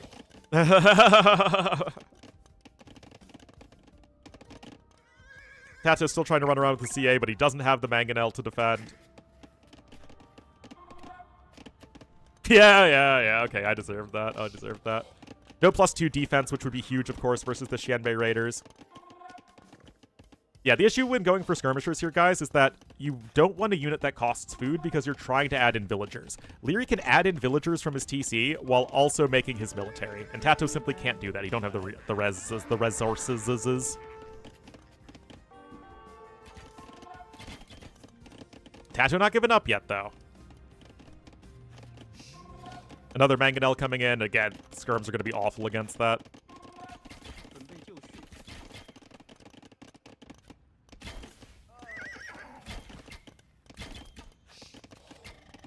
I mean, Wheelbarrow is nice for Tato.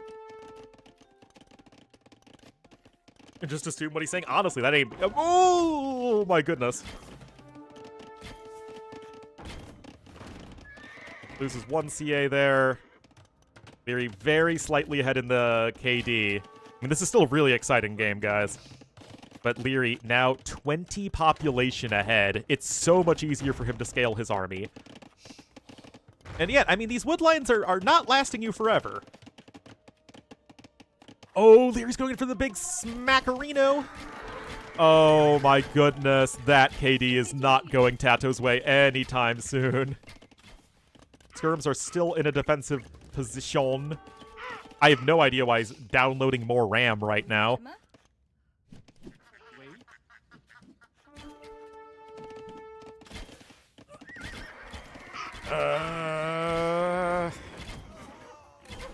Yeah, this is looking really over. You have nothing to kill Mangonels right now. I'm not too sure what Tato is thinking with the Rams. And Leary doesn't have a great eco, but it's a just good enough eco. And now he's resaturating this area, although a knight is coming in. And like I said, guys, I'm honestly baffled as to what on earth Tato is doing with those Rams. He is going to micro himself like crazy, and it is not going to be very impressive. Yeah, one Bill died there. It's not that big of a deal. Unless it was just like, I can't out-micro Leary with my Mangonels, but unfortunately, the way the game works is that at some point, you gotta do that. And now Tato has no gold income. He's trying to add another TC there. Leather Archer armor is nifty, but I don't think it's going to be anywhere near enough. I'm not AI. Maybe I am AI.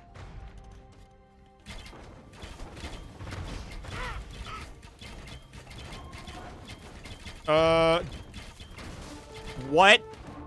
Oh my goodness. I mean, it's true. Tato has never come close to beating Leary in these micro engagements.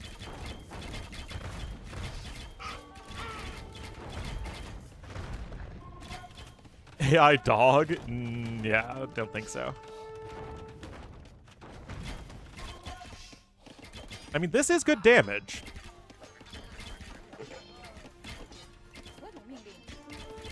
But at some point, you need to simply out-micro Leary with Mangonels, and I just don't see that happening at the moment.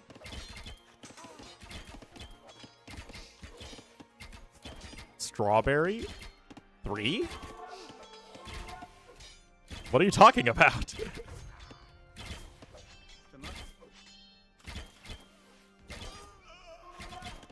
I mean, again, the villager kills are good, but Leary has so many more vills in the first place, and it's not like Leary isn't doing any damage on the other side.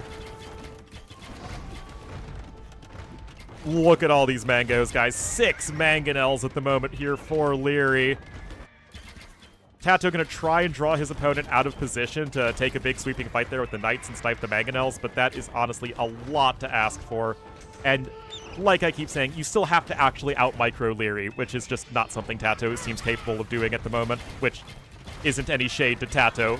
Basically no one except Hera is capable of out-microing Leary at the moment.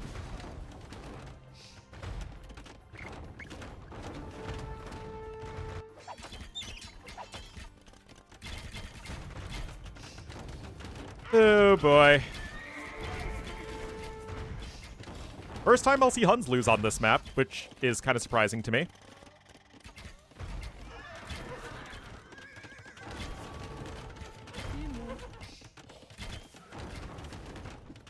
Hey Guang coming in.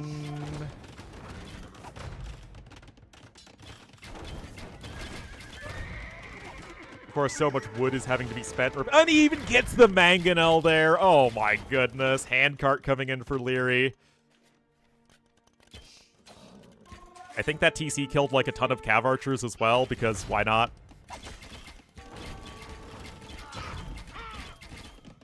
And there it is, guys. Leary's eco was actually less efficient overall, but he made more Xianbei Raiders, and of course it was the Mangonels that couldn't be touched, and Leary simply had access to all of the resources he needed. I mean, up until the end, all he needed was the middle. He needed no other resources, all of the towers went down, and Leary now one game away to making it to the Brazil event, Brazil Dynasty.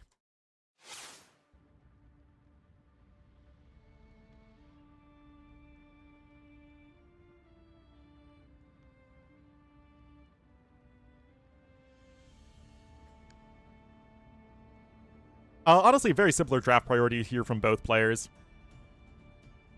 Very similar array of civs left. Yeah, it's going to be tough here for Tato. Hart is not this weekend, but he could try next week. And also the week after, because he's from Latin America.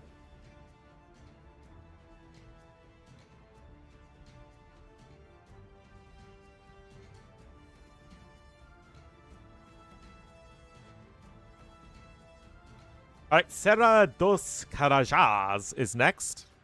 Latin America? That's not a question I need to answer right now, as I'm not the one who determines that for the qualifiers.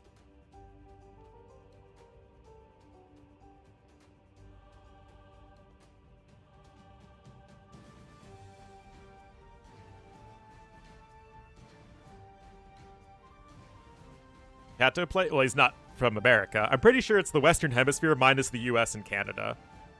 And a couple other countries in the Caribbean and stuff like Suriname and Guyana and Belize.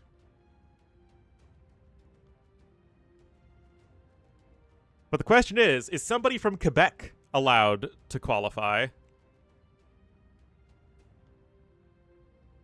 That's my question. If Sebastian doesn't qualify against Yo, then yes. Is Austria South America? Checks out.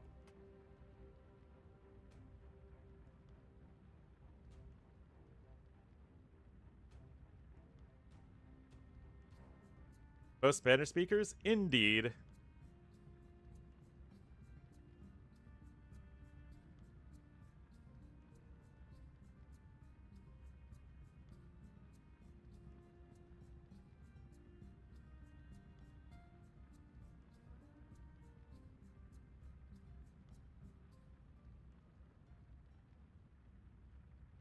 Mississippi? What? Why? Is French Guiana included? That's not my question. Me growing a beard? I actually did just shave yesterday. I have to shave once every week and a half or so. Other sets? Yeah, absolutely, please.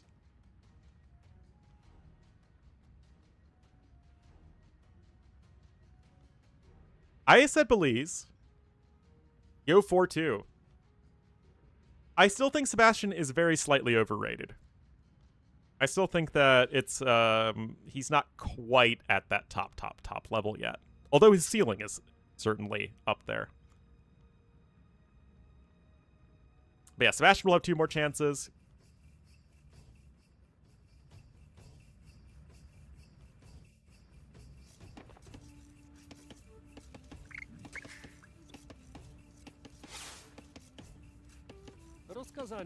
All right, guys, here we go.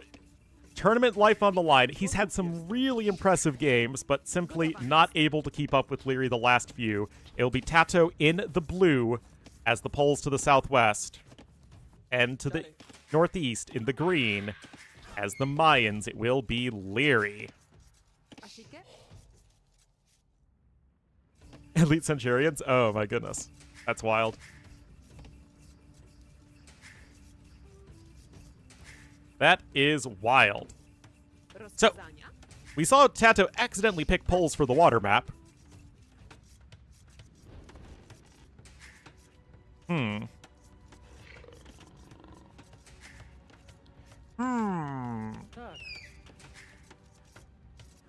Portugal is not in the Western Hemisphere.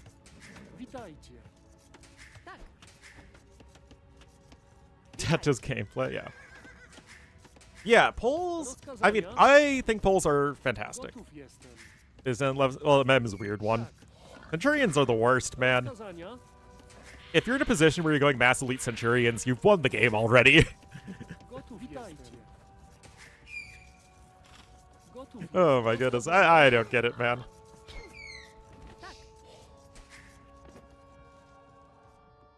Yeah, I mean, Mayans, very typical Civ for this map. It's aggressive. It's open. Mayans are great. I really don't think I needed to talk about it.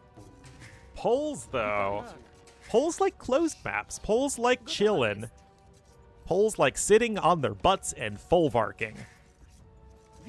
And then, you know, vomiting a bunch of units all over the place in late game. No other cav unit? That is just wild.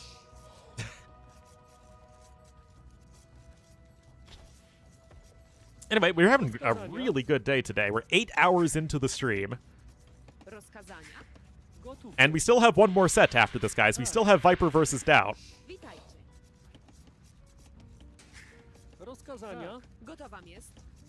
Gotowa jest.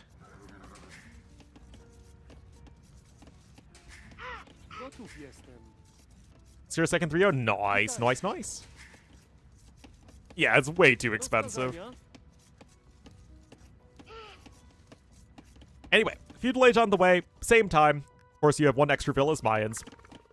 Nothing too indicative so far as to what exactly they're doing, other than the fact that Leary isn't rushing with Mayans or Metadarm rushing, but it's Leary, and he's the one who's much more likely to go for just straight archers than any sort of swordsman-based opening. Rewatch all? Yeah, for sure.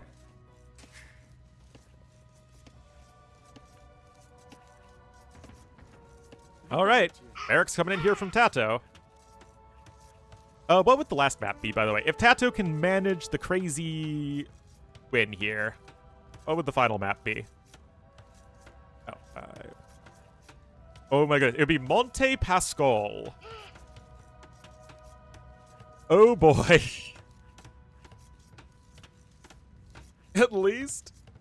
No. Ornlu is getting a break once we're done today.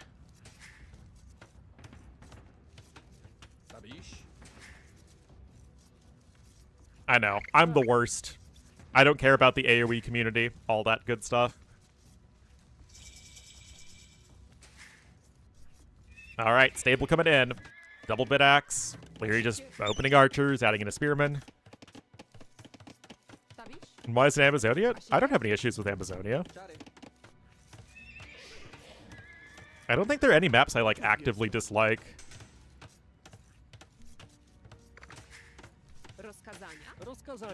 Western Hemisphere? Not mainland Portugal.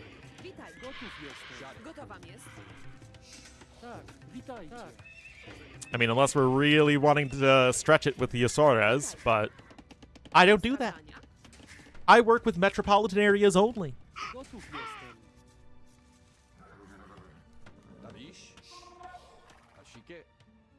Alright. Scout is here. It is feudal age. Yes, all the maps are new.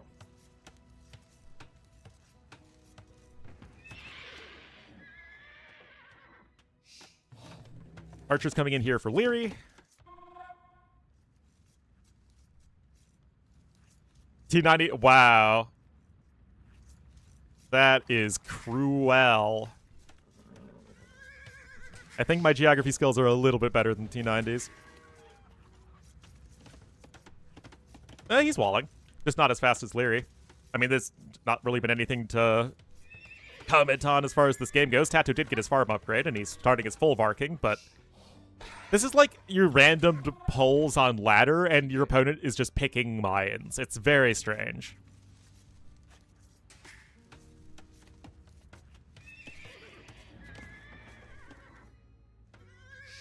West of Greenwich? That's not how we count Western Hemisphere. No, the Western Hemisphere is west of the Atlantic Ocean. And east of the Pacific Ocean. That's how we're counting it. That's what we do here.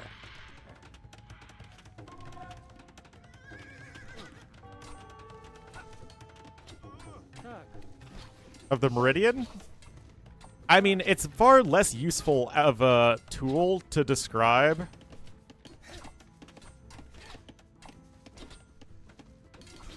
In this Ireland, Iceland, parts of the UK. Yeah, see, the thing is, calling something Western Hemisphere is a far less useful tool if we're using it to splice the westernmost country of Europe from the rest of Europe, which is, again, in a utility sense, not very useful. When in Western Hemisphere, in a practical context, means stuff from the Americas.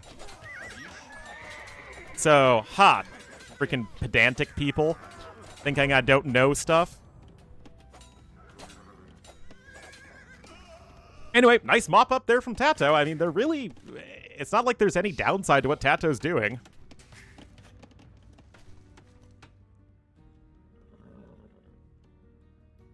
Getting on Portugal? I hope not. Besides, chat, you think you're so smart about non-American geography? And no, Americans are so dumb. Name me every country in Africa.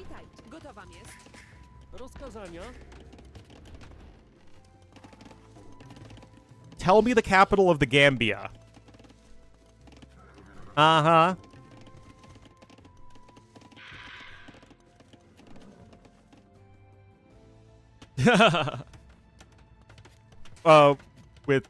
Because Mayans are one bill ahead.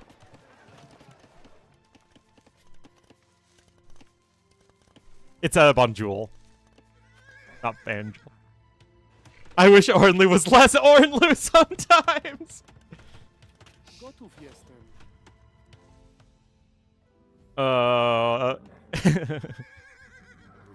Ornlu, can you turn down the Ornlu by a factor of 10?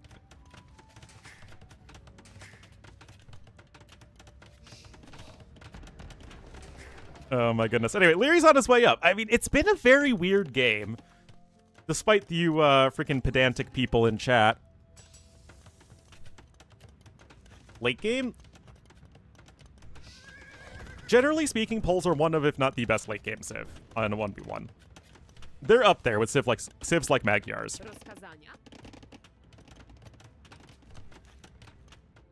Mayans will almost certainly kill them before then on an open map. So the question really is, why is Tato playing polls here on a map that is much, much more likely to be decided by the early to mid game, as opposed to the one that's going to be decided like best in late game? And I don't have a good answer to that, unfortunately. Guys, Tato is not even clicked up yet. Polls obliterate Goths in the late game. It's not even close. Obuk plus Winged Hussar is not something Goths deal with. Gambia? No, it's a country. And it's the Gambia. It's one of the only countries that has the in the title. Into Arena, except he's not, because he's just gonna die to archers.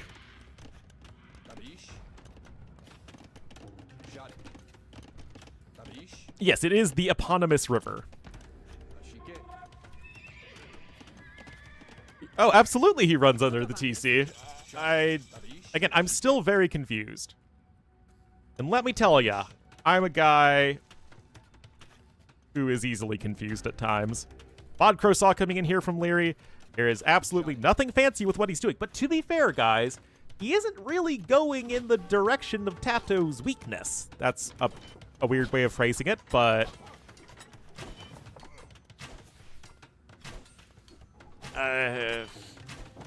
Leary, I guess, will punch through the house soon enough. Tato gonna build another defensive tower. But Tato isn't even ahead in economy right now. Leary just adding another TC. He sees how defensively positioned Tato is.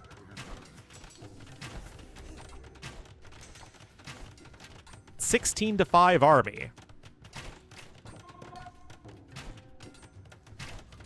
I mean, you do have a lot of space to farm.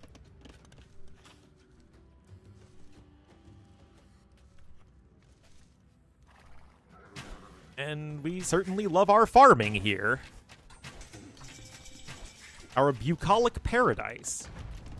Yeah, now Tato's having to build a defensive siege workshop. Leary's just adding the TC, totally fine. Now, if Tato ran in with the, light cav, then things could start to be scary for Leary, but I don't think that's really an issue at the moment.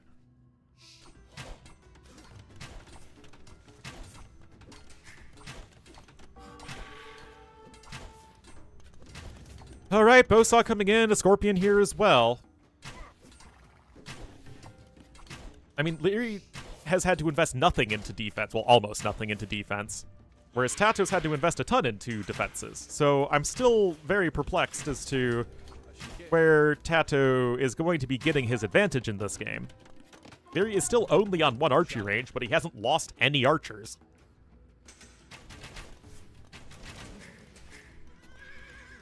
Heavy Plow coming in too. I mean, you're still 1 TC as Tato. Leary gonna be on 2. I mean, he is on 2. He's even getting leather archer armor. Oh my goodness. Very exciting. Tato gonna try and snipe some reinforcements, but Tato himself is also completely unaware of the 2nd TC. Tato, don't do that. Yeah, Leary's chilling here with some archers, and Leary's gonna be just as confused as Tato is. Or confused as I am as to what Tato's doing. But his eco is still going to be much, much better over time.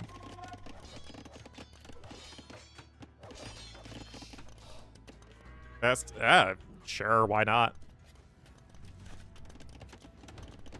Okay, there's the 2nd TC from Tato, but obviously very significantly slower than his counterpart. Maybe Tato can try and run in with other light cav.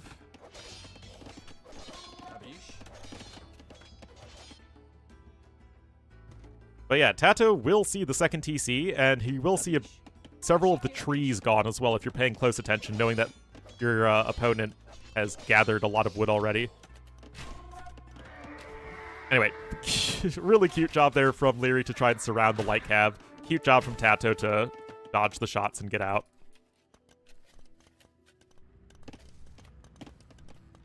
But yeah, Leary also has the better eco upgrades. Tato is going to be first to add a 3rd TC, but you're poles and you're behind in eco. That's going to be tough. Now, Leary is still only on 1 archery range, so his defenses are very fragile.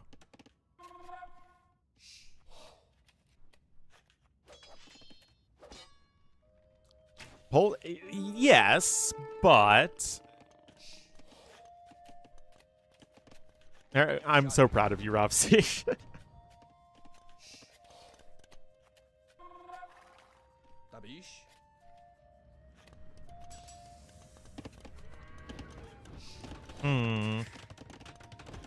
Third TC coming in for Leary as well. He's still 5 bills ahead and has wheelbarrow. Seychelles, did you get Mauritius in there?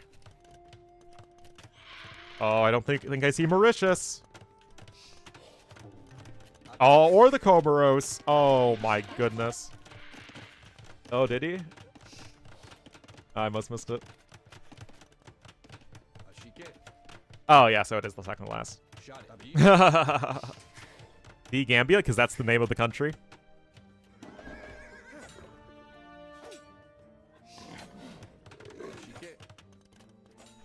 This has been a very weird game that has had 12 total kills on one of the most aggressive maps in the map pool.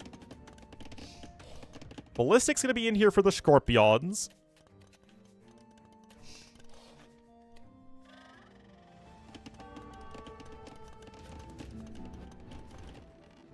Siege Workshop coming in, Chain Barding Armor.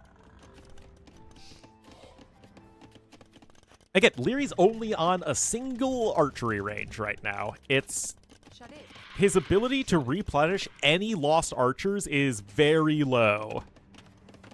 Unrecognized countries.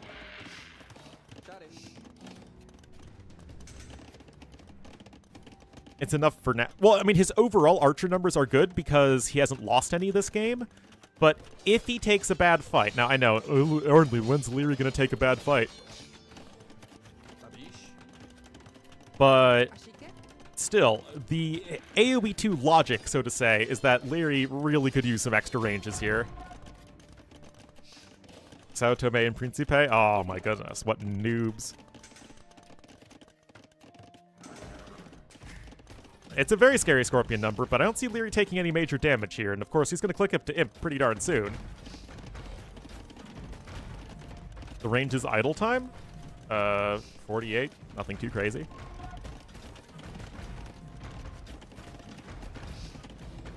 Anyway, Tato still isn't doing anything. The res collected are even-ish, but it's still better for Leary overall just because he can click up. Leave him Camu.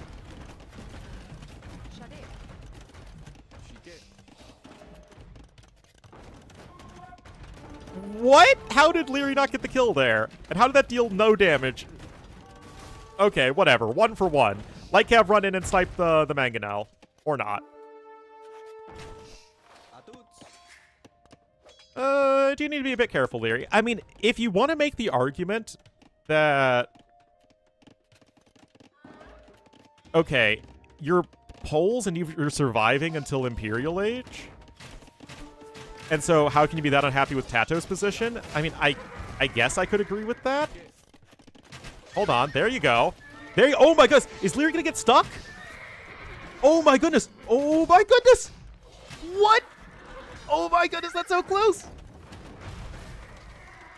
Oh, that could have been so bad for Leary, but it wasn't. Woo!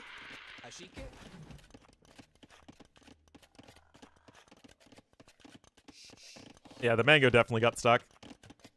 It was not good for Tato. That is for darn tootin'. Now, at the very least, Leary is unable to cross the map, and he still hasn't placed a castle, so that is going to really slow down the efficacy of his Imperial Age. And Tato's going to get another Mangonel here.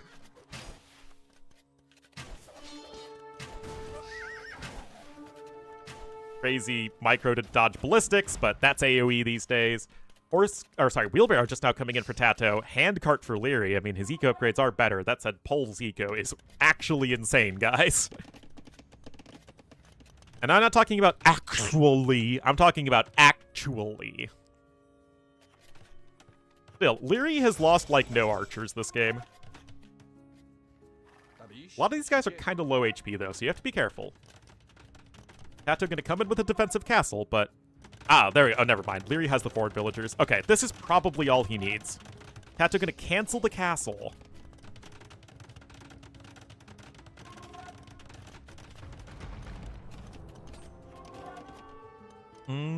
I don't know, guys. Like, what are these Scorpions even doing right now? Yeah, if Leary didn't get a forward castle, I'd feel a lot worse for him right now, but he did.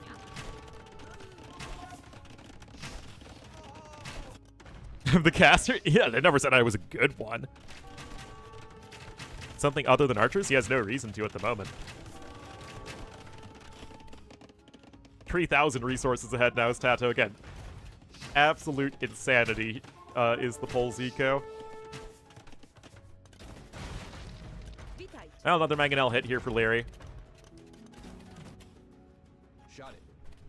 Yeah, I'm really not a fan of these Scorpions now being forward.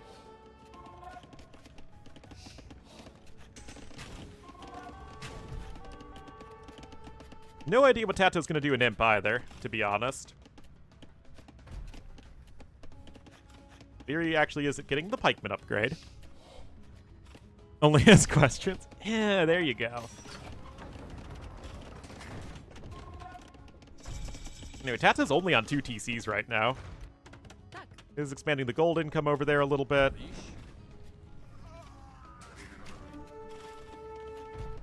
From the full work eco? Yeah. Alright, Halb coming in too, but Leary doesn't actually have any... I mean, he's got 1 pikeman. This 1 pikeman is really getting babied, guys. Legitic Legacy? Guys, homie's just gonna go for freaking Light Cav. This is, like, who everyone actually thinks Hera is.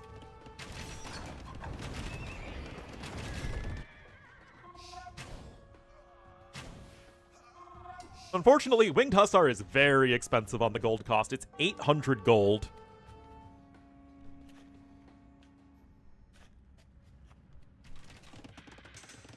No relics for either player. Chainmail armor coming in here from Leary. And Leary still just has basically all of his archers. He is still only on 1 archery range, which, again, is just crazy to me. Yeah, rotate those crops, baby. Kato sending more vills off to the side. Or it's not really reading your mind. Being, oh my goodness, is the Poles player making cavalry?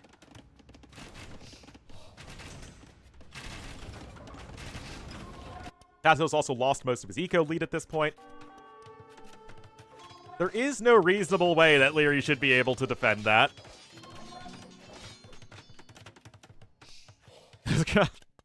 Yeah, just a typical Ornlu cast right there. Yeah, Tato still is super dead. Again, maybe with Blast Furnace and Winged Hussar, maybe.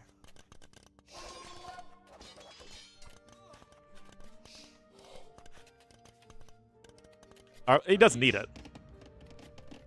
Like, what's Tato gonna do here? He's got nothing here.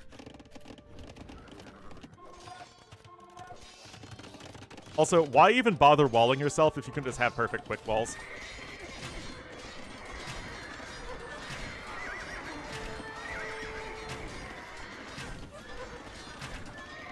He's still losing? I don't think Tato's strategy was perfect at all. What are you talking about?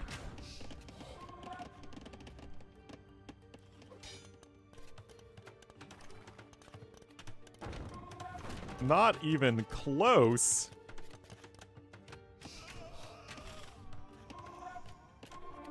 Another castle coming in. I mean, Tato's close to Winged Hussar, but all these vills are literally stuck in the corner of the map.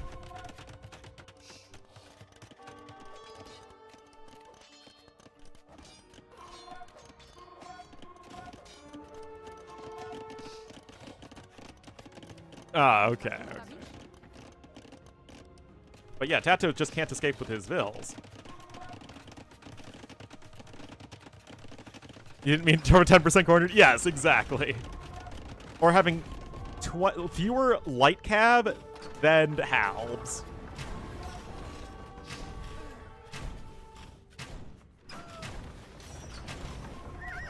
Tato's barely killed anything this whole game. That's gonna be brutal.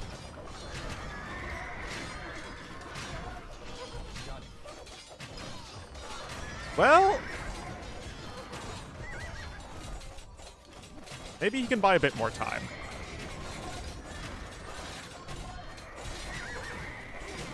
The fight definitely went better than expected, but he's still dead.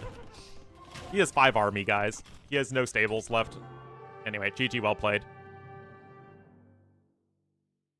Alright, Leary realized that he's Leary after 2 games, and was basically never behind at any point in time in 4 games in a row. Not entirely sure what Tato was doing there. You definitely don't want to be that far behind in Stone Collected versus Mayans, but yeah, the uptime difference was simply way too extreme. Yeah, definitely disappointing. But guys, we're not done yet. Don't be like, oh, GG's, it's all over. It isn't over. We literally have Viper versus Doubt.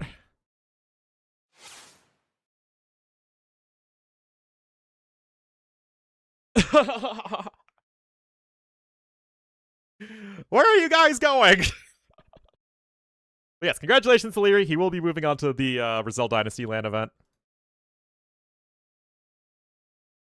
Oh, it's not over!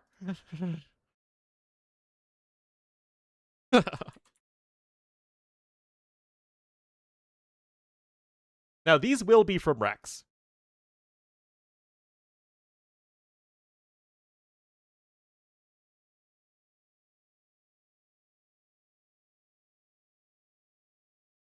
Electrolytes? Yes, very important. Already gone.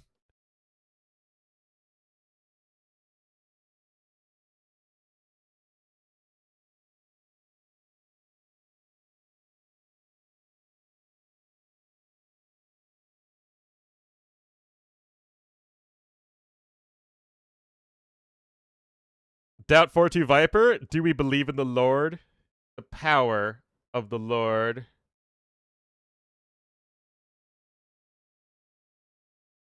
How blessed are we?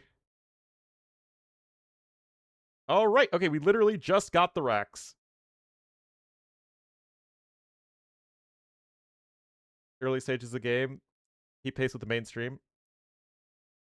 Okay, so the way it's going to work is we are just getting all the Rex. Now, I was just told that you can speed through the early games. I am not going to do that. But I'm not going to sit around and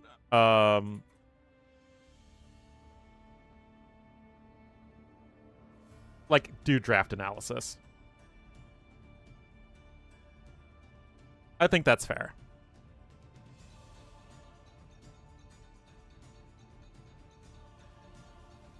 Leary won the previous set.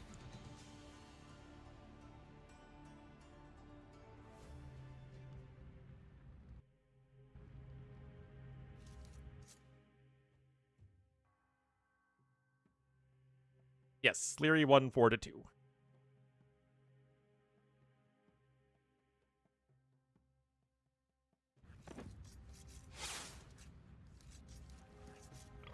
Alrighty, guys. Last set of the weekend. It will be Doubt in the blue as the Saracens to the northwest and to the southeast in the yellow as the Byzantines. It will be Viper. Up the games? Fine. Okay, hold on. I need to use the restroom real quick. I'll be right back.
All right.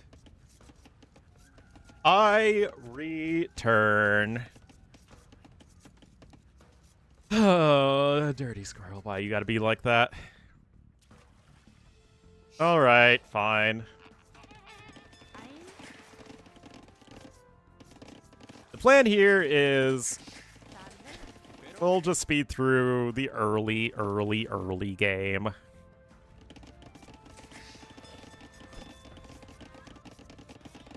I did!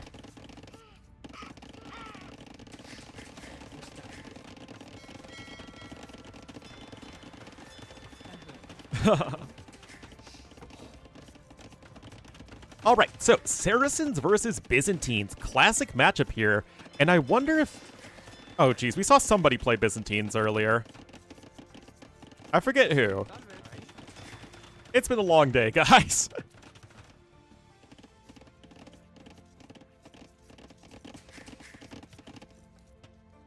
What the heck? Oh, geez. So, Dowd is up a little bit faster. Viper will have a stronger eco. Lewis match? It could be. I don't remember.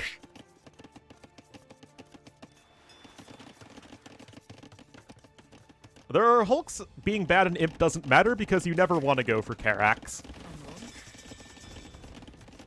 They die way too fast to Galleons. You just want Fireship plus Galleon.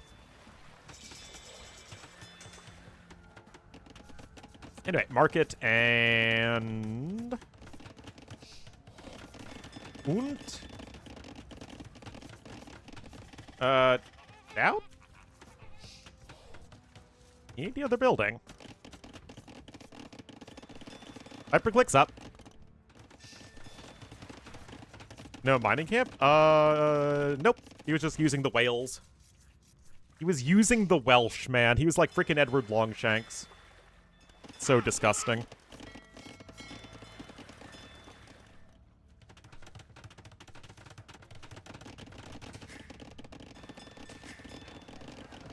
Well, both players are on their way up, but Viper's eco is definitely smoother. That said, Dowd is ahead by 5 villagers in total, 2 vills and 3 fishing ships.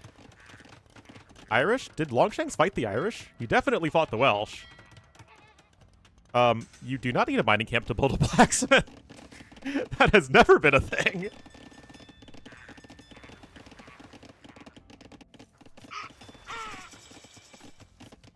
All right, now we're going to go real time.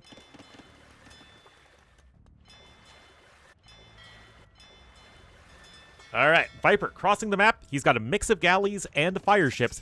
Doubt, meanwhile, remember, you're Saracens. You have the faster attack speed on your galleys, so that's clearly what he's going to try and utilize. We'll see if it is going to work against Viper's more mixed army, and also he has the better fire ships. Doubt sailing around with some galleys to the east as well. Well, do you think Doubt knows that researching Loom makes your villagers harder to kill? Also, I need to... Someone remind me to restart Capture Age after this game. It's getting laggy. There is a small memory leak issue with Capture Age. Oh, that's a very quick clinker construction coming in. Clinkers are getting constructed. Both players lost their scout cavalry.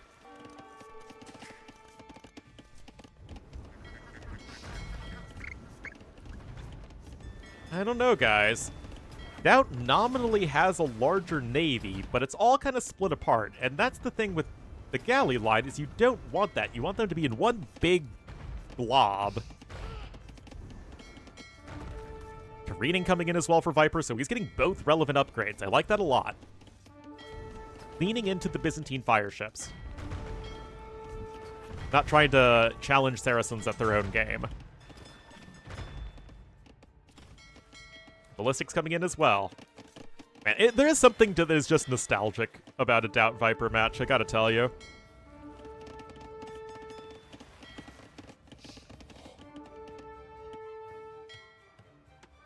Viper, though, good KD so far. Doubt ahead in resources. Doubt is also able to pick up Bowsaw. Both players are going to have ballistics. Viper doing a great job of utilizing that House of Book Larnin.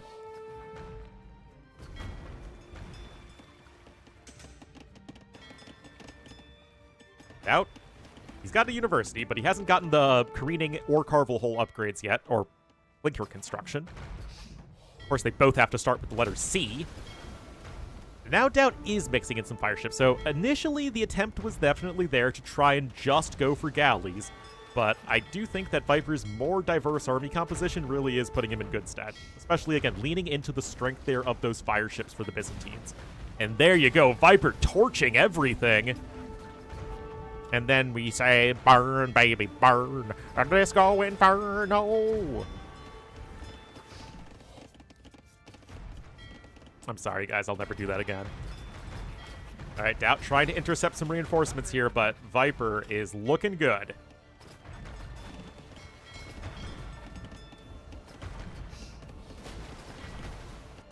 Couple dudes go down there, but Viper still should be taking a good fight.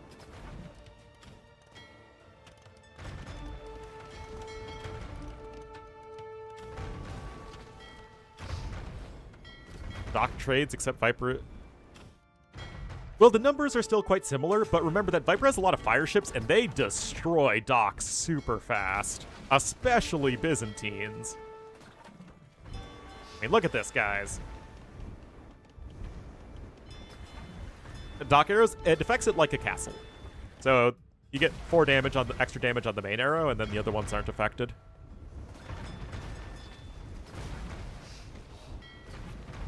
Anyway, Doubt trying to take some better fights over here, but he is simply not able to do so, and Viper's just going to start destroying all of the docks here because...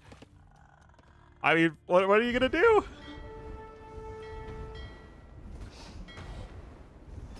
Now it's just not Byzantine fires versus Byzantine fires, although Doubt did have the HP advantage going into the fight. Is that going to be enough? Looks like it will. That's going to be the sort of thing Doubt needs, although Viper is really getting the most out of all of his units. Sailing around with some more dudes, and Doubt is still looking pretty dead. Some line dancing? No. Viper 1,000 score ahead, and that's really mostly just the more efficient fights.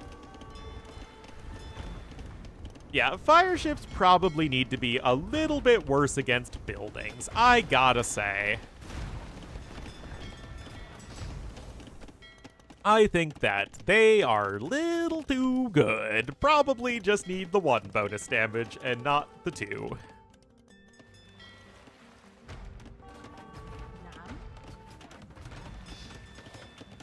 Not even losing some villagers. He's trying to add in more docks, but this is looking pretty good. Fire is good against buildings? No, because fire type isn't good against rock type. And clearly, that is what these buildings are mostly made out of.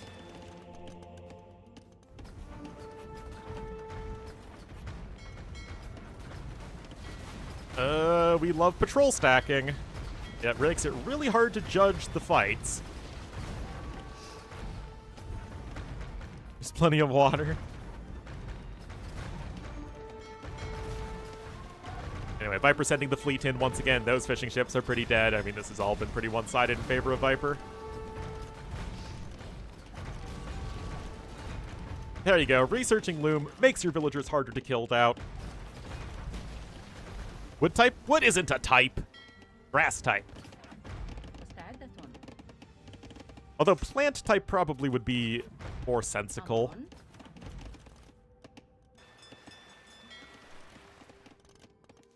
On the wood line, he's killed a lot of fishing ships and he's killed several villagers. Pseudo Wudo. But Pseudo Wudo is literally pseudo wood. Oh. It's fake wood. Yeah, in English it's grass type.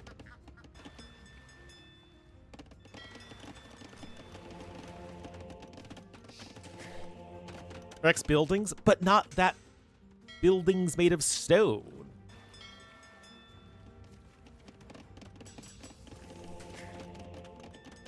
And again, these buildings are mostly stone. Yes, that is the pun on Pseudo Wudo's name. Didn't care for stone. Well, neither did Saruman.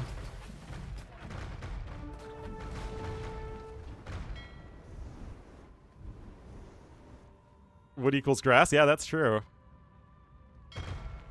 Yeah, but ground is super effective against fire. Oh my goodness, guys. The Pokemon type matchups, they're getting too insane.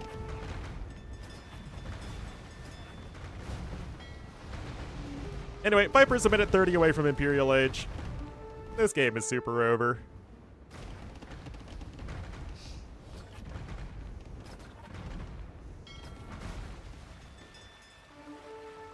Wet ground, yeah. Well, I don't think we can trust the anime logic.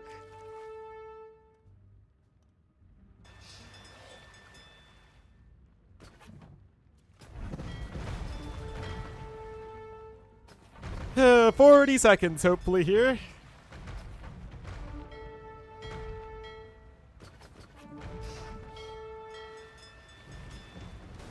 Needs to get Pikachu out? Yeah. You've got to stop Team Rocket.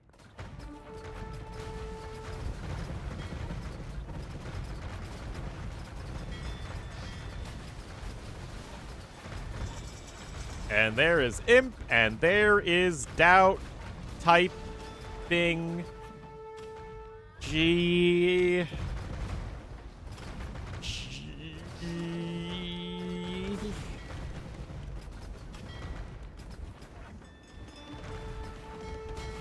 Nope. Anyway, Carvel Hole coming in, heavy warships, bracer, all that stuff.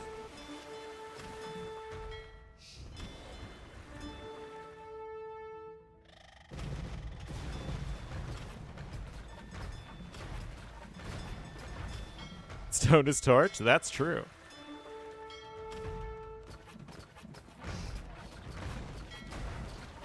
Are you ready, guys, to see that Imperial Age ships are better than Castle Age ships? And fast fire ships are even better at destroying buildings?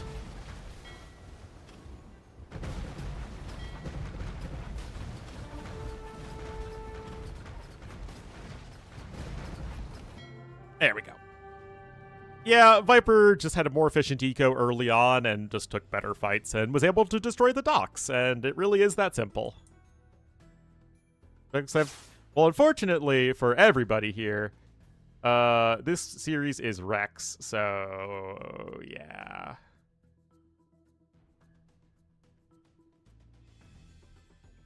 Alright, now we are restarting Capture Age. Because, yes, Greek Fire works now. That's worked actually for a little while.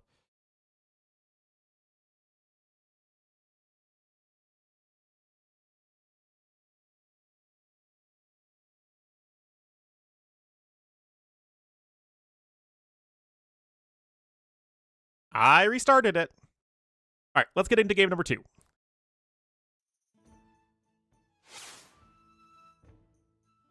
Need to work. I'm working, guys. I'm trying my best for you plebs.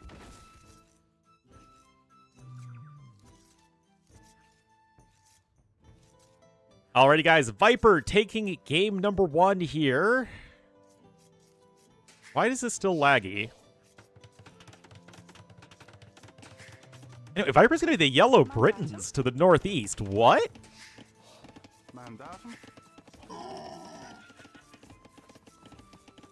Huh? Okay, everyone is deciding to play Britons again? I mean, I guess there are a lot of capybaras. Doubt, though, going to be scooping up some of them. And yeah, Georgian's very competent for this map now. Restart Cav Archers? Ah, yes, my apologies. Cretan?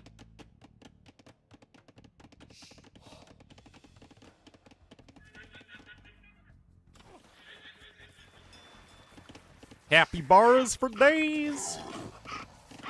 Someone called Jenny.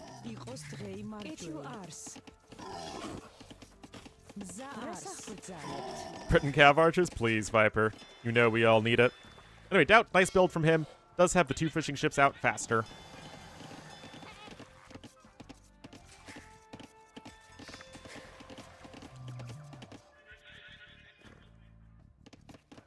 That's still a decent number of capybaras coming out in. Viper, though, look at this. Capybara City.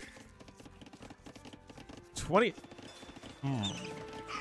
I guess Viper is going to be going aggressive. Also, one dock in the middle could be intended for only a single dock.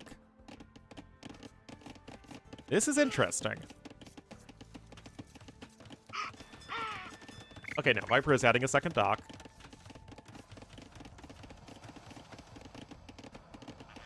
And so is Doubt. But Doubt's on 5 fishing ships. Viper is only on 2.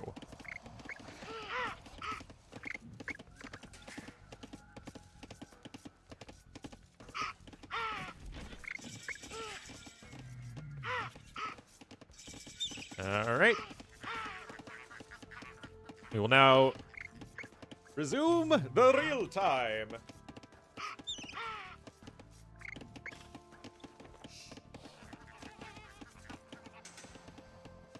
So, DBA in here for each player.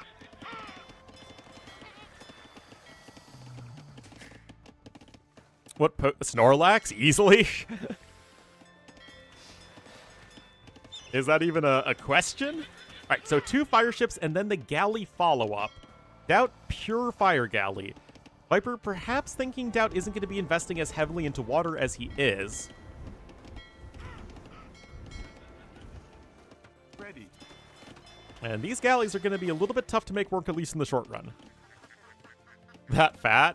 He's a big guy. It's not like Snorlax fat, but he's definitely a big guy. Shisha? I don't know, coughing? Oranguru? Nah, that's a different type of substance. Grayton? Anyway, big old walls here from Viper.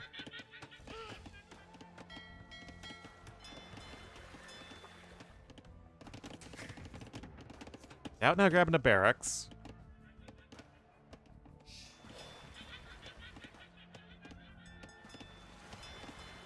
A lot of fire ships now for Doubt. And I think Viper might actually struggle to challenge this.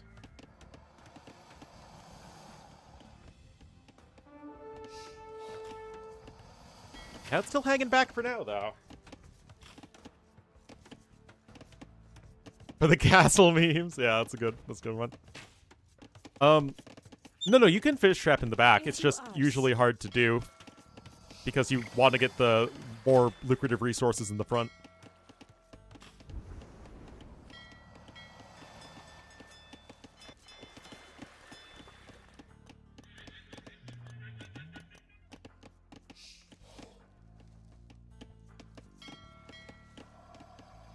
Fletching coming in here for Viper, and it's still all water for now. Meanwhile, Doubt's actually adding some scouts.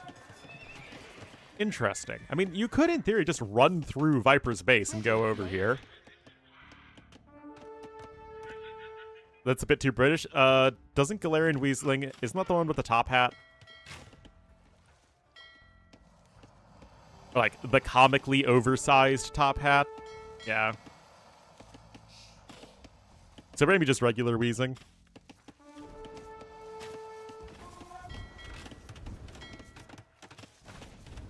Anyway, fight happening over here. Good micro thus far from Viper, but he is going to be really trapped. Oh, is the fire ship damage blocking enough? Doubt says, let's take this fight. But Viper is doing a great job of blocking the damage with the fire ships, but it's still not enough, and Doubt is going to mop this up. So yeah, Viper, I think not correctly assessing what the best naval composition would be. Strange steam, oh jeez. Mandatum. Scout's not doing a whole lot, and Viper is on his way up, but Doubt can literally, again, just run his scouts through Viper's base. There's nothing stopping him. Viper doesn't have any spearmen or anything like that, and it's impossible to quick wall the bridges. They're too wide. There's too much surface area, I guess, to quick wall. But I actually really want to see Doubt do that here.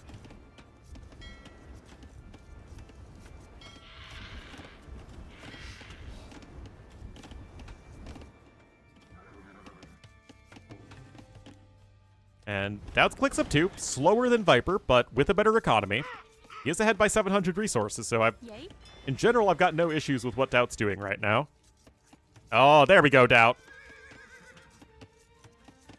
Run for it. No, don't try and harass Viper's random wood lines over here. Go to the other side. But yeah, if Viper's going to try and wall this, he's going to realize very quickly that this is tough to do. Grayton. Well, okay, maybe not that tough, but that's only because he had this walled already. If Doubt had just run over in the first place, it would have been impossible.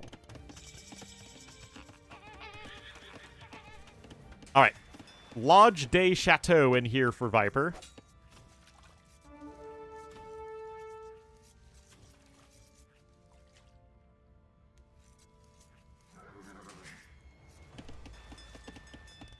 datum. Well, more capybaras even coming in for him. Doubt's resources are looking better overall, though. Oh, he's actually at like half the gold collected, but way more food and wood. So if anything, Doubt should be able to add in extra TCs pretty comfortably. That said, Doubt still seemingly wants to try and contest water. Viper adds a second TC, so he's still going to be ahead in all of this.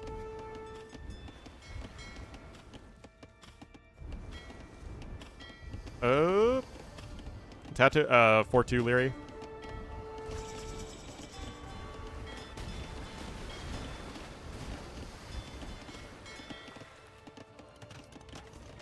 Ready.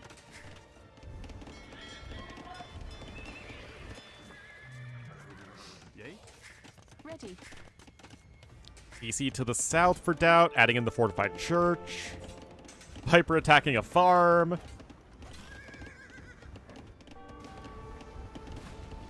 Still, Viper cleaning house here on the water. He does have the second TC and faster. Is he going to add in the third? That's what these vills look like they're doing.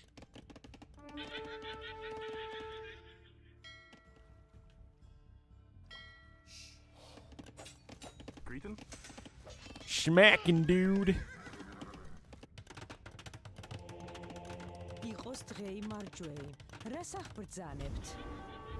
Viper is floating a lot of gold, which is pretty odd because gold does not float.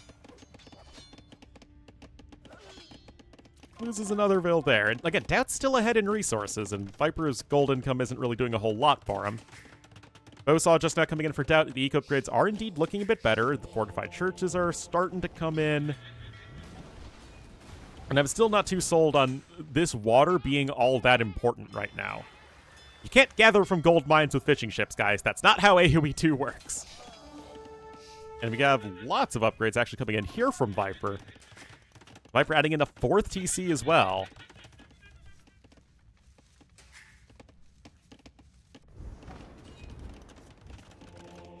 And he is adding in fishing ships. So, like, you can fish boom, but you've invested a lot of resources here into the water. You shape the gold. I guess if you give it large enough surface area, it floats. But that would have to be a very large surface area to mass ratio. Leary won 4-2.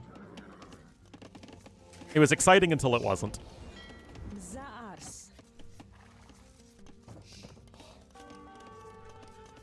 You mean Garbodor and Trubbish? Yeah, I see online that people now love Gen 5. I did not like it at all when it came out, and I still don't like it. Ready. Yay. It had the worst world design by far. Literally just go in a circle. Very good. I guess I never played Black 2 or White 2. Anyway, this is going to be a nice snag here for Viper. Mangonel starting to come in, though, and Viper is a good long ways off from a castle. 3 TCs over here is obviously a ton of investment as well. Champions? I don't have a Switch 2. I wish I had a Switch 2, but I don't. Because Ornlu is poor. Circular path? Yeah, but it's like super linear.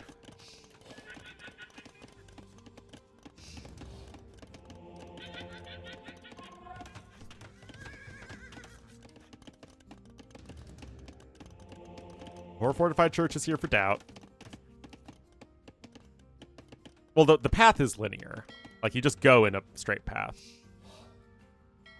Mobile. Ah.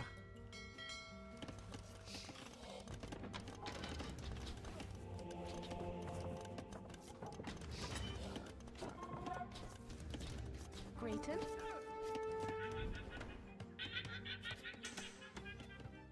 The face. Yep. I mean, to be fair, Voltorb and Electrode were literally Pokeballs. Seal was a seal. Just spelled differently. And with a small horn. Magnemite and Magneton are kind of interesting. Anyway, there's the castle from Viper. Rev Room. Oh, isn't that the car one? I use that in Scarlet and Violet.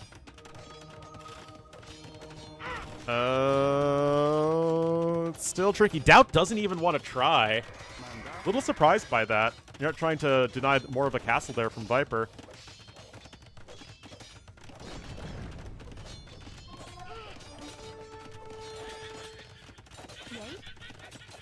Yay. Upfront? Something like that. Okay, well that TC is obviously going to get eaten right now.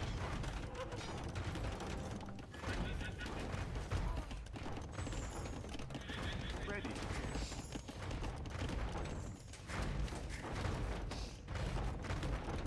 And it feels like there just wasn't any exploring to do. But to be fair, none of the new Pokemon games have a ton of exploring to do. Yeah, with the Afro. Well, it's just Tauros, but slightly different.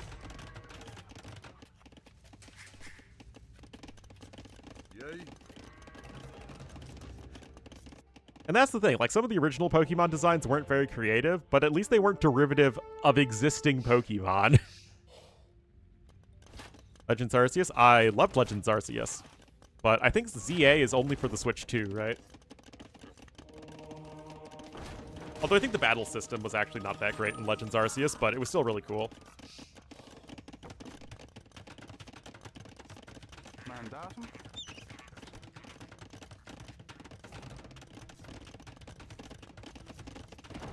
Oh, does it? Flamingo? Yes, it's literally just a flamingo.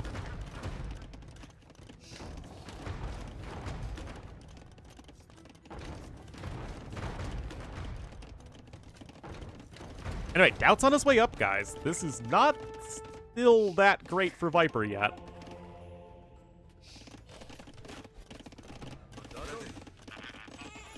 And of course, Viper can mic around like crazy. I thought it was Shu in South Park. Yes, Doubt does need a castle. He does, for sure.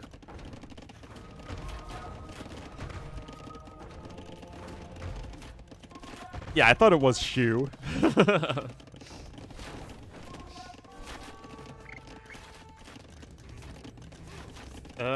Doubt now going skirms. Yeah, exactly. I mean, this... You guys get it. It's why you need to utilize that Imperial Age advantage that you're going to have, because Viper's on his way up. He has more villagers at this point. That said, because Doubt's been doing a good job of applying pressure, Viper's resources collected are behind. Binacle. Oh, is that the one that's just like coral?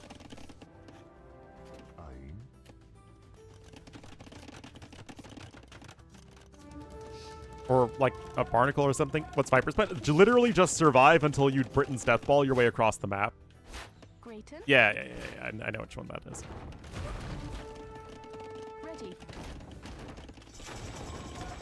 But yeah, no, this is a real issue. Doubt did a good job taking map control in mid-game, and I think he's really in a better spot by a pretty decent margin. Ready. Capgram coming in for Doubt. Still no castle, though, which is a little weird. Yay. I mean, the barnacle one is fine. Greeting. Yay. Mandatum.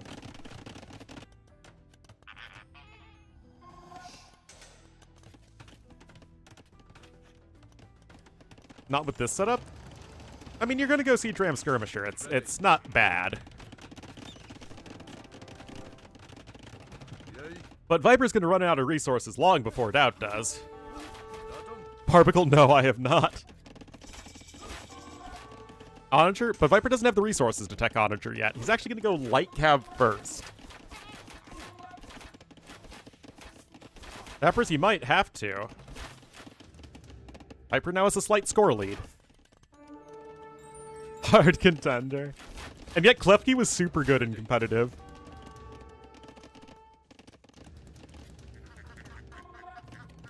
Prankster is pretty freaking OP. And it has great typing.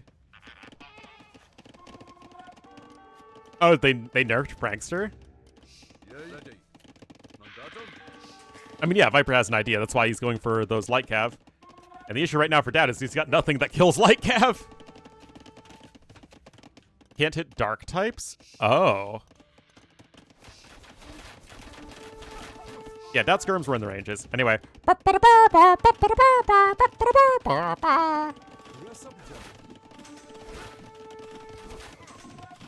Oh, Vipey. Yeah, Sapper is absolutely would be the way. I'm pretty sure Britons have it. Unless I'm not remembering. Yeah, Britons have it. Yeah, come on. Uh-oh. Uh-oh. Oh, there's Sappers. There we go, Viper. Well, that doesn't have pikemen. Doubt's checking against archers, not cavalry. But Viper doing a good job of kind of going for both. And Viper way ahead in resources destroyed at the moment.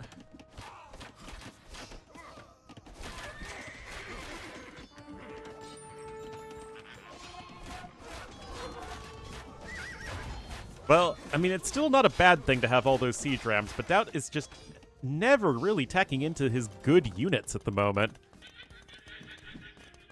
Ready. Palo Sand? Oh, the sandcastle? The spooky, ghost, scary sandcastle? Oh, there's nothing wrong with Palo Sand. Mandatum. Grayton. Didn't it have it had an interesting ability too. Like when it gets its defense raised when hit by a water type moves. That was pretty interesting.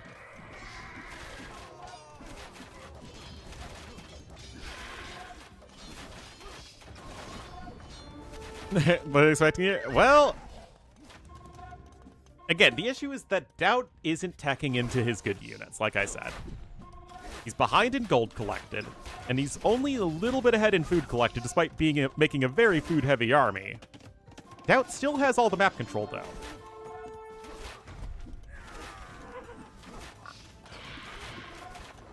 And now the Monaspa production has started. Wait, how is Viper over here? Oh my goodness, Doubt needs to not let this happen. Oh my goodness, yeah, Doubt cannot let that happen.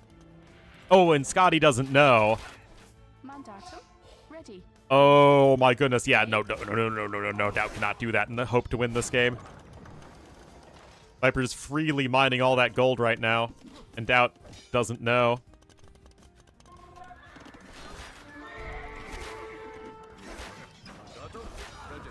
Still no elite longbowman, by the way.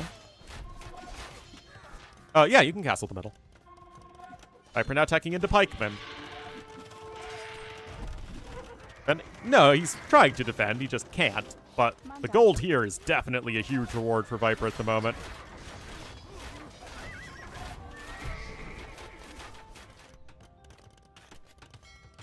That either needs a castle or some navy in the middle. Fat Pikachu? Well, of course, Fat Pikachu's the best Pikachu. Ready. Pika Pika! Alright, Hussar's coming in now as well for Doubt. Siege Rams aren't doing a whole lot for you, though. Viper still is inexorably moving forward. Anyway, this is not at all what Doubt wants. Not at all.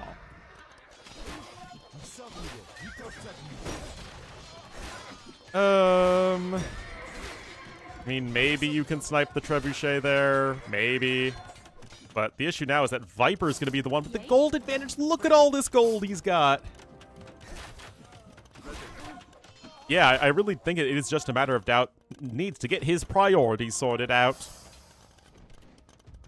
He is adding in some trebuchets, but Viper with middle control is going to be able to funnel a lot of resources into more archers and siege.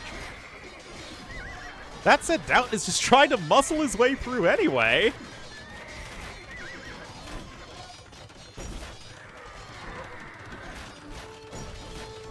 Ornlu stream, I can't change who I am, especially when I'm just solo casting.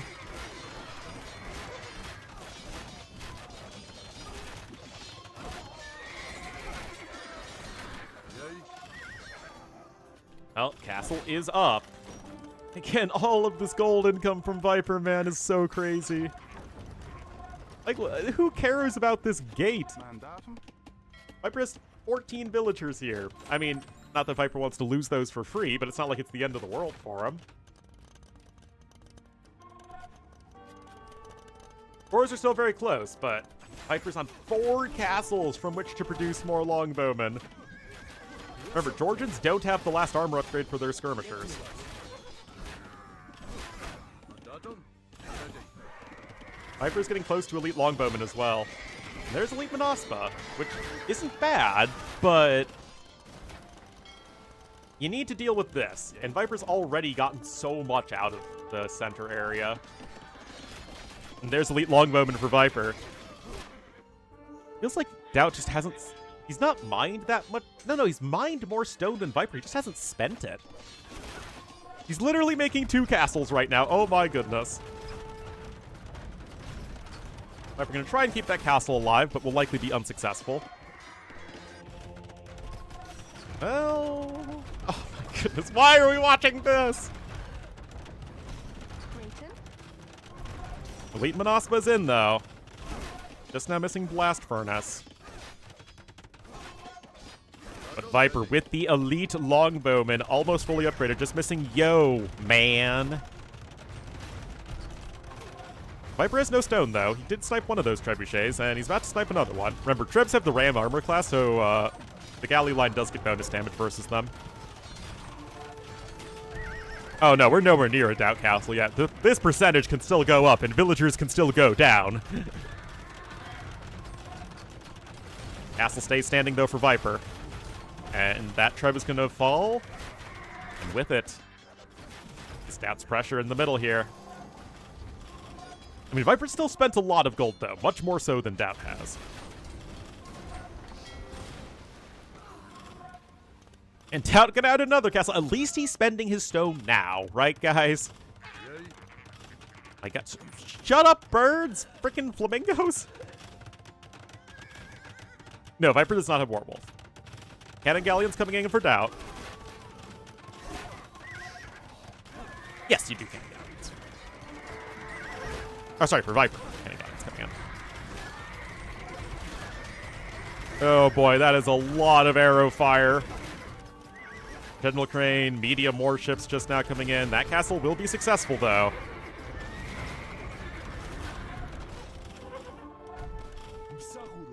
Doubt is downloading more RAM, but he needs to be by the villagers.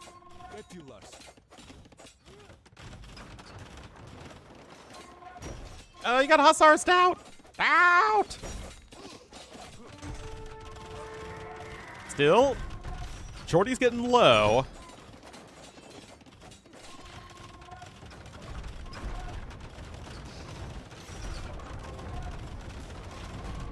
Castle down. You don't want to be fighting there. Yay. And look at this, the Rams are coming in. Hussars are there to help out. Cannon Galleons are going to get focused down in a second. They're... Well, actually, wait a minute. They can literally just sail into the deeper water. What am I talking about? One is still sniped, as is the Trebuchet. Yay. And Viper taps out. Doubt strikes back. Kind of surprising, but, I mean, to be fair, he lost all his castles, and the thing with Viper is he just never had map control. This probably shouldn't have been as close as it was in terms of Viper having all of this gold in the middle, but Viper lost it. And Doubt will get the victory. Yeah, he had no more stone. The gold wasn't going to last much longer. Doubt was going to muscle him down sooner or later.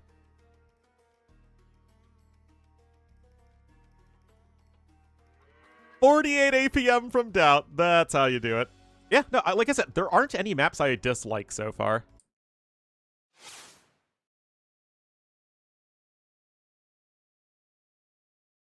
All right, guys, you ready for game 3?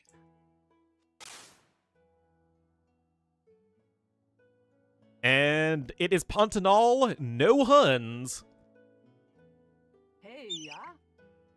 Yeah? And it will be Doubt in the blue as the Goths to the north. And to the south in the yellow as the Burgundians, it will be Viper. Right. two very different civs. Burgundians, despite Flemish militia, still want to sort of play a more boomy game. Goths either want to go very passive or very aggressive. So far, I don't know, when were you last here? The stream's been 9.5 hours long. There's a lot of stuff's happened.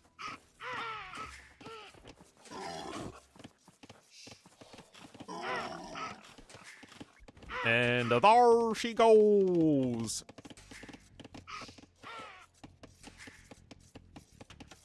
Oh no, I forgot to check that because we had to jump right into the next game. That will be for another time. Anyway, DBA coming in here from Viper, nice and early.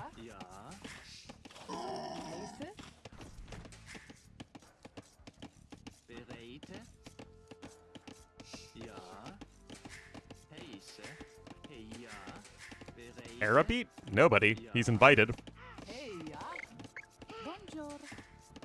Yo, last time I checked, Yo was at 7,832, but he'd already lost 15,000 elo because of Millie, so it kind of balances out. As Doubt, Men at Arms, right? Something aggressive, or even more aggressive than that is a Drush. Hello.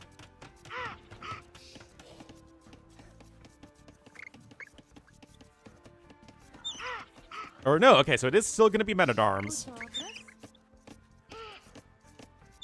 Does Viper see this? I doubt it. Nope. Viper still has a lot of capybaras, though. More than Doubt. I don't know. Something's up with some players getting way more capybaras than the other.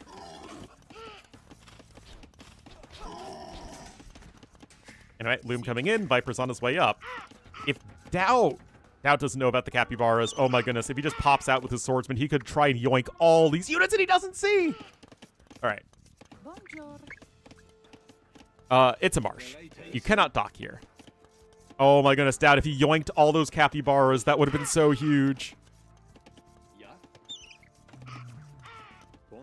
Viper is on stone. This isn't really doing that much, though, for Doubt. Viper immediately going to add in some extra houses. What is Viper doing, actually?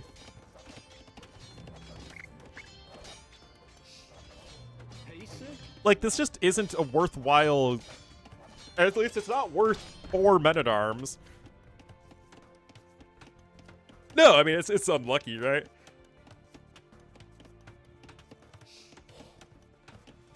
It is what it is.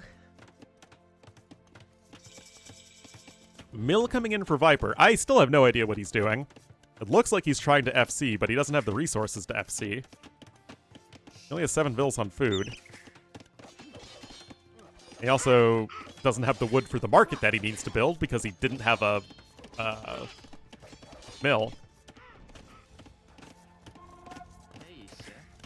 And Doubt behind this, still no eco upgrades of his own. He does have a lumber camp, so yeah, you still really want to pick up double bit axe. And here comes Doubt's tower.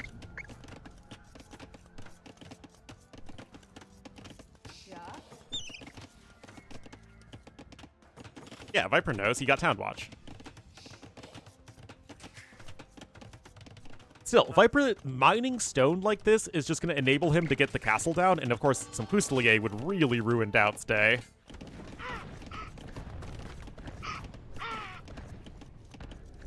I have no idea what that was all about, but whatever.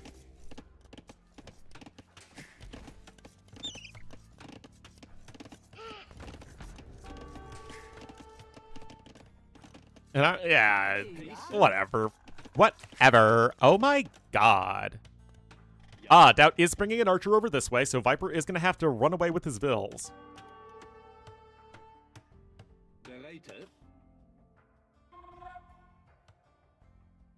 Doubt none the wiser for the time being. But if Doubt just keeps on going, he will still find the vills eventually. Valley vibes, as usual. There, because he's the best player in the world. And he's won like every tournament. But again, Hera's invited. He literally is not playing in these qualifiers.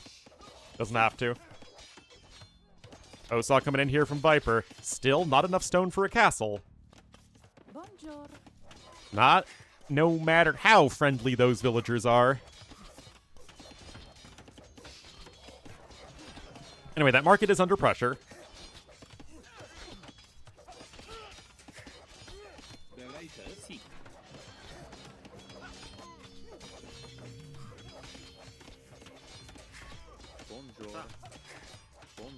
Capybaras aren't going to last that much longer, but you will have enough. It's not like Doubt's clicking up anytime soon. Viper is ahead in resources, despite being the one who's pressured. Now, Viper will need to secure some more wood with the castle, for sure.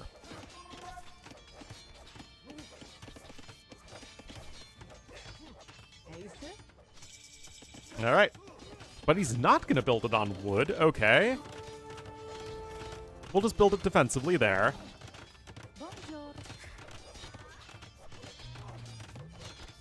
Well, where would you want him to build the castle? I mean, and ideally it would be over here, but I think Viper didn't want to risk losing a bunch of vills there. Viper does lose a vill meanwhile. Phosphoroot? Not really. It's just a fast castle drop.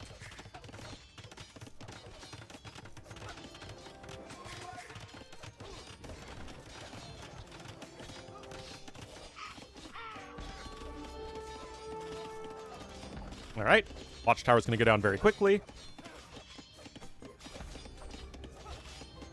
With perfect macro? Hard to say, but yeah, in theory. That's just now gonna be getting the Vill lead, though. Anyway, Fusilier coming out. But yeah, this is very explicitly not a Phosphorou build, though, because Viper's still getting eco upgrades and trying to expand behind this. Oh, that's nice, though, from Viper. Or, sorry, from Doubt. Are we harassing those bills?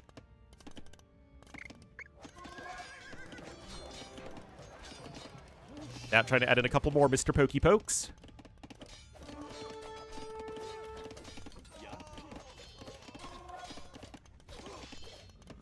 Fusilier gonna mop all that up. Of course, good micro there from Viper. Doubt still finding value. I mean, it's 38 to 25 villagers right now. Like, when Tato tried this against Leary, you know, going for the aggression, Leary was still ahead in vills the entire time. Viper, not so much. They were broken because they were bugged. I mean, we're also overtuned with their charge attack, but the big thing was that they incidentally dealt double damage to anything with the Archer armor class. Which was not the intention.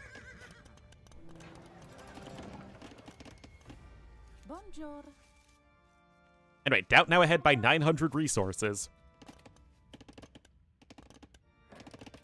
And the question really is, what does Viper want to do next? Doubt's just going to try and defend until he can get to Castle Age. Does Viper want to go aggressive? Does he want to add TCs? I mean, he's got eco upgrades. He can probably just try and boom out of this and use the Fusilier for pressure if he really wants to. And see, yeah, because they one-shot everything else anyway. But also, they used to have, I think, like 30 and 40 charge attack instead of 20, 25.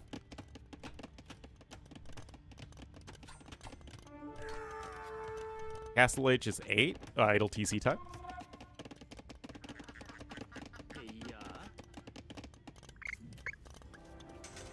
Alright, DBA just not coming in for Doubt. He's got 5 Spearmen, 50 seconds off from Castle Age, and there they are. Uh-oh.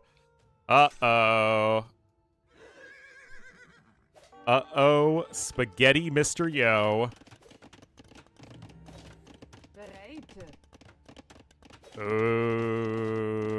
Well, Doubt was already moving the vills to the west anyway, I think to try and add an extra TC, but Viper simply found him out too quickly. Doubt adds in a second archery range.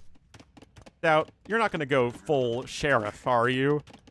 He is the Blue Goths. You're not going to go full Sheriff, right? Oh my goodness, he's going full Sheriff.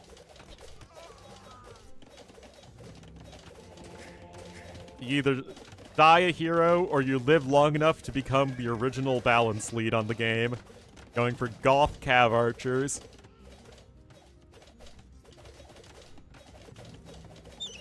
Viper really trying to split his units perfectly to catch any units that try and escape. Maybe he suspects that Doubt's going Cav Archers, because, to be fair, it is kind of Doubt's trademark. Anyway, Doubt feels pretty dead.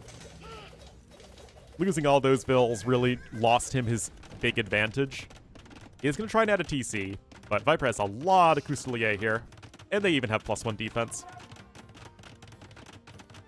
That gate is super necessary, but also very successful. And the TC will go up. Good micro from Viper. Doubt loses a few extra villagers, though. And Viper saying, okay, you can have a Custel. What is that? What? What is that nonsense? That is... How did you not get that?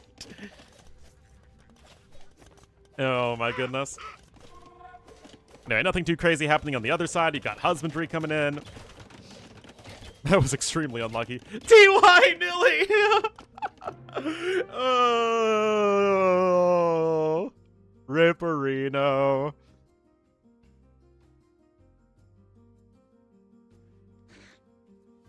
Did he? I don't think so. Hey, yeah. All right, Viper up 2-1. 29 kills to 5 deaths. Doubt simply not able to stop the fast castle, and so far, the more fast castle-y builds have done better on this map.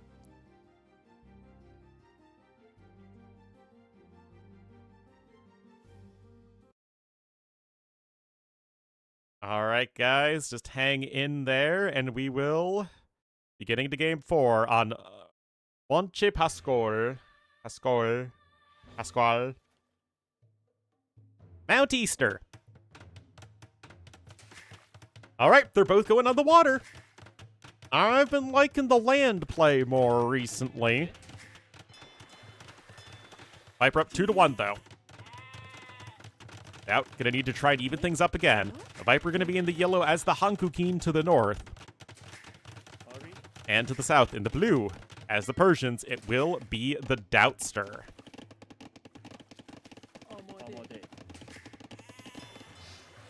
Alright.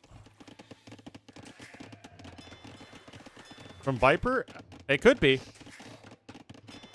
Viper's gonna have a fishing ship out.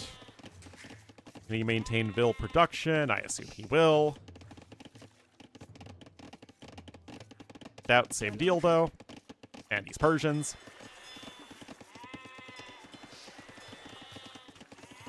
Interesting matchup though. Persians are so good at contesting water early, but what they don't do well is like low eco castle age. They want to just be like booming up and then smashing you with a huge economy. And you really like being able to go like FC Cav archers. Or like FC Chien swordsman if you're Wu. Doubt's just sailing around, man. Yeah, we see this very often where you dock on multiple islands to spread out your fishing ships. Persians? Why would you say that? Koreans have no eco bonus. Well, except faster working stone miners. Anyway, researching loom makes your villagers harder to kill. Viper clicks up a little bit faster. Doubt just a hair behind, but will have a better eco.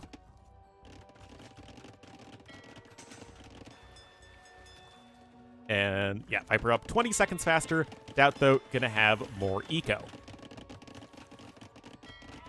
And that is the second dock coming in for Viper. He is already on the mainland. Doubt, not so much. How do you get a second capybara? And Skirps? I mean, you're just thinking compositionally.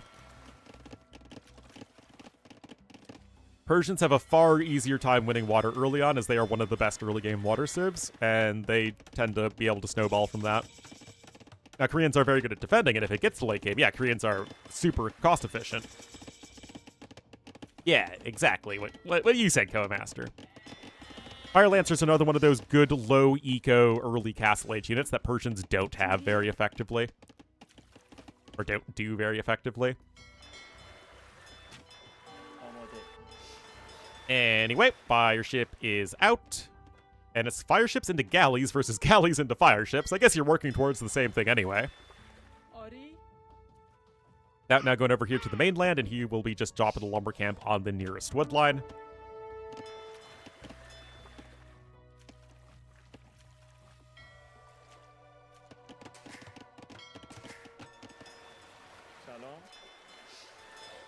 Hit it straight, yes.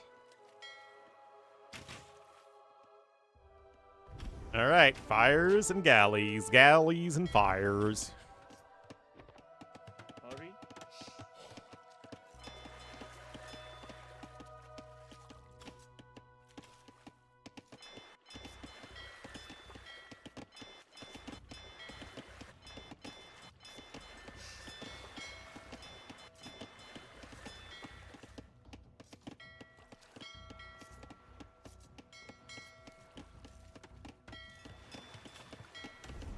Well, I mean, it's just more Navy dancing around, living life.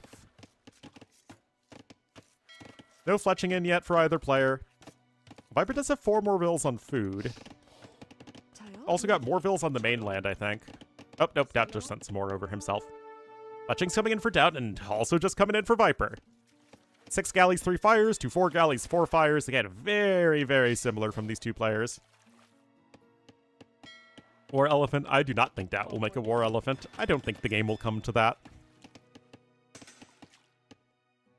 Or at least not make a War Elephant that matters.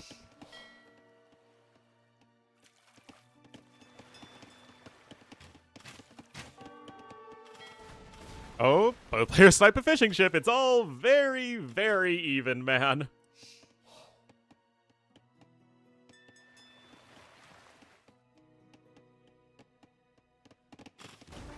Oh, Doubt's trying to catch those units out of position. Fire galleys coming in from both players. Doubt's pretty well set up here, though.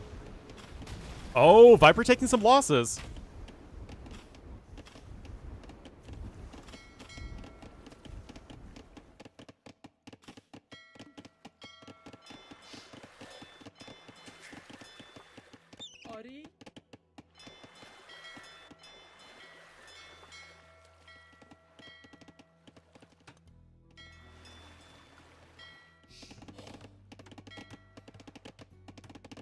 Well,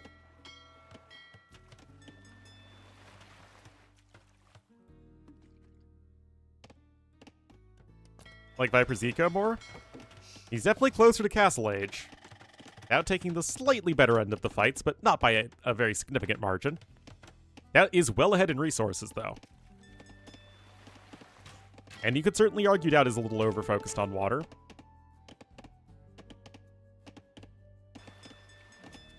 But that really only matters if Viper gets a faster Castle Age time by a lot. That bet nobody knows yet. Or rather, everybody has a different opinion of it. We see both. From what I've seen so far in the qualifiers, the person who places their TC on land has an advantage. But, again, there is no consensus. Anyway, Viper's up. This could be Doubt simply not allocating those resources properly.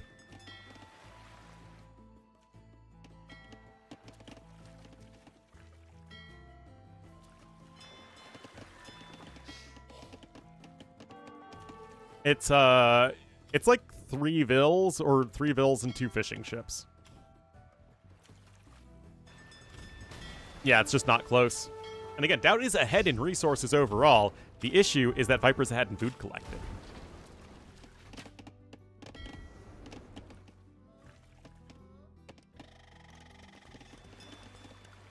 And last time I checked, Admiral Yi has been working on a secret weapon. It is a ship with an iron hull and spikes to repel boarders.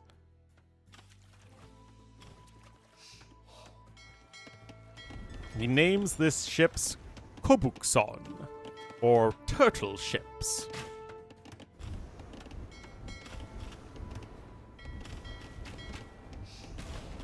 Doesn't Viper win this fight anyway? I think Doubt's a little too galley happy. Mission? It's great. Solid A tier mission. Still holds up pretty well even today.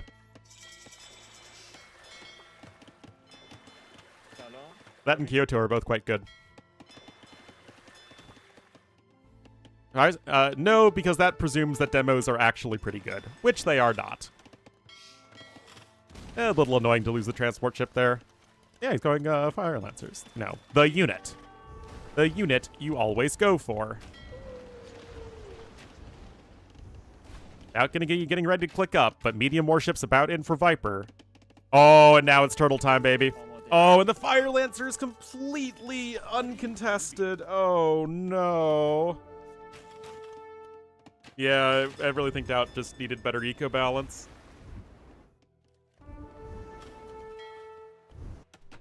Oh, no, chat. Yeah, it actually is pretty undoubt. Oh, no. Nah, these are Rex. These were played earlier.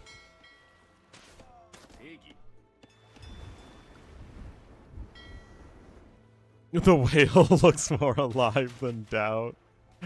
Rip.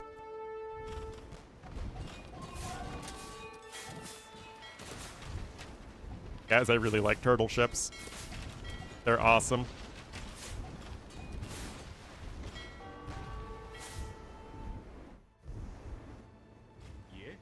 Gets the kill there.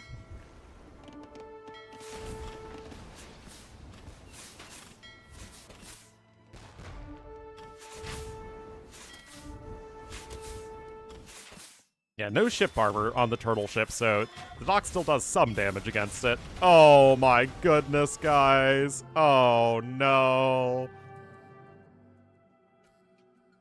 Oh dear. Yeah. Was something literally as simple as the eco balance wasn't what it needed to be for Doubt. Like, he was ahead in resources by the end. He just couldn't get to Castle Age at a good time.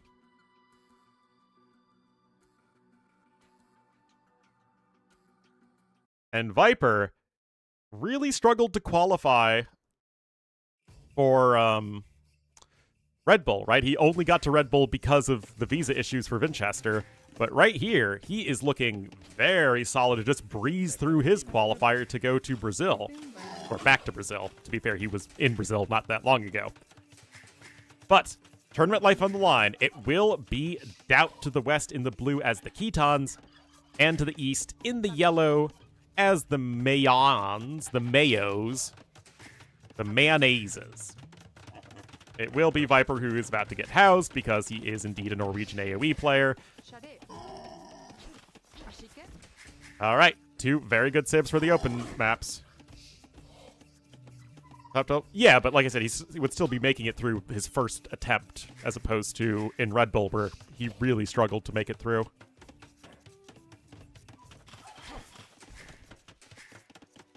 Our stream soon? Well, we'll see if this game lasts 10 minutes. But close to it. Definitely one of the longer streams I've done, but it's also been a very good stream, so thank you all for the support.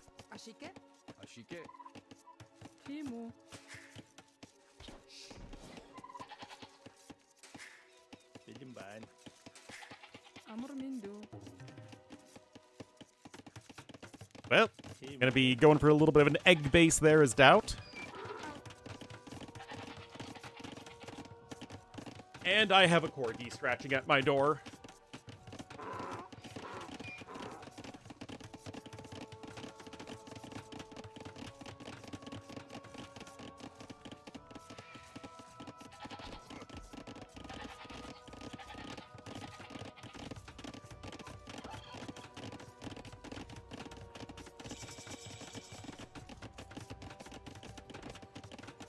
Ah, sorry.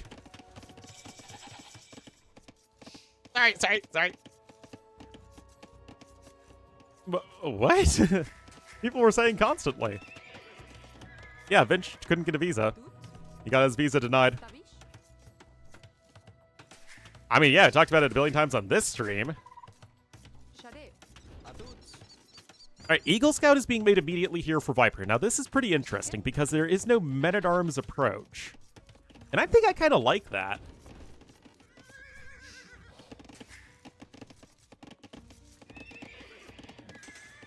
But I guess you could always go for the egg walls on this base, making men-at-arms less effective.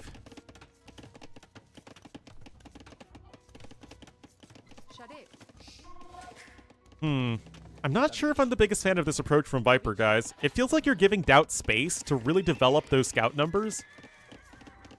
Actually, he's also adding an archery range early. Now, it is true that because you don't have Bloodlines as the Ketons, it's a little bit awkward to play Extended Feudal Age versus Archers specifically. So now gonna just try and go for some units of his own. That said, Viper is well ahead in resources right now. Very efficient early game for him, and he's Mayans on top of it. It's a pretty good combo.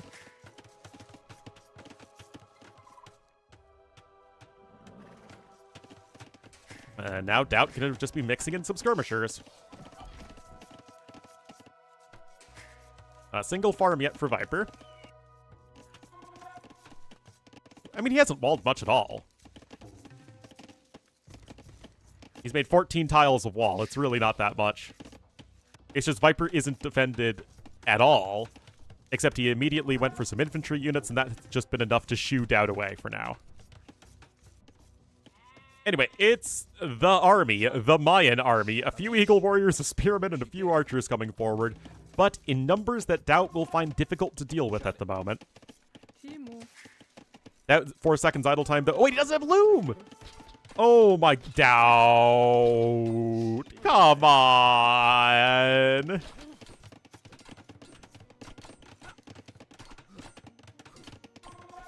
Research in Loom makes your villagers harder to kill. Alright, Doubt's here. There is a chance he can clean this up, but the issue, again, is that Viper's eco is far more efficient than Doubt's. Viper's doing a great job with his eco efficiency.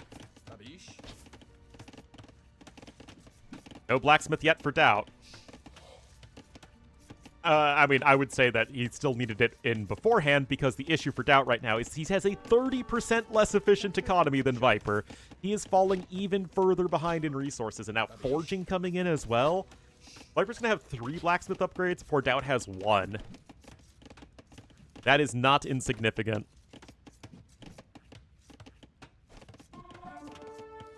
So remember, guys, 5 people will qualify today. 4 have done so already. So Hera's invited. And then we have Reek and Andy, ACCM, Yo, and Leary. And then one of Viper or Doubt. And then next week, we'll theoretically have all the players that lost today, plus MBL and Hart. And then if Sebastian and Hart don't qualify, then they will probably breeze their way through the Latin American qualifier.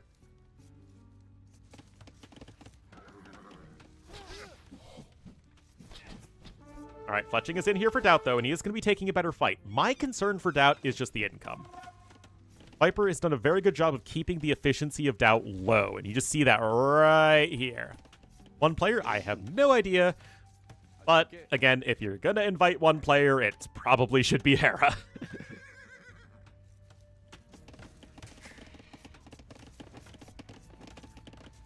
Alright, Viper's still trying to keep a forward presence out here on the map.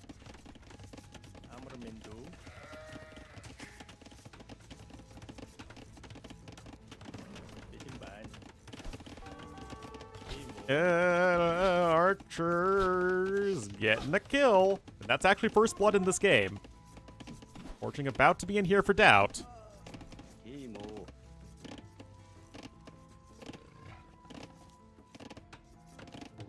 Ugh.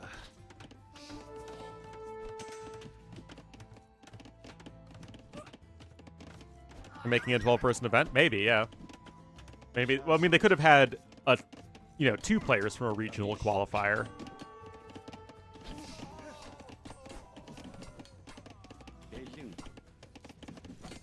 But yeah. Hera invited. And then 1 regional qualifier. And then 5 from each of the international qualifiers. Alright. A little bit of a Freezerino moment. Again, the issue for Doubt is that he's the guy making scouts and skirms, and he's still so far behind in economy. Qualifier?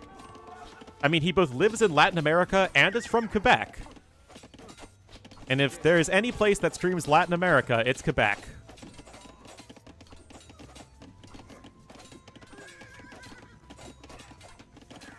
Oh, is it specifically South America?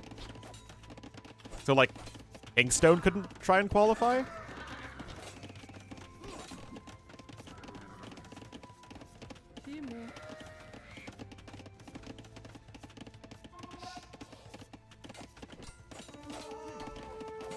Anyway, Doubt will mop that up. And to be fair, guys, Viper's not close to Castle Age. And Viper's all infantry at the moment.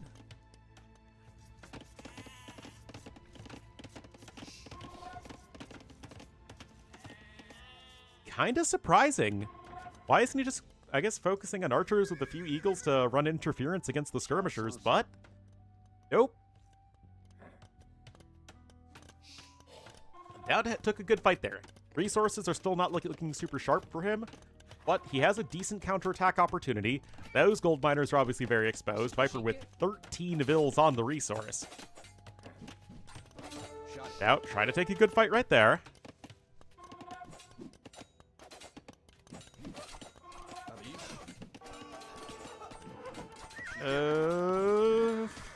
Oh, maybe not a good enough fight.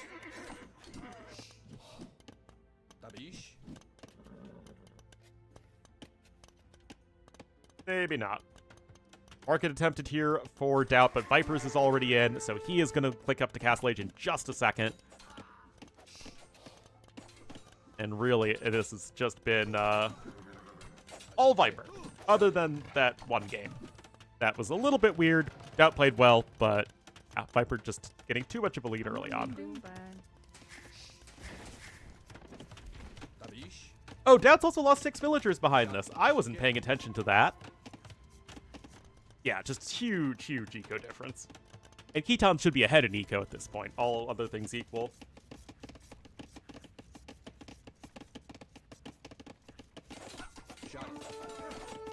Anyway, don't see how Viper loses this from here.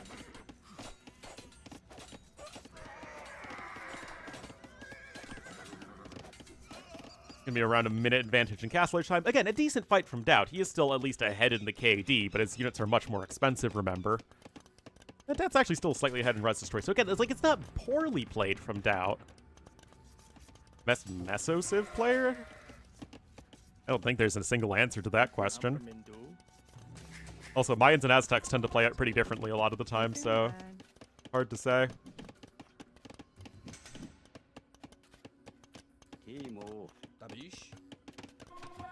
Well, yeah, I mean, Leary for sure. It's not Hera.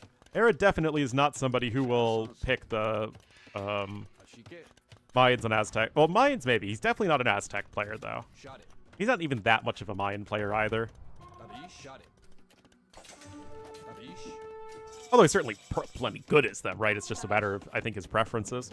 You know, Hera likes his clippity-cloppity stuff.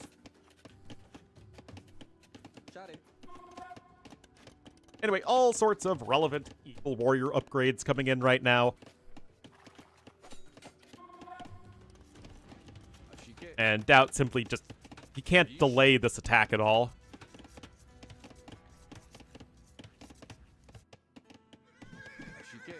And now the upgrades are going to come in for Viper, and this is going to hurt.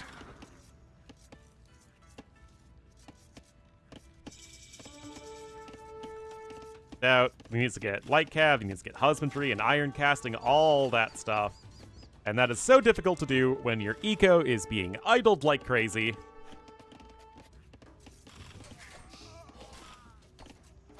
Doubt taking so many losses.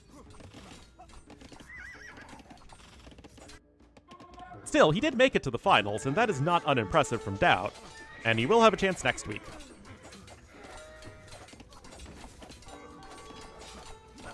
Yeah, well, you know, it's Doubt. And Viper will take the win 4-1 here.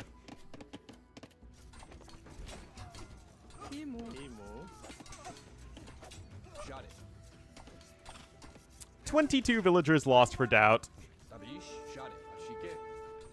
He has 6 units.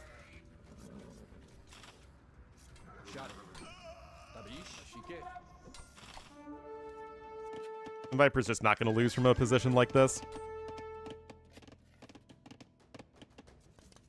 Eco?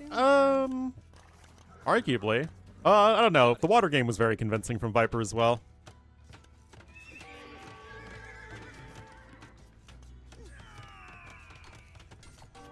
Would I win? Yes, I would.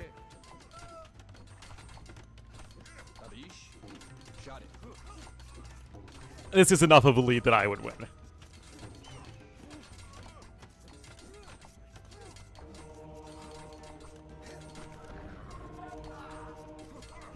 Insta.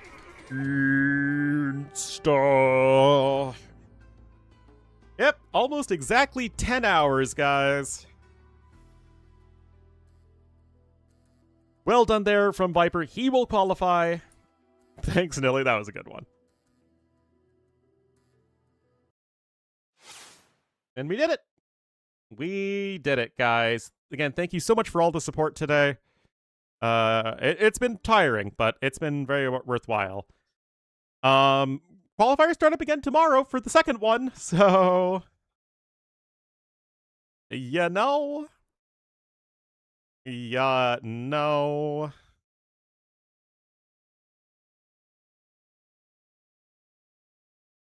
Yeah, guys, that's going to be it for me. Thank you so much for watching, and I'll see you guys maybe even tomorrow. We'll see.